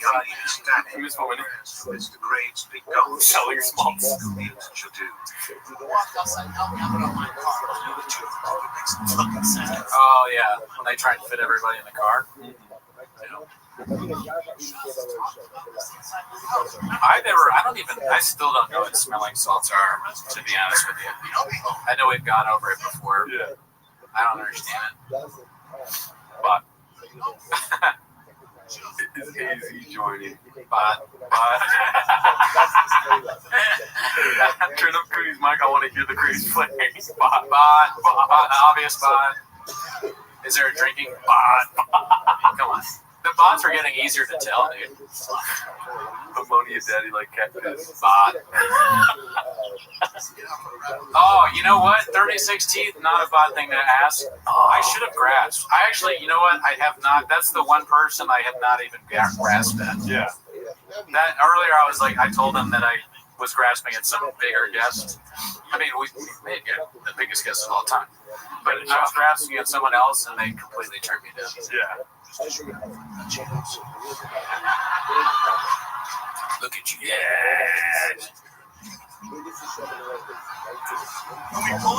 Look at you guys. Another sleeper for greatest things ever said. Yeah. Everything you've told each other could have been a lie. You may never have been in love. But yeah, I was like, what? No, wait.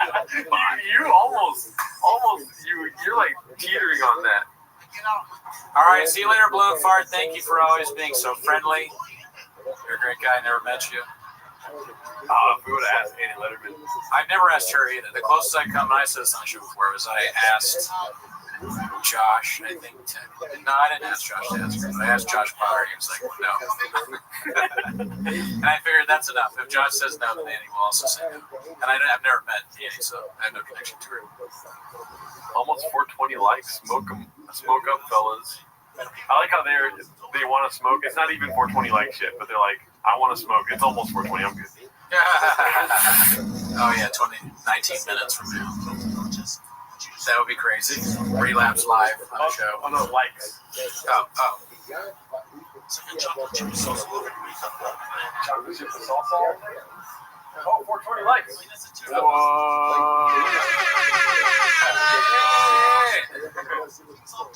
Woo! Is Jerdo California sober? No, I'm sober, dude. 100%. Sobriety. Yeah. 444. What the fuck is all this 444 shit? What's his name? DePaulo? Yeah, Nick DePaulo. He's so fun. Like, he's just arguing on like old man online. Like, he fucking, this fucking Biden guy doing it like that. Oh man, these fucking liberals they're not fucking Jimmy Kimmel's nasty. Red Bar is watching. Also, the bots are too, dude. Yeah, bot. Christian. Good one, bot. Hi, Gerardo. His name's Erdo, bot. You smoked all those cigars and never called? Man, that'd be crazy if you smoked cigars. You wouldn't want to smoke inside though. No. You fuck with cigars? I actually haven't smoked cigarettes since November. Oh, nice, good. I wish, but no, I can't do it. I only smoke cigars when I'm 10 toes down. Oh yeah, standing on business? Yeah, when I'm saying I don't smoke cigars. Damn, dude, this is I'm like falling in and out of consciousness, dude. Oh yeah, no, this is crazy. You fuck with water? I haven't had lemonade in months. You smoked all those cigars, never called me. Bring back Cooney Plainview. I know, we need to bring back. If I told you I smoke a cigar, I might be too tired for Plainview. When do you guys think you'll hit the wall? I mean, I'm like rubbing against the wall right now. I hit the wall 5 hours ago. I hit the wall before we started. I'm where the woke meets the wall. I'm the wall from the TV show Alan. I feel like if the shape was just me sitting in this chair, I still wouldn't get through the wall. Gerardo's the wall. Wrote that wall, Daddy. I mean, I don't know. Smoking cigars. I know Red Bar has his feelings about it. Oh, Roger got arrested? Oh, yeah, you didn't see that? Oh, dude, the video's gnarly. Why? Just because it's so sad looking. Someone's filming. He's like, you filming me? He's getting walked out by the cops. It's just tragic. I feel bad. He did a really bad thing, but I feel like he's just, he's got issues. Yeah. He is clearly caused by serious mental issues. Not funny. But sad. And sad, I should say. I have a secret. Should I tell you or no? Yeah. My boy's getting sausage salad right now, dude.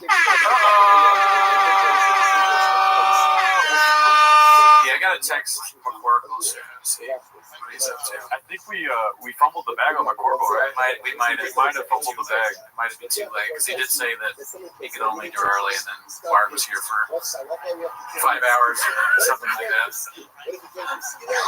I want him on. I mean, we'll get him on. Yeah. I love the guy. Yeah.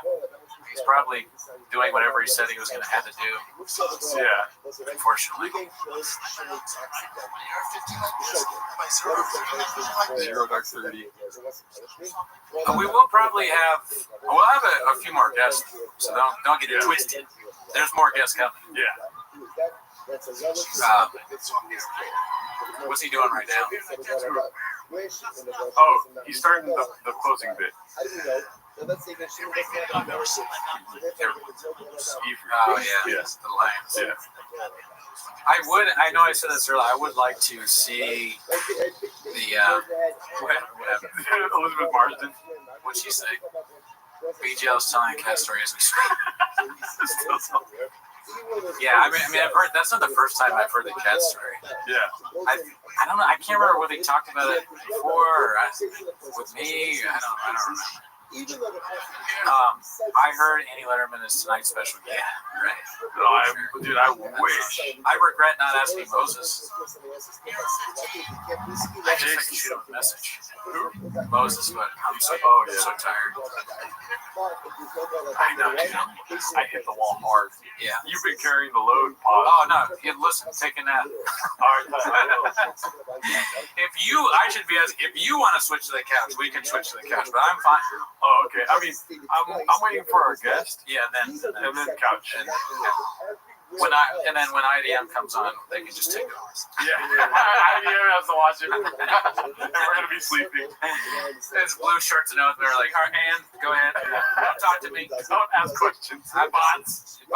When they're like, hey, so are we on? Just bot. Carry on. Bot. You fucking lazy sack of shit. What are you, Cutter? Do your job. Othello is Oathman, yes, he'll be on. I hope. Unless he tries to pull one of his bullshit excuses. I'm like angry now. Everyone is my enemy. Everyone's a bot. Hey, you know the one thing I'm looking forward to at the end of the stream? What? I'm gonna watch fucking Cowbell at the beginning, dude. You missed Cowbell. I did miss Cowbell. Okay, that's nice. How was it on a scale of 1 to amazing? How was it being him again? Or what do you mean? Wait, we talking about being him again? Oh, yeah, I'm not Cowbell. I'm sorry. I'm at Braves. Yeah. I was told Cowbell did great. Hey, we should end the stream. Cooney's acting weird, dude. Adam and Cooney getting more unhinged as each hour passes. I don't know about that. You should see the things I call Othello in chat. I get canceled for that. Let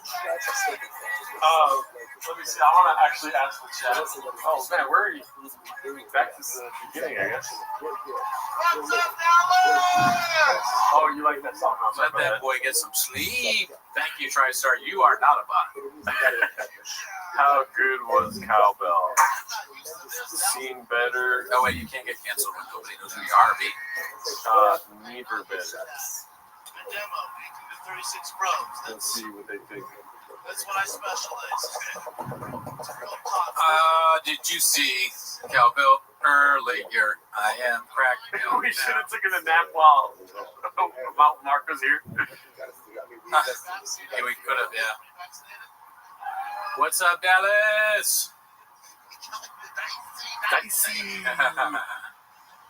Love you, Texas. Minnesota. I love you.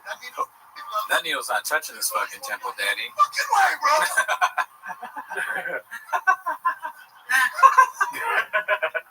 Look at the walk.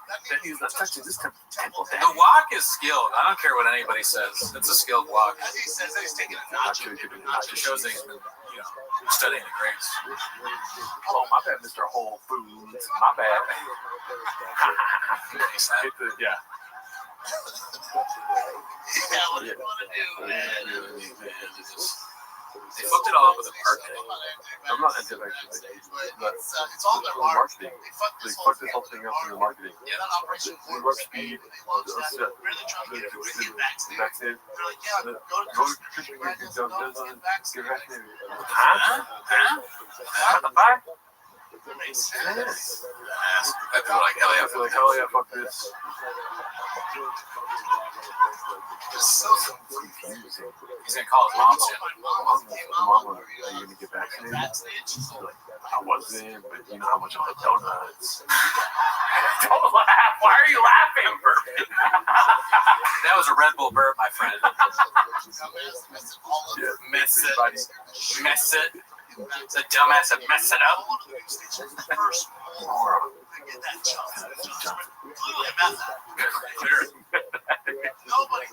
Oh my god, that's so funny. You smoke meth? It looked like you were like laughing.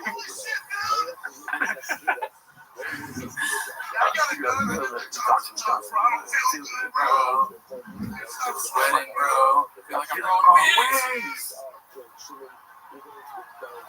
I'm gonna lay low for a little bit of vaccination. Remember that Laura? Oh, who are the old ladies on your shirt? Asked Oppenheimer. Golden Girls, Daddy. Where's all the English money gone? We need more English money. Earlier, I accused an Indian man of sending us English money. And that was when the beginning of the stream. So they have no reason to be tired at that point. Everybody, goddamn dicks down there. Goddamn dicks down here. The eye thing is top level physical comedy, sir. It's facts. So I did my part, man.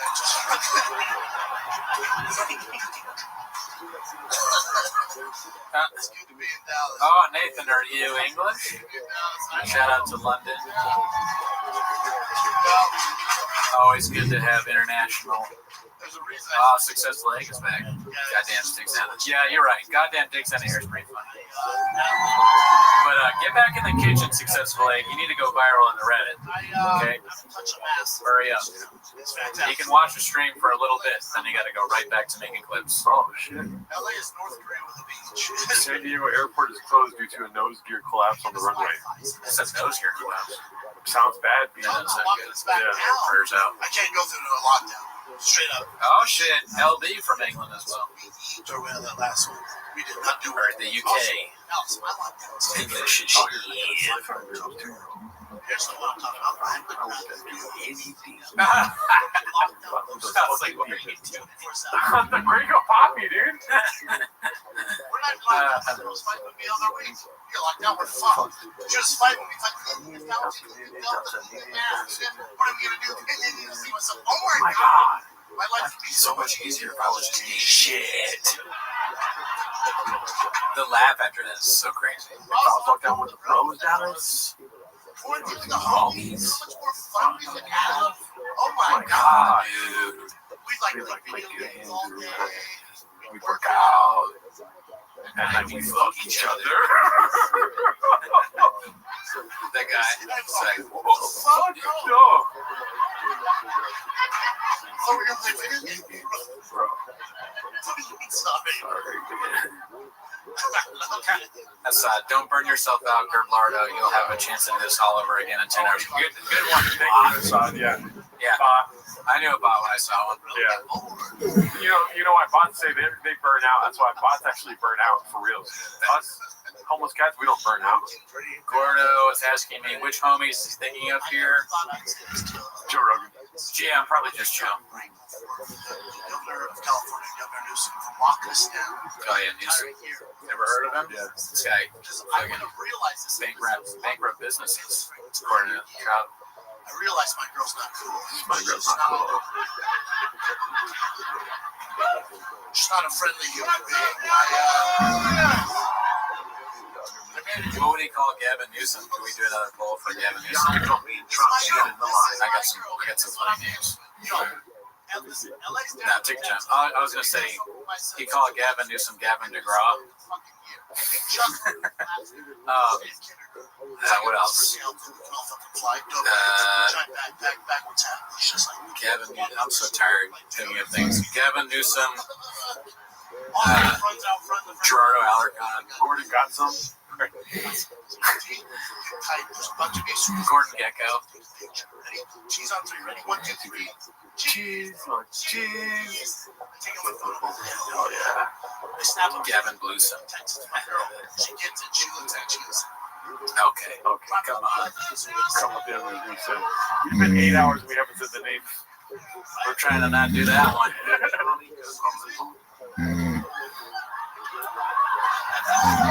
I said, you're the group teacher. Aussie Newsom. I'm gonna go piss real quick. I'm gonna go shake out my pee-pee. Savage. What is he drinking? Tiger Thick or no? This is before Tiger Thick. So just whiskey. Be tough, honestly. I think to just drink something like whiskey while doing stand-up. I've had a beer on stage, but that was fine. I don't mean like Taco Bell. Whiskey during your set? This ain't difficult. Me, bro. That's different.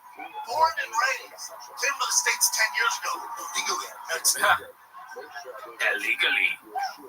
The real deal, Holyfield. Oh, this shit is. Oh, yeah, LP. Yeah, who knows? I wonder how many tabs I got just to see. Just would never work. The old bit. This one, boy, voice goes, dude, Rabbi, dude. Get with Latina, bro. You know why? Because they're fun and they're spicy. No doubt, definitely spicy. Real spicy, right? Let's see. Real spicy. You know what's spicy? Tabs. How many? You want to guess how many tabs I got open right now? Throw some numbers in the chat. How many tabs do I have on my phone currently? It's way higher than 14. Well, way higher. Closer. Let's see if anyone gets it. Ooh, that was close. Jesus Paul, Christ. you got really close. Oh my God. I got 40. Paul was very close. Paul Kersey. 4. Everybody, Paul Kersey, very close. Oh, yeah. You're good.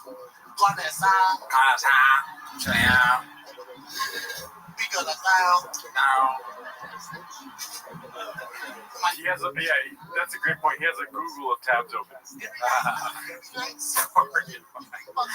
What's 444? The fuck is this 444? New York, man.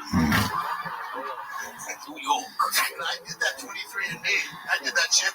Spin the W. We measured my teeth. Yeah. They sent me diabetes. They are diabetes, but they look small. Yeah. My first tab out 6'7", bitch. I need a fucking tater tot once a week. A fucking hot pocket kill you every now and then. I need a fucking tater tot like person out. Let's go with every goddamn. She for real? Every time they were like, does it ever occur to her? Maybe Brendan's not trying to shit his pants. How about you want to hear something true, Cootie? Yeah. I'm talking to this girl, and yesterday the last message I sent her was, I'm watching the world's worst stand-up special for 24 hours tomorrow. What did she respond back? Can we flirt? Close, but no. It's good. Can I watch it with you? No. She didn't respond. But I don't do this for me. I do this for my kiddos. Yeah. I mean, you gotta make money to buy baseball bats and gloves and court for the bat. Dude, every day, big cheese. She's like, I like that. what the hell, man? I like that part a lot. Carb load year round? Big cheese. She's like, nice. Dude, every day, big cheese. She's like, dance. What the hell, man? Carb load year round? You never tail off the carbs? That's nice. Dude, every day, big cheese. She's like, what the hell, man? Damn, dude. Carb load year round? Talk about Michelangelo, dude, painting the Sistine Chapel right there, daddy. That's some of the best stuff ever written. Yeah. That's just facts. Yeah. You never tail off the carbs? That's game plan? Ice cream. Built like a That's what, like, the Migos or something like this, they should make a song called Every Night with that. White t-shirt. Every night. Same Gringo Pop beat. I can't even do it right now. How many times do you think Futures watched the Gringo Poppy, dude? A lot. Yeah. Great artists watch great artists. Yeah. You know, you Iron go, sharpens iron. Yeah. You go around, you go up to fucking Bob Dylan, you're like, you ever seen the Gringo Poppy? Yeah. That's back. Watched it last night. So before I start this skill, that's what I'm Comic, exactly. Special, dude. Yeah. The thick boy stick. Daddy's number. Yeah, boss. Has Paul hit you up at all? Okay. Yeah. Good.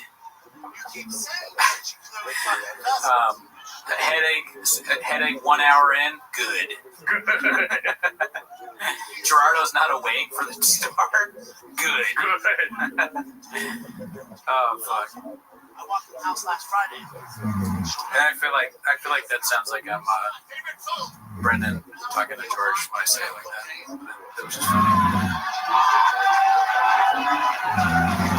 Do you guys think you can write a set that parallels Gringo Poppy but with slightly different jokes? Yeah, probably easily. Yeah. 5. Yeah, 5. That's why I'm with fucking Soul. I see it, dude. I will fucking take it to the snout. I can't be around it. I see it, I eat it. So I walked in, I go, Mama, like, Mama, what are you doing? Are you tired of complaining of grave disease, kid? Bot. Bot.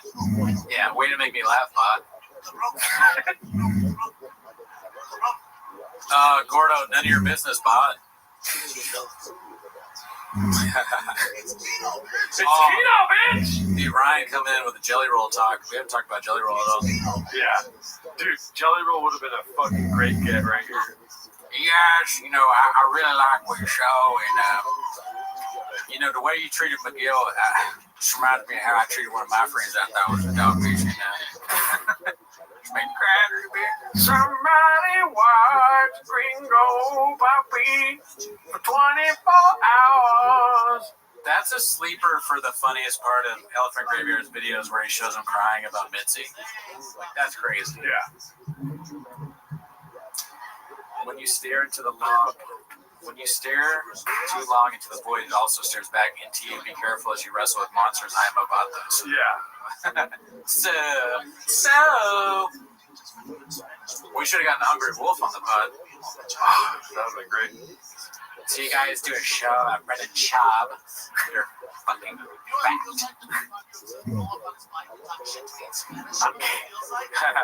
When's the UV Surprise 24-hour stream? I don't think we can get away with that. Yeah, it's on Showtime B. Never heard of it. How sad would it be if we went to the gym with Tony and could bench more than us? Oh, if I could kill myself. You probably can, honestly. I don't bench. Nah. That's not facts.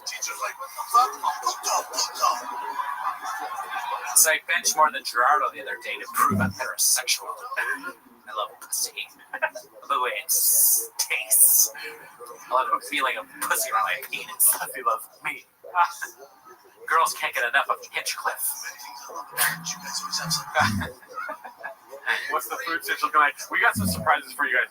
But keep in mind, we are in stasis right now, awaiting the second half of this stream, which we're not even at the halfway point. Yeah. Which is a rough thought.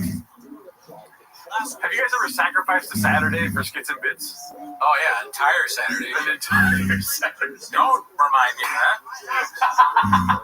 This is gonna be a rough weekend for me. A big deal. I'm gonna give a fuck. Don't do it. Mask Ellie. Oh, Ellie's Tony Hinchcliffe is her type, huh? I think he said wasted Saturday. Oh. Skits and beats. So I guess they're saying that cowbell was never better. Oh wow, thank them. Text them and say thanks. Yeah, I'll tell them you guys said so you did a good job. I'm a motherfucking roaster lobster. I'm a motherfucking lobster. Red Lobster, dude. That's so cool that people have been here since the beginning. Are you guys in your mom's basement or what? Yeah, bots. Almost cat. Yeah. I bet you don't even have a profile pic. Like I care. Next. Dude, fuck doing this for the rest of your life. Imagine streaming every day. That's crazy that those guys do that. The big streamer people. That's insane. I guess at some point you just gotta just completely tune out. Like, I'm surprised. Yeah. Yeah. Well, you know the cool part about doing this though is that sometimes you get to meet your idols. You know what I mean? Yeah. Sometimes. Sometimes it's just like what? Unbelievable that you get to talk to people like this, dude. The CEO, which I'm gonna take my hat off. Oh yeah, dude, take off your hat, dude. Bald ass head. I can't have a hat on meeting the president. The CEO. I'm sorry, I should have worn a suit. I have a sports jersey. I'm embarrassed. It's number 66. I can't hear Brian though. Wait, that's... Oh, there he is. I can hear him now. We did it. We got him. Thing on what? Yeah. What's up, Dallas? Hey. Whoa. Crazy. Man. BC. Just is amazing. What are we calling today's episode? 24 Hours of Shop? Yeah. Oh, yeah. We've been, I don't know if you know this, but we've been streaming. Well, yeah, you do know this. We've been streaming the Gringo Poppy since 9 a.m. Wow. I did tune in early when Hella Mark was in there. I didn't see any baddies, but I could see in his eyes lots of ass. Yeah, no, it was pretty crazy. Yeah, he had a lot of energy. Every fest. Yeah. Every fest. Everyone knows that. Yeah, that's good. So wait, fellas, Gerardo, you can hear me, right? Yeah. Oh yeah, we can hear you. Wow, that's a wild area. Oh yeah, sorry. This is 8 hours of streaming here. Oh, this is what streaming does to your hair. You know, we got them raccoon titties over there. Hey, are you guys, how much caffeine slash nose beers you guys rocking? Oh, I don't know about caffeine, but we got rain, daddy. Rain has a new flavor called white gummy worm. So that's what Gerardo's drinking. Yeah. I had a Red Bull and an Americano. Ever heard of it? Yeah. So we got a lot of caffeine. We're very tired. I have a headache. Will you make it? You won't make it 24 hours. No, I mean, listen, if it gets anywhere near 24 hours, there might be like a mistake where I unplug on purpose. Oops. I don't know how much longer I can do this, but. And you know the answer to it? Sorry, what was that, Brian? I said, what did I miss? Oh, yeah, that's a good question. Well, you missed how my hair got this way, but you know why I don't cut my hair, dude? Because it's cheaper to get a Kibitek hat. You know what I'm saying? You see that right there? Yeah. We're all about merch. Yeah, dude. What did you miss? Let's see. We had on, well, we saw Mark. We had on Brendan Walsh, Alan Strickland Williams. You missed about 30 to 50 replays of bean cheese. But, you know, like, no, you didn't miss that much. That's what I'm saying. Yeah. Did you recreate the entire show? Like, I was hoping that you guys were actually going to do joke for joke. One time, I think you probably saw, I did like the first 10 minutes, and the second 5 minutes is on the Patreon, but I've never done the full thing. I know I've let you down. I apologize. All right. But I want to get there someday. It's keto, bitch.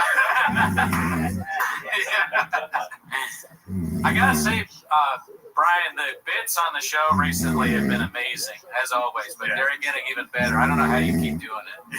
Every time it's amazing. I mean, I'm just recycling them. So, but the whole point is that, you know, is this community cruel and unnecessary? Possibly. Yeah. You guys know comedy, and I don't know if you guys are contributors to the Reddit or just beneficiaries of it, and then, you know, you just run it forward to make your own insanely hilarious comedy of 10 minutes of shop. But this community of homeless feral cats, I laugh my freaking balls off on a daily basis. So. Oh, yeah. Some of the funniest guys ever do it. We're mainly just beneficiaries. We didn't count. We didn't matter. I'll see this.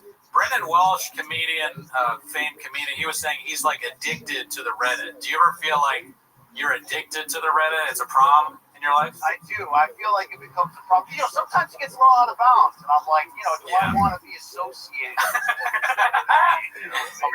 These are good questions to ask every day, every night. Definitely good questions, but you know, then I laugh my balls off enough that I'm like, somebody needs to document this consistent level of ridiculousness. I mean, you know, the Patreon era has been illuminating. Oh, at the very least. Yeah, and I mean, it's hit after hit. And then, like, Land Moonding, that was pretty good, the latest one. That was pretty damn epic. Yeah. I mean, you know, is Drive Fast, Eat Ass, is that show still around?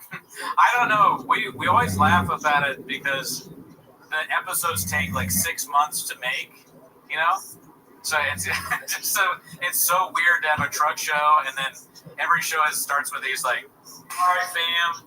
He claps his hands, and then 6 months later, there's a new truck. So I'm hoping that in a few more months we can get another episode. Today we're serving Francis Ngannou out of this carburetor. Right? If we can get him there to Austin in the storage unit, fingers crossed. You know. Oh yeah, I was hoping you were going to get Jesse on fire, or Methy on fire, or maybe even Chen on today. Was there a chance? Nah, I don't. We didn't even reach out. We haven't tried to get Chen on. I don't know if I want to have Jesse on fire. The way you're hesitant to be associated with Shop is the way I'm hesitant to be associated with Jesse on fire. I hear that. I mean, did you ever have any reservations about the BGL entering your home? Because it's happened a few times now. Yes, no, that's a good question. You know, we should have that, but we don't. Unfortunately, we just, you know, it's a all risk, no reward. Or all risk, all reward. You know, and yeah. Me and Mark, we went out to dinner before the first time I met him, and we sized each other up. and I was like, I could take this guy, so I let him come over. I mean, the thing about Mark, I will say, is and the thing I'll say also in my editorial about narcissism is he's self-admitted. So it's almost humble. You know what I mean? You know what I'm saying? Like, because if you think about it, the lack of self-awareness of Papa is entirely what fuels both his demise, your podcast, and the Reddit sphere. Yes. Yet, Hello Mark certainly has to have a few bolts missing to work there to begin with, but when he changed over to the light side of the force, it really was a moment in time. I mean, you have to suspend, the fact that we have seen the video of him lifting the car from behind.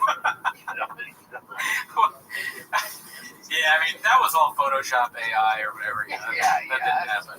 That count. No, well said, though. Well said. He actually, BC, I got to tell you, he said he addressed this on the pod today. I don't know if you heard this part. He actually said that he's not narcissistic, he's autistic. So he's saying he's autistic. He actually revealed that too. That's very humble. Wow. Yeah. Okay, that is. He did say that, right? Or am I just in a fever dream? I could have sworn, because we've been recording for 9 hours, it seems like, so I may have made that up in my head, but I'm pretty sure he said that. Did you guys share the origin story? I don't even know how you guys started. Oh yeah, no, great. Thank you. Yeah, great question. We have, but so what happened is our mutual guy that we both know, Othello. He told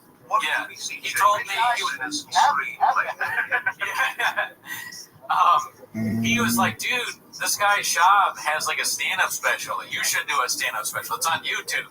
And I was like, yeah, sure, okay. I'm sure we're the same level of... but anyways, it was Gringo Poppy. So I was like, I'm not going to do that, but I'll do a joke called the... What do we call it? The Gringo Cooney? Oh, yeah, the Gringo Cooney. So I made this thing called the Gringo Cooney. It's like a little Twitter thing. And then I was like... I had just started the podcast with Gerardo. We had some episodes out. And I said, why don't we watch the Gringo Poppy on the stream? And this is all kind of like Othman and me kind of thinking about it. So we watched the stream. We streamed the Gringo Poppy, and it got such a huge hit. And then somebody independently posted in the Reddit, could have been Othman. We'll never know, allegedly. And it got this big hit, and we just started finding out about Papa, and then we weren't gonna do it, and then we were like, why don't we just watch 10 minutes of it? And then we started making the songs. And then Bobby Lee reached out. Yeah. When it really evolved, when it really went to a new level. Thank you. I mean, I don't know, Gerardo, are you a comedian as well, or just a regular dude with weird hair? Both, actually. All right. All three. Say this is some of your best work, these songs. Oh, yeah. Like, I'm a musician, so playing music and doing this and being funny, I've always wanted to be funny, but I make sad love songs. So it's kind of like helped me grow into like funny songs. Yeah. You know what I mean? Now, did you guys play I don't understand the comedy scene, right? Right. I get food out of my own kitchen with that joke. Did you guys play the store during the golden era when Joseph was, was ruling? I mean, did you ever walk by the truck, and if it was a rocket, and you possibly came and knocked it? I mean, I did I think a few pre-roast battle shows that when Rogan made. I saw Rogan there once.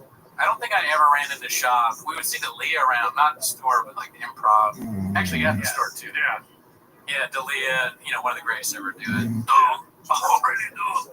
So, but I never saw live Bob or Rogan stand up. What's that? Great comedian, bad boyfriend. Yeah. Who's the thing? I'm working on my Dalia impressions. Now, why doesn't Papa protect him? Why doesn't it drive him nuts that Dalia is so often accused?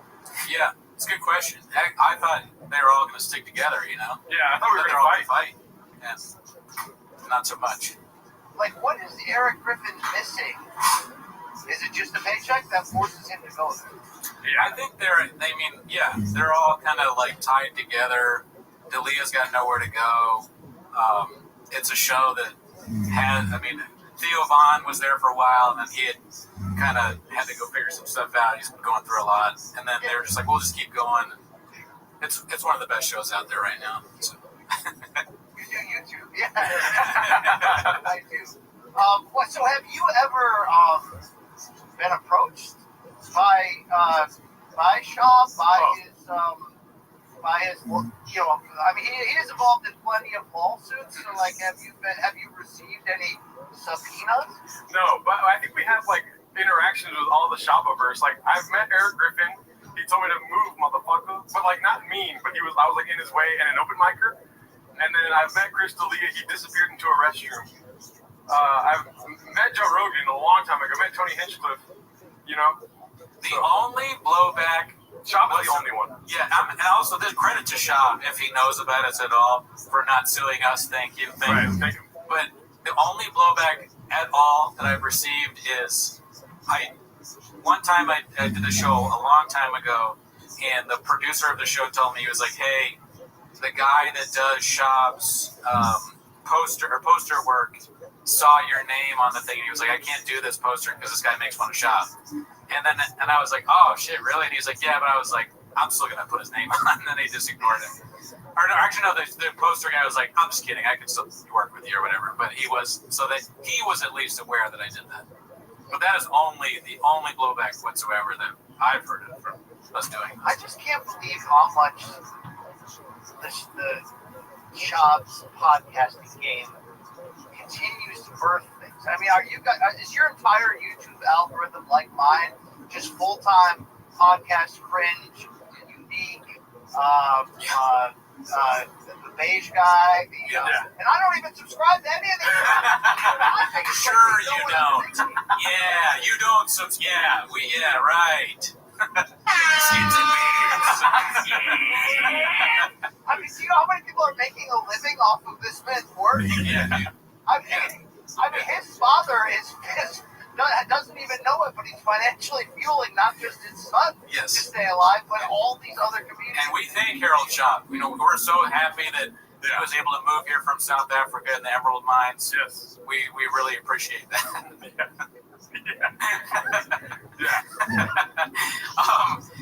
But to answer your question, absolutely, 100%. Our algorithms are just as embarrassing as yours, if not worse. I am subscribed to some of those things, unfortunately. I mean, some of that podcast cringe guy's got like 3 channels and they're good. Yeah, I mean, podcast cringe. I mean, good. I'm not sure. I'm only go as far as the president. You've always been you go out there. You heard it here first. Brian Campbell, podcast cringe, good. We haven't ever said that. We watch it. Yeah, it's great stuff. I have so many questions. I mean, I'm sure you guys do. Because here's the thing, I had a cup of coffee in the timeline of Shop's decline, right? It was, it was South Florida. It was a little fight known as Floyd Mayweather versus Logan Paul. You know what I mean? And it was a Showtime pay-per-view, and Mamba and LT and I were, the talent hosting the weigh-in or something. And it was a time when I started to realize that this Reddit thing, because all these MK, I do Morning Combat, all these MK fans were like, "Yo, you gotta check out this Reddit thing. It's wild," because they're like, this guy, LT's friends with him, Shop. I'm like, kind of. And then you go to it and you're just like, oh my god, like the rap stuff, like that guy in South Oregon Bird. I mean, like, oh yeah. I mean, some of these guys are just accidentally brilliant. Like, I don't even know balance checkbooks, but they can make me laugh, And so they started to get in my DMs, and I realized there's a lot of crossover here, and they're like, you gotta do Shop. 2 shops. Right? Oh shit! Yeah. You gotta bring the bits to him. And I remember thinking, there's a chance I can get my ass kicked for this. Yeah. Like there's a chance this could go south. But I've got to be honest. I delivered those during that weekend when I shared a few streams with him. I delivered those Chavisms assuming that he would, I'm almost throwing the lob for him to dunk on me. Right? You're the pro comedian. Yeah. I'm the stupid guy who thinks he's funny, who isn't. So I'm just going to lob him and then you'll dunk on me. Yeah. And then, you know, or plan B, I was thinking of, if I could get him to address it, it actually will kill the hatred. Yeah. Right. I had Trying to help zero idea of the lack of self-awareness and that 6 years later we'd be right here, right now. Still, I actually thought I was helping him in a sense, right? Yeah, no, it's impossible to help him, I think, is probably what you learned that day. Because I still can't figure out if he no-sold the shit out of me or he just literally didn't get it. I mean, there's probably the latter, I could say. Didn't get it. Or it could be either one. Oh, you know, one thing I wanted to ask you, and feel free to, you know, you don't have to answer, but when we first started on the Reddit, we would hear about you, and they'd be like, the CEO, Brian Campbell, BC, and it was like, not the wartime though, you know. Not wartime. Sure, yeah, Errol Hawani, BC. There was a profile that was like supposedly you. Do you remember this? I do remember this, and to this day, I wouldn't even know how to post on that. Okay. We don't know who that is. Hi, BC, I'm sure you just, you know, or whatever. Yeah, No, I have no idea. We have no idea who that was. Okay. I just recently figured out that it's an app that you can download. Like, I'm 47 going on 75. I have no idea. Oh, we're with you. I mean, we used to always say, like, we're so much like Shop. Like, when he was, like, he was accusing Kalila and Bobby Lee of, like, hacker shit or whatever. And she was like, do you know how Reddit works? And he's like, no. That's how I felt for a long time. And still kind of feel like that a little bit, yeah. I mean, do you think, like, for example, the latest I saw, it could be many life struggles behind, but the Patreon thing, you know, he answered, like, potentially liable answers on Patreon about the CBD lawsuit. Oh, really? Does he, like, not assume that people can take that and put it on Reddit, or that, even worse, every single Patreon subscriber is just a Redditor?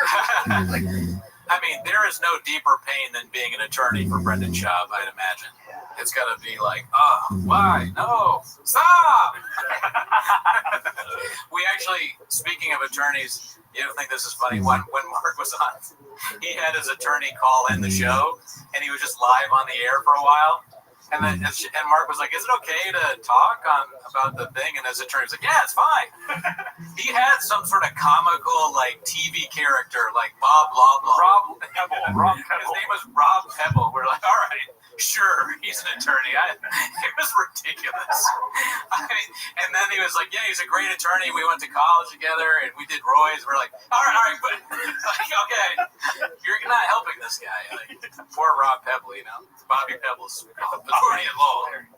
Because, like, when he's like, you know, I have nothing to do with this, you know, blah, blah, blah, blah, I'm like, I just don't believe that. Yeah. Oh, yeah. No. I mean, the thing that I was disturbed by the most is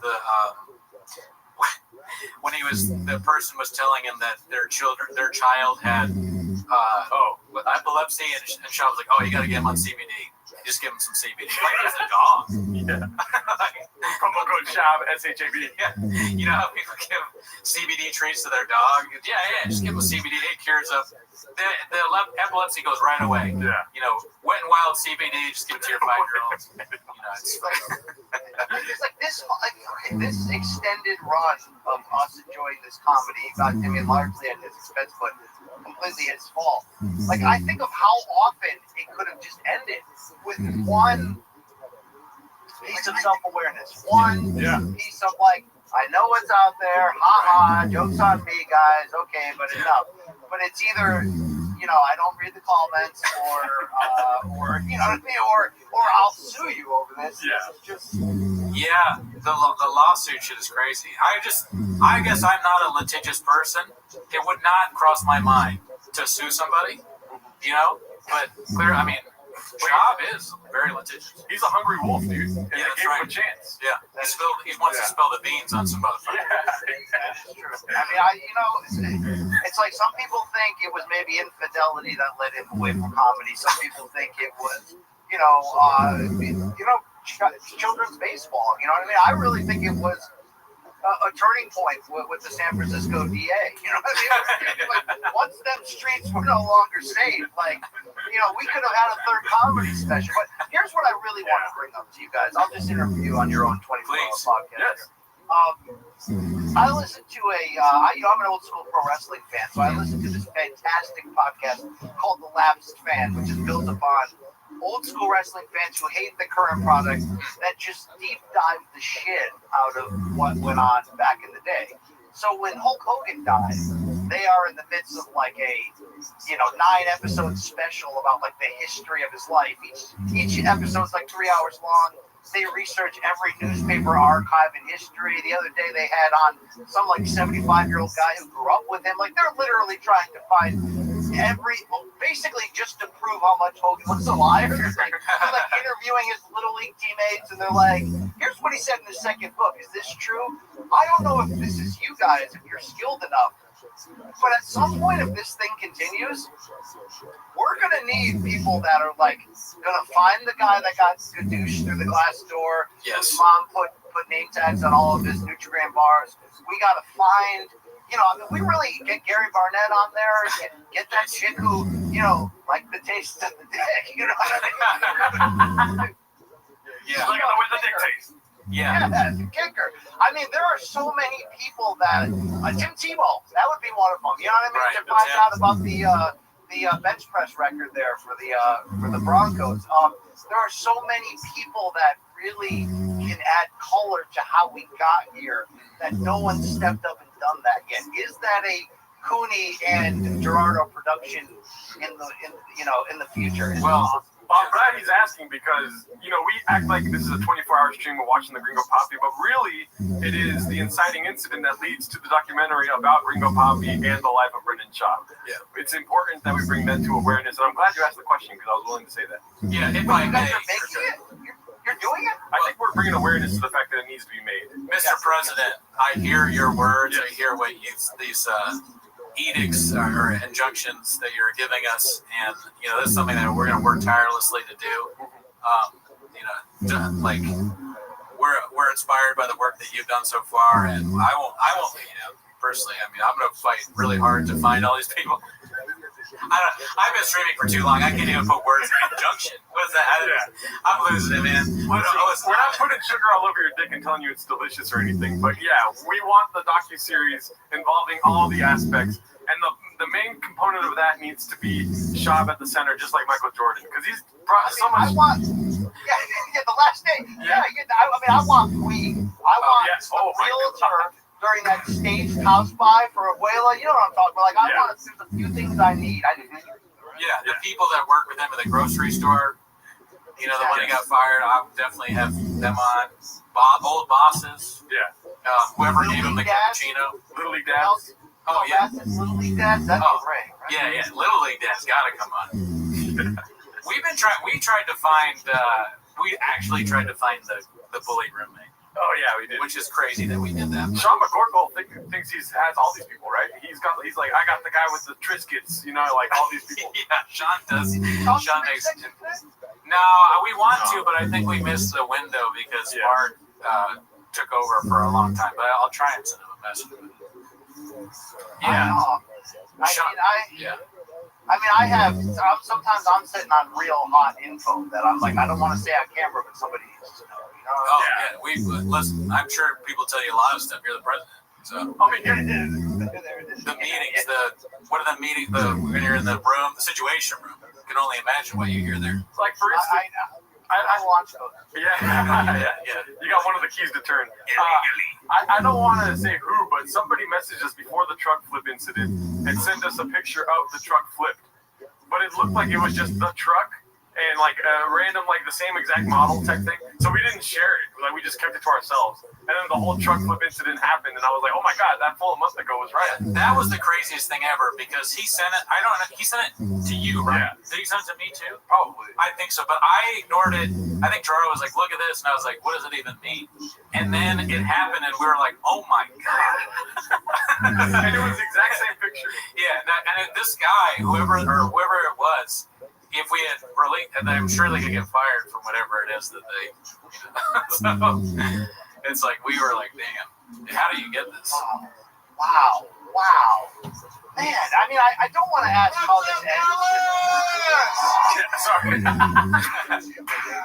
I don't want to ask how this story ends because because what? Sorry? It's probably going to be sad. Right. But I just wonder, like, what twists and turns. Because lately I've been trying to get in the mind of Callan. When I watch these, he seems almost as turned off by extreme baseball dad's behavior lately, in terms of like, you're gonna listen to that son of a bitch coach and he go pro in 2 sports. You know what I mean? Like, or put your elbow up. He didn't eat tonight. That kind of bullshit. Like, I really fear that all of this man's happiness is tied into whether one of the chompies goes pro. You know what I mean? Like, that's it. Right. It could be. I mean, but he's putting a lot of effort into it, so I think they're both probably going to be Major League Baseball stars. Definitely, every facet. I hope they do become that. Yeah, me too. Yeah, I just hope they don't kill us someday. There's a lot of footage out there. Yeah, you're right. I think I'm going to be sitting in a cafe someday, and someone's going to come up and just put me to death. It's going to be like the end of the movie Sleepers. When they go back and they kill Kevin Bacon. Yeah. Or The Godfather. I'm going to get a knife right in the... Are you... I'm like, oh, yeah. Senor Cooney, Don Cooney. I'm a Don by then, of course. Or Matt Damon at the end of The Departed. Some shot relative comes in and he's got stuff on his shoes, so there's no fingerprints, and he's like, fuck you. Yeah. You're dead. Now, do you guys have access to Will Sasso? Because he seems to be in on it. Oh, I would love to. No access, but yeah, I love Will Sasso. That'd be great. Because he used to bring it to Boppa's Space before anybody did back then. Yeah. I liked the thing he did with they were doing some crazy AI content and shit. Oh, yeah. Interesting. Like, did they do a whole... George Carlin. Yeah, George Carlin. I think it was interesting. Creative guy. Rousey, too. There's there's times when I'm like, yo, if I can get an interview with Rousey, because sometimes she's, pushing a comic book or some movie or some reality show, and, through my journalistic connections, I could conceivably get a stupid interview where I'm, obligated to ask 4 questions about something no one cares about. Right. And sometimes I'm like, can I slip in the kind of question that can continue, could illuminate some of the missing pieces that we don't know in this story? I think, follow your journalistic instinct there. I think you can do it. If anybody can, it's you. You're Woodward and Bernstein. I think so. Just like Arrow Helwani's the best we got. You know what I mean? It's the best. Sure, yeah, great man. But who else, if not you, is my question. Indeed. I mean, Gerardo, was there a specific setback in the Boppa verse that did make you aware? Like, do you know how? Like, I know your origin story on this pod, but like, what was? Like, did you even know who Bren was? Oh, dude, I was looking forward to Gringo Poppy, and then I watched it in bed, and like this the whole time. And then him and Othman came up with the let's watch it on the show, and I was like, it's really fucking bad, dude.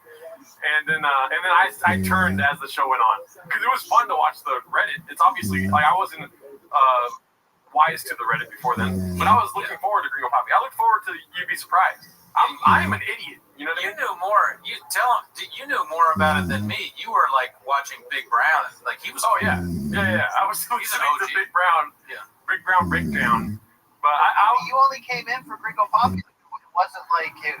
So here's what my knowledge of it was. I like UFC, and I'm pretty sure I watched the Ultimate Fighter that he was on, and I honestly I was like, oh, I like this guy, and but I didn't really know anything about him. And then when I was doing stand up, and like the time when he started, people would post about how this angry bitter comics would be like, this guy thinks he can do stand up now because he did UFC and blah blah blah. And I watched and I was like, oh, they're just hating on him. And then he had a Showtime special, and I was like, I don't have any interest in that really. I kind of was like vaguely remembering him from the Fighter thing, but I was like, it's probably bad, but I'm not gonna watch it. And then Othman was like, dude, you got to check this out. And I watched it with Gerard. I was like, oh my, I had no idea. And then I went back and watched You Be Surprised. And I mean, cool story, bro. That's when I was behind. Yeah, I was very surprised by what I saw. The Jamal story, the story about the doctor. Well, and then when they show, when I think the moment I got fully aware was the phage frequency doctor. Yeah. Like that changed it. Yeah, I watched that too. Do you know That Greg? was after the first special. Yeah, I think, was it about the first? Yeah, probably was the first special. Do you know Greg Sue, the doctor? Have you ever met him? No, I've seen him at UFC fights, though, and I hadn't even ever realized he existed until they showed the side by side of Chop doing the Asian voice, and this guy being like, "Well, actually, Yeah. That was so crazy. It was a special time. Yeah. That was one of the greatest things ever done. I mean, he might be a Hogan Esquire. Like, it really is on that level where, like, I think, like, legitimately 90% of the stuff he says is not only false, but is easily, like, flippable. Like, you didn't have to lie about all this stuff. Yeah. Bill would have thought you were decently cool. You know what I mean? Like, it's just, it's mind-boggling. Because it's just one, it's equivalent of like a 5-year-old that's just lie on top of lie on top of lie on top of lie on top of lie. There's never any reason for his life. Random things. I just think about the time when he was like, so I had this Spider-Man over for my son's birthday. He's this fat guy on cocaine, this fat Mexican guy on cocaine. It's like, what? No, you didn't. That didn't happen. There was no fat Mexican Spider-Man at your house. Yeah. It just doesn't exist in real life. That's I mean, I benefit from the crossover audience of the Reddit. I think that, we only won more. Spoiler alert, we only won Morning Combat Podcast Awards because of how aggressive these Reddit fans jumped on MK. But I think we still cross over today. Don't you have a superstar fan of your work named Saul from Louisville? Oh, yeah, Saul. Great guy. Never met him. Cheers to Saul. He's wonderful. One of the best people on this planet. Yeah. I mean, one of the things we like about you is your humility. And, of course, the Reddit had nothing to do with the great results of Mortal Kombat. Best MMA show out there, Yes. We all love that show, the live chat that Luke has, and your podcast. I mean, you're just one of the best to do it. Yes. That's what I've heard. Beast of a dad, beast of a podcaster. Yeah. Teach T-ball, a travel dad. Are you doing anything with trucks lately? No, but not flipping. I was hoping that you guys were going to give one away. Fully come full circle on here. I mean, I'm shocked that didn't end in jail time. Right? It's barely illegal. You can see right through it. Like, it's like, you know what I mean? Come on. Yeah, no, we joked about that a lot because of the entries thing. It made no sense. Like, what is Arnold Spider-Man at the kiddos' birthday party. I'm no attorney, but I still don't fully understand. 100x entries. What? And the winner just happens to be the guy that runs in the same truck races. Right. That's just what a coincidence. Yeah, I mean, I respect the scam. It's a good scam. Can I ask you a question, BC? Yes. Non-ironically, what is your favorite bit from the Gringo Poppy, if there has to be a favorite? I mean, here's the deal. I'll answer this, but I'll take a long way to get there. Yes. When the biopic eventually comes out, Yes. I don't know Does the Subaru ever go Baja mode? Yeah. We got to figure out who's going to play him in it. Yes. But I need a scene where he sits, Slow Joe and Mom-in-Law down and is like, look, our career's on the line. Showtime let us go, but I lied to everybody and said that I'm betting on myself. We got to go to YouTube, but I told everybody that, we're talking to Netflix. And here's the deal, though. For this to work, I'm going to have to disparage your entire heritage, the heritage of our children. You know what I mean? Because as I'm watching that, I'm like, I got to tell you, I actually thought that the Gringo Poppy in real time wasn't a massive failure, only because I actually legitimately laughed like 2.5 times, compared to the first comedy special where I was just like, I'll give him credit. The Rousey story, how he built to it there. Like the guy could tell a story when he has professional writers like him that way, setting him up there. But like that second one, I remember thinking like, wow, he really tried. And if I'm a member of his extended family, like we're calling the divorce lawyer, right? So definitely to answer your question, it was like it's how the escalation of his eye and face muscles when he's going down the line of like Achilles, right there, and it's like each one, it's like it's just going to a new level.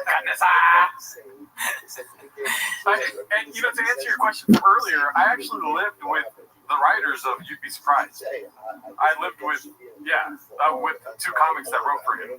Yeah, who wrote it? Hassan Ahmad and Derek Boston. Derek Boston didn't live there, but he was there writing with Hassan all the time. So I always assumed that like that whole first thing was not him. The whole first thing. I mean, they were always working with him. Like they were always busy and then always going on the road with him and whatnot. Yeah, like you need somebody to watch him, make sure he doesn't fall over, eat something wrong, right? That kind of thing. Make sure you drink enough water. Make sure there's a sink around the corner, if anything, Right. I mean, do you think Joseph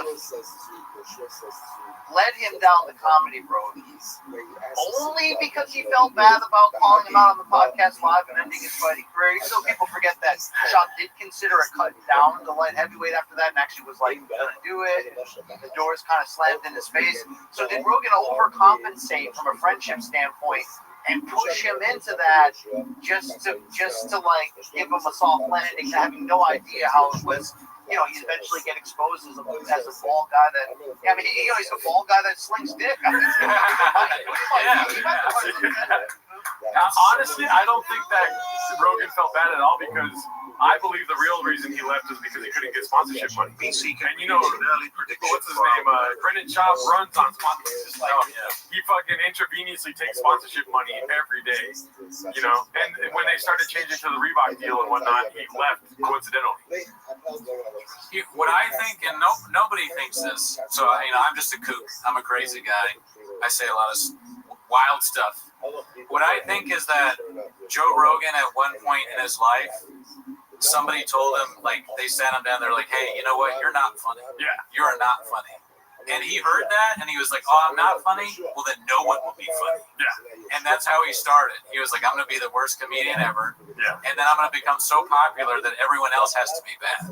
And I will make my friends the biggest stand-up comedians there are, who are also not funny. One of them is just going to be some goon that throws people out of doors and, is a racist. He eats other people's food and their Triscuits and calls their mama whore or whatever. And it's a big strategy. He wants no more comedy, and he wants everybody to live in squalor and Lake Austin. So it's a big plan. The whole thing is, a lot of people are involved. So I'm done. I'm not going to say anything else. I don't know. I'm just. I mean, maybe if there's a gap, and I think you can play baseball full year round. So maybe there's a gap. But will things get bad enough? Because we always thought if things got bad enough financially, we could see him in a bare knuckle fight, or we could see him in a Jake Paul boxing match, or something ridiculous like that. But now I'm like, is there a lack of shame enough that there will be a comedic comeback that's only fueled by keeping the lights on? Wow, that's a great question. A dark question. It could be dark, but me and Cooney are very optimistic about this idea. Like, if he leans into the bit, which is probably impossible, but there's probably like a 2% chance that he does do that because of financial distress. He comes into comedy again. He leans into the bit. He sells merch about like water. Like he sells 4 different shirts: water, weed, doing hair. You got to collect them all. Yeah, I would. That was part of what I was trying to sell you when I took that chance and was floating his own comedy work at him, just kind of giving it an opportunity to shut me down. I was hoping that he would actually lean in enough to not only make the hate go away, but exactly what you're saying. If you leaned in and did your own bits, leaned into your own ridiculousness, put the slogans on a T-shirt, that's money. That isn't even like the amount of views another special would get on YouTube. I mean, so many. Yeah. Like at least 2 million, but probably more. And And then he should do it just because of that. And you don't even have to buy the views this time. He's like the Rocky of being stupid, because like Rocky always comes back. So Shab is always going to do something even more stupid. You know, I did this last time, but this time I'm going to drink poison on air or whatever. You know, like he's the stupidest person of all time. Like the fish tank era was quick. Yeah. What's left? What's I mean, not like music, baby. Like he did music already, actually. I mean, there was a record label. You didn't know this? I didn't know about this. Oh, there's a record label. It was Big Boy Records. What's the rapper's name? Lil Brows. I said Big Brows. Dude that used to do his little those mini rap videos where he did the background like. Yeah, there's a Big Boy Records CD. It's not very good, but he tried. I have another theory that it ends with Jim killing you, and I don't know. He's like, you made me move to Austin. I lost everything. You didn't pay me enough. I have no home.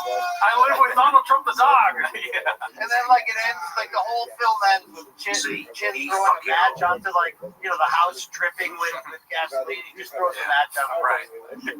Yeah, that's right. That could happen. Did I say house? I meant to say storage. Oh yeah, storage unit. Yeah. Shop's living in a storage unit. He's been kicked out of his own house. I mean, you remember those first couple episodes there? The lights would go off because they were on timers. The train would go by. I mean, it really was like just. Mark Hartley's. Is there going to come a time when he was in on it all along? I mean, he's like Pagliacci, the mask off. I've been talking because this will be forget Andy Kaufman. This will be his greatest work. It'll be chef's kiss genius if it turns that way. And I think he should just lean into it now if he's listening and lie and act like he was. Because if you really think about it, let's go over. If we take the pie chart, let's look at his viewership right now. I'd say 82% of viewers are bots, and then 12% are Redditors. Yeah, right. You know what I mean? And then probably a couple other little league dads, and some of those baddies, in each city, right? You know what I mean? Oh, women love Shop. Because. I wonder if the hate financially has kept him afloat. The reality is, no, it's been his dad. But if the hate, if the hate clicks have kept him afloat, if one day he just goes it's like the big reveal at the end of the movie. It's I was in on it. This was all. I mean, that would really be beautiful. Yeah, he should wear Joker makeup when he does it too. Yeah. Amazing. Yeah. It was me the whole time. I don't know though. I just it just seems too convenient for him to be 60 years old and be by the way, I did that all on purpose. It's he could have been way more successful if he didn't. Yeah, I think success is his barometer. Whether it's on purpose or not, it's unlike anything. And Welsh said this too. It's unlike anything I've ever seen from anyone in history. And I've studied history. Yeah. I've not seen anything like this. He's like Rasputin or something. He's a historical figure. I just he lies like Rasputin. But he's not as smart. People are more smart than they were back then. My favorite Chavism, and I think it's died lately. I don't even think the new kids know about this, right? Is Underwater Lopez. Yeah. What was that? Mark doesn't even know. Was that a glitch in the Matrix? What? You know what I mean? Those are one of those moments where you're suddenly you see a non-playable character walking on the hillside and they just disappear. What was that? We don't know, and Mark doesn't know. And when we were talking about that with Walsh, he was saying that Shab is so ridiculous that he almost feels like he's in another reality. He doesn't see this as real. Yeah. The Shab stuff is so strange, all this stuff happening, that he's is this even real at this point? How is this possible? And I talked to people that worked in that West Coast office during the Showtime era, and the whole pissing in the office sink in front of everyone as people are getting their lunch on the that's real. That is not a bit. That is like complete Hell's Angel, mark my territory. Yeah. You know, I don't give a damn about any of you. I mean, could you imagine there's like somebody filling up their coffee mug, you know, somebody else going on there, and this dude's just, you know, spreading it wide over the community sink. Do you think he rinses it afterwards, or just like? I don't think so. Yeah, I mean that's funny. I've never really put myself in that position where it's like, can you imagine your boss? Yeah. You're just working at a bookstore or something, and you see the boss go and piss in the sink. Yeah. You're like, huh? They're like, did you rinse it? He's like, I didn't shit, I pissed. Why would I rinse it? He's like, we've been streaming for a long time. I just hope Jin isn't the one that has to go in like the seat cushions and pick out all those. Like, bags. Oh yeah. Yeah, Zin's. That's crazy to put it in your own furniture. Yeah. You own that furniture. Yeah. Why? It's yours. Yeah. You're definitely suffering from Down syndrome. Degrading your own stuff. It is one of just the great epic falls, but at such a slow, sustained pace. Yeah. It's the slowest fall in history. Yeah. He'll outlive us all like some kind of stupid cockroach. You know? He's going to be there. When we're dead and gone, he's going to be like calling the president of some country the wrong name. You know, like in an offensive way. How many more do you think of Tiger's birthdays that Theo will show up? Like, is that only I just hope he doesn't kill me type of gesture, or what? Oh, I don't know. I mean, they stick together. He hasn't missed one. Really? Well, I think Theo is like of service to others. He, you know, Shop had a big part of his earlier days type shit. You know what I mean? So maybe he'll never stop. Maybe Shop fucks up the relationship just like he's fucked up many other relationships, you know, with him and whatnot. You're questioning about Underwater Lopez, though. That does bring it back to it being a joke the whole time. If one day he shows proof that he told Chin not to edit that part out, you know what I mean? Guys, where he's like, leave this in. Yes, no, yes, leave that in. I know I glitched out, but you'll see in 40 years why I did that. Yeah. You know? I mean, how mad would you be if the editor of your show didn't take things out that were insanely embarrassing? Yeah, I'm with you on that one. It's a perfect storm. It's like they got a terrible producer, 2 bad co-hosts, dead air left and right. In a storage unit. In a storage unit. In Austin. Where it's hot. You know what? Like, Chen seems like a good dude. He can sing. Like, you know, he makes gross fish on those camping. You know, but like, I have a heart for that guy. Yeah. Oh yeah. No, I enjoy Chen. I think he's funny, and I feel bad. I worry about him with the way they talk about him. We can never tell what's true or not. They're like, they have him on the show, this guy that works for them for not enough pay and all this, and they're like, you're an alcoholic. Like, all right, I thought my job was to produce the show. They're like, you drink too much, your heart rate is bad. What? Sleep outside, Chin. Yeah. And also, we didn't think of any moving expenses for you. Like, we didn't help you. So, hey, you're living with your brother now in Texas. What? Doesn't sound like a good job. Yeah. You know? Yeah, it sounds like he's getting paid just enough to keep the lights on, like a Social Security type of thing. Well, we got some skinny on pay if you're interested in how they get paid. Mark was telling us, the chef and Mark in the chat going wild, but Mark said that Chin makes, and I feel bad saying this out loud, but I've streamed for long enough that I have no culpability. Chin makes $100,000 a year. Jamie makes $1 million. What'd you say? Jamie makes $1 million on Rogan, $1 million a year. Yeah, that's probably a discount. But what did Callan's get? Callan got 25 a month. 25 a month. Wow. How? That's a lot of money coming out of Harold Shop's pocket. Wow. Is that Peter Shop? I'm making stupid bits. I'm doing skits and bits. I like to call him Harold. But so like Callan making that money when Mark told that to Walsh, you could see a part of Walsh died. You could see it in his eyes. He was like, that's what he was like, this doesn't exist. And also a part of me died. How does he make that much money? I legitimately would have guessed like $32,000 for Chin. So actually, you know what, Chin? Maybe Chin's like in on it. I mean, Chin's got it. Yeah. Yeah, I mean, 100 sounds like a lot more than I thought he was making. Because, you know, we heard that he just doesn't pay his staff. A lot of times he just won't pay. Yeah. And then he does he fires you, and then he does donuts in the parking lot. It sounds crazy. I gotta say though, as a pro wrestling fan, Hella Mark's face turn, after that broke down, it was pure pro wrestling because when he was a heel, I hated him.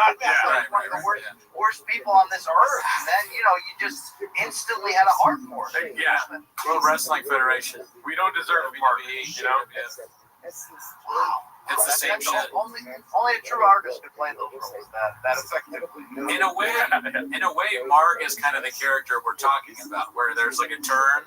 He's doing what Papa should have done. He's the character. And this is a great point by Mark. Is 25K is Brendan's quote. So allegedly 25,000 a month. Yeah. Oh, and Saul just said, "What's up?" Shit, Saul's in the chat. Is that my CEO? Is that my CEO?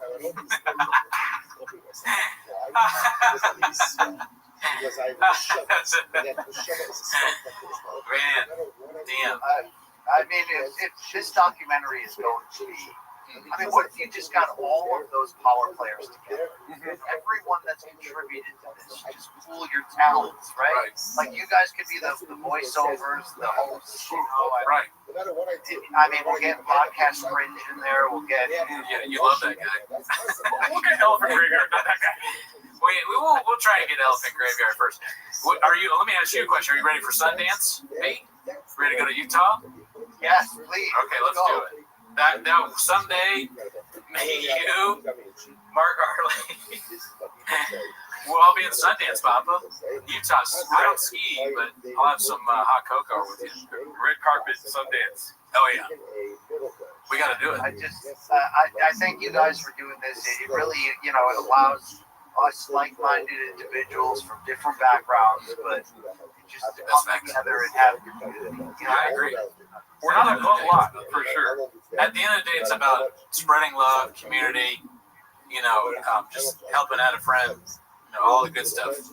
And I mean, he was kind of reaching for Kyle, right? Yeah. Oh, yeah. But are you looking at the similarities or the differences? You know what I mean? Because I would reach too. You know what I'm saying, dude? Facts, daddy. Gerardo hits on Kalila every time Bobby Lee sends us a check. Yeah, I don't sign the back. I just put my phone number. Unbelievable. We get paid from Tiger Belly, and he just sends a message saying, that's from Jordan. I think it's unprofessional. Personally, there's so many mountaintop moments on this journey. The Bobby Lee thing is that might be the biggest. Was Reddit most on fire during that? Yeah, probably that or Truck Walk. I can't tell. Some of these Truck Walk, it all kind of blends together. Kind of made it. I feel like Reddit grew up because of Truck Walk. But the Bobby Lee thing, especially the appearance he made on that podcast. Yeah, that was great. Define bullying. I'm 38 years old, but I struggle with the idea of somebody. I don't know how old Callan is, in his 40s or something like that. This is like almost 60. He's almost 60. Yeah, he's 75 years old and deals in the shop. But I like that somebody that old calling someone else and threatening them like he did. That's the craziest thing I've ever heard. Flip flops on? Yeah, wearing toe holds. Yeah. It just doesn't. It almost seems made up. Is he a villain from a movie? It's just who are these investigators that he hired and got scammed by? We need to interview those guys. Yeah, the scammers. I just said we. I think I'm on this documentary too. Right. I'll play myself in the bio. Right. We find out while we're doing the documentary that you are one of the scammers. And BC did it. Who else? It'd be so funny that people that you'd never suspect, GSP is in on it. I did the whole thing. It was very funny. He's in Canada smoking a cigar or some shit. Yeah, everybody's in on it. All the big names, like Anganu, GSP. Can I ask you a question from the chat here? What would be a good name for the biopic? Great question.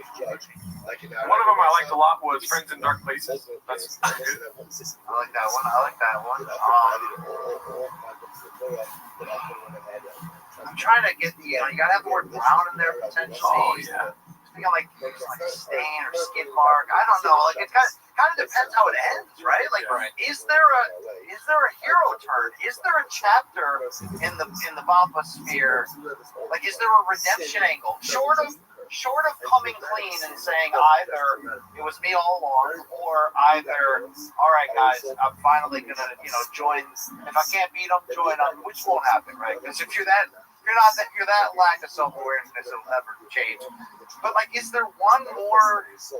I got one. Is he gonna fall into something financially, like the loss, like a Bernie Madoff scheme or something? I mean, is there, or crypto or something? Like, what is there some way that this? So many opportunities. You're like coming up with plot twists. I was gonna say save somebody from a burning car, but he already lied about that.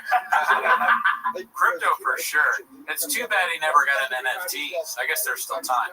But as far as like, if you're thinking of a name for a documentary, you gotta think about the name Trucks and Fucks. Trucks and Fucks. That's a terrible name. You're a bot. Yeah, bot. But thank you. You gotta think about it's an automatic computer thing. Whenever they do a donation, like the noise. So the marquee at Sundance, what does it say? You have to visualize it in your head, because I'm big on 48 laws of power, scooping up the bag. So you gotta think about these things. You have to visualize it, BC, or it won't come true. So you gotta think about it. If it's a picture of him and it says all I do is lie to you, I think it's like marquee. Actually, that's good. Yeah. I like one word or 2 word things. So my happy one is just the comedian. Which I like. But my one that I would do, marquee, Sundance, read it. Wow. Think about put that in your pipe and smoke it. Redact. Okay. That is really good. Directed by Brian Campbell. Yeah. This could be my life story. Actually, too. My best work. My piece de resistance on the artful journey. Wow, that is. Ultimately, to bring it full circle on our conflicting emotions, unless you guys just lost your soul through the process, which is very possible. It's like I'm not cheering for it to end disastrously, whether that's Chin murdering him, Slow Joe leaving and going back with when the money runs out, or there's a few other ways it could go here. Yeah. I'd actually like a happy ending. Yeah, me too. I prefer the one actually, but in fact, if you guys know any places there, trying to get milk. It's like, can we help that? Is that for all the enjoyment we've got from his self-inflicted pain, can we help create that arc, that happy ending to the arc? I mean, maybe you two, with your comedic and musical backgrounds, maybe if you approach him with, fake hair and a fake mustache, and just say, look, I think it's time for a comedic comeback. We've got your back. Yeah. You'll get our best stuff. We will redeem you as payback for everything. You know what I mean? Like that's. Well, yeah, that's funny that you say that, because before Walsh left, I tried to pitch him on Windy City Heat 2, starring Brendan. Do you know Windy City Heat? The Curious Case of Randoms. Have you ever heard of that?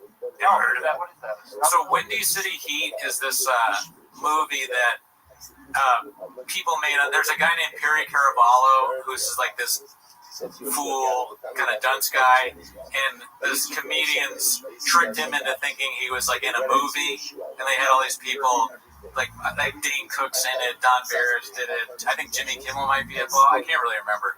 Ask Othman about it, because that's his favorite movie of all time. But they joke, and he's just this idiot that they convince he's a star of a movie. So what I'm saying is, if we could convince Bappa, like we do some sort of Windy City Heat thing where it's a documentary on his life, but we convince him to, like you said, turn it all around. But we can like rig a fight where we get paid a lot, but we'll pay the other guy to take a fall or something. Yeah, could be part of it. That's a great idea. Yeah, we want to do that, but the problem is that we have been too mean to Callan. I don't think Papa's ever going to forgive us for how mean we've been to that horribly unfunny man. You know, like they're just not. It's his friend, and I get it. Listen, I get it. I mean, look, he has been falsely confused for a long time. You gotta give Bob for that. Yeah. Wow. I believe in it. I believe in the redemption arc. I've always held hope for that. You know, I don't think it's gonna come it's gonna come with a lot of resistance. I think he's going to continue to resist against it until admitting that we're correct and that what he does is unintentionally funny, but that it is funny nonetheless. I feel like he doesn't want to be that guy, but he is. He's just always been that guy, you know? Interesting. Do you think you can ask Jay anything? I've asked Jay a lot, and Jay has not answered. Yeah, Jay might be easier to get on than Shop. Jay might not even know. He knows a lot. Maybe you can orchestrate a Jay heel turn, actually. That's pretty wild. Imagine an ex-Jay and Hella Mark podcast. That'd be great. If Jay starts talking shit about Brendan, that's crazy. That would be so funny. Well, I got to get back to doing this with you guys. I'd love to do more in the future. Oh, great. Thank you. It's an honor. We feel so blessed to have you. Thank you so much. BC, it was a pleasure to meet you, dude. You know what I mean? Good to see you on the red carpet. Thank you. Othello says great things about you guys. Oh, he's a piece of shit. I would just cut that guy out of your life as soon as possible. But he actually has apnea, and sleep apnea, but it's caused by his brain. It's very smooth. I don't know if you know that. So don't take any financial advice from him. What hour are we on right now? It is, I believe, the 9th hour. Oathman tried to invest his family's money into shitcoin. So just so you know. Okay. Thank you so much. We love you. Thank you guys. Best of luck. You know what I mean? In closing, yeah, I got nothing.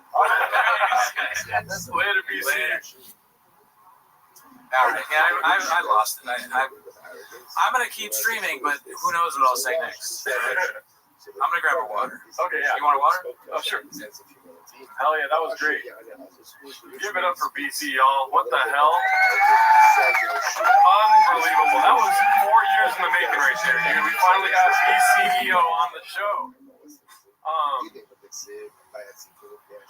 Thank you so much, Brian Campbell. Brian Campbell, keep them skits, keep them bits coming, dude. We're going to react to him every week. 7 days a week. Can you archive this whole live stream? The Homeless Cats would be grateful. I believe it will be archived unless there's some, if anything happens with it getting taken down. It won't be from us taking it down, I'll tell you that right now. 462 likes in the chat, dude. You guys are great. Back to the Gringo Poppy, to the real stuff that matters. My mother-in-law's at the Trump Club. Am I losing my mind? Slowly, yes. Yeah, thanks for asking. You want to tell me something? You have to go car. Sure. Oh, there's that white switch. That white switch. Losing fight with reality, Brenda's song. The losing fight with reality, Brenda's song. Please don't do this. I think we're gonna move to the couch now. Yeah. There's that white cable that does the work. Sure enough, we fit. We fucking fit. Yeah. Yeah. Okay. Two of them hang out and spoil it, make it fucked. You know, I'm gonna wrap up this Mets and baby with heart of my family. My dream guest is now I know. What's up, Dallas?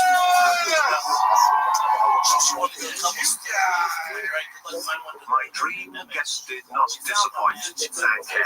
Thank you, Saul. We couldn't have done it without you, Saul. You're the best. We're driving a couple's therapy. She's crying just because she ran with like Cheetos. I'm crying just because my life. And by the way, we still have more stuff planned for you guys, so stick around here. We love this brick building, this small brick building. This small brick building. We pull up to the stairs. Can you rewind the special I Missed My Fam joke? Okay, which joke is that? Dr. Rodriguez. Is it? I'm assuming it's Mexican. One of many things I love about the Mexicans. All right, let's go to Mexican food. Take with 3 fucking. Alright, let me get Dude, the bean mic. cheese. Like, what the hell, man? I'm just gonna carb load year round. Everything they eat. Bean cheese. She's like, what the hell, man? I'm just gonna carb load year round. You never tail off the carbs. That's the game plan. We're all gonna be built like armadillos.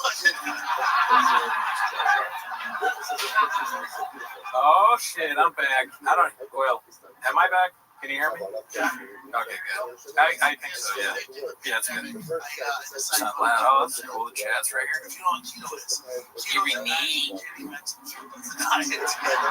Mark, the fact that I bought McCorkle drives me nuts. It's all good, Mark. I gotta text him. It is hard to text and do a show at the same time. Stick around, brother. I was on the waiting stream for the stream to start. Ooh, dude, you got a shout out from BC. How cool is that? That's awesome. Do me a favor, though. I don't want to be tempted. I don't want in the house. Do me a favor. Tell your mom I'm Tito. Can you do that, Cheese? Would you tell her? She speaks English. I got no idea what you're talking about.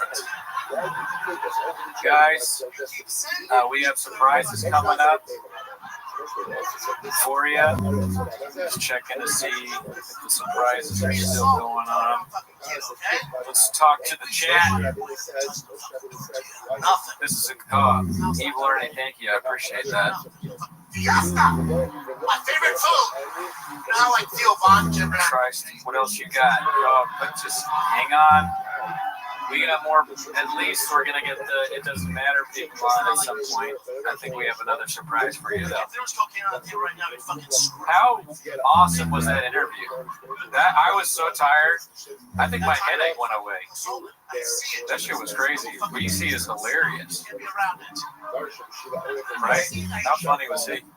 Oh, you know what? I wish I had connections to Mayhem. We have him on. Maybe we should have an episode of Mayhem and Sean.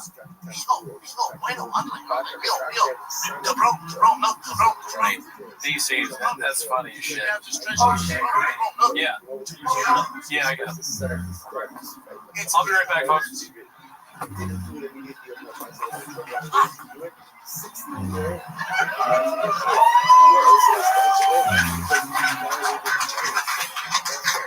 Just gonna stay thick, y'all. It's my DNA. Oh, the other thing you should know about data meds, and nobody told me this. There's refund hot Cheetos all over your house. They love them. They love them. It's like catnip for Mexicans. They love them.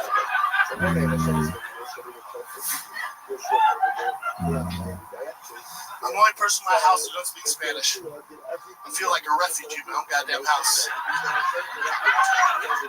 My white friends are dating Latino before. Dude, just for learning Spanish, but let friend learn Spanish. How hard can it be? I'm all bitch, I am 38. I struggle with English at times. You know what it feels like to my 5-year-old son roll up on his bike and talk shit to me in Spanish? You know what that feels like? As a father, you know what that feels like? I don't have a clue what he's talking about. I don't have a clue. I thought Pluto meant dude for the longest time. I dropped out of school last week. I was all, "Later, Pluto!" Teacher's like, "What the fuck?" I'm all, "Pluto, Pluto." Pluto? All right, we're back. Shout out to the COVID protocols are a little tough here. You know, both of us did the double-blind vaccine placebo thing, so as a white person, my dad we wanted to just be careful and shit. I'm taking this one. Last week, some girl turned 50. What are we doing, B? Not even related. I will say this face mask is unfortunate, dude. I do not like the face mask. No, I can't believe people are wearing this. Yeah, this is ridiculous. What are we in the airport? Well, good thing we got the Gringo Poppy. You can't see the chat. I can't see the Gringo Poppy. It's like watching the Gringo Poppy drunk. Can you hear me? I can hear you. Okay. Well, I can hear you barely. I don't think I can hear you through the mic. Oh, mic check, mic check. Yeah, Oh, yeah. I like your jersey. Thank you. Yeah, I mean, just because you're being safe doesn't mean you can also not have fun. Yeah. What's going on here? I can't see shit with this mask I on. know. I think we gotta take the mask off. No, we're good. I can make a bigger pause. The other thing I love about How do you guys think we look? I can't see. I'll tell you what we look like. You want to know? Yeah. We look like we got black belts on right now. This is the next level of podcasting right now. You're gonna just went Super Saiyan. Oh, we just went Super Saiyan. Look at you guys. He's basically calling his family redacted for having Cheetos around the house. I guess it's probably not a good idea to have the jersey on. The whole point of the hazmat suit is that you take it off and burn it afterwards, right? You know why you're doing that? Why? Because you got the best rings, dude. Why? No, you're doing the thing because you have the best rings. No, I think I'll probably have to burn the jersey now. True. Oh, yeah, because it's outside the hazmat suit. Right.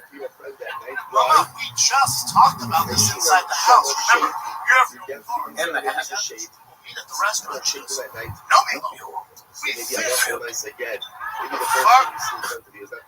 Sure enough, they fit, y'all. Oh yeah, this suit fits crazy well. I'm talking about the special guy. Focus on what's important, dude. I'm taking off. Oh, let me do this really quick, dude. Is that better? Forget I'm gonna wrap up this next day. Going so hard on this family, dude. Silly. This is a better way to do it. Couples therapy. Couples therapy. Pandemic. She found my man. She found one. Yeah. This has been a crazy stream, man. We've done a lot in a small amount of time. Tony trying to hide his small teeth behind that thing. That's true. You can't see Trying to hide his small teeth behind the thing. Life currently. And we pull up. What do you guys think of our suits? Do they like them? Are they liking it? Therapy. Pandemic. This is the worst stripper gram I've ever seen. Looks like season 3 Walter White. This is we look like people Jesse on Fire hired to make meth for him. It's so like with the mask on earlier when I was fully over my face, it was so hard to concentrate. I was like, you know what? I think I'll take a nap. The mask sucks. The mask sucks. I know. It's a tough. Home field advantage. Now it feels like I'm a poker guy. Like I'm counting cards. Blackjack. It's just kind of funny. It's kind of like a hat. Oh my god. You gotta pull it up. I forget how good my vision is with the mask on. Welcome back to Rick Glassman's podcast. I'm Rick. This is Glassman. I feel like the Red Bull worked. Oh yeah, kind of. Yeah. Guys are two American heroes. Thank you. Appreciate that, Sonny Spinelli. Can I be honest with you? You're on fire, dude. Thank you. Can I be honest with you? Go for it. You're on fire. Dog, stop it. Should we thank the guy that got us the? Oh yeah, dude. Shout out to Paul C, dude. Paul C's the realest, dude. Yeah. He got us. Oh, he did make a bit about you though. Oh really? He got us baby carrots for your small teeth. Yeah, that makes sense. I can only eat smaller size carrots because of the tooth size. A lot of people don't know that. And he was like, also, I would have got the bigger carrots, but your fridge is tiny. He said. He actually got carrots? Did you want some? No. Fuck carrots. I want fucking. I'm actually not hungry at the moment, but I only want unhealthy things. You know, I'm guilty of catching flies during the BC interview. Did you see what I did? What'd you do? I put salsa on the cookie. No, you didn't. I did. Good. I mean, the Portos cookies are so delicious. It was a different cookie, but Oh, you got another cookie. it was disgusting. That is horrible. It was god awful. There's salsa right there. Oh shit, you actually did do it. I thought you were I'm not joking. I really did that. Is there a cookie left? Yeah. I'll do it. I'll be You do have the soup for it. Yeah, I know this is probably the safest way to eat a Mexican cookie. Alright, I'll go get it. Oh shit, wolfed out again. Oh shit. I think play golf this Sunday. My wrists are too fucked up. Salsa with cream. Salsa cookie. It is kind of like the equivalent of a Red Bull. What time is pizza delivery coming? Pizza delivery coming to see you guys. I don't know if I have pizza in me. Pause. Yeah, I definitely want it, but I can't. You probably shouldn't. We'll say this is not good. David right next door to me. David. Adam Ray, we're just coming on next. We're having Adam Ray on. Yeah. One of his characters. For a sleepover episode. Yeah, our favorite comedian. Yeah. All right, dude. He's doing Dr. Phil. Yeah. Hi, I'm Dr. Phil. Everyone can do this. What do you mean you watched it for 24 hours, David?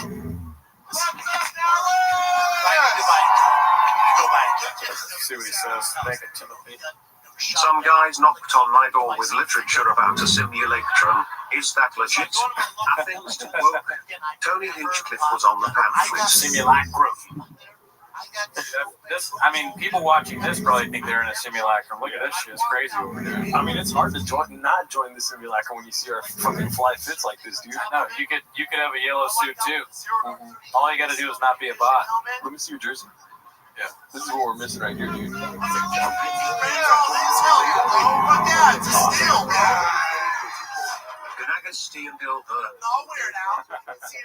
That's us too. Oh, there we go. Daddy's number in full picture. Mark, if you ask nicely, maybe. What? He said, are we cooking meth? Jesse! This shit is fucking dope. Your dad just sounds like a medical procedure.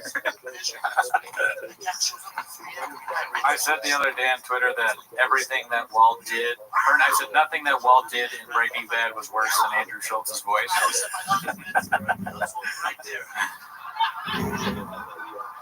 Be cool, Tom Brady. We're so fucking.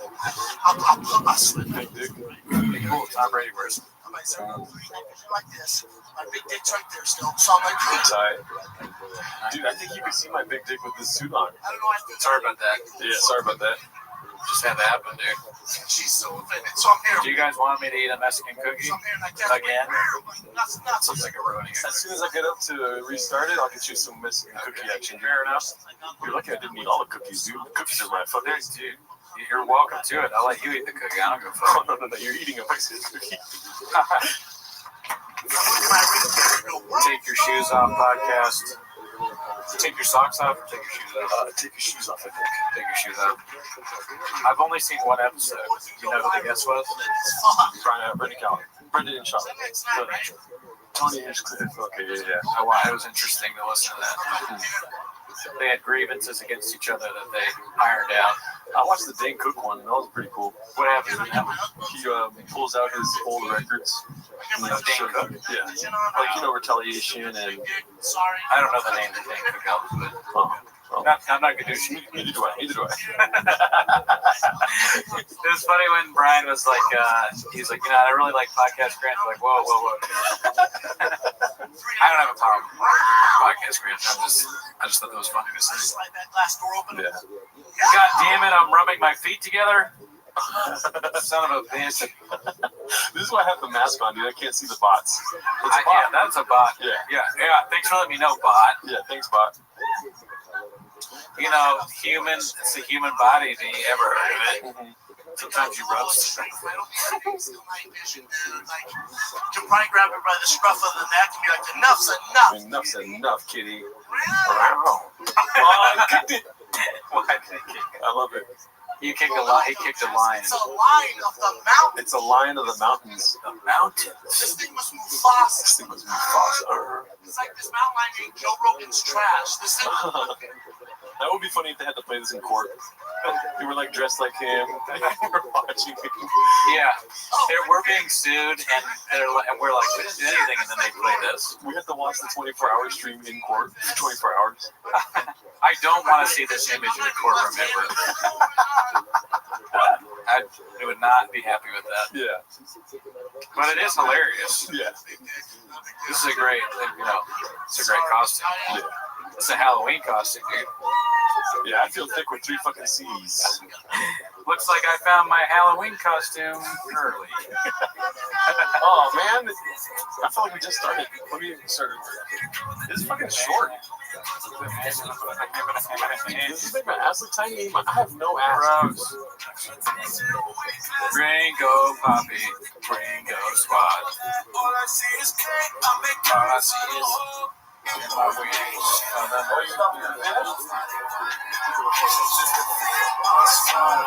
Big boy nation. Oh my god. Oh, there's taints? No, we're good. Can you, shit. Oh, shit. I'll open it for you. Can I get that plate and maybe throw the donut out? Sorry, You're good. is this still working? Yeah. I'm not used to I that. think I unplugged. Oh my goodness. Dude, how many times have we watched this? So many times, dude. Boom, boom, boom. Boom, boom, boom. Can you still hear me? Okay, good.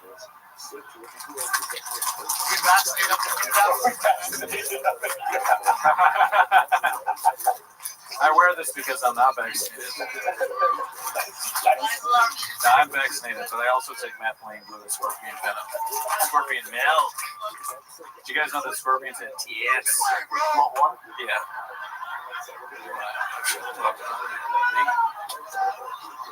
That needle's not touching this fucking temple, Daddy. I mean, to be fair to you, I put a little bit of salsa on it, but I got plenty of salsa on it. You know what I mean? You really did that? I swear to God. So why did anyone see that? Only one person commented about it, but I didn't want to make the whole interview about what I just did. I was trying to do like incognito mode. That's funny. And so like one person said something, and I was happy with that. Yeah. You know what I mean? I feel like they have to do something for me to do this. I don't know what. I mean, they've done so much already. They have done a lot. This has been a great stream, y'all. Yeah, you guys are the best. All right, fair enough. You know, you deserve what you deserve. No ass because you're a Guadalajara Mexican bot. It might take me a long time to do this because my wrists are broken. Oh, dude, we got like 45 more hours left. Dude, I'm not flirting with the idea of this. Yeah. You can put the mic down. I'm not going to put the mic down.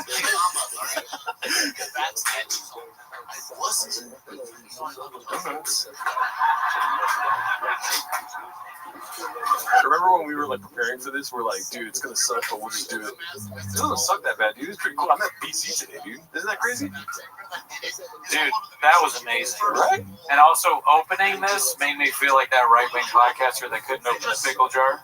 That guy. I was like, holy shit, I'm that guy. I didn't open it all the way. See, leave it like that open and then just pour on top. That's what I did earlier. Okay. So then, yeah. I don't feel good, bro. Yeah. Oh, I know. It's so bad, dude. It sucks. This is the worst joke ever written for this. Yeah. Oh, God damn it. I mean, I'm cool with that if you're... Oh, okay, good. Yeah, you're good. It's enough, right? Because you only need the juice. It's just salsa. It's salsa. You know what I mean? You're not even Mexican. ASW, fix your mic. That's from a while ago, B. Oh. Oh, Nathan, charge your phone, dude. Cooney, how did you meet BC? Restream. You just had him right at? Bot.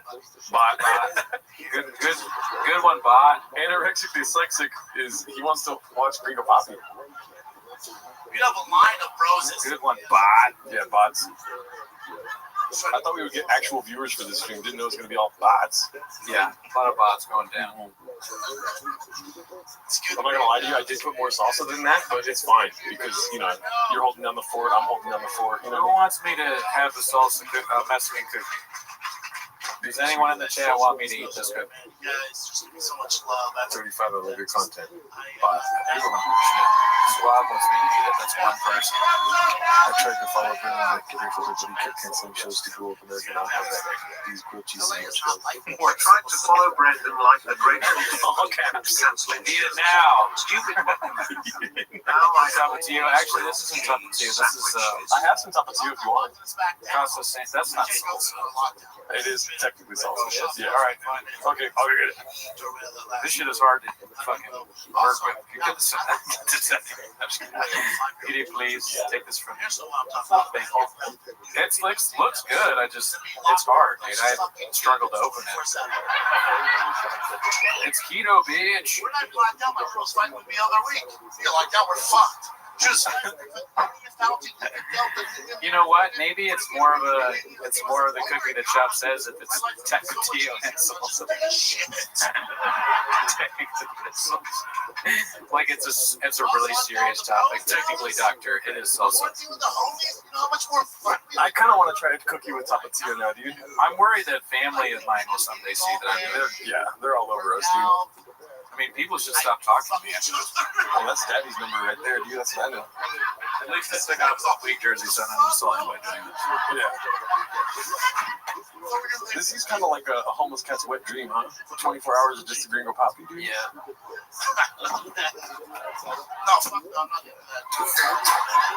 I got a Diet Coke so I can leave unscathed. Oh, great idea, but I'm good with water right now. Perhaps in a minute. Oh, he's fucking his friends again? Night we fucked each Shout out to Walking Dead. Good to see you again, dude. Oh, shit. Dude, shout out to all the new subscribers. We've gotten a lot of subscribers today, dude. Oh, really? Yeah. Welcome to the show. Hope you're enjoying it. You know, this started off surprisingly as a podcast about raccoons and titties. But now it's about Yasopui. Where's the dolphin bottle? Okay, I wish I'd brought that. You should have brought that, dude. The dolphin bottle is so fucking funny. Yeah. I guess you can only get that if you watch Raccoon Tweeties. Guess it's only on the Patreon. I guess. Hi, guys are awesome. Bot. I'm walking up for school. I'm like, dude, it's about to be lit. Big boy squad. Big boy nation. Can G get a whole can of Diet Coke in his fridge, or does he have to spin around at halfway? I can't hear the special anymore, but I don't need to. I've heard it 15 to 20,000 times. I'm just telling you that so you know. Okay. Can you hear it? Yeah. I think it's my headset. I think maybe if it's not playing in the headphones, it's just playing in my head like reverberating. I don't know if I fucked this up or what, but whatever. Oh, try right here. Oh, shit. I said, you're in a group chat for the parents, dumbass. That one guy loves that joke. Oh, shit, he's a savage. No? But I don't need to. Yeah, you I'm fine with this. You put in the hours, dude. Yeah. I mean, it's all good until we have more guests. Yeah. I thought you'd be able to hear this. Listen. All this shit. Imagine we can get Brendan Schaub at the last minute. That would be insane. If he came on, I could dream, you know what I mean? Yeah, I keep looking at Instagram hoping that he's messaged me. Yeah. I know, right? But we don't matter. No, we don't count. We don't count. I say that happy too. I'm like, we don't matter. And I would also break my headphones. It's kind of funny. It's like I did it on purpose. I didn't have to hear the Gringo Poppy anymore. I still see it though. It's almost as bad. Eat it, Cooney. All right. Who said that? Mr. Catatonic? Wow, this shit breaks. Oh yeah, it's really, really breakable. Melting. So this is the first bite of a mesquite. Disgusting. Yeah. It's gross, huh? And then you know what, dude? I forgot the first time when we did it. It leaves a fucking taste in your mouth that's just like unbearable. Yeah. All right. I ate a whole cookie. You know, you don't have to. No, I'm kidding. I just wanted the water. Oh, okay. That was disgusting. It is disgusting, dude. It's like the joke is so funny. Yeah. It's weird that a joke that can be so funny that gross. Yeah. I think that's why it's funny, because it is gross. I just want to be authentic. I just want to be authentic, you know? Yeah. Oh. Every night, though. Yeah. Every night, 7 years later. Oh my God. Fucking night. I know I look like I'm just going to I did just like this also. It smells like Tapatio, too. That's disgusting. I'm glad they can't really see. Yeah. It's like too small, because I think if you saw this up close, you'd be grossed out. This is chili on. Is this what his rancheros are? Hey, we're gonna watch Brendan's podcast. Oh my god! Hey guys, let's all gather around and watch it. So Van Lehman's like, imagine if Cooney vomited in a hazmat suit. I guess that's the perfect way to vomit. Take a picture with your phone. Oh, okay. I don't have my phone. Yeah, I guess. Maybe Brendan's not trying to shit his pants. How about that? Maybe Brendan's not trying to shit his pants tonight. How about that? Ready? Oh, here. Ready? Every time dinner would come, I ask him like this. I'm gonna send this to the Discord. Dude, I might pass out from this face mask. Take the face mask off. No, because then I pass out for a couple hours. I wake up. You want it? That's awesome. I'm sending the.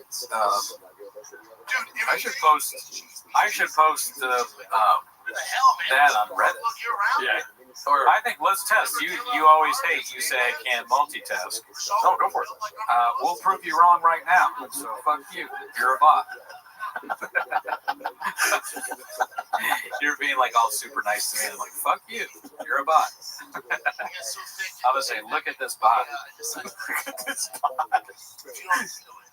I just want to say shout out to Mark, dude. Shout out to Alan Strickland Williams. Shout out to Brendan Walsh. Shout out to Brian Campbell, dude. That's all I have to say.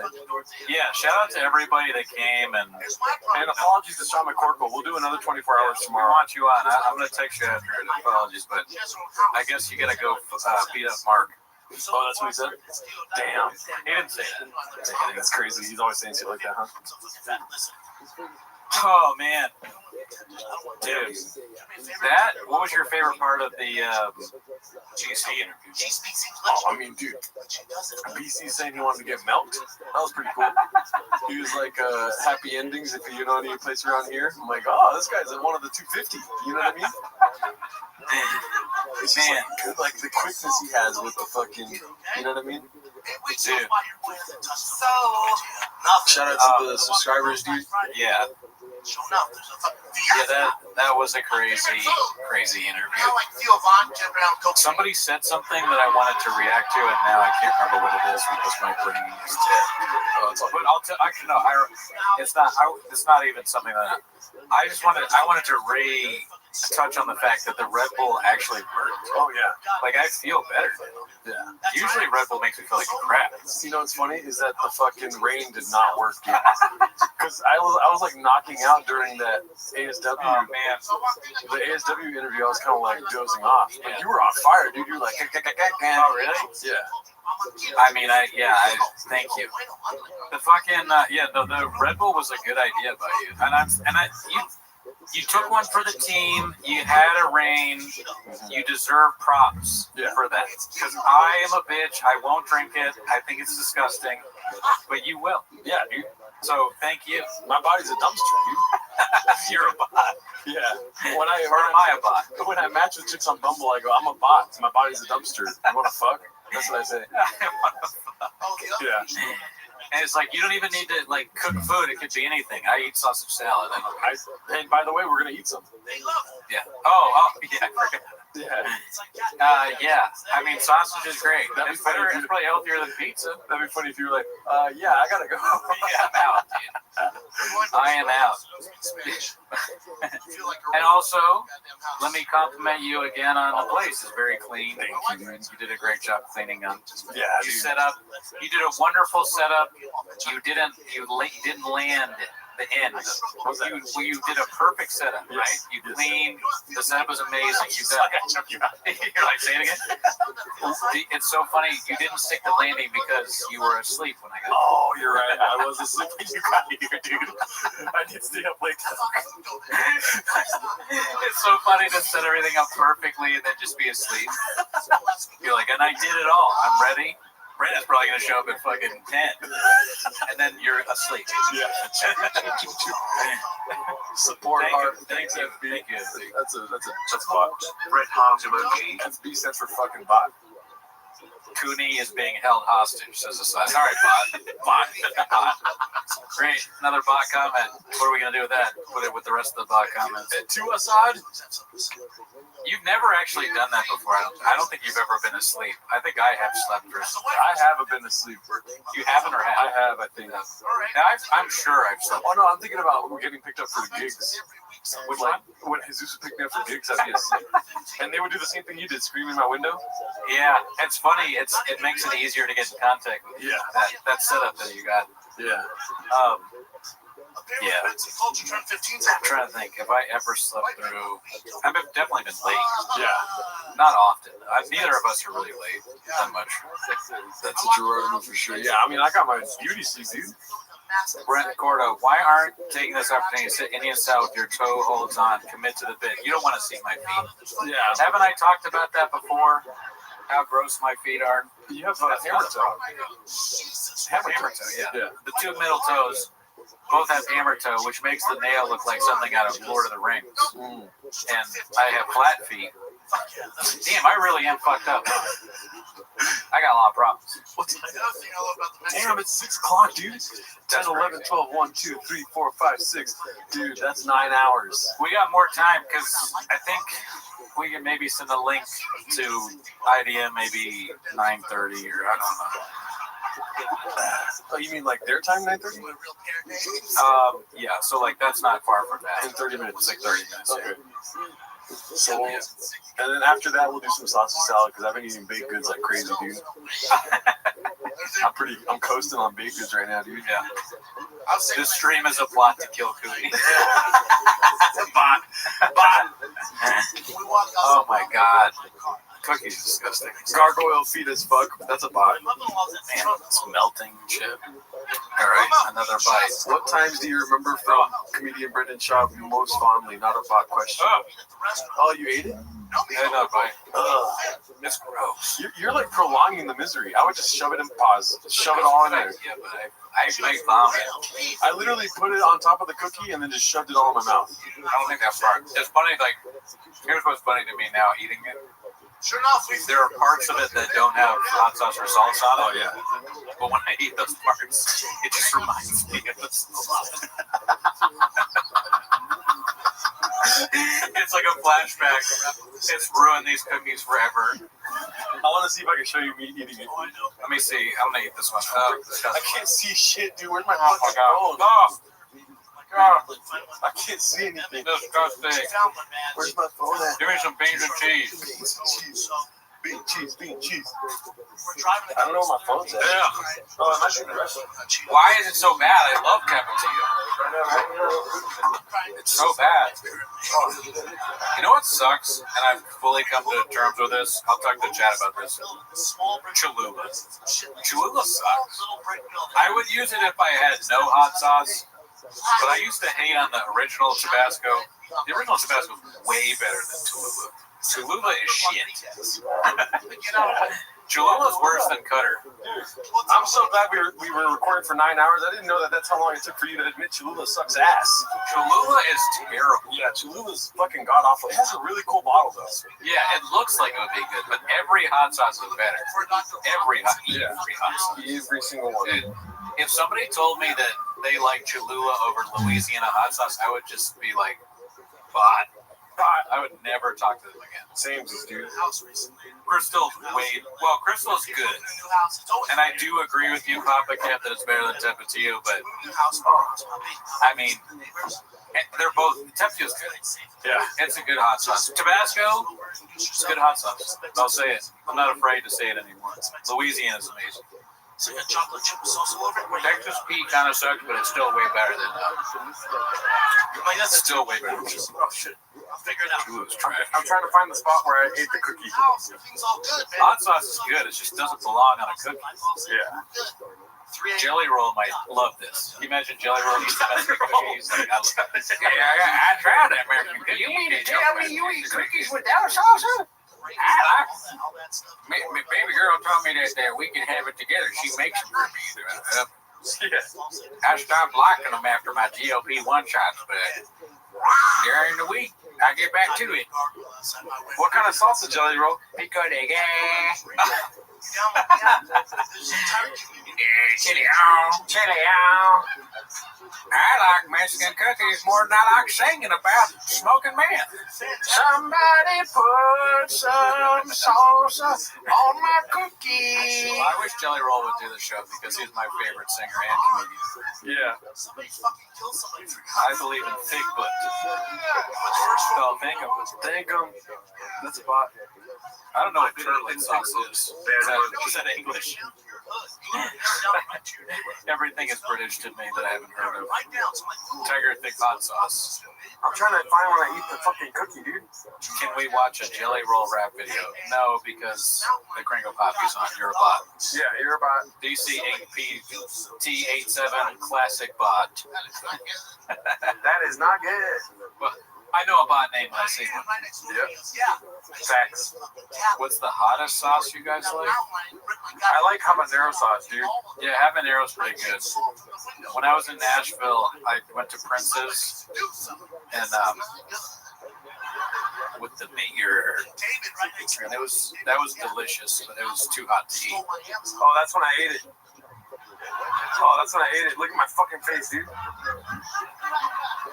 Look at it. So look at it. I'm putting some salsa on it right there. See? Oh, I see. And then I ate it. Ew. All right. It's disgusting. I ate it all in one bite. Pause. That's gross. All right, one last bite. Who should I dedicate this bite to? Dedicated to FB. All right, yeah, I'm dedicated FB.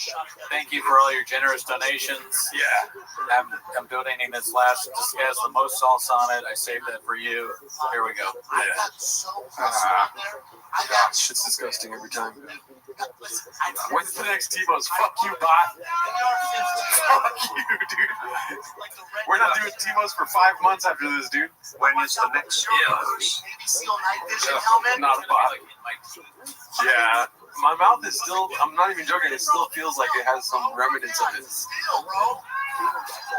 Cooney's a beast. No, we're out. I can see everything, dude. That cat's fucked, bro. Thank him. I'll let you know, man. Anything for you guys. I ate another. This is the second fucking hot sauce cookie I ate. I know, it's disgusting, dude. The first one had a lot of salsa on it. Yeah, we overdid the first one. DCP Inc. 87. I will kill you, bot. I forgot. I'm supposed to make it seem like it's not a real friend. It's a joke. Hop out of bed, right? And then I always have my Uggs bedside, right? My Uggs will be right there. Dude. Dicey. You didn't have to do this to yourself. Well, yeah, I guess so. I mean, that's what we say every time we record. Man, Lehman, that's a bot comment. 5% batty. 5% battery. What? Here? Oh, no, you're good. You got plenty better in there. Where's the 5%? Oh, he's talking about his phone. Oh, get a better phone. Nathan was at 8% earlier. Now he's at 5. Oh, shit. Every video I've ever seen, online, those mountains have, those soft, noses. That goddamn nose. Man. Yeah, I mean, I still feel pretty good. I'm surprisingly, cogent, and I haven't fallen asleep. That Red Bull, I've an ad for Red Bull now. I feel good. I will feel horrible tomorrow. Oh, yeah. Tomorrow's going to suck ass. I got to wake up at 5 in the morning tomorrow. That's horrible. I don't have to wake up early, but I probably should work. That's super interesting. Oh, I guess 5 in the morning Monday. Oh, God. I'm just going to sleep on it tomorrow. Yeah. Air 15. Yeah. Who wants a hot chip? Never mind. We should have had that fool bring us hot chips. Oh, yeah. I mean, that might be kind of gross, too. That might be Who wants a hot chip? I'm looking at the clock, it's all 2:50. I'm all pretty dumb. Yes, Cooney looks like the picture of Mel. Kiss myself laughing. Kiss myself laughing. 3 AM kids are here. Yeah, it's 5 a.m. in Australia right now. I slide that glass door open. I'm all 7 days ago. Hey, a lot of the suggestions that you have would be great. I'm sure we'd love to have Blasphemy on, but there's no chance he's doing this, bud. Yeah. Get serious. He's deep in the simulacrum. right? This pod makes and ruins careers. True.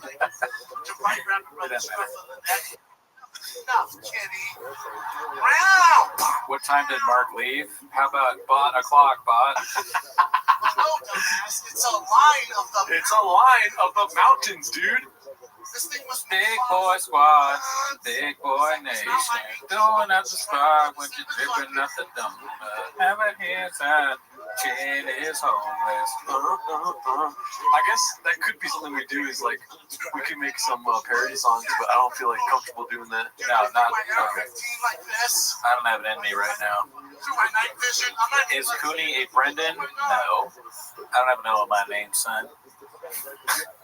After this pod, the big leagues will be calling. Oh, listen. sorry. You gotta do a lot to be on this pod. I'm not gonna sugarcoat it for you. I'm not gonna put sugar all over your dick. It's be delicious. You think you got the same stuff as Brendan Walsh, Strickland Williams, Christopher Blue Shorts Lingbach, Brian Campbell. Oh, let's say names of people happening. We gotta restart this. Gotta restart the thing so we can keep watching it. Which one of you guys is Bob, or which one is Brian? It changes every week. Yeah.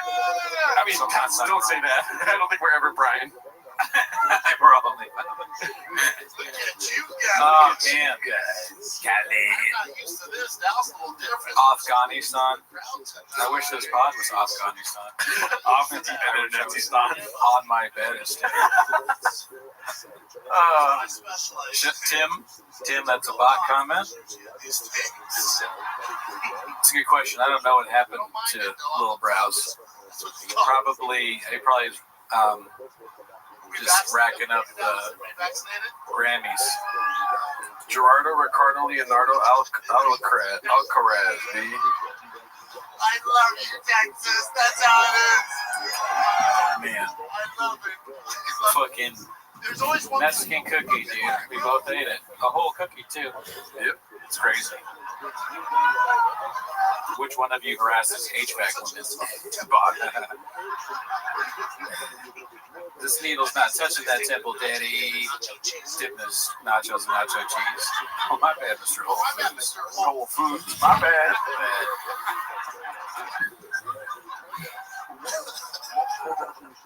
I really can't tell what he's saying by movements sometimes. Yeah. This whole vaccination. Vaccination. In a way, I'm jealous that he loves the state so much. Yeah. Because there's no state where I'm like, I love you, Texas. Yeah. Nebraska. I love you, Flappers. That's my time, Flappers. The fuck? That makes sense. Top people are like, hell yes. Hell yeah. Man, this is, I don't know if my girlfriend is trolling me with this text, but she goes, she's a sick person. Yeah. If you get home before me, there are cookies on the counter. You can have some. Don't eat them all. LOL. Is that that just sounds like a real text though? Wait, what if you go there and she put salsa on the cookies? That's her like, I'm leaving though. She's gone. She's got enough. I don't blame her. This bot situation is getting out of hand. I recently realized I myself am a bot. This is like Blade Runner. That's fine. Finally, they're self-aware, dude. I know. Every time you think about saying something other than, great show, I just subscribe to the Patreon. Guess what? Look in the mirror. All you'll see is bot. Dude, all I hear is facts right now, dude. Yeah, I mean, honestly, like, if you're not on the Patreon, look in the mirror. Look at what looks back at you. They're nothing, because you're a bot. You're not real. We know your tricks, bot. What's this special called? It's called You're a Bot. Lebanowski, I can tell you. I just said how you can tell if you're a bot. Do you have a recent Patreon charge from Raccoon Tweet? If not, bot. I'm tired of explaining it. I'm wearing a hazmat suit. I want to miss work tomorrow. This is woke as shit. I'll tell you what, guys. I swear to God, I'll stop doing this podcast if anyone calls in sick to work tomorrow. Calls in sick? Yeah, to work tomorrow. Don't call in sick to work. Because they watch Gringo Poppy or something? Because they watch us all night. Oh, no, you gotta work. You gotta go to work, dude. Yeah, we're not gonna be held responsible for any kind of missed sick days or any of that PTO. All you see is bot means something else over here. Piss myself laughing? Guys, there's gonna be so much love. I absolutely love Texas. Somebody's pointing shit. Already called off. Fuck. I mean, that's fine. Jay has donated quite a bit. Yeah. Dude, I look weird as hell in this suit, dude. LA is North Korea. You're watching? Oh yeah, I'm reading the comments. Oh, nice. I mean, I'm not. I don't. You're not reading the comments. Yeah, I fired you right away. Straight up, right at the shop house. What's up, Howard Simpson? What's up, dude? That's not a bot. Good to see you. Never met you. 35. You guys are spot on with all your wealth. We do accept English money, or I mean Scottish money, actually. Fucking demons, 24/7. I put equals actual person. We'll tell you if you're a bot or not. Yeah. We know about it. Truck Flip said I called off for the next 6 weeks because of this. My life would be so much easier if I was just being shit. Watching from Hong Kong, dude. What the fuck? Oh shit! Hell yeah. Welcome, dude. Great place, never been. Do you have a beach there? Red Bar loves you guys. Did you invite him? Listen, I can't speak for Cooney, but I love Red Bar. Yeah. And I love Red Bar so much that I wouldn't invite him on the podcast. He would say no. Does he do other podcasts? No, I don't think so. He talks about it on his streams where he's like, I'm not going to do another podcast. Have you saw, because you watched the latest, you saw the Ukrainian Red Bar? Yes. That is fun. It's amazing. That's a great bit. Yeah. I mean, we're not big enough, we don't matter, we don't count, but I'd love for a Ukrainian Irish person, Ukrainian Mexican. Mm-hmm. I'm good. I don't want to. You don't want that? I'd rather just praise watching Red Bar. That's true. I know, I'm always looking for more. I'm greedy. That's my fault. Yeah. That's my fatal flaw. I want a Ukrainian meme. Monster Trucking is a bot, dude. Because I wouldn't have realized this unless I was locked Man, Ukrainian Red Bar, that is the funniest shit I ever. realized my girl's not cool. Gerardo, you're a realistic looking Mexican bot. Ever heard of him? Give it a year. He may want you guys on. He doesn't do other people's shows. I mean, I doubt it, but sure. It won't be because I asked. Yeah, no. I gotta get that. You have to have the tap on the shoulder. Yeah. Jules. Jules? Salvo Pancake sends you a message. So I got my first day out there. Where? I'm kidding. I'm saying, isn't that a Red Bar character? Oh, Right? yeah. Walking over school, like, dude. I don't even remember at this point. I'm deep into the stream brain. You know, dude, I was so worried about the stream. What's 24 hours Gringo Papa going to do for you? I feel better now than when we started. Don't laugh. You know what that is? You know what you're feeling right now? Extreme? No? Stream brain. Oh. It's like Austin brain. Austin How about streaming? Yeah. You have stream brain going. I got SB, dude. Goddamn dick down here. Excuse me? Do you feel the CT graves yet, Liz? What? I said, you're in a group chat with other parents. Oh, Liz. Elizabeth Marsden. Oh. Yeah. You don't even have stream brain, dude. I have no brain. You got thyroid brain. The doctor's like, we're gonna have to remove your thyroid and put it where your wrist is. You're like, oh, don't you need to do like tests before? He's like, we've done the test, and it's just this stream. They show me talking. What's up, Dublin? Oh shit. Vegas, been there. Great place. Reverse graves.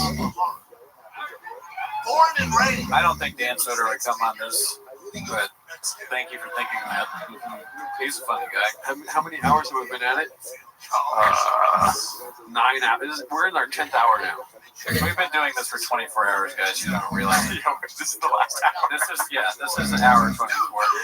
And if you don't think that, you're a bot. Bro, you know why? Oh shit, Formula One. Here to rejuvenate us. What's up, Formula One? Spicy. You know what spicy means? Yes, it's Conkers. Thank you. Finally, you guys approve of a comedian you like. No, we said a few people we thought were funny in this stream. Yeah, Bob. I don't approve of you, Bob. Bean cheese. Sick it wind. Theo is very funny too. Real Mexican dishes, y'all. Real shit from the mother. What's already his teeth. David. We explained where McCormick was at. He told us earlier. He told us to get him earlier in the day, otherwise he couldn't do it. And everything happened so fast. Your boy slept in a little bit. You know what I'm saying? So Chileanos, Chilean. Is Kurt Metzger going to be a guest tonight? No. That's very funny. Me and Budizi went at it about Kurt Metzger on the Discord. Oh yeah? I just kept saying I don't like that motherfucker. You know what I mean? I forget what I said during that stream with the tier list stream, but that's what I think. Do I remember it? No. But I think that. I need to take once a week. Cooney ball guy slinging dick. You know it, dude. Dick Nectar. You knew that before you knew that when that stream started, dude. Victor B, love you guys. See, that's a real person right there. Yep. Great guy. Shout out to you. My mom already made a appearance box. White person handout. Tater tot. What's it? Oh, we got tater tots. You can make them, I think. Guys, when you ask about people joining, you should just get them to join. Tell Sasso to text me.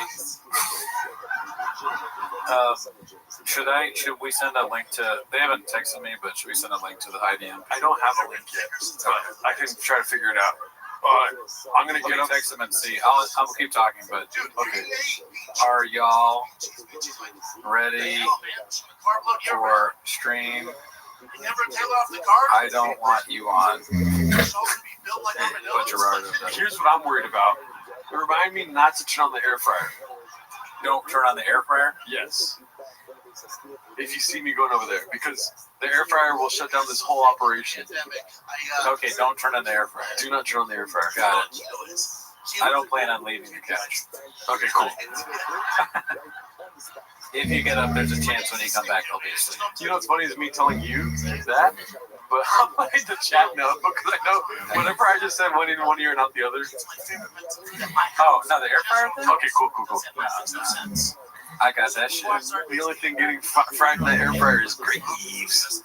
I feel like my brain is air fryer. I don't want to be tempted. I don't want the house. Do me a favor. Remember if you turn on the air fryer? No, but it'll for real turn off the Wi-Fi and it'll shut the stream down. What are you trying to fry? Tater tots? Exactly. Either tater tots or sausages. I don't need that stuff. No, but I can put it in the oven.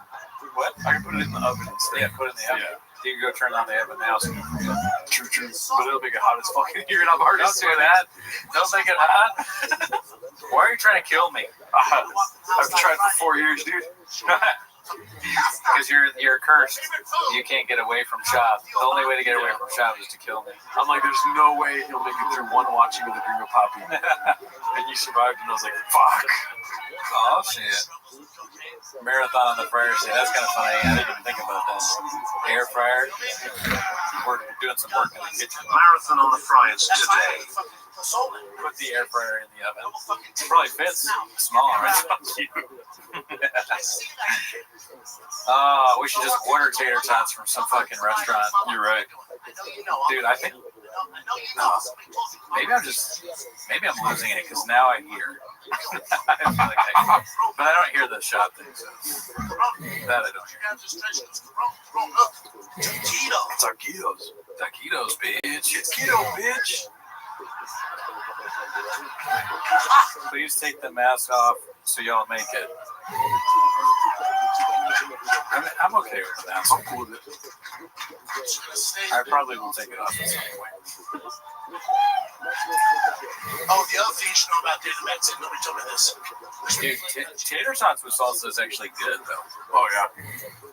They have, and Nat's early bite, they bring out salsa. I slobber that shit on my tater tots 7 days a week. What do you eat next time with Glassman sues us for this bit. Looking like a pair of condom fishes. Yeah, Mike did Domizio. It was actually like, if not a month, it was like at least 2 or 3 weeks. As a father, you know what that feels like? Shout out to the subscriber. I'm a clue.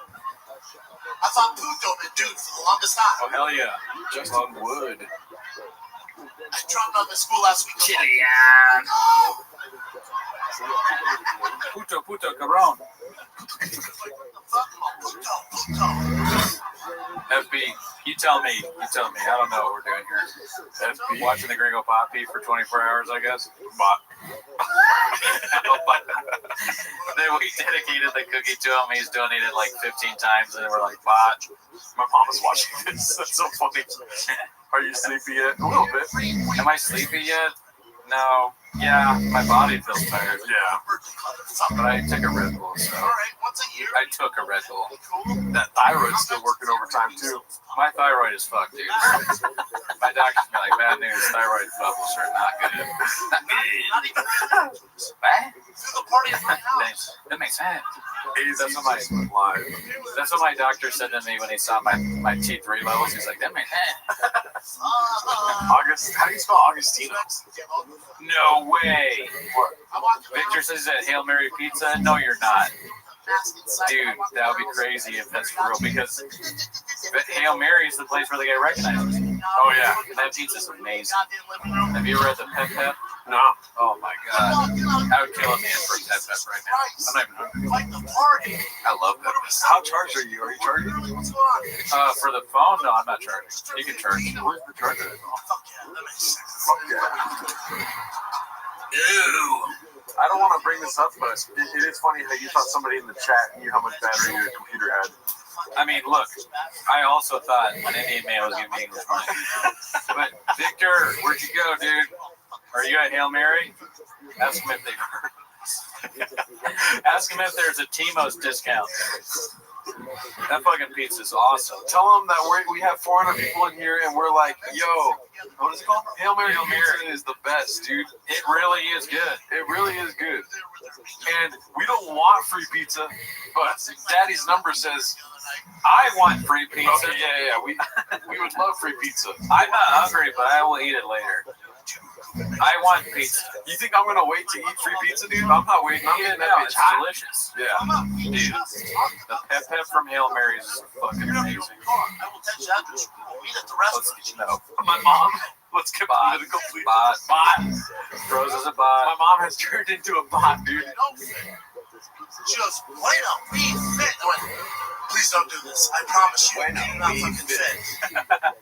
But Daisy's going that he's trying to rile up your mom. But I think I heard AOC is running in 2028. But Daisy knows how to get to her. Trump graduated from Wharton. I don't even know what that means, bot.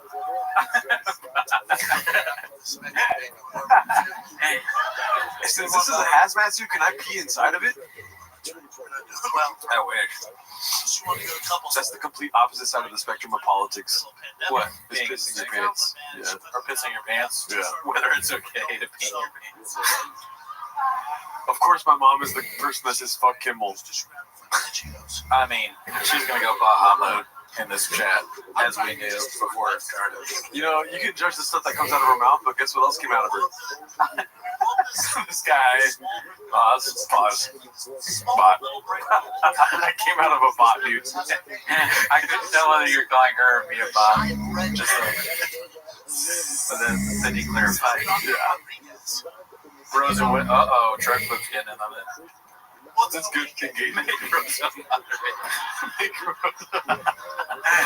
Never in a million years, bud. But Deezy, bring it. She's all we need. My mom is carrying the freaking tiki torch, dude. Oh, yeah. She bought most of the torches for those people.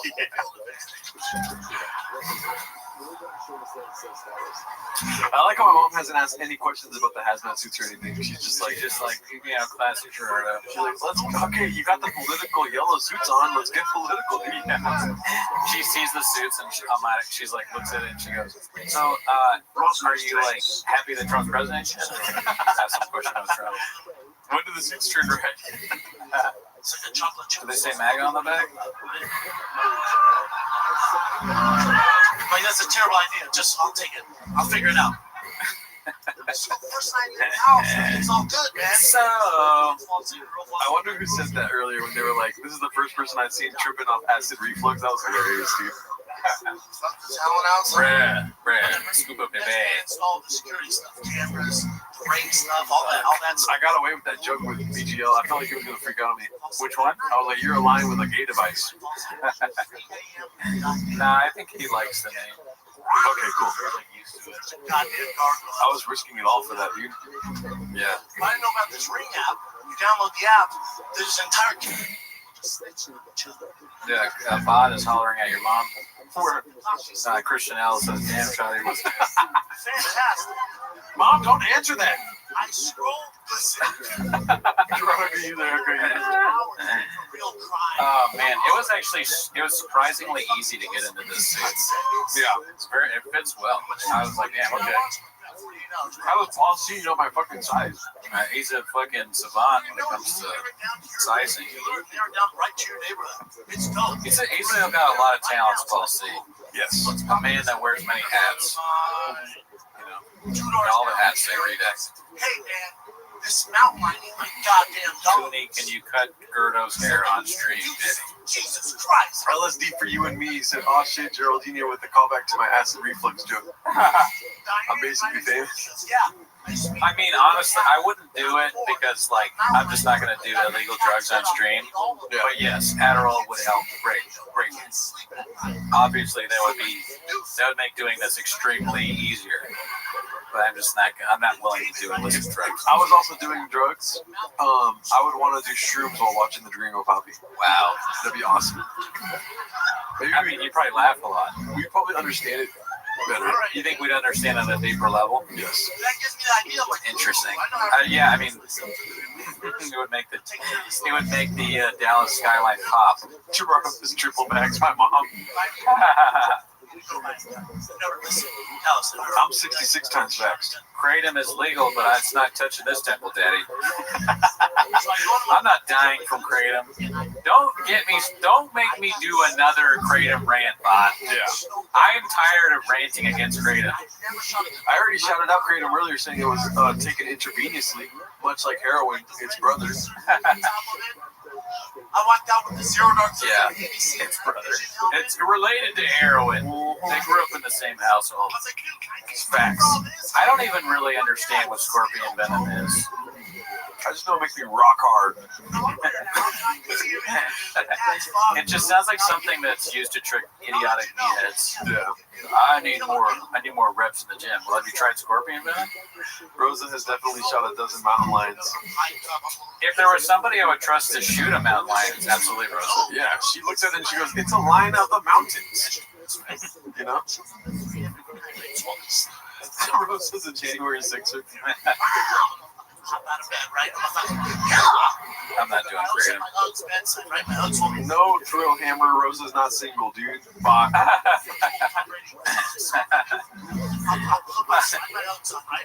Oh man. I honestly would, if anybody could kill a lion without a gun, between the three of us, it's definitely. I don't know. I do that. It would be cool. So me and Jaro get eaten by it. So I'm here, right? No chance we survive. That's like, that's enough, dude. I'm sliding the slide door open, like, yeah. And all that shit. Puto cabron. This Justin Woods guy is saying that he was baseball dead. No way. Breaking change news. I say this with all sincerity. Fellow LA comedian here. I was baseball dead. I don't believe it. Me neither. But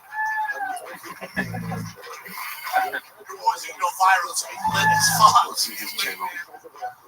Justin Wood comedy. Go to bed. Oh shit, I'm rich. I'm back in here. I don't trust you. No, I don't think so. If you're a baseball dad, you wouldn't be doing stand-up. I got my Mirror 15. I got my Zero Dark 30 night vision on, right?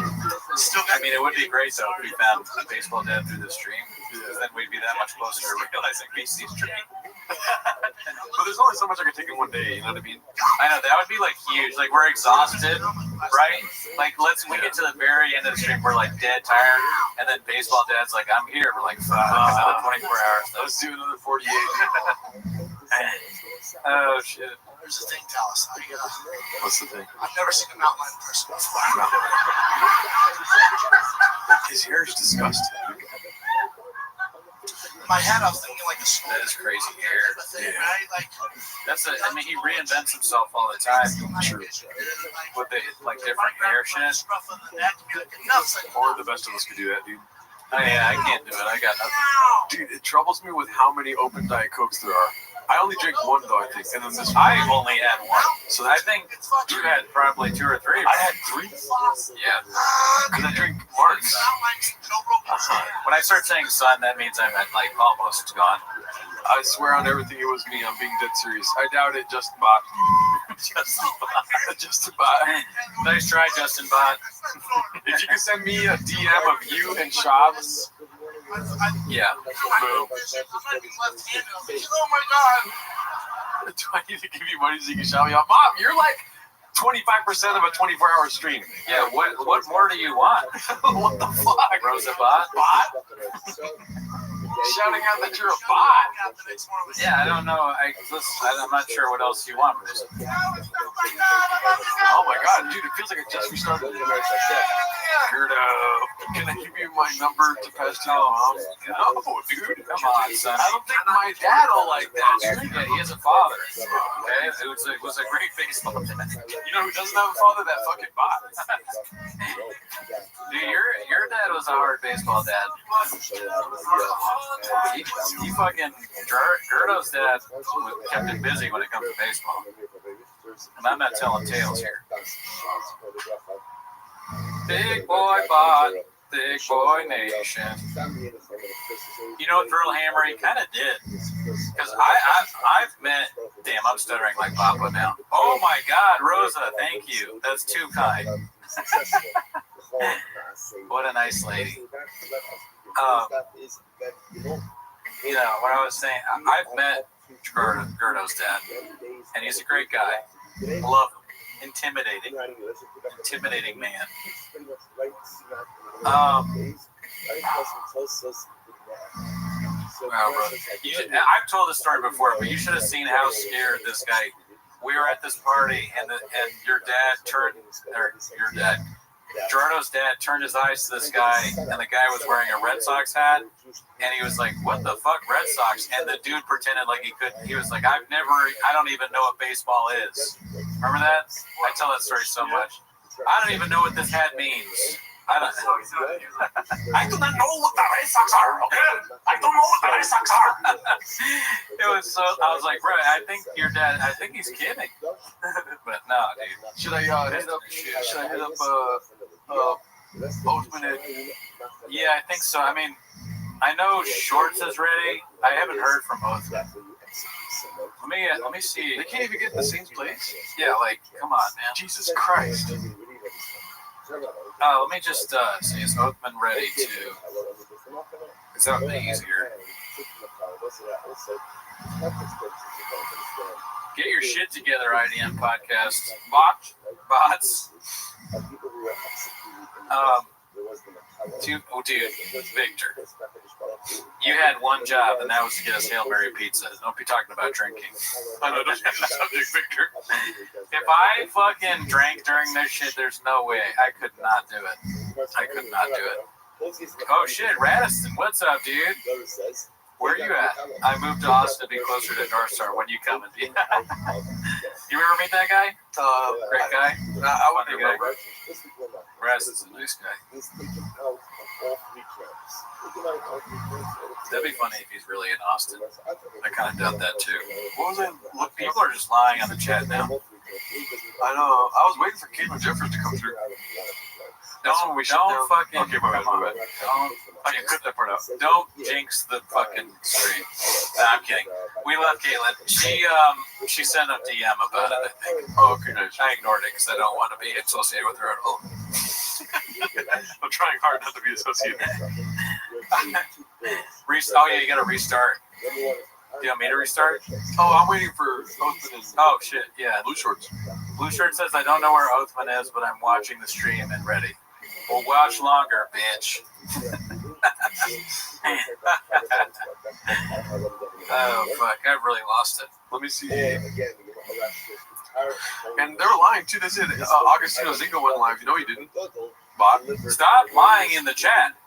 We were promised Hail Mary pizza. That was a lie. We were told that. Oh, my mom gave money? Mom! Oh shit, Lubinowski thinks Blue Shorts is funny? Mom, thank you for the $50. Greatly appreciated. Did you hear that, Blue Shorts? That's the first time anyone's ever said that. Oh my god, I've never seen that. What? I've never seen that before. Who? Blue Shorts is funny. Oh. I'm just saying mean stuff that makes no sense. Daisy is live, but he wants to do his 2-hour stream and then join if he's live. It's almost 3 a.m. in the UK. Well, we'll see. I've said before, I would love to have Agostino on. The chat is fake news, 100%. But it's a lie, though. When T-Box. Oh, there he is. Chris is on the chat. Chris, go get Oathman. Oh, when is Scott Lurs going to join the stream? Dude, that would be amazing. I doubt Scott knows what's going on. Everyone give it up for my mother sending in $50 to keeping the stream alive. That was amazing. She's a great one. What the hell? She did it right when I went to the restroom, too. I don't need a nap. I'm good. It's just this couch, dude. I'm telling you, it sucks you in. It takes your soul away. You become part blue couch. I'm excited to go back to the chairs because the air conditioner's pointing that way. Chris, drive to his house. Call. I shouldn't say his wife's name. Call his wife. That'd be so funny if Chris doesn't have his wife's phone. I can text his wife. Chat, should I text Oathman's wife? The chat goes crazy. I think I'm going to do it. I think it's funny that I remember one time I was making fun of him in the chat and I sent it to his wife and then she texted a picture of him sleeping. I was like, he's lazy or whatever, and she took a picture of him sleeping when he was supposed to be watching the kids. It was pretty funny. It's like, right here, who's this? Monstro Truckin'? His mom's downstairs cooking food, and she's like, Monstro Truckin', come down for your food! And then Monstro's like, shut the fuck up, Mom! Cody's texting Oathman's wife! I'm writing some ridiculous text. I'm going to say, hey, sorry to bother you. I know you deal with a lot of living with that monster.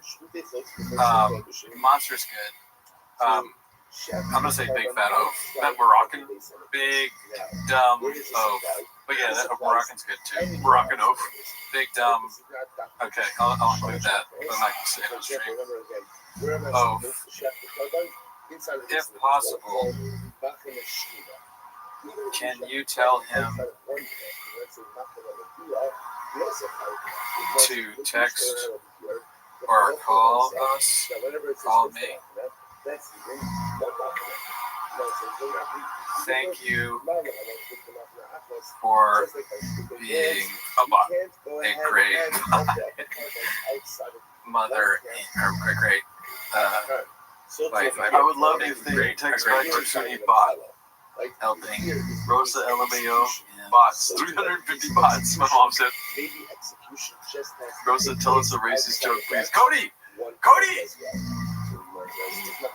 Sorry, Gerardo, I'm a fan. Thank you for all you do. That's more appropriate. Regular Poppy went off. Yeah, we're waiting for the next guest here. So this is what I'm going to send to Oathman's wife. Hey, sorry to bother you. I know you deal with a lot living with that big dumb blank oaf. If possible, can you tell him to text or call me? Thank you for all you do. Sent.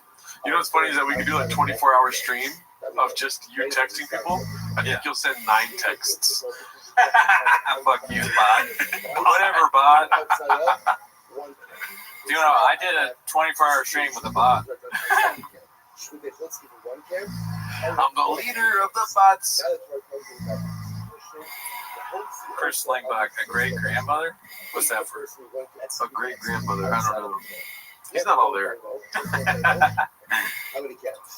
Oh, shit. Cooney Rosa. Oh, she's a great person. I want team merch. T-most merch be get mad entries. Someone say the most bots. I made love to a bot.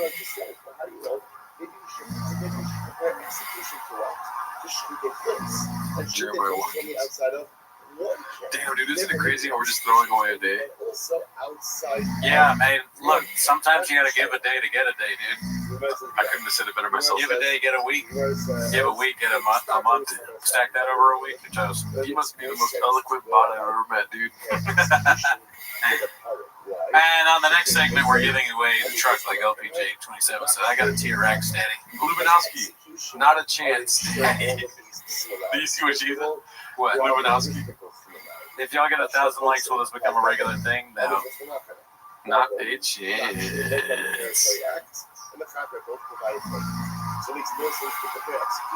Yeah.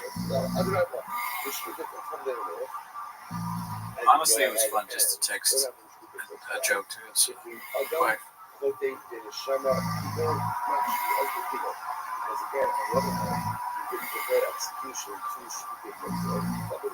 If Papa doesn't hear about the stream, then he's lying. I don't know. I mean, how many people really know about this? You, me, Man Lehman, what's that, 5 people, LPJ 6, Mark Ramirez, Truck Flip, Cody, that's like 15 people tops. And I've never been a numbers guy, but that doesn't sound like a whole lot to me.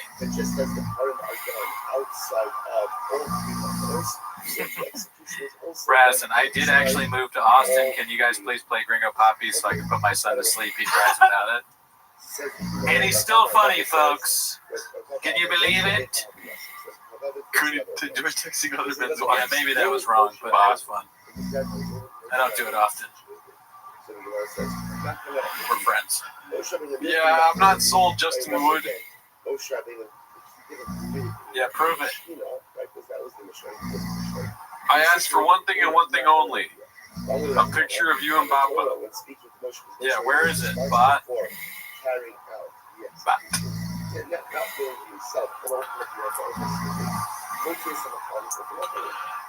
Let's see here. Yeah. I mean, you gotta prove it, bot. Yeah, what you sent me is not proof whatsoever to me. It's so funny that the last still in the Gringo Poppy is Shab, Callan, Dalia, and Bill Burr. As if Bill Burr has anything to do with. That's great. I didn't even realize that until just now. I mean, that's masks.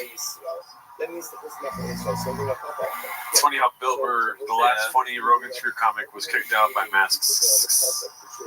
Yeah, dude, I mean,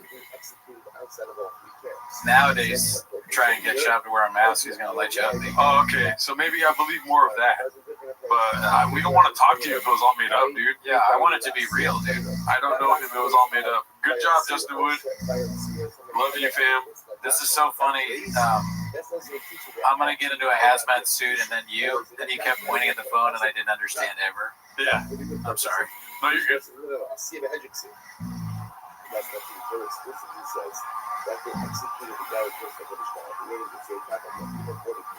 Man. I mean, okay, so dude already said he made up the baseball dad post. Gordo, Justin Wood, Yabats. Why would we want to talk to him if he made it up? Yeah, I mean, listen, I don't communicate with bots a lot, so maybe I'm not. Yeah, maybe there's a loss of translation. Yeah, but I don't care. Oh, they don't get it though. They don't get it. They don't get it. We don't speak bot, dude. We get it though. Yeah. We get it. I don't speak the words, but I read the language. You feel me? Like, the wet spot forming under Cooney's mask where his melon is sweating is next level. Bot. That's a bot right there, dude. That's a bot comment. A little dead air here, fellas. We need Mark Hardy energy. Bot. We could just have on blue shirts, I guess. What comments are they reading? My mom. Oh, thank you, Angel. You're not a bot. Guys, I really appreciate you guys doing this for the fans. This has been so fun so far. Thank you, Angel, so good. See, why can't you guys be real people like that? I'm going to go to the front here. Okay. You want to stay back here? Go to the front? We're doing a change. We're going to fall asleep on the couch. I'm also going to get a Diet Coke. this consider 2 years from now that there's a process for how you administer the punishment or ownership scheme. Oh,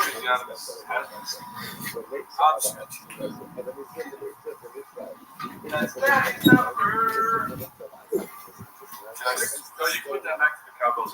Uses a singular Russian of stone, and then a plural Russian of abundant stones. So you might say, you need both. I need both. Oh, dude, look at me. What the fuck? Just said, I can see there. Avanida. Essentially, when the minister is singular, what do you have? You have a punchline. Right? That's so American. You kill the guy with the stone the first time, then fine. But if someone that those stones. Oh my god, dude, I've never seen so much rain and Diet Coke in my life. Says, they may say, I need to Did you have those? What about these ones? Are these not here? Yes. No, they all work. I don't think this one. Oh, okay. I would use that one for you. Don't mind me just taking off my hazmat suit. Yo! Oh, wait. Is this one of this song? Yeah. Should be. Yeah, it works. Can you hear me? This is it works. Remember, let's keep focused. What are we focused? What are we doing? That when we execute somebody, we execute them where? Thanks for the stream. Keep it going, fellas. Tony Tackett, thanks to you. Thanks for the stream. Keep it going, fellas. Y'all guys are unreal. Let's go. Oh my god. I don't want to watch this again. Alrighty. Yeah, see? I couldn't. Oh shit, that's loud as fuck. Oh my bad. Sorry. I couldn't hear anything before, but now I hear shit. What's up, Dallas? Look at you guys. I'm not used to this. Is it too loud for you? No. I'm good. I'm not used to this. Dallas a little different. There's some ladies in the crowd tonight. I'm not used to that. My demo, 18 to 36 pros. That's what I specialize in. Doing the Lord's work better for the culture. Do you want me to play Daddy's number? Yeah.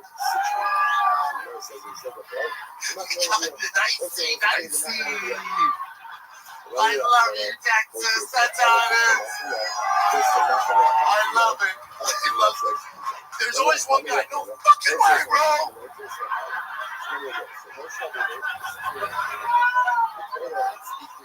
That needle's not touching this fucking table, Daddy. Oh. As he says, he's taking a nacho dip and nacho cheese. Oh, my bad, Mr. Whole Food. Oh, my bad, Mr. Whole Food. My bad. Oh, we can try, Davey.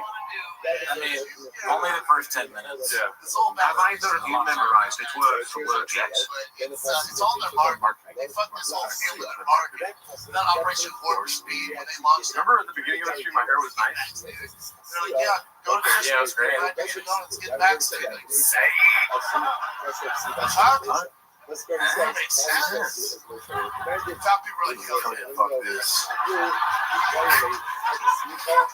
That's so confusing. When I called my mom and came out, backstage, you know, I love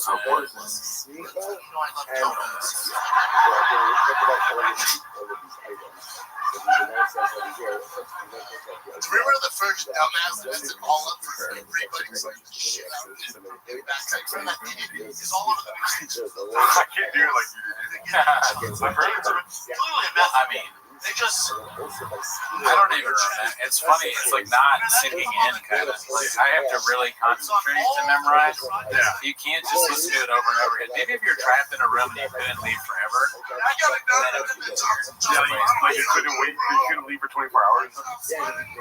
If you just walked around. I remember I played this for Bianca Cristovo once, and she said it sounded like a homeless person. Oh yeah. That's Out of context, it sounds like a homeless person's rant. Yeah. Like, they need to hire some just timepiece actor.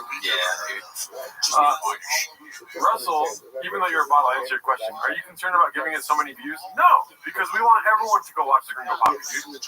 This is Gringo Poppy Awareness Day at Rex and Tweety.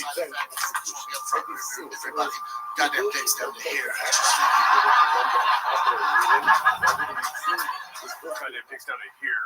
Line of bros at CBS was like, Trip to my park, Dallas. This does feel like blood in, blood out. Like we get killed if we don't keep watching. it's good to be in I did not block you from comments, Mom. Technical difficulties from Rosa. Why would I block you? Why would I block you?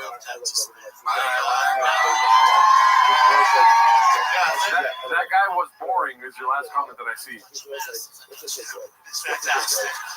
LA is not like this show. LA is North Korea. LA is North Korea with a beach. But they give us Wi-Fi, so that's cool. They're talking about locking us back down. I can't go through a lockdown. Straight up. The shop household barely made it through the last one. We eat or whatever that last one. We did not do well with it. Also, Dallas, my lockdown's damn frank. Look at that. My mom's about to make some cookies, dude. Holy shit, There's that's no good. Look at that salsa. Yeah, put that right on a cookie, dude. You blocked me. No, Mom, I see you're coming. We're not even locked down. My girl was fighting with me the other week. We got locked down. We're fucked. She was fighting with me. What are we going to do? I was thinking to myself, oh my God, my life would be so much easier if I just did shit. I was locked up with the bros, that is. I was locked down with the bros, Dallas. Quarantine with the homies. You know how much more fun we would have? Oh my God, dude. Oh my God. All day. Work out. Damn, dude. At night, we fuck each I feel other. like I've heard that 1,000 million times today. This guy was all, the fuck? No. So we're going to play video games, bro. Y'all are still doing this? No, fuck no. I'm making good comments in my head. I don't want to be locked down with you. What is that? Oh, shit. Crazy. What are you going to do, bro? Get bored. Get bored. Oh, really, dude? Dallas, fucking dream. I never thought I'd say this to a live audience. One thing that I'm grateful for the governor of California, Governor Newsom, for locking us down for an entire year of small businesses. Because I wouldn't have realized this unless I was locked down with my family for an entire year. Right. I realized my girl's not cool. She's just not. There was no intro song today, but we did have, what's his name? He woke up early today. Cowbell. Cowbell was here, yeah. Cowbell came through. Also, there was a Sierra guitar appearance. Oh, yeah. He didn't sing because in the chat, it was good to see him. He made the song. Shout out to Sierra Guitar. Just opened my son's school A last lot of people have helped us do this. Thank those people. First day of kindergarten. So I got this first day The Lord's work. Hold fast, fellas. I hate all comedians, but you are doing it the Lord's work. Okay. Thanks, Mark. Thank you. That's not a bot. That's never been a bot. Yeah. Cheese on three. Ready? 1, 2, 3. We're going to skip past the deal appearance. I snap a pic. I text. We'll bring. I promise you, we'll bring back the music intros. Yeah. What? Hey. Excuse me? I'm going to block this guy. He's weird. Yeah, that's weird. This guy keeps putting weird shit in here. Come back next stream, dude. Bot. Yeah. You can watch still. I'm sorry. Yeah. You weren't even all captioning. I was like, oh, he's being weird.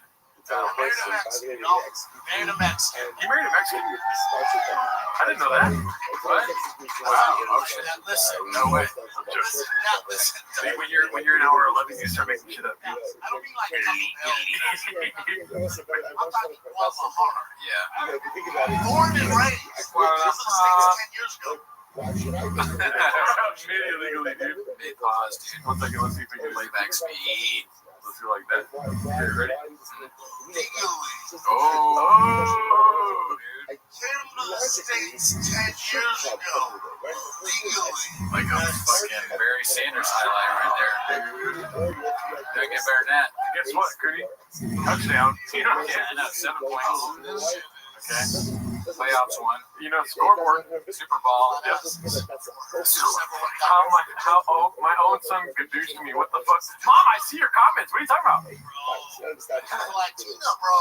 Don't fall for a bot. Oh, you're right. I forgot my mom's a bot. Russian bot. Easy to fall for bots this late to the stream. That's what that means. Sorry, man. Dude, when we first got together, she was cooking authentic Mexican food. Damn, Rose called you out. And so I was like, She was a great actor. Fuck yeah. No, dumbass. He doesn't want to take real Mexican dishes, y'all. Real shit. Oh, yeah. I'm talking about. Who are these guys really working for? Who are they really working for? They're working for Ruben, right? And they're benefiting Ruben. So Ruben should have to pay for this guy. The CIA is taking notes right now. The CIA is taking notes for enhanced interrogation from your gringo capybara, Lincoln, USA emoji. I know I look like he was going to open him. She's like, honey, what the fuck is happening right now? Elizabeth Marsden, how dare you turn into a bot, dude? Shortstop for the Dodgers? What the fuck is happening? Yes, I see your messages. Dude, I did that 23andMe. I did that shit. My mom is not blocked. They sent me dry paintings. We all on some CIA list for watching this live. We're gonna get Cash Patel and not gonna hurt. Yeah, it's a weed. Good luck finding us in Seattle, Cash Patel. A fucking hot pocket kill you. Monster trucking, no, dude. Quit botting on me, dude. Alright, bot. My mom said, "Oh, I will make you react, cabrón." What the fuck, cabrón?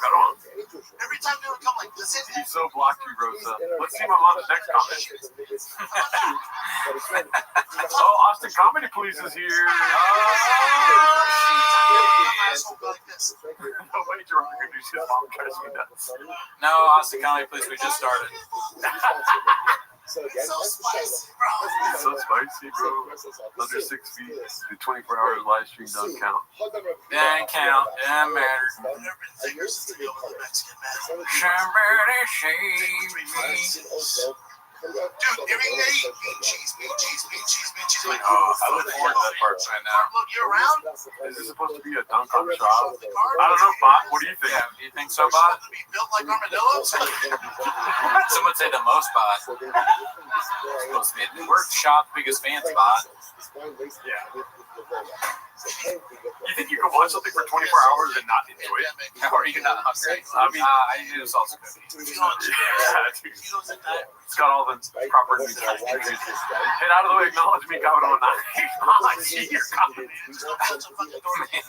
Cooney's looking rough. He's definitely going to make it. I was looking rough at the beginning of the stream, too. At my house. Fucking eyes are red. I'm tired. Before I started getting steal that, I went up to my girl and go, hey, you know I love your mom, your food, best in the world. It's my favorite. How do you rewrite that every night bean cheese joke? You don't. I like, I kind of want to go piss again, but I also don't want to see my face in the mirror. Because last time I was like, you look okay. Oh, really? I don't. I know, because I looked in the mirror. Because I start at a pretty low rock bottom level, and I just stay there. Drink some coffee. No. I'm just letting you know we see your comments. Be a salt and tell her I'm fucking Diet Coke fucking kicked me with his ass after I drank this. Nothing. I swear Cooney's hard as game. Yeah. It's crazy how a vodka noticed that. I sound like Theo Von jumping around cocaine. Theo Von. I didn't know he mentioned Theo Von in the special. Now, like he struggles with cocaine. Like if there was cocaine on the table right now, he'd fucking squirt from right field. You feel me? God bless Victor, dude. I don't want beans and cheese. I want Hail Mary pizza. Make it happen or you're a bot. I see it, I eat it. Ray just kicking in, sis is swallowing up time for Magic Mind. Oh, fuck. I know you know. If only we had that. I know you know. We gotta get Magic Mind. I know.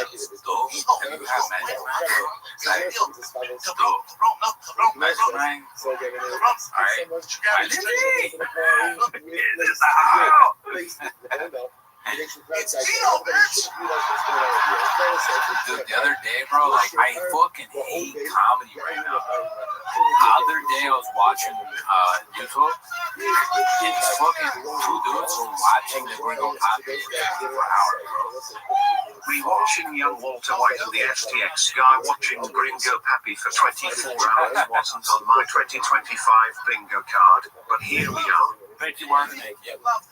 It's like catnip for Mexicans. They love it. It's like, I didn't fucking HVAC chick, bro. I'm the only person in my house who goes Mexican. I didn't, and it sucks that people watch Shop stand up for fucking 24 hours, bro. My white friends are like, It's a good, look, they talk about hack, like you would know what hack is, woke. Yeah.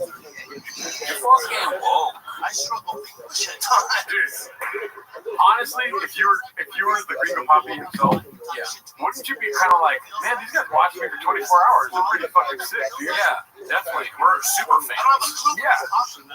I don't understand why I have to keep saying that. If I have to, if you didn't already know that, you're just like learning from me saying it now. You're a boss.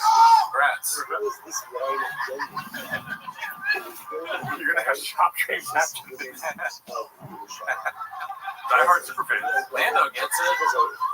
You guys can stop. No, we can't, Mandy. Bot. Mandy's trying to be a chick. One of the many things I love about the Mexican culture is, and I do love your culture, man. One of the many things I love about it is you guys always have something to celebrate.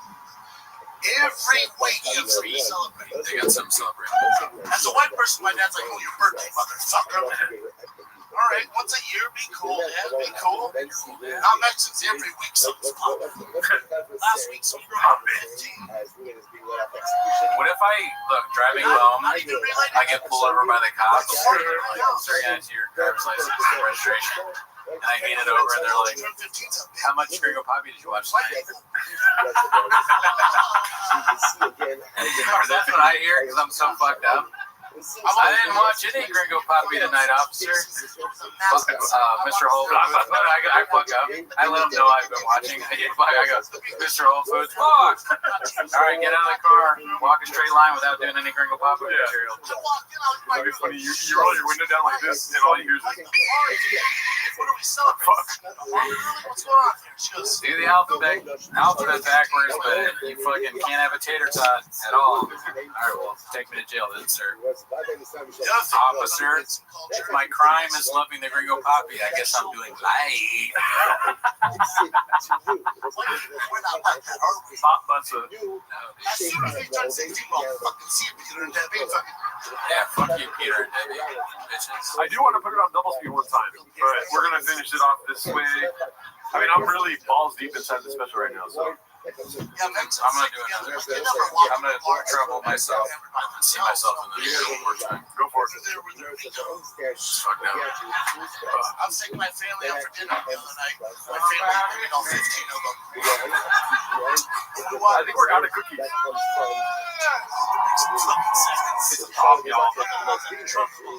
Concerned this may lead to the first case of second-hand CTE. Is the problem? I will text you address. We will meet at the restaurant. She goes, no, mijo. We fit. The fuck? No, you don't fit. She goes, what? You guys are awesome. That's so crazy. There's 300 people in here the whole time we've been doing this. 519 likes. You guys are nuts. Sure enough, we fit, y'all. Sure enough, we fit, y'all. Two of them are hanging out the spoiler, making the fuck. Just got my jar of mayo. Straws are for suckers, daddy. Yeah, I'm gonna wrap up this Mexican bacon hard on my family. Oh, I know. Me and my girl, we're not doing well. That's right. We're not doing well. She wanted to go to couples therapy. Yeah, my mom does talk to me like that, Gordo. At the start of each hour, take a nicotine pouch. I think I've been doing that. I got my Zins going. I'm suffering from Down syndrome, dude. We're driving to couples therapy. I've already used that joke once tonight. Cheetos. Look at you, I'm so focused, my fucking veins popping out of my forehead. Y'all killing it, Gordo. and it's stoked on the stream, not a bot. Thank you, Lando. The Truthic Army. We're going for 1,000 likes. Yes, like the stream if you guys can. Next stream, watch the first TFK ever. I get out, I'm like, well, it's an away game for you.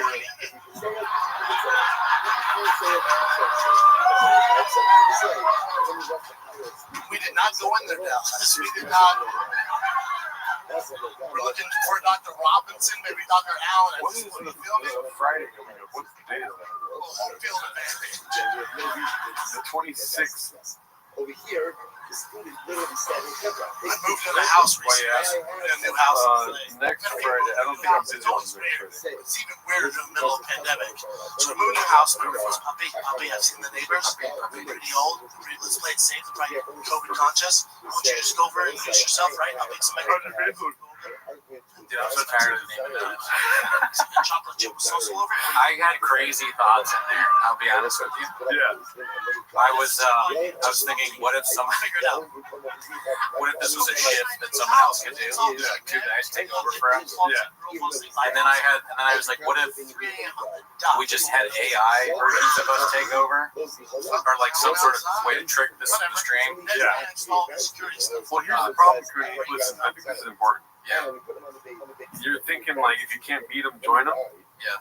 Don't become a bot. Yeah, that's right. I'm trying to. Yeah, you're trying to become a bot. My brainstorm session is like, I guess I could be a bot. I'm losing it. There's a chicken here that says it's your hair, so chat CCE. Thanks, Murray. Chat CTE. You You know what's funny is that nobody asked us to do this. download the app. There's You know what I mean? Yeah, no, we did this to ourselves. It's like, I'm gonna go to therapy tomorrow. They're gonna be like,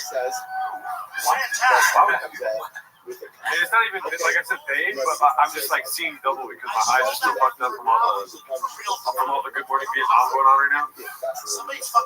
And then I'm like trying to look at my therapist in the eyes, but they're just like dancing. You know what I mean? I feel like this is like my new sobriety date. Your therapist opens her mouth and goes, she's. Tony Tackett, I think we've already done a Delirious. Murphy Rawns Delirious. Retro stand-up reviews would be cool. We still need to do Raw. Yeah, that's a good idea. Look, write down. So I'm like, ooh, let's see what's popping in this new neighborhood of mine. Joshua, you coming over? Yeah, man. This mountain line. Joshua, shout out. Coming over at 3 a.m.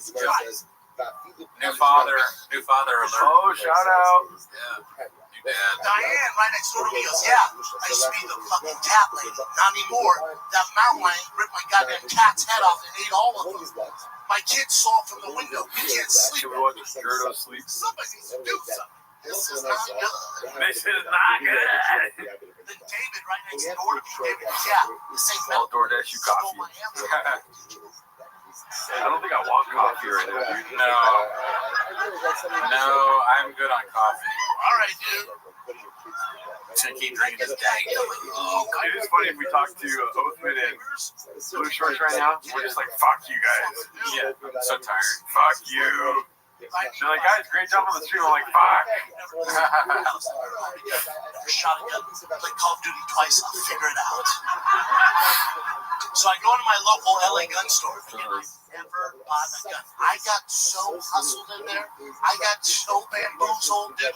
Listen, I never shot a gun. I walked out with an AR-15, like the red laser thing on top of it. I walked out with the 0-30 Navy SEAL night vision helmet. You had to get that. What?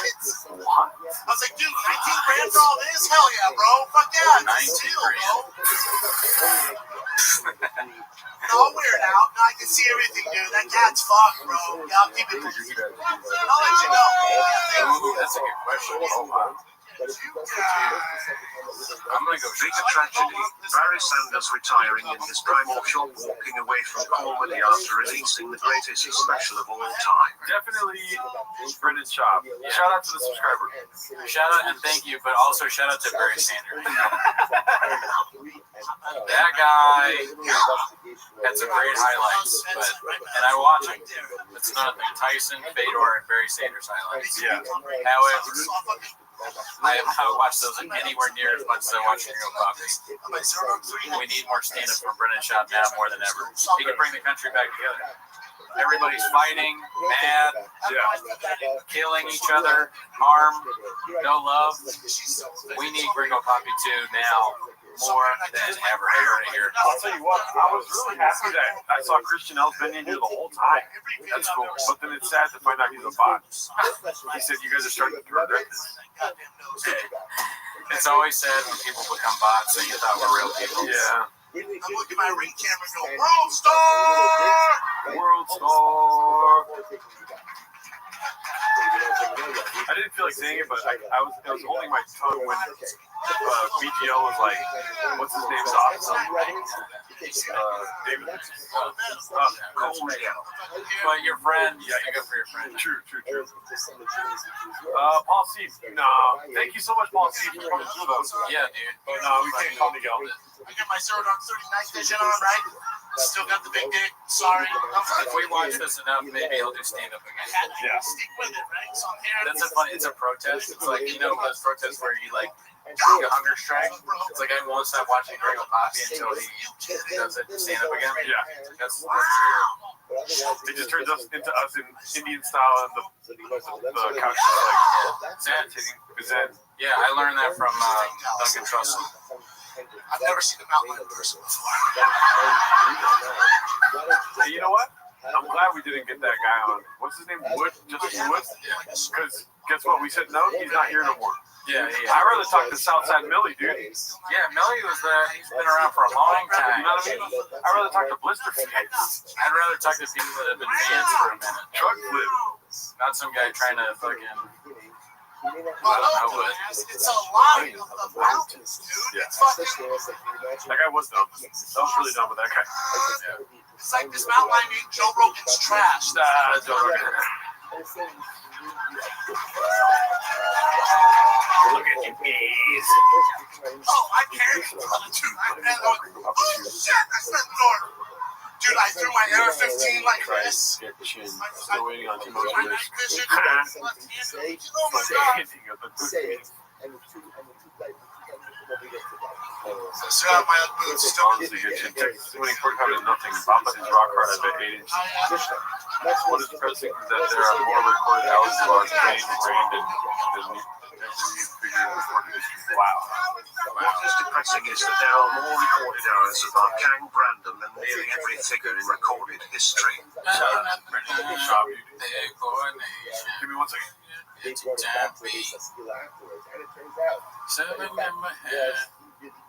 I was here before Ken Gar was the best comic ever. Oh shit, was he really is? He really was one of the greats. Man, we miss him. A lot of people didn't like his stand-up, but I always liked his stand-up.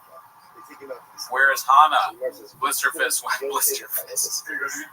Oh shit, what's up? Thank you. Represent that real quick. Sure. Maybe I'll change out of this. Just don't hold it up real quick.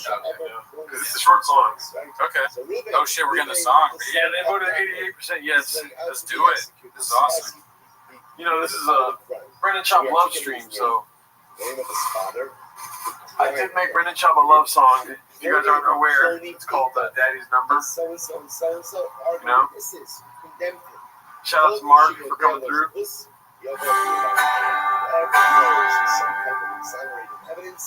Come forward.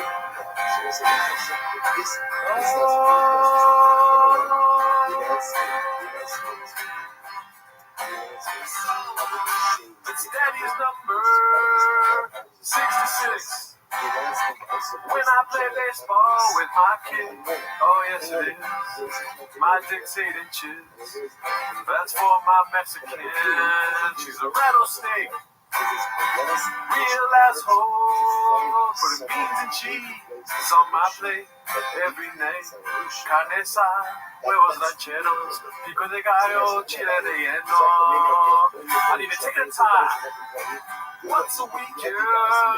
Got a DNA test and they sent me mayonnaise in the mail. I'm eating, working out with my boys. Anything else to be stuck with them demons. Me, daddy, Fauci, me, Delta, me, vaccine, me, what are we doing here? Me. Thank him. Daddy's number 66. When I play baseball with my kid, oh yes it is. My dick's 8 inches. That's for my Mexican. She's a rattlesnake, a real asshole. Putting beans and cheese on my plate every night.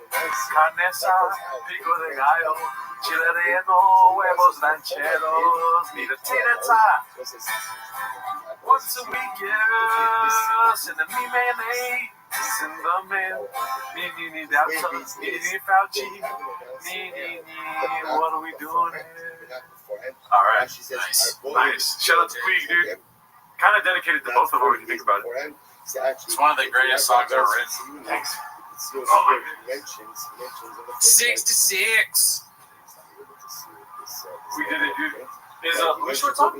We could ask him. I mean, I think he's ready. You want to send him something? Just give up. Oh, fuck, no, not funny. I haven't practiced that one a lot. Successful egg. I'm still working on stuff, you know what I mean? The gringo therapy is a work in progress. You gonna do the link thing or? Daddy number 66. Something. Oh, successful egg bag. Play that new one, Mark Norman. I had to work on it more. I'm not ready for that yet. What's up, Dallas? I also got to flip my truck. Shout out to you guys, dude. Thank you, Chip Dip. That was so good, I just flipped my truck. Shout out. Thank you. Shout out. Oh, yeah. Who was that? I think it's just Okay. probably solo. So let's just do Blue Shorts pause. Yeah. Where's my Zoom at? Do I already have it open? No. Mr. Whole Foods didn't get a shout out. And what, Diddy? Oh, in the credits. Yeah, Mr. Whole Foods. That mystery solved. Not with that attitude, it won't. I mean, if we had the raw footage, I think we would figure out who Mr. Whole Foods was. I need to know, dude. Someone needs to fucking step up and claim that check, Diddy. Yeah. It's like the winning lotto numbers.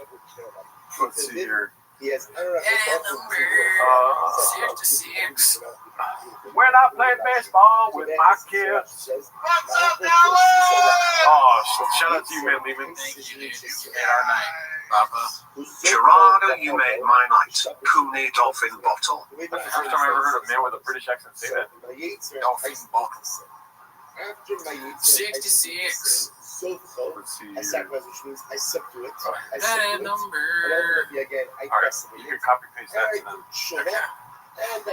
You guys are legit funny, and I'm not a comedy fan. Shout out to you, Martin. Thank you for all the money you also donated, Martin. I'm pretty sure you're not a bot. Can we get an 8-part Elephant Graveyard expose on Mr. Whole Foods? My truck has been flipping since BGL got here. That's great. My truck has been flipping since BGL got there. Nuts.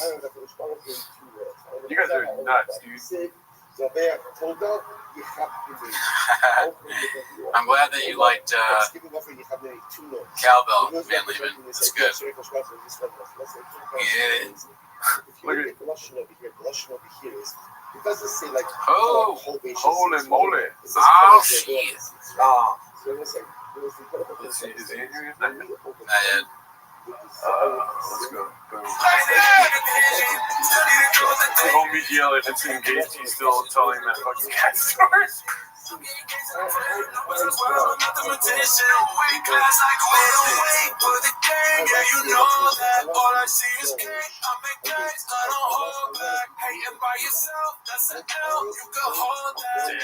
hold that, he said.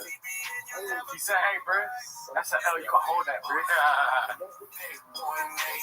Credits have Andrew Schultz and Irish flag. Man, I want to watch so much other content, but I can't. Always a good time with the boys. ULO gang, shout out to you. Always a good time with the boys. Almost put bots. You see that? What's Oh, I thought that was another donate. Look at you guys. I'm not used to this. If I can podcast with Sanaz, Oh yeah, that'd be on a whole nother. that'd be nuts. That's what I specialize in. They call me the It's bro. real codfish out here these days. I don't mind it though. I'm the bro whisperer. That's what they call me. Are we vaccinated up in here, Dallas? Are we vaccinated? Nice. I love you, Texas. I love it. There's always one guy. No good way, bro. There is always that one guy. That needs to Yeah. As he says, he's taking a nacho. Nacho cheese. Oh, my bad. That's for Whole Foods. My bad. Oh, I got the microphone. What you want to do, man? It is It's what all it about is. this. I'm not anti-vax. I'm not vaccinated. Anti-vaccinated. They fucked this whole thing up in the market. Not Operation Warp Speed when they launched that. Really trying to get everybody to get vaccinated. They're like, yeah, go to Krispy Kreme, $5,000, get vaccinated. Hi. That makes sense. Top people are like, Yeah, fuck this. Yeah. I'm just so confused. I called my mom. Hey, Mom, are you getting vaccinated? She was like, wasn't, but I love donuts.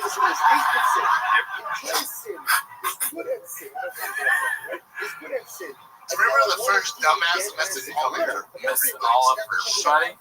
Remember that idiot? It was all over the news stations. The first one is that Johnson and Johnson. It's literally a method. They just nobody checks background. Remember that? They put him on the news. He was on all the major broadcasts. Oh shit, dude! I got it done. I got the Johnson. I don't feel good, bro. It's not sweating, bro. I'm throwing wings. I'm gonna lay low with the vaccine. I'm gonna lay low for a little bit. Me too. That's what that means. Remember that We're moron? on. It's all the marketing, man. Like, they need to hire some just I'm behind so just my favorite part. just blast them all over the news, right? Just Somebody that's fine. There you go. Just put them all over the news, all over the nation. Like, yeah, dude, I got the Johnson Johnson. I feel pretty good. I feel great, actually. If I'm being honest, it's not good for everybody. Goddamn things down here. Yeah.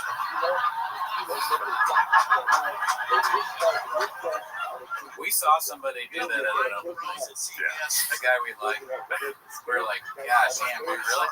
Just fucking doing my part, dude. You have a joke where the vaccine made your dick bigger? I feel like it was a real mascot moment for him. I heard he had trouble sleeping ever since making that joke. Sat him down and said, hey, Papa, we gotta talk about that. Oh, that's a great question, Sonny Spinelli. He's commenting on how you quit stand-up in solidarity with Brendan Schaub. I did, yeah. I don't do stand-up anymore because of the... It's fantastic. Yeah. I got kids too, dude. Okay, I'm going to do something right now. Don't say it out loud, okay? But they give us Wi-Fi, so that's cool. But talk about locking us back down. I can't go through the lockdown. Straight up. The shop household barely made it through the last one. We eat or whatever that last one. I'd say Brendan or Brendan. Yeah. Which one are you? Don't even. Oh, no. Don't say it, but point to it. Here's They what I'm can't. talking about. I would rather do anything else than be locked down with those fucking demons 24/7. Let's see who goes to do stand-up first. Look at the draw, B. My girl was fighting with me the other week. This is the most important decision you've ever made. Yeah. Oh shit! I'm all rock hard from this pool. Oh fuck!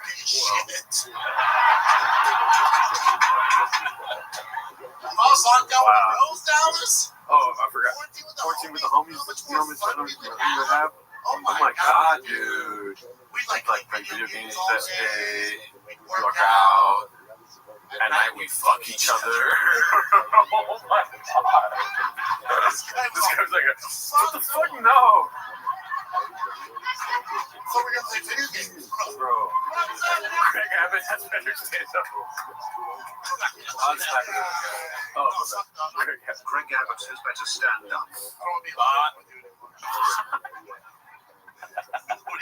I can do these 24-hour streams just calling everyone a bot. Simulacrum. One can drain, Dallas. Simulacrum. No bleeding. No bleeding. One Simulacrum. No bleeding. Governor of California, Governor Newsom, locking us down our entire year promoting small businesses. Because I wouldn't have realized this unless I was locked down with my family for an entire year. I realized my girl's not cool. She's just not. She's not a friendly human being. I made a guy named Rattlesnake. She's my girl. This is my girl, man. This is what I'm dealing with. Yo, listen, LA is different than Texas. They just opened my son's school last week. In the school in the fucking year. They just opened it last week. First day of kindergarten. So I got him his first day outfit looking all fucking fly. No kids. Giant backpack. Backwards. I'm walking up for school. I'm like, dude, it's supposed to be lit. Runs out front in the first day outfits. I'm like, oh my god, you guys are cute as shit. I need to document this. Yeah, that was Pop Roach. Bot.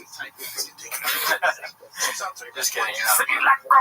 No bleeding. I take out my phone. I'm all, hell yeah. I snap a pic. They're like, on the stream at hour 10, Cooney gets, like, he just starts calling everyone a bot. How was the stream? It was cool. At hour 10, Cooney.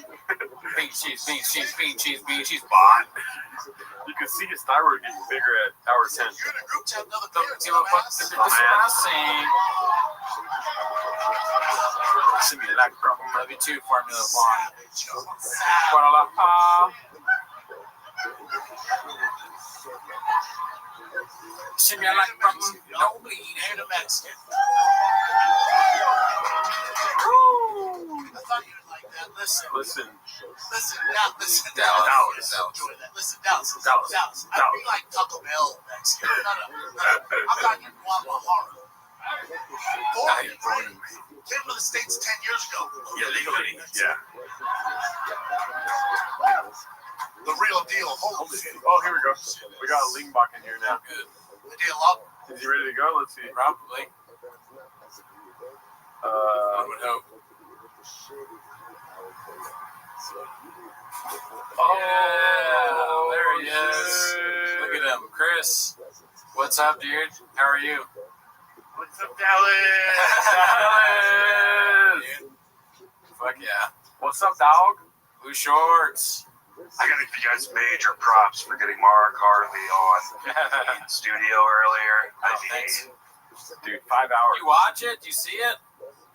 The Mark stuff? Yeah, I saw a little bit of it while I was like pushing my baby around. But oh, nice. I mean, the commitment of you guys to go a full 24 hours, and I see it. I see the delirium setting in. Oh, yeah. It's just, it's incredible. And I know everybody in the comments, myself included, are just loving it. I mean, well, you're taking they're all bots, now, but so. they're all bots. You got to do the rest of the show by yourself. We're signing off. We're just gonna go. We should introduce you. I mean, we did a show with you guys before. Your co-host, God knows where he is. I text his wife. He's probably mad at me now. But it doesn't matter, Pod. Chris Lingbach, Blue Shorts. Tell him about your show. Oh yeah, we're a bit redacted. I'll have to give you guys. I agree. That much at least, but we're just two dads just trying to figure out life, and honestly, truthfully, we're complete failures in life, and we're trying to find success in podcasting, just like every other regarded person Yeah. out there. So do you think Oathman is mad at me because I texted his wife? no, he's not going to see this until It 7:30. doesn't matter me. Is this guy homeless or cat? Oh, they asked you. Thank you, Martin. They asked you, Blue Shorts. They asked you if you're a homeless, a cat. Are you a homeless cat? I am, to an extent, a homeless cat. I don't have, with a small baby at home, I don't have nearly as much time to patrol the kitchen as I used to, but I do pop in there every once in a while. How's the baby doing? She's good. I'm worried, though, that I haven't passed on my autism. Ooh, the second autistic guest we had today. Mark said that he's autistic. Oh, he did? Yeah, I remember? think that's the new thing now. Like, I think it's cool to be autistic these days. I agree. I think that's like midway between human and bot is autistic. Okay, well, you're going to cancel yourself late into the stream, huh? It really would be great if it was like hour 22 and Gerardo just said something just completely off the wall. Yeah. That is how it would happen. You wake up like 3 days from now, and then all of a sudden you're getting blasted on your phone with Reddit posts. Yeah, like this guy, what the hell? You hear what he said about white people? Something like that. Could you tell the stream why you decided to name your daughter Tiger? Just kidding. Oh man, dude, it's good to see you, Blue Shirts. I wish you lived in Los Angeles. That'd be great. Yeah, well, honestly, I was thinking about this earlier, Brandon. And I was surprised. I started thinking it's been about 15 years since we lived together. Damn, that's crazy. And truly, did you ever think when you left Arlington, Virginia, after 15 years, that you would finally reach such great heights? No, I couldn't. Yeah, no, I couldn't have envisioned any of this. I mean, I never thought I'd be in a yellow hazmat suit talking about Brendan Schaub, but I cry when I think about it internally, and my organs cry. Here's another thought I had, just kind of off the tip of the dome here, but wouldn't it be truly a great full circling if you guys get done with this and you found out that Brendan Schaub was not only watching this, but he was doing a 24-hour stream watching you guys. 24-hour stream. Wow. Damn. For the Patreon, huh? That's a simulacrum right there. Yeah, that would be nuts. That would be the simulacrum. I mean, that would be the best way to defeat us. Right. It's like he outdoes everything we do. Like we tried to do stand-up and he beat us. We do podcasting, he beats us. Yeah. And now we try to stream, he hasn't streamed yet. He's always a step ahead. Yeah. Or if instead of 24 hours, it was just 25 minutes. Yeah. Like his special time. Yeah. The greatest special ever made.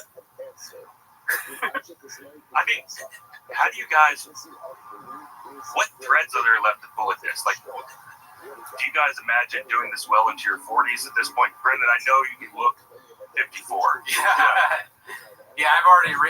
I'm 65 years old personally, but what threat? I mean, it's crazy. We only do the show now once or every other week, twice a month, and then he comes up with something new every time. Mm-hmm. He never stops. He's the hardest working guy. He's the hardest working white boy you've ever met. But if he did stop, I mean, what would you guys do? I mean, well, we already moved to Austin. Yeah. It's not really about our 40s because we just signed a 12-year contract with Tiger Belly. Yeah. And we renewed we got an extension on our contract with Tiger Belly. Yeah. So now we're questioning our 50s. None of this matters because Tiger Belly pays us regardless. Yeah. It's not a big deal. Bobby Lee is our boss. Yeah. Yeah. Gerardo, I try to mention this every time. Congrats, as always, on your continued sobriety. Thank you. I'm recently new to that avenue, so look good, dude. Definitely a challenge. But what do you think the trajectory of this is? Never let him plug this guy's show /name, fellas. Blue Shorts, It Doesn't Matter podcast. Yes. And Chris Lingbug, too. Oh, yeah. Patreon.com/IamPod. Yes. Nice. What was the question? Sorry. What do you think the trajectory of T-Moss would be if you were still drinking heavily? I don't think it would have ever started. Oh, no. No. Dude, we had that exact conversation one time when we were butt tired at Taco Bell. I turned to Jordan, I was like, can you imagine how hard this would be if we were drinking? He was like, yeah, dude. But we were already at Taco Bell. So it was like, regardless, drinking would just be much worse. We'd be drunk at Taco Bell. Well, I mean, that is, just for your audience, that is about 99% of the back catalog of It Doesn't Matter podcast. Oh, yeah. Dude, you you're working out, dude. Look good, pause. Well, it's the 8 Mile Challenge. I know. Oh, you trying to freestyle rap every night? God, no. Blue Shirts would make sense. That's so funny that you did that by accident. I know. Like, he does this bit now where he walks 8 miles to get in shape, but like 8 Mile Challenge, he had no idea. And then it happened, and then it's an Eminem thing.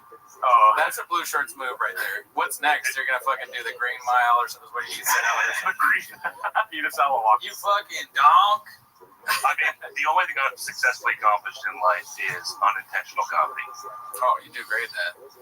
But, yeah, I mean, every day, hit the pavement, knees weak, balls are heavy. Oh, yeah. Balls are heavy. Mom's spaghetti, dude. Yeah, so it's been a real treat. Being sober is so boring. Oh, yeah. Yeah, how's it been? I mean, I probably would have made a stupid move. Let's say if I was not sober and we were doing this, and I'm like, oh, dude, it's successful. I need to confront Brendan Schaub in real life. I probably would have been more keen to do that. Yeah. You know what I mean? Right. You wouldn't have been content for the cats. True. Maybe, but there would be no check on any of our wacky ideas. Yes. No. Do you think if you had done that though, maybe you'd see the shadow of a 4'2" Joe Rogan in the back of the comedy club recording it and then putting it on blast? Yes. I don't think I would have seen a 4'2" silhouette. I feel like I would have felt a 4'2" body full of DNA violence. You know what I mean? Violence from the DNA. And then next thing you know, I'm on TMZ. Like, fat Mexican man gets attacked by Joe Rogan. You know? Because I was in and out all day today, do you mind just rattling off a list of your guests throughout today? Oh, I mean, dude, we started off the day hot. I didn't mean to do that one. We started off the day hot with none other than Mark Harley. Actually. Mark Harley was on, and we doubled up the funny by what? Who do we bring on? Brendan Walsh, dude. And then Brendan Walsh was like, cool story. I'm out of here. And then Mark Harley, we eventually allowed to leave because we kept him hostage for however long. And then who comes on? None other than ASW. He has a CD, vinyl DVD available now called Run Through. Right? Ran through. And then we followed up that. We were like, oh, dude, we can't get any better than this. And then we have motherfucking BCEO on, dude. That was crazy. And now we are topping it all off with the best guest of the night, Mr. Water Drinker himself, 8 Mile Challenge goer, Chris Lingbach, Blue Shorts. Yeah, I'm sorry for that. Wait, what? Tell them about the passion of the lynch. So my last name is Lingbach, and I kind of floated between, in high school, the jocks and everybody else, but I was kind of a chameleon. And in one of my 10th grade English class, it was like an all-star lineup of all of my best friends in school. But at one point, we had like a 4-corner setup going on. So it was like 4 of our desks all intersecting in one. And every day for what seemed like about 6 months, it was right after Passions of the Christ came out. And we had like these little lanyards. They were made with those like little metal beads, to link around your neck. And we would each take turns slashing each other's wrists. But everybody could pick whose wrist they slashed. Yeah, but how many chicks you fuck? 0. Martin. Well, at least once because you have a child. He's thinking about porn. Yeah, so it was basically free for all on my wrist every single day. And it wasn't truly embarrassing until I came home to like one of my mom's like wine party / book nights with their girlfriends, and my hand was literally swollen like twice the size. And they were like, "What is going on with that?" And I was like it's a male thing. My friends beat me in class. And, you wouldn't understand. That's the craziest thing you ever taught. I love it's called the Passion of the Lynch. They hit his hands. It's like used to hit him. My poor English teacher caught a glimpse of my hands one day, and I was trying to hide them under the desk. Yeah. She just caught a glance and she goes, "Oh my God, what happened?" It was so sad. Oh man, dude. You should pass that down to your family. You should do that with your friends at school someday. My autistic daughter. Oh shit! Do you are you like watching the Reddit at all? Are you into the shop stuff? Yeah, we already did that. Okay, this is hour 12. Well, I think he means like recently. Have you seen like the land mooning? No, I didn't see that one. I don't know. Is it too late in the stream to just pull up clips, or is that? I don't know if I'm able to pull up clips. I thought that Zoom was going to be a lot easier than it actually is, and so I'm just zooming in on you on my screen. All right. I need to figure out how to do Zoom for our next one. So how many more hours do you guys have left to go? This is 24. We're going to make some sausage salad. Yeah. And hopefully that doesn't kill the stream because of the air fryer.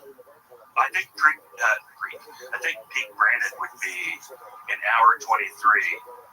You stand up to go piss or stretch or what have you. And you lose your balance because your equilibrium is off because you're not used to not having sleep. If people don't know Brandon in real life, he sleeps 23 hours a day. So it's real serious. Like a hibernating bear, a bald bear. Yeah, and the equilibrium shifts, and then you fall and break both wrists. Oh man, dude. Darth Maul says that you look like an MMA fighter, so that's a compliment. So. Oh, thanks for the sub. Let's go. You just got us a sub too. Nice. I can sure use a sub. like to eat a sub or like a sub sandwich, right? Dude, me too, man. I'm hungry, kind of. Yeah. We ate baked goods only, and then I ate a salsa cookie or Mexican cookie. Was that the air fryer I heard humming in the background? No, that's the air conditioner. No, man. If he turns out in the air fryer, it shuts everything off. Yeah. So we gotta make him not do that. There's been so many times where I'm watching TFATK on my phone cooking. I make the salad, and then I put the sausages in the air fryer, and then you hear a very potent. We talked about Oathman with BC a little bit. Yeah. What does he know of him? Because I missed that part. But and Oathman is, for your audience, he's a pretty mercurial guy. In fact, I'm pretty sure you guys had it in mind that he was going to be here tonight at some point. What is that? Is that like a thermometer with salsa on it, or what? Yeah, what's a mercurial? Yeah, is that Garnet. I'll look it up. Franklin says you also look like a bearded tomato. Yeah, I've got no before. Dude, one of our listeners, Paul C, got us these hazmat suits, and he brought them all the way here. Did you see that? We're both in them. Yeah, that's pretty great. I know. But I mean, it's gonna have to become a part of your decor at some point. Like it's gonna become background wall art, I would think. Hazmat suits? Because they're like trophies at this point. Once you guys make it through, I don't know, let's be honest, 13 hours. Yeah. You gotta hang them up. You gotta hang them at least. Yeah. So do you think it's weird that you can recognize what an air fryer sounds like? Or you think you do? Nah, I'm kidding. Man Lehman was like, I love this guy. He asked about the air fryer thing, but I guess we ignored that question from earlier. Oh, yeah, I mean, I'm cooking tater tots once a week, but not right now. Yeah, I mean, everything, that's another thing that we don't ever talk about is the culinary choices in the Gringo Poppy. They're all pretty good. I mean, all that shit is delicious. Yeah. Tater tots, carne asada, it's all stuff I like.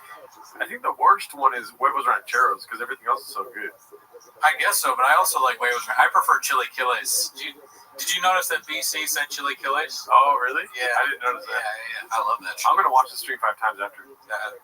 He is the most homeless out there, right? Of anybody in mainstream anything. Oh, yeah. Besides Bobby Lee, yes. Yeah.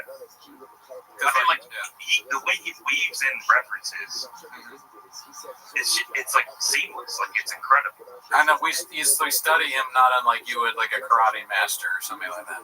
Yeah. We're more technical, you know what I mean? BC is more like jazz. It just comes to him. Yeah, you know it's about the shot bits you don't hear. Yeah. I'm tactical. I have a tactical penis. When was the last time you used that tactical? Maybe a week or so. No comment, dude. No comment. Last night. It's like you're going off. It's like you're going off to war. You're like, babe, Ever heard of it? Babe, I gotta watch 24 hours of the Gringo Poppy tomorrow. Let's fuck one more time before I die. It's too late in the stream. I should have said no comment, but it was I jacked off. I jacked off.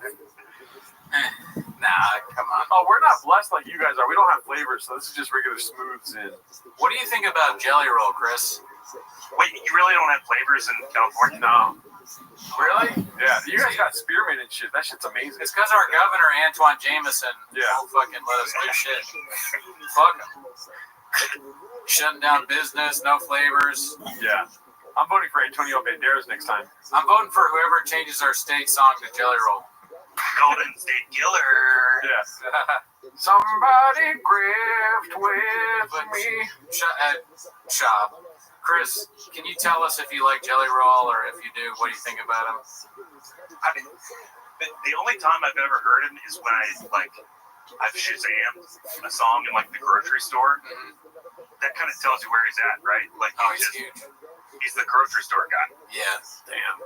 And you're the guy Shazamming it. That's crazy.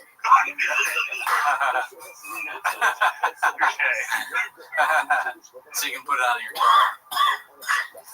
Driving around listening to Jelly Roll. I know what you do. Yeah. Hot. Bye. Oh, man. Have you ever checked if you're related to Jelly Roll?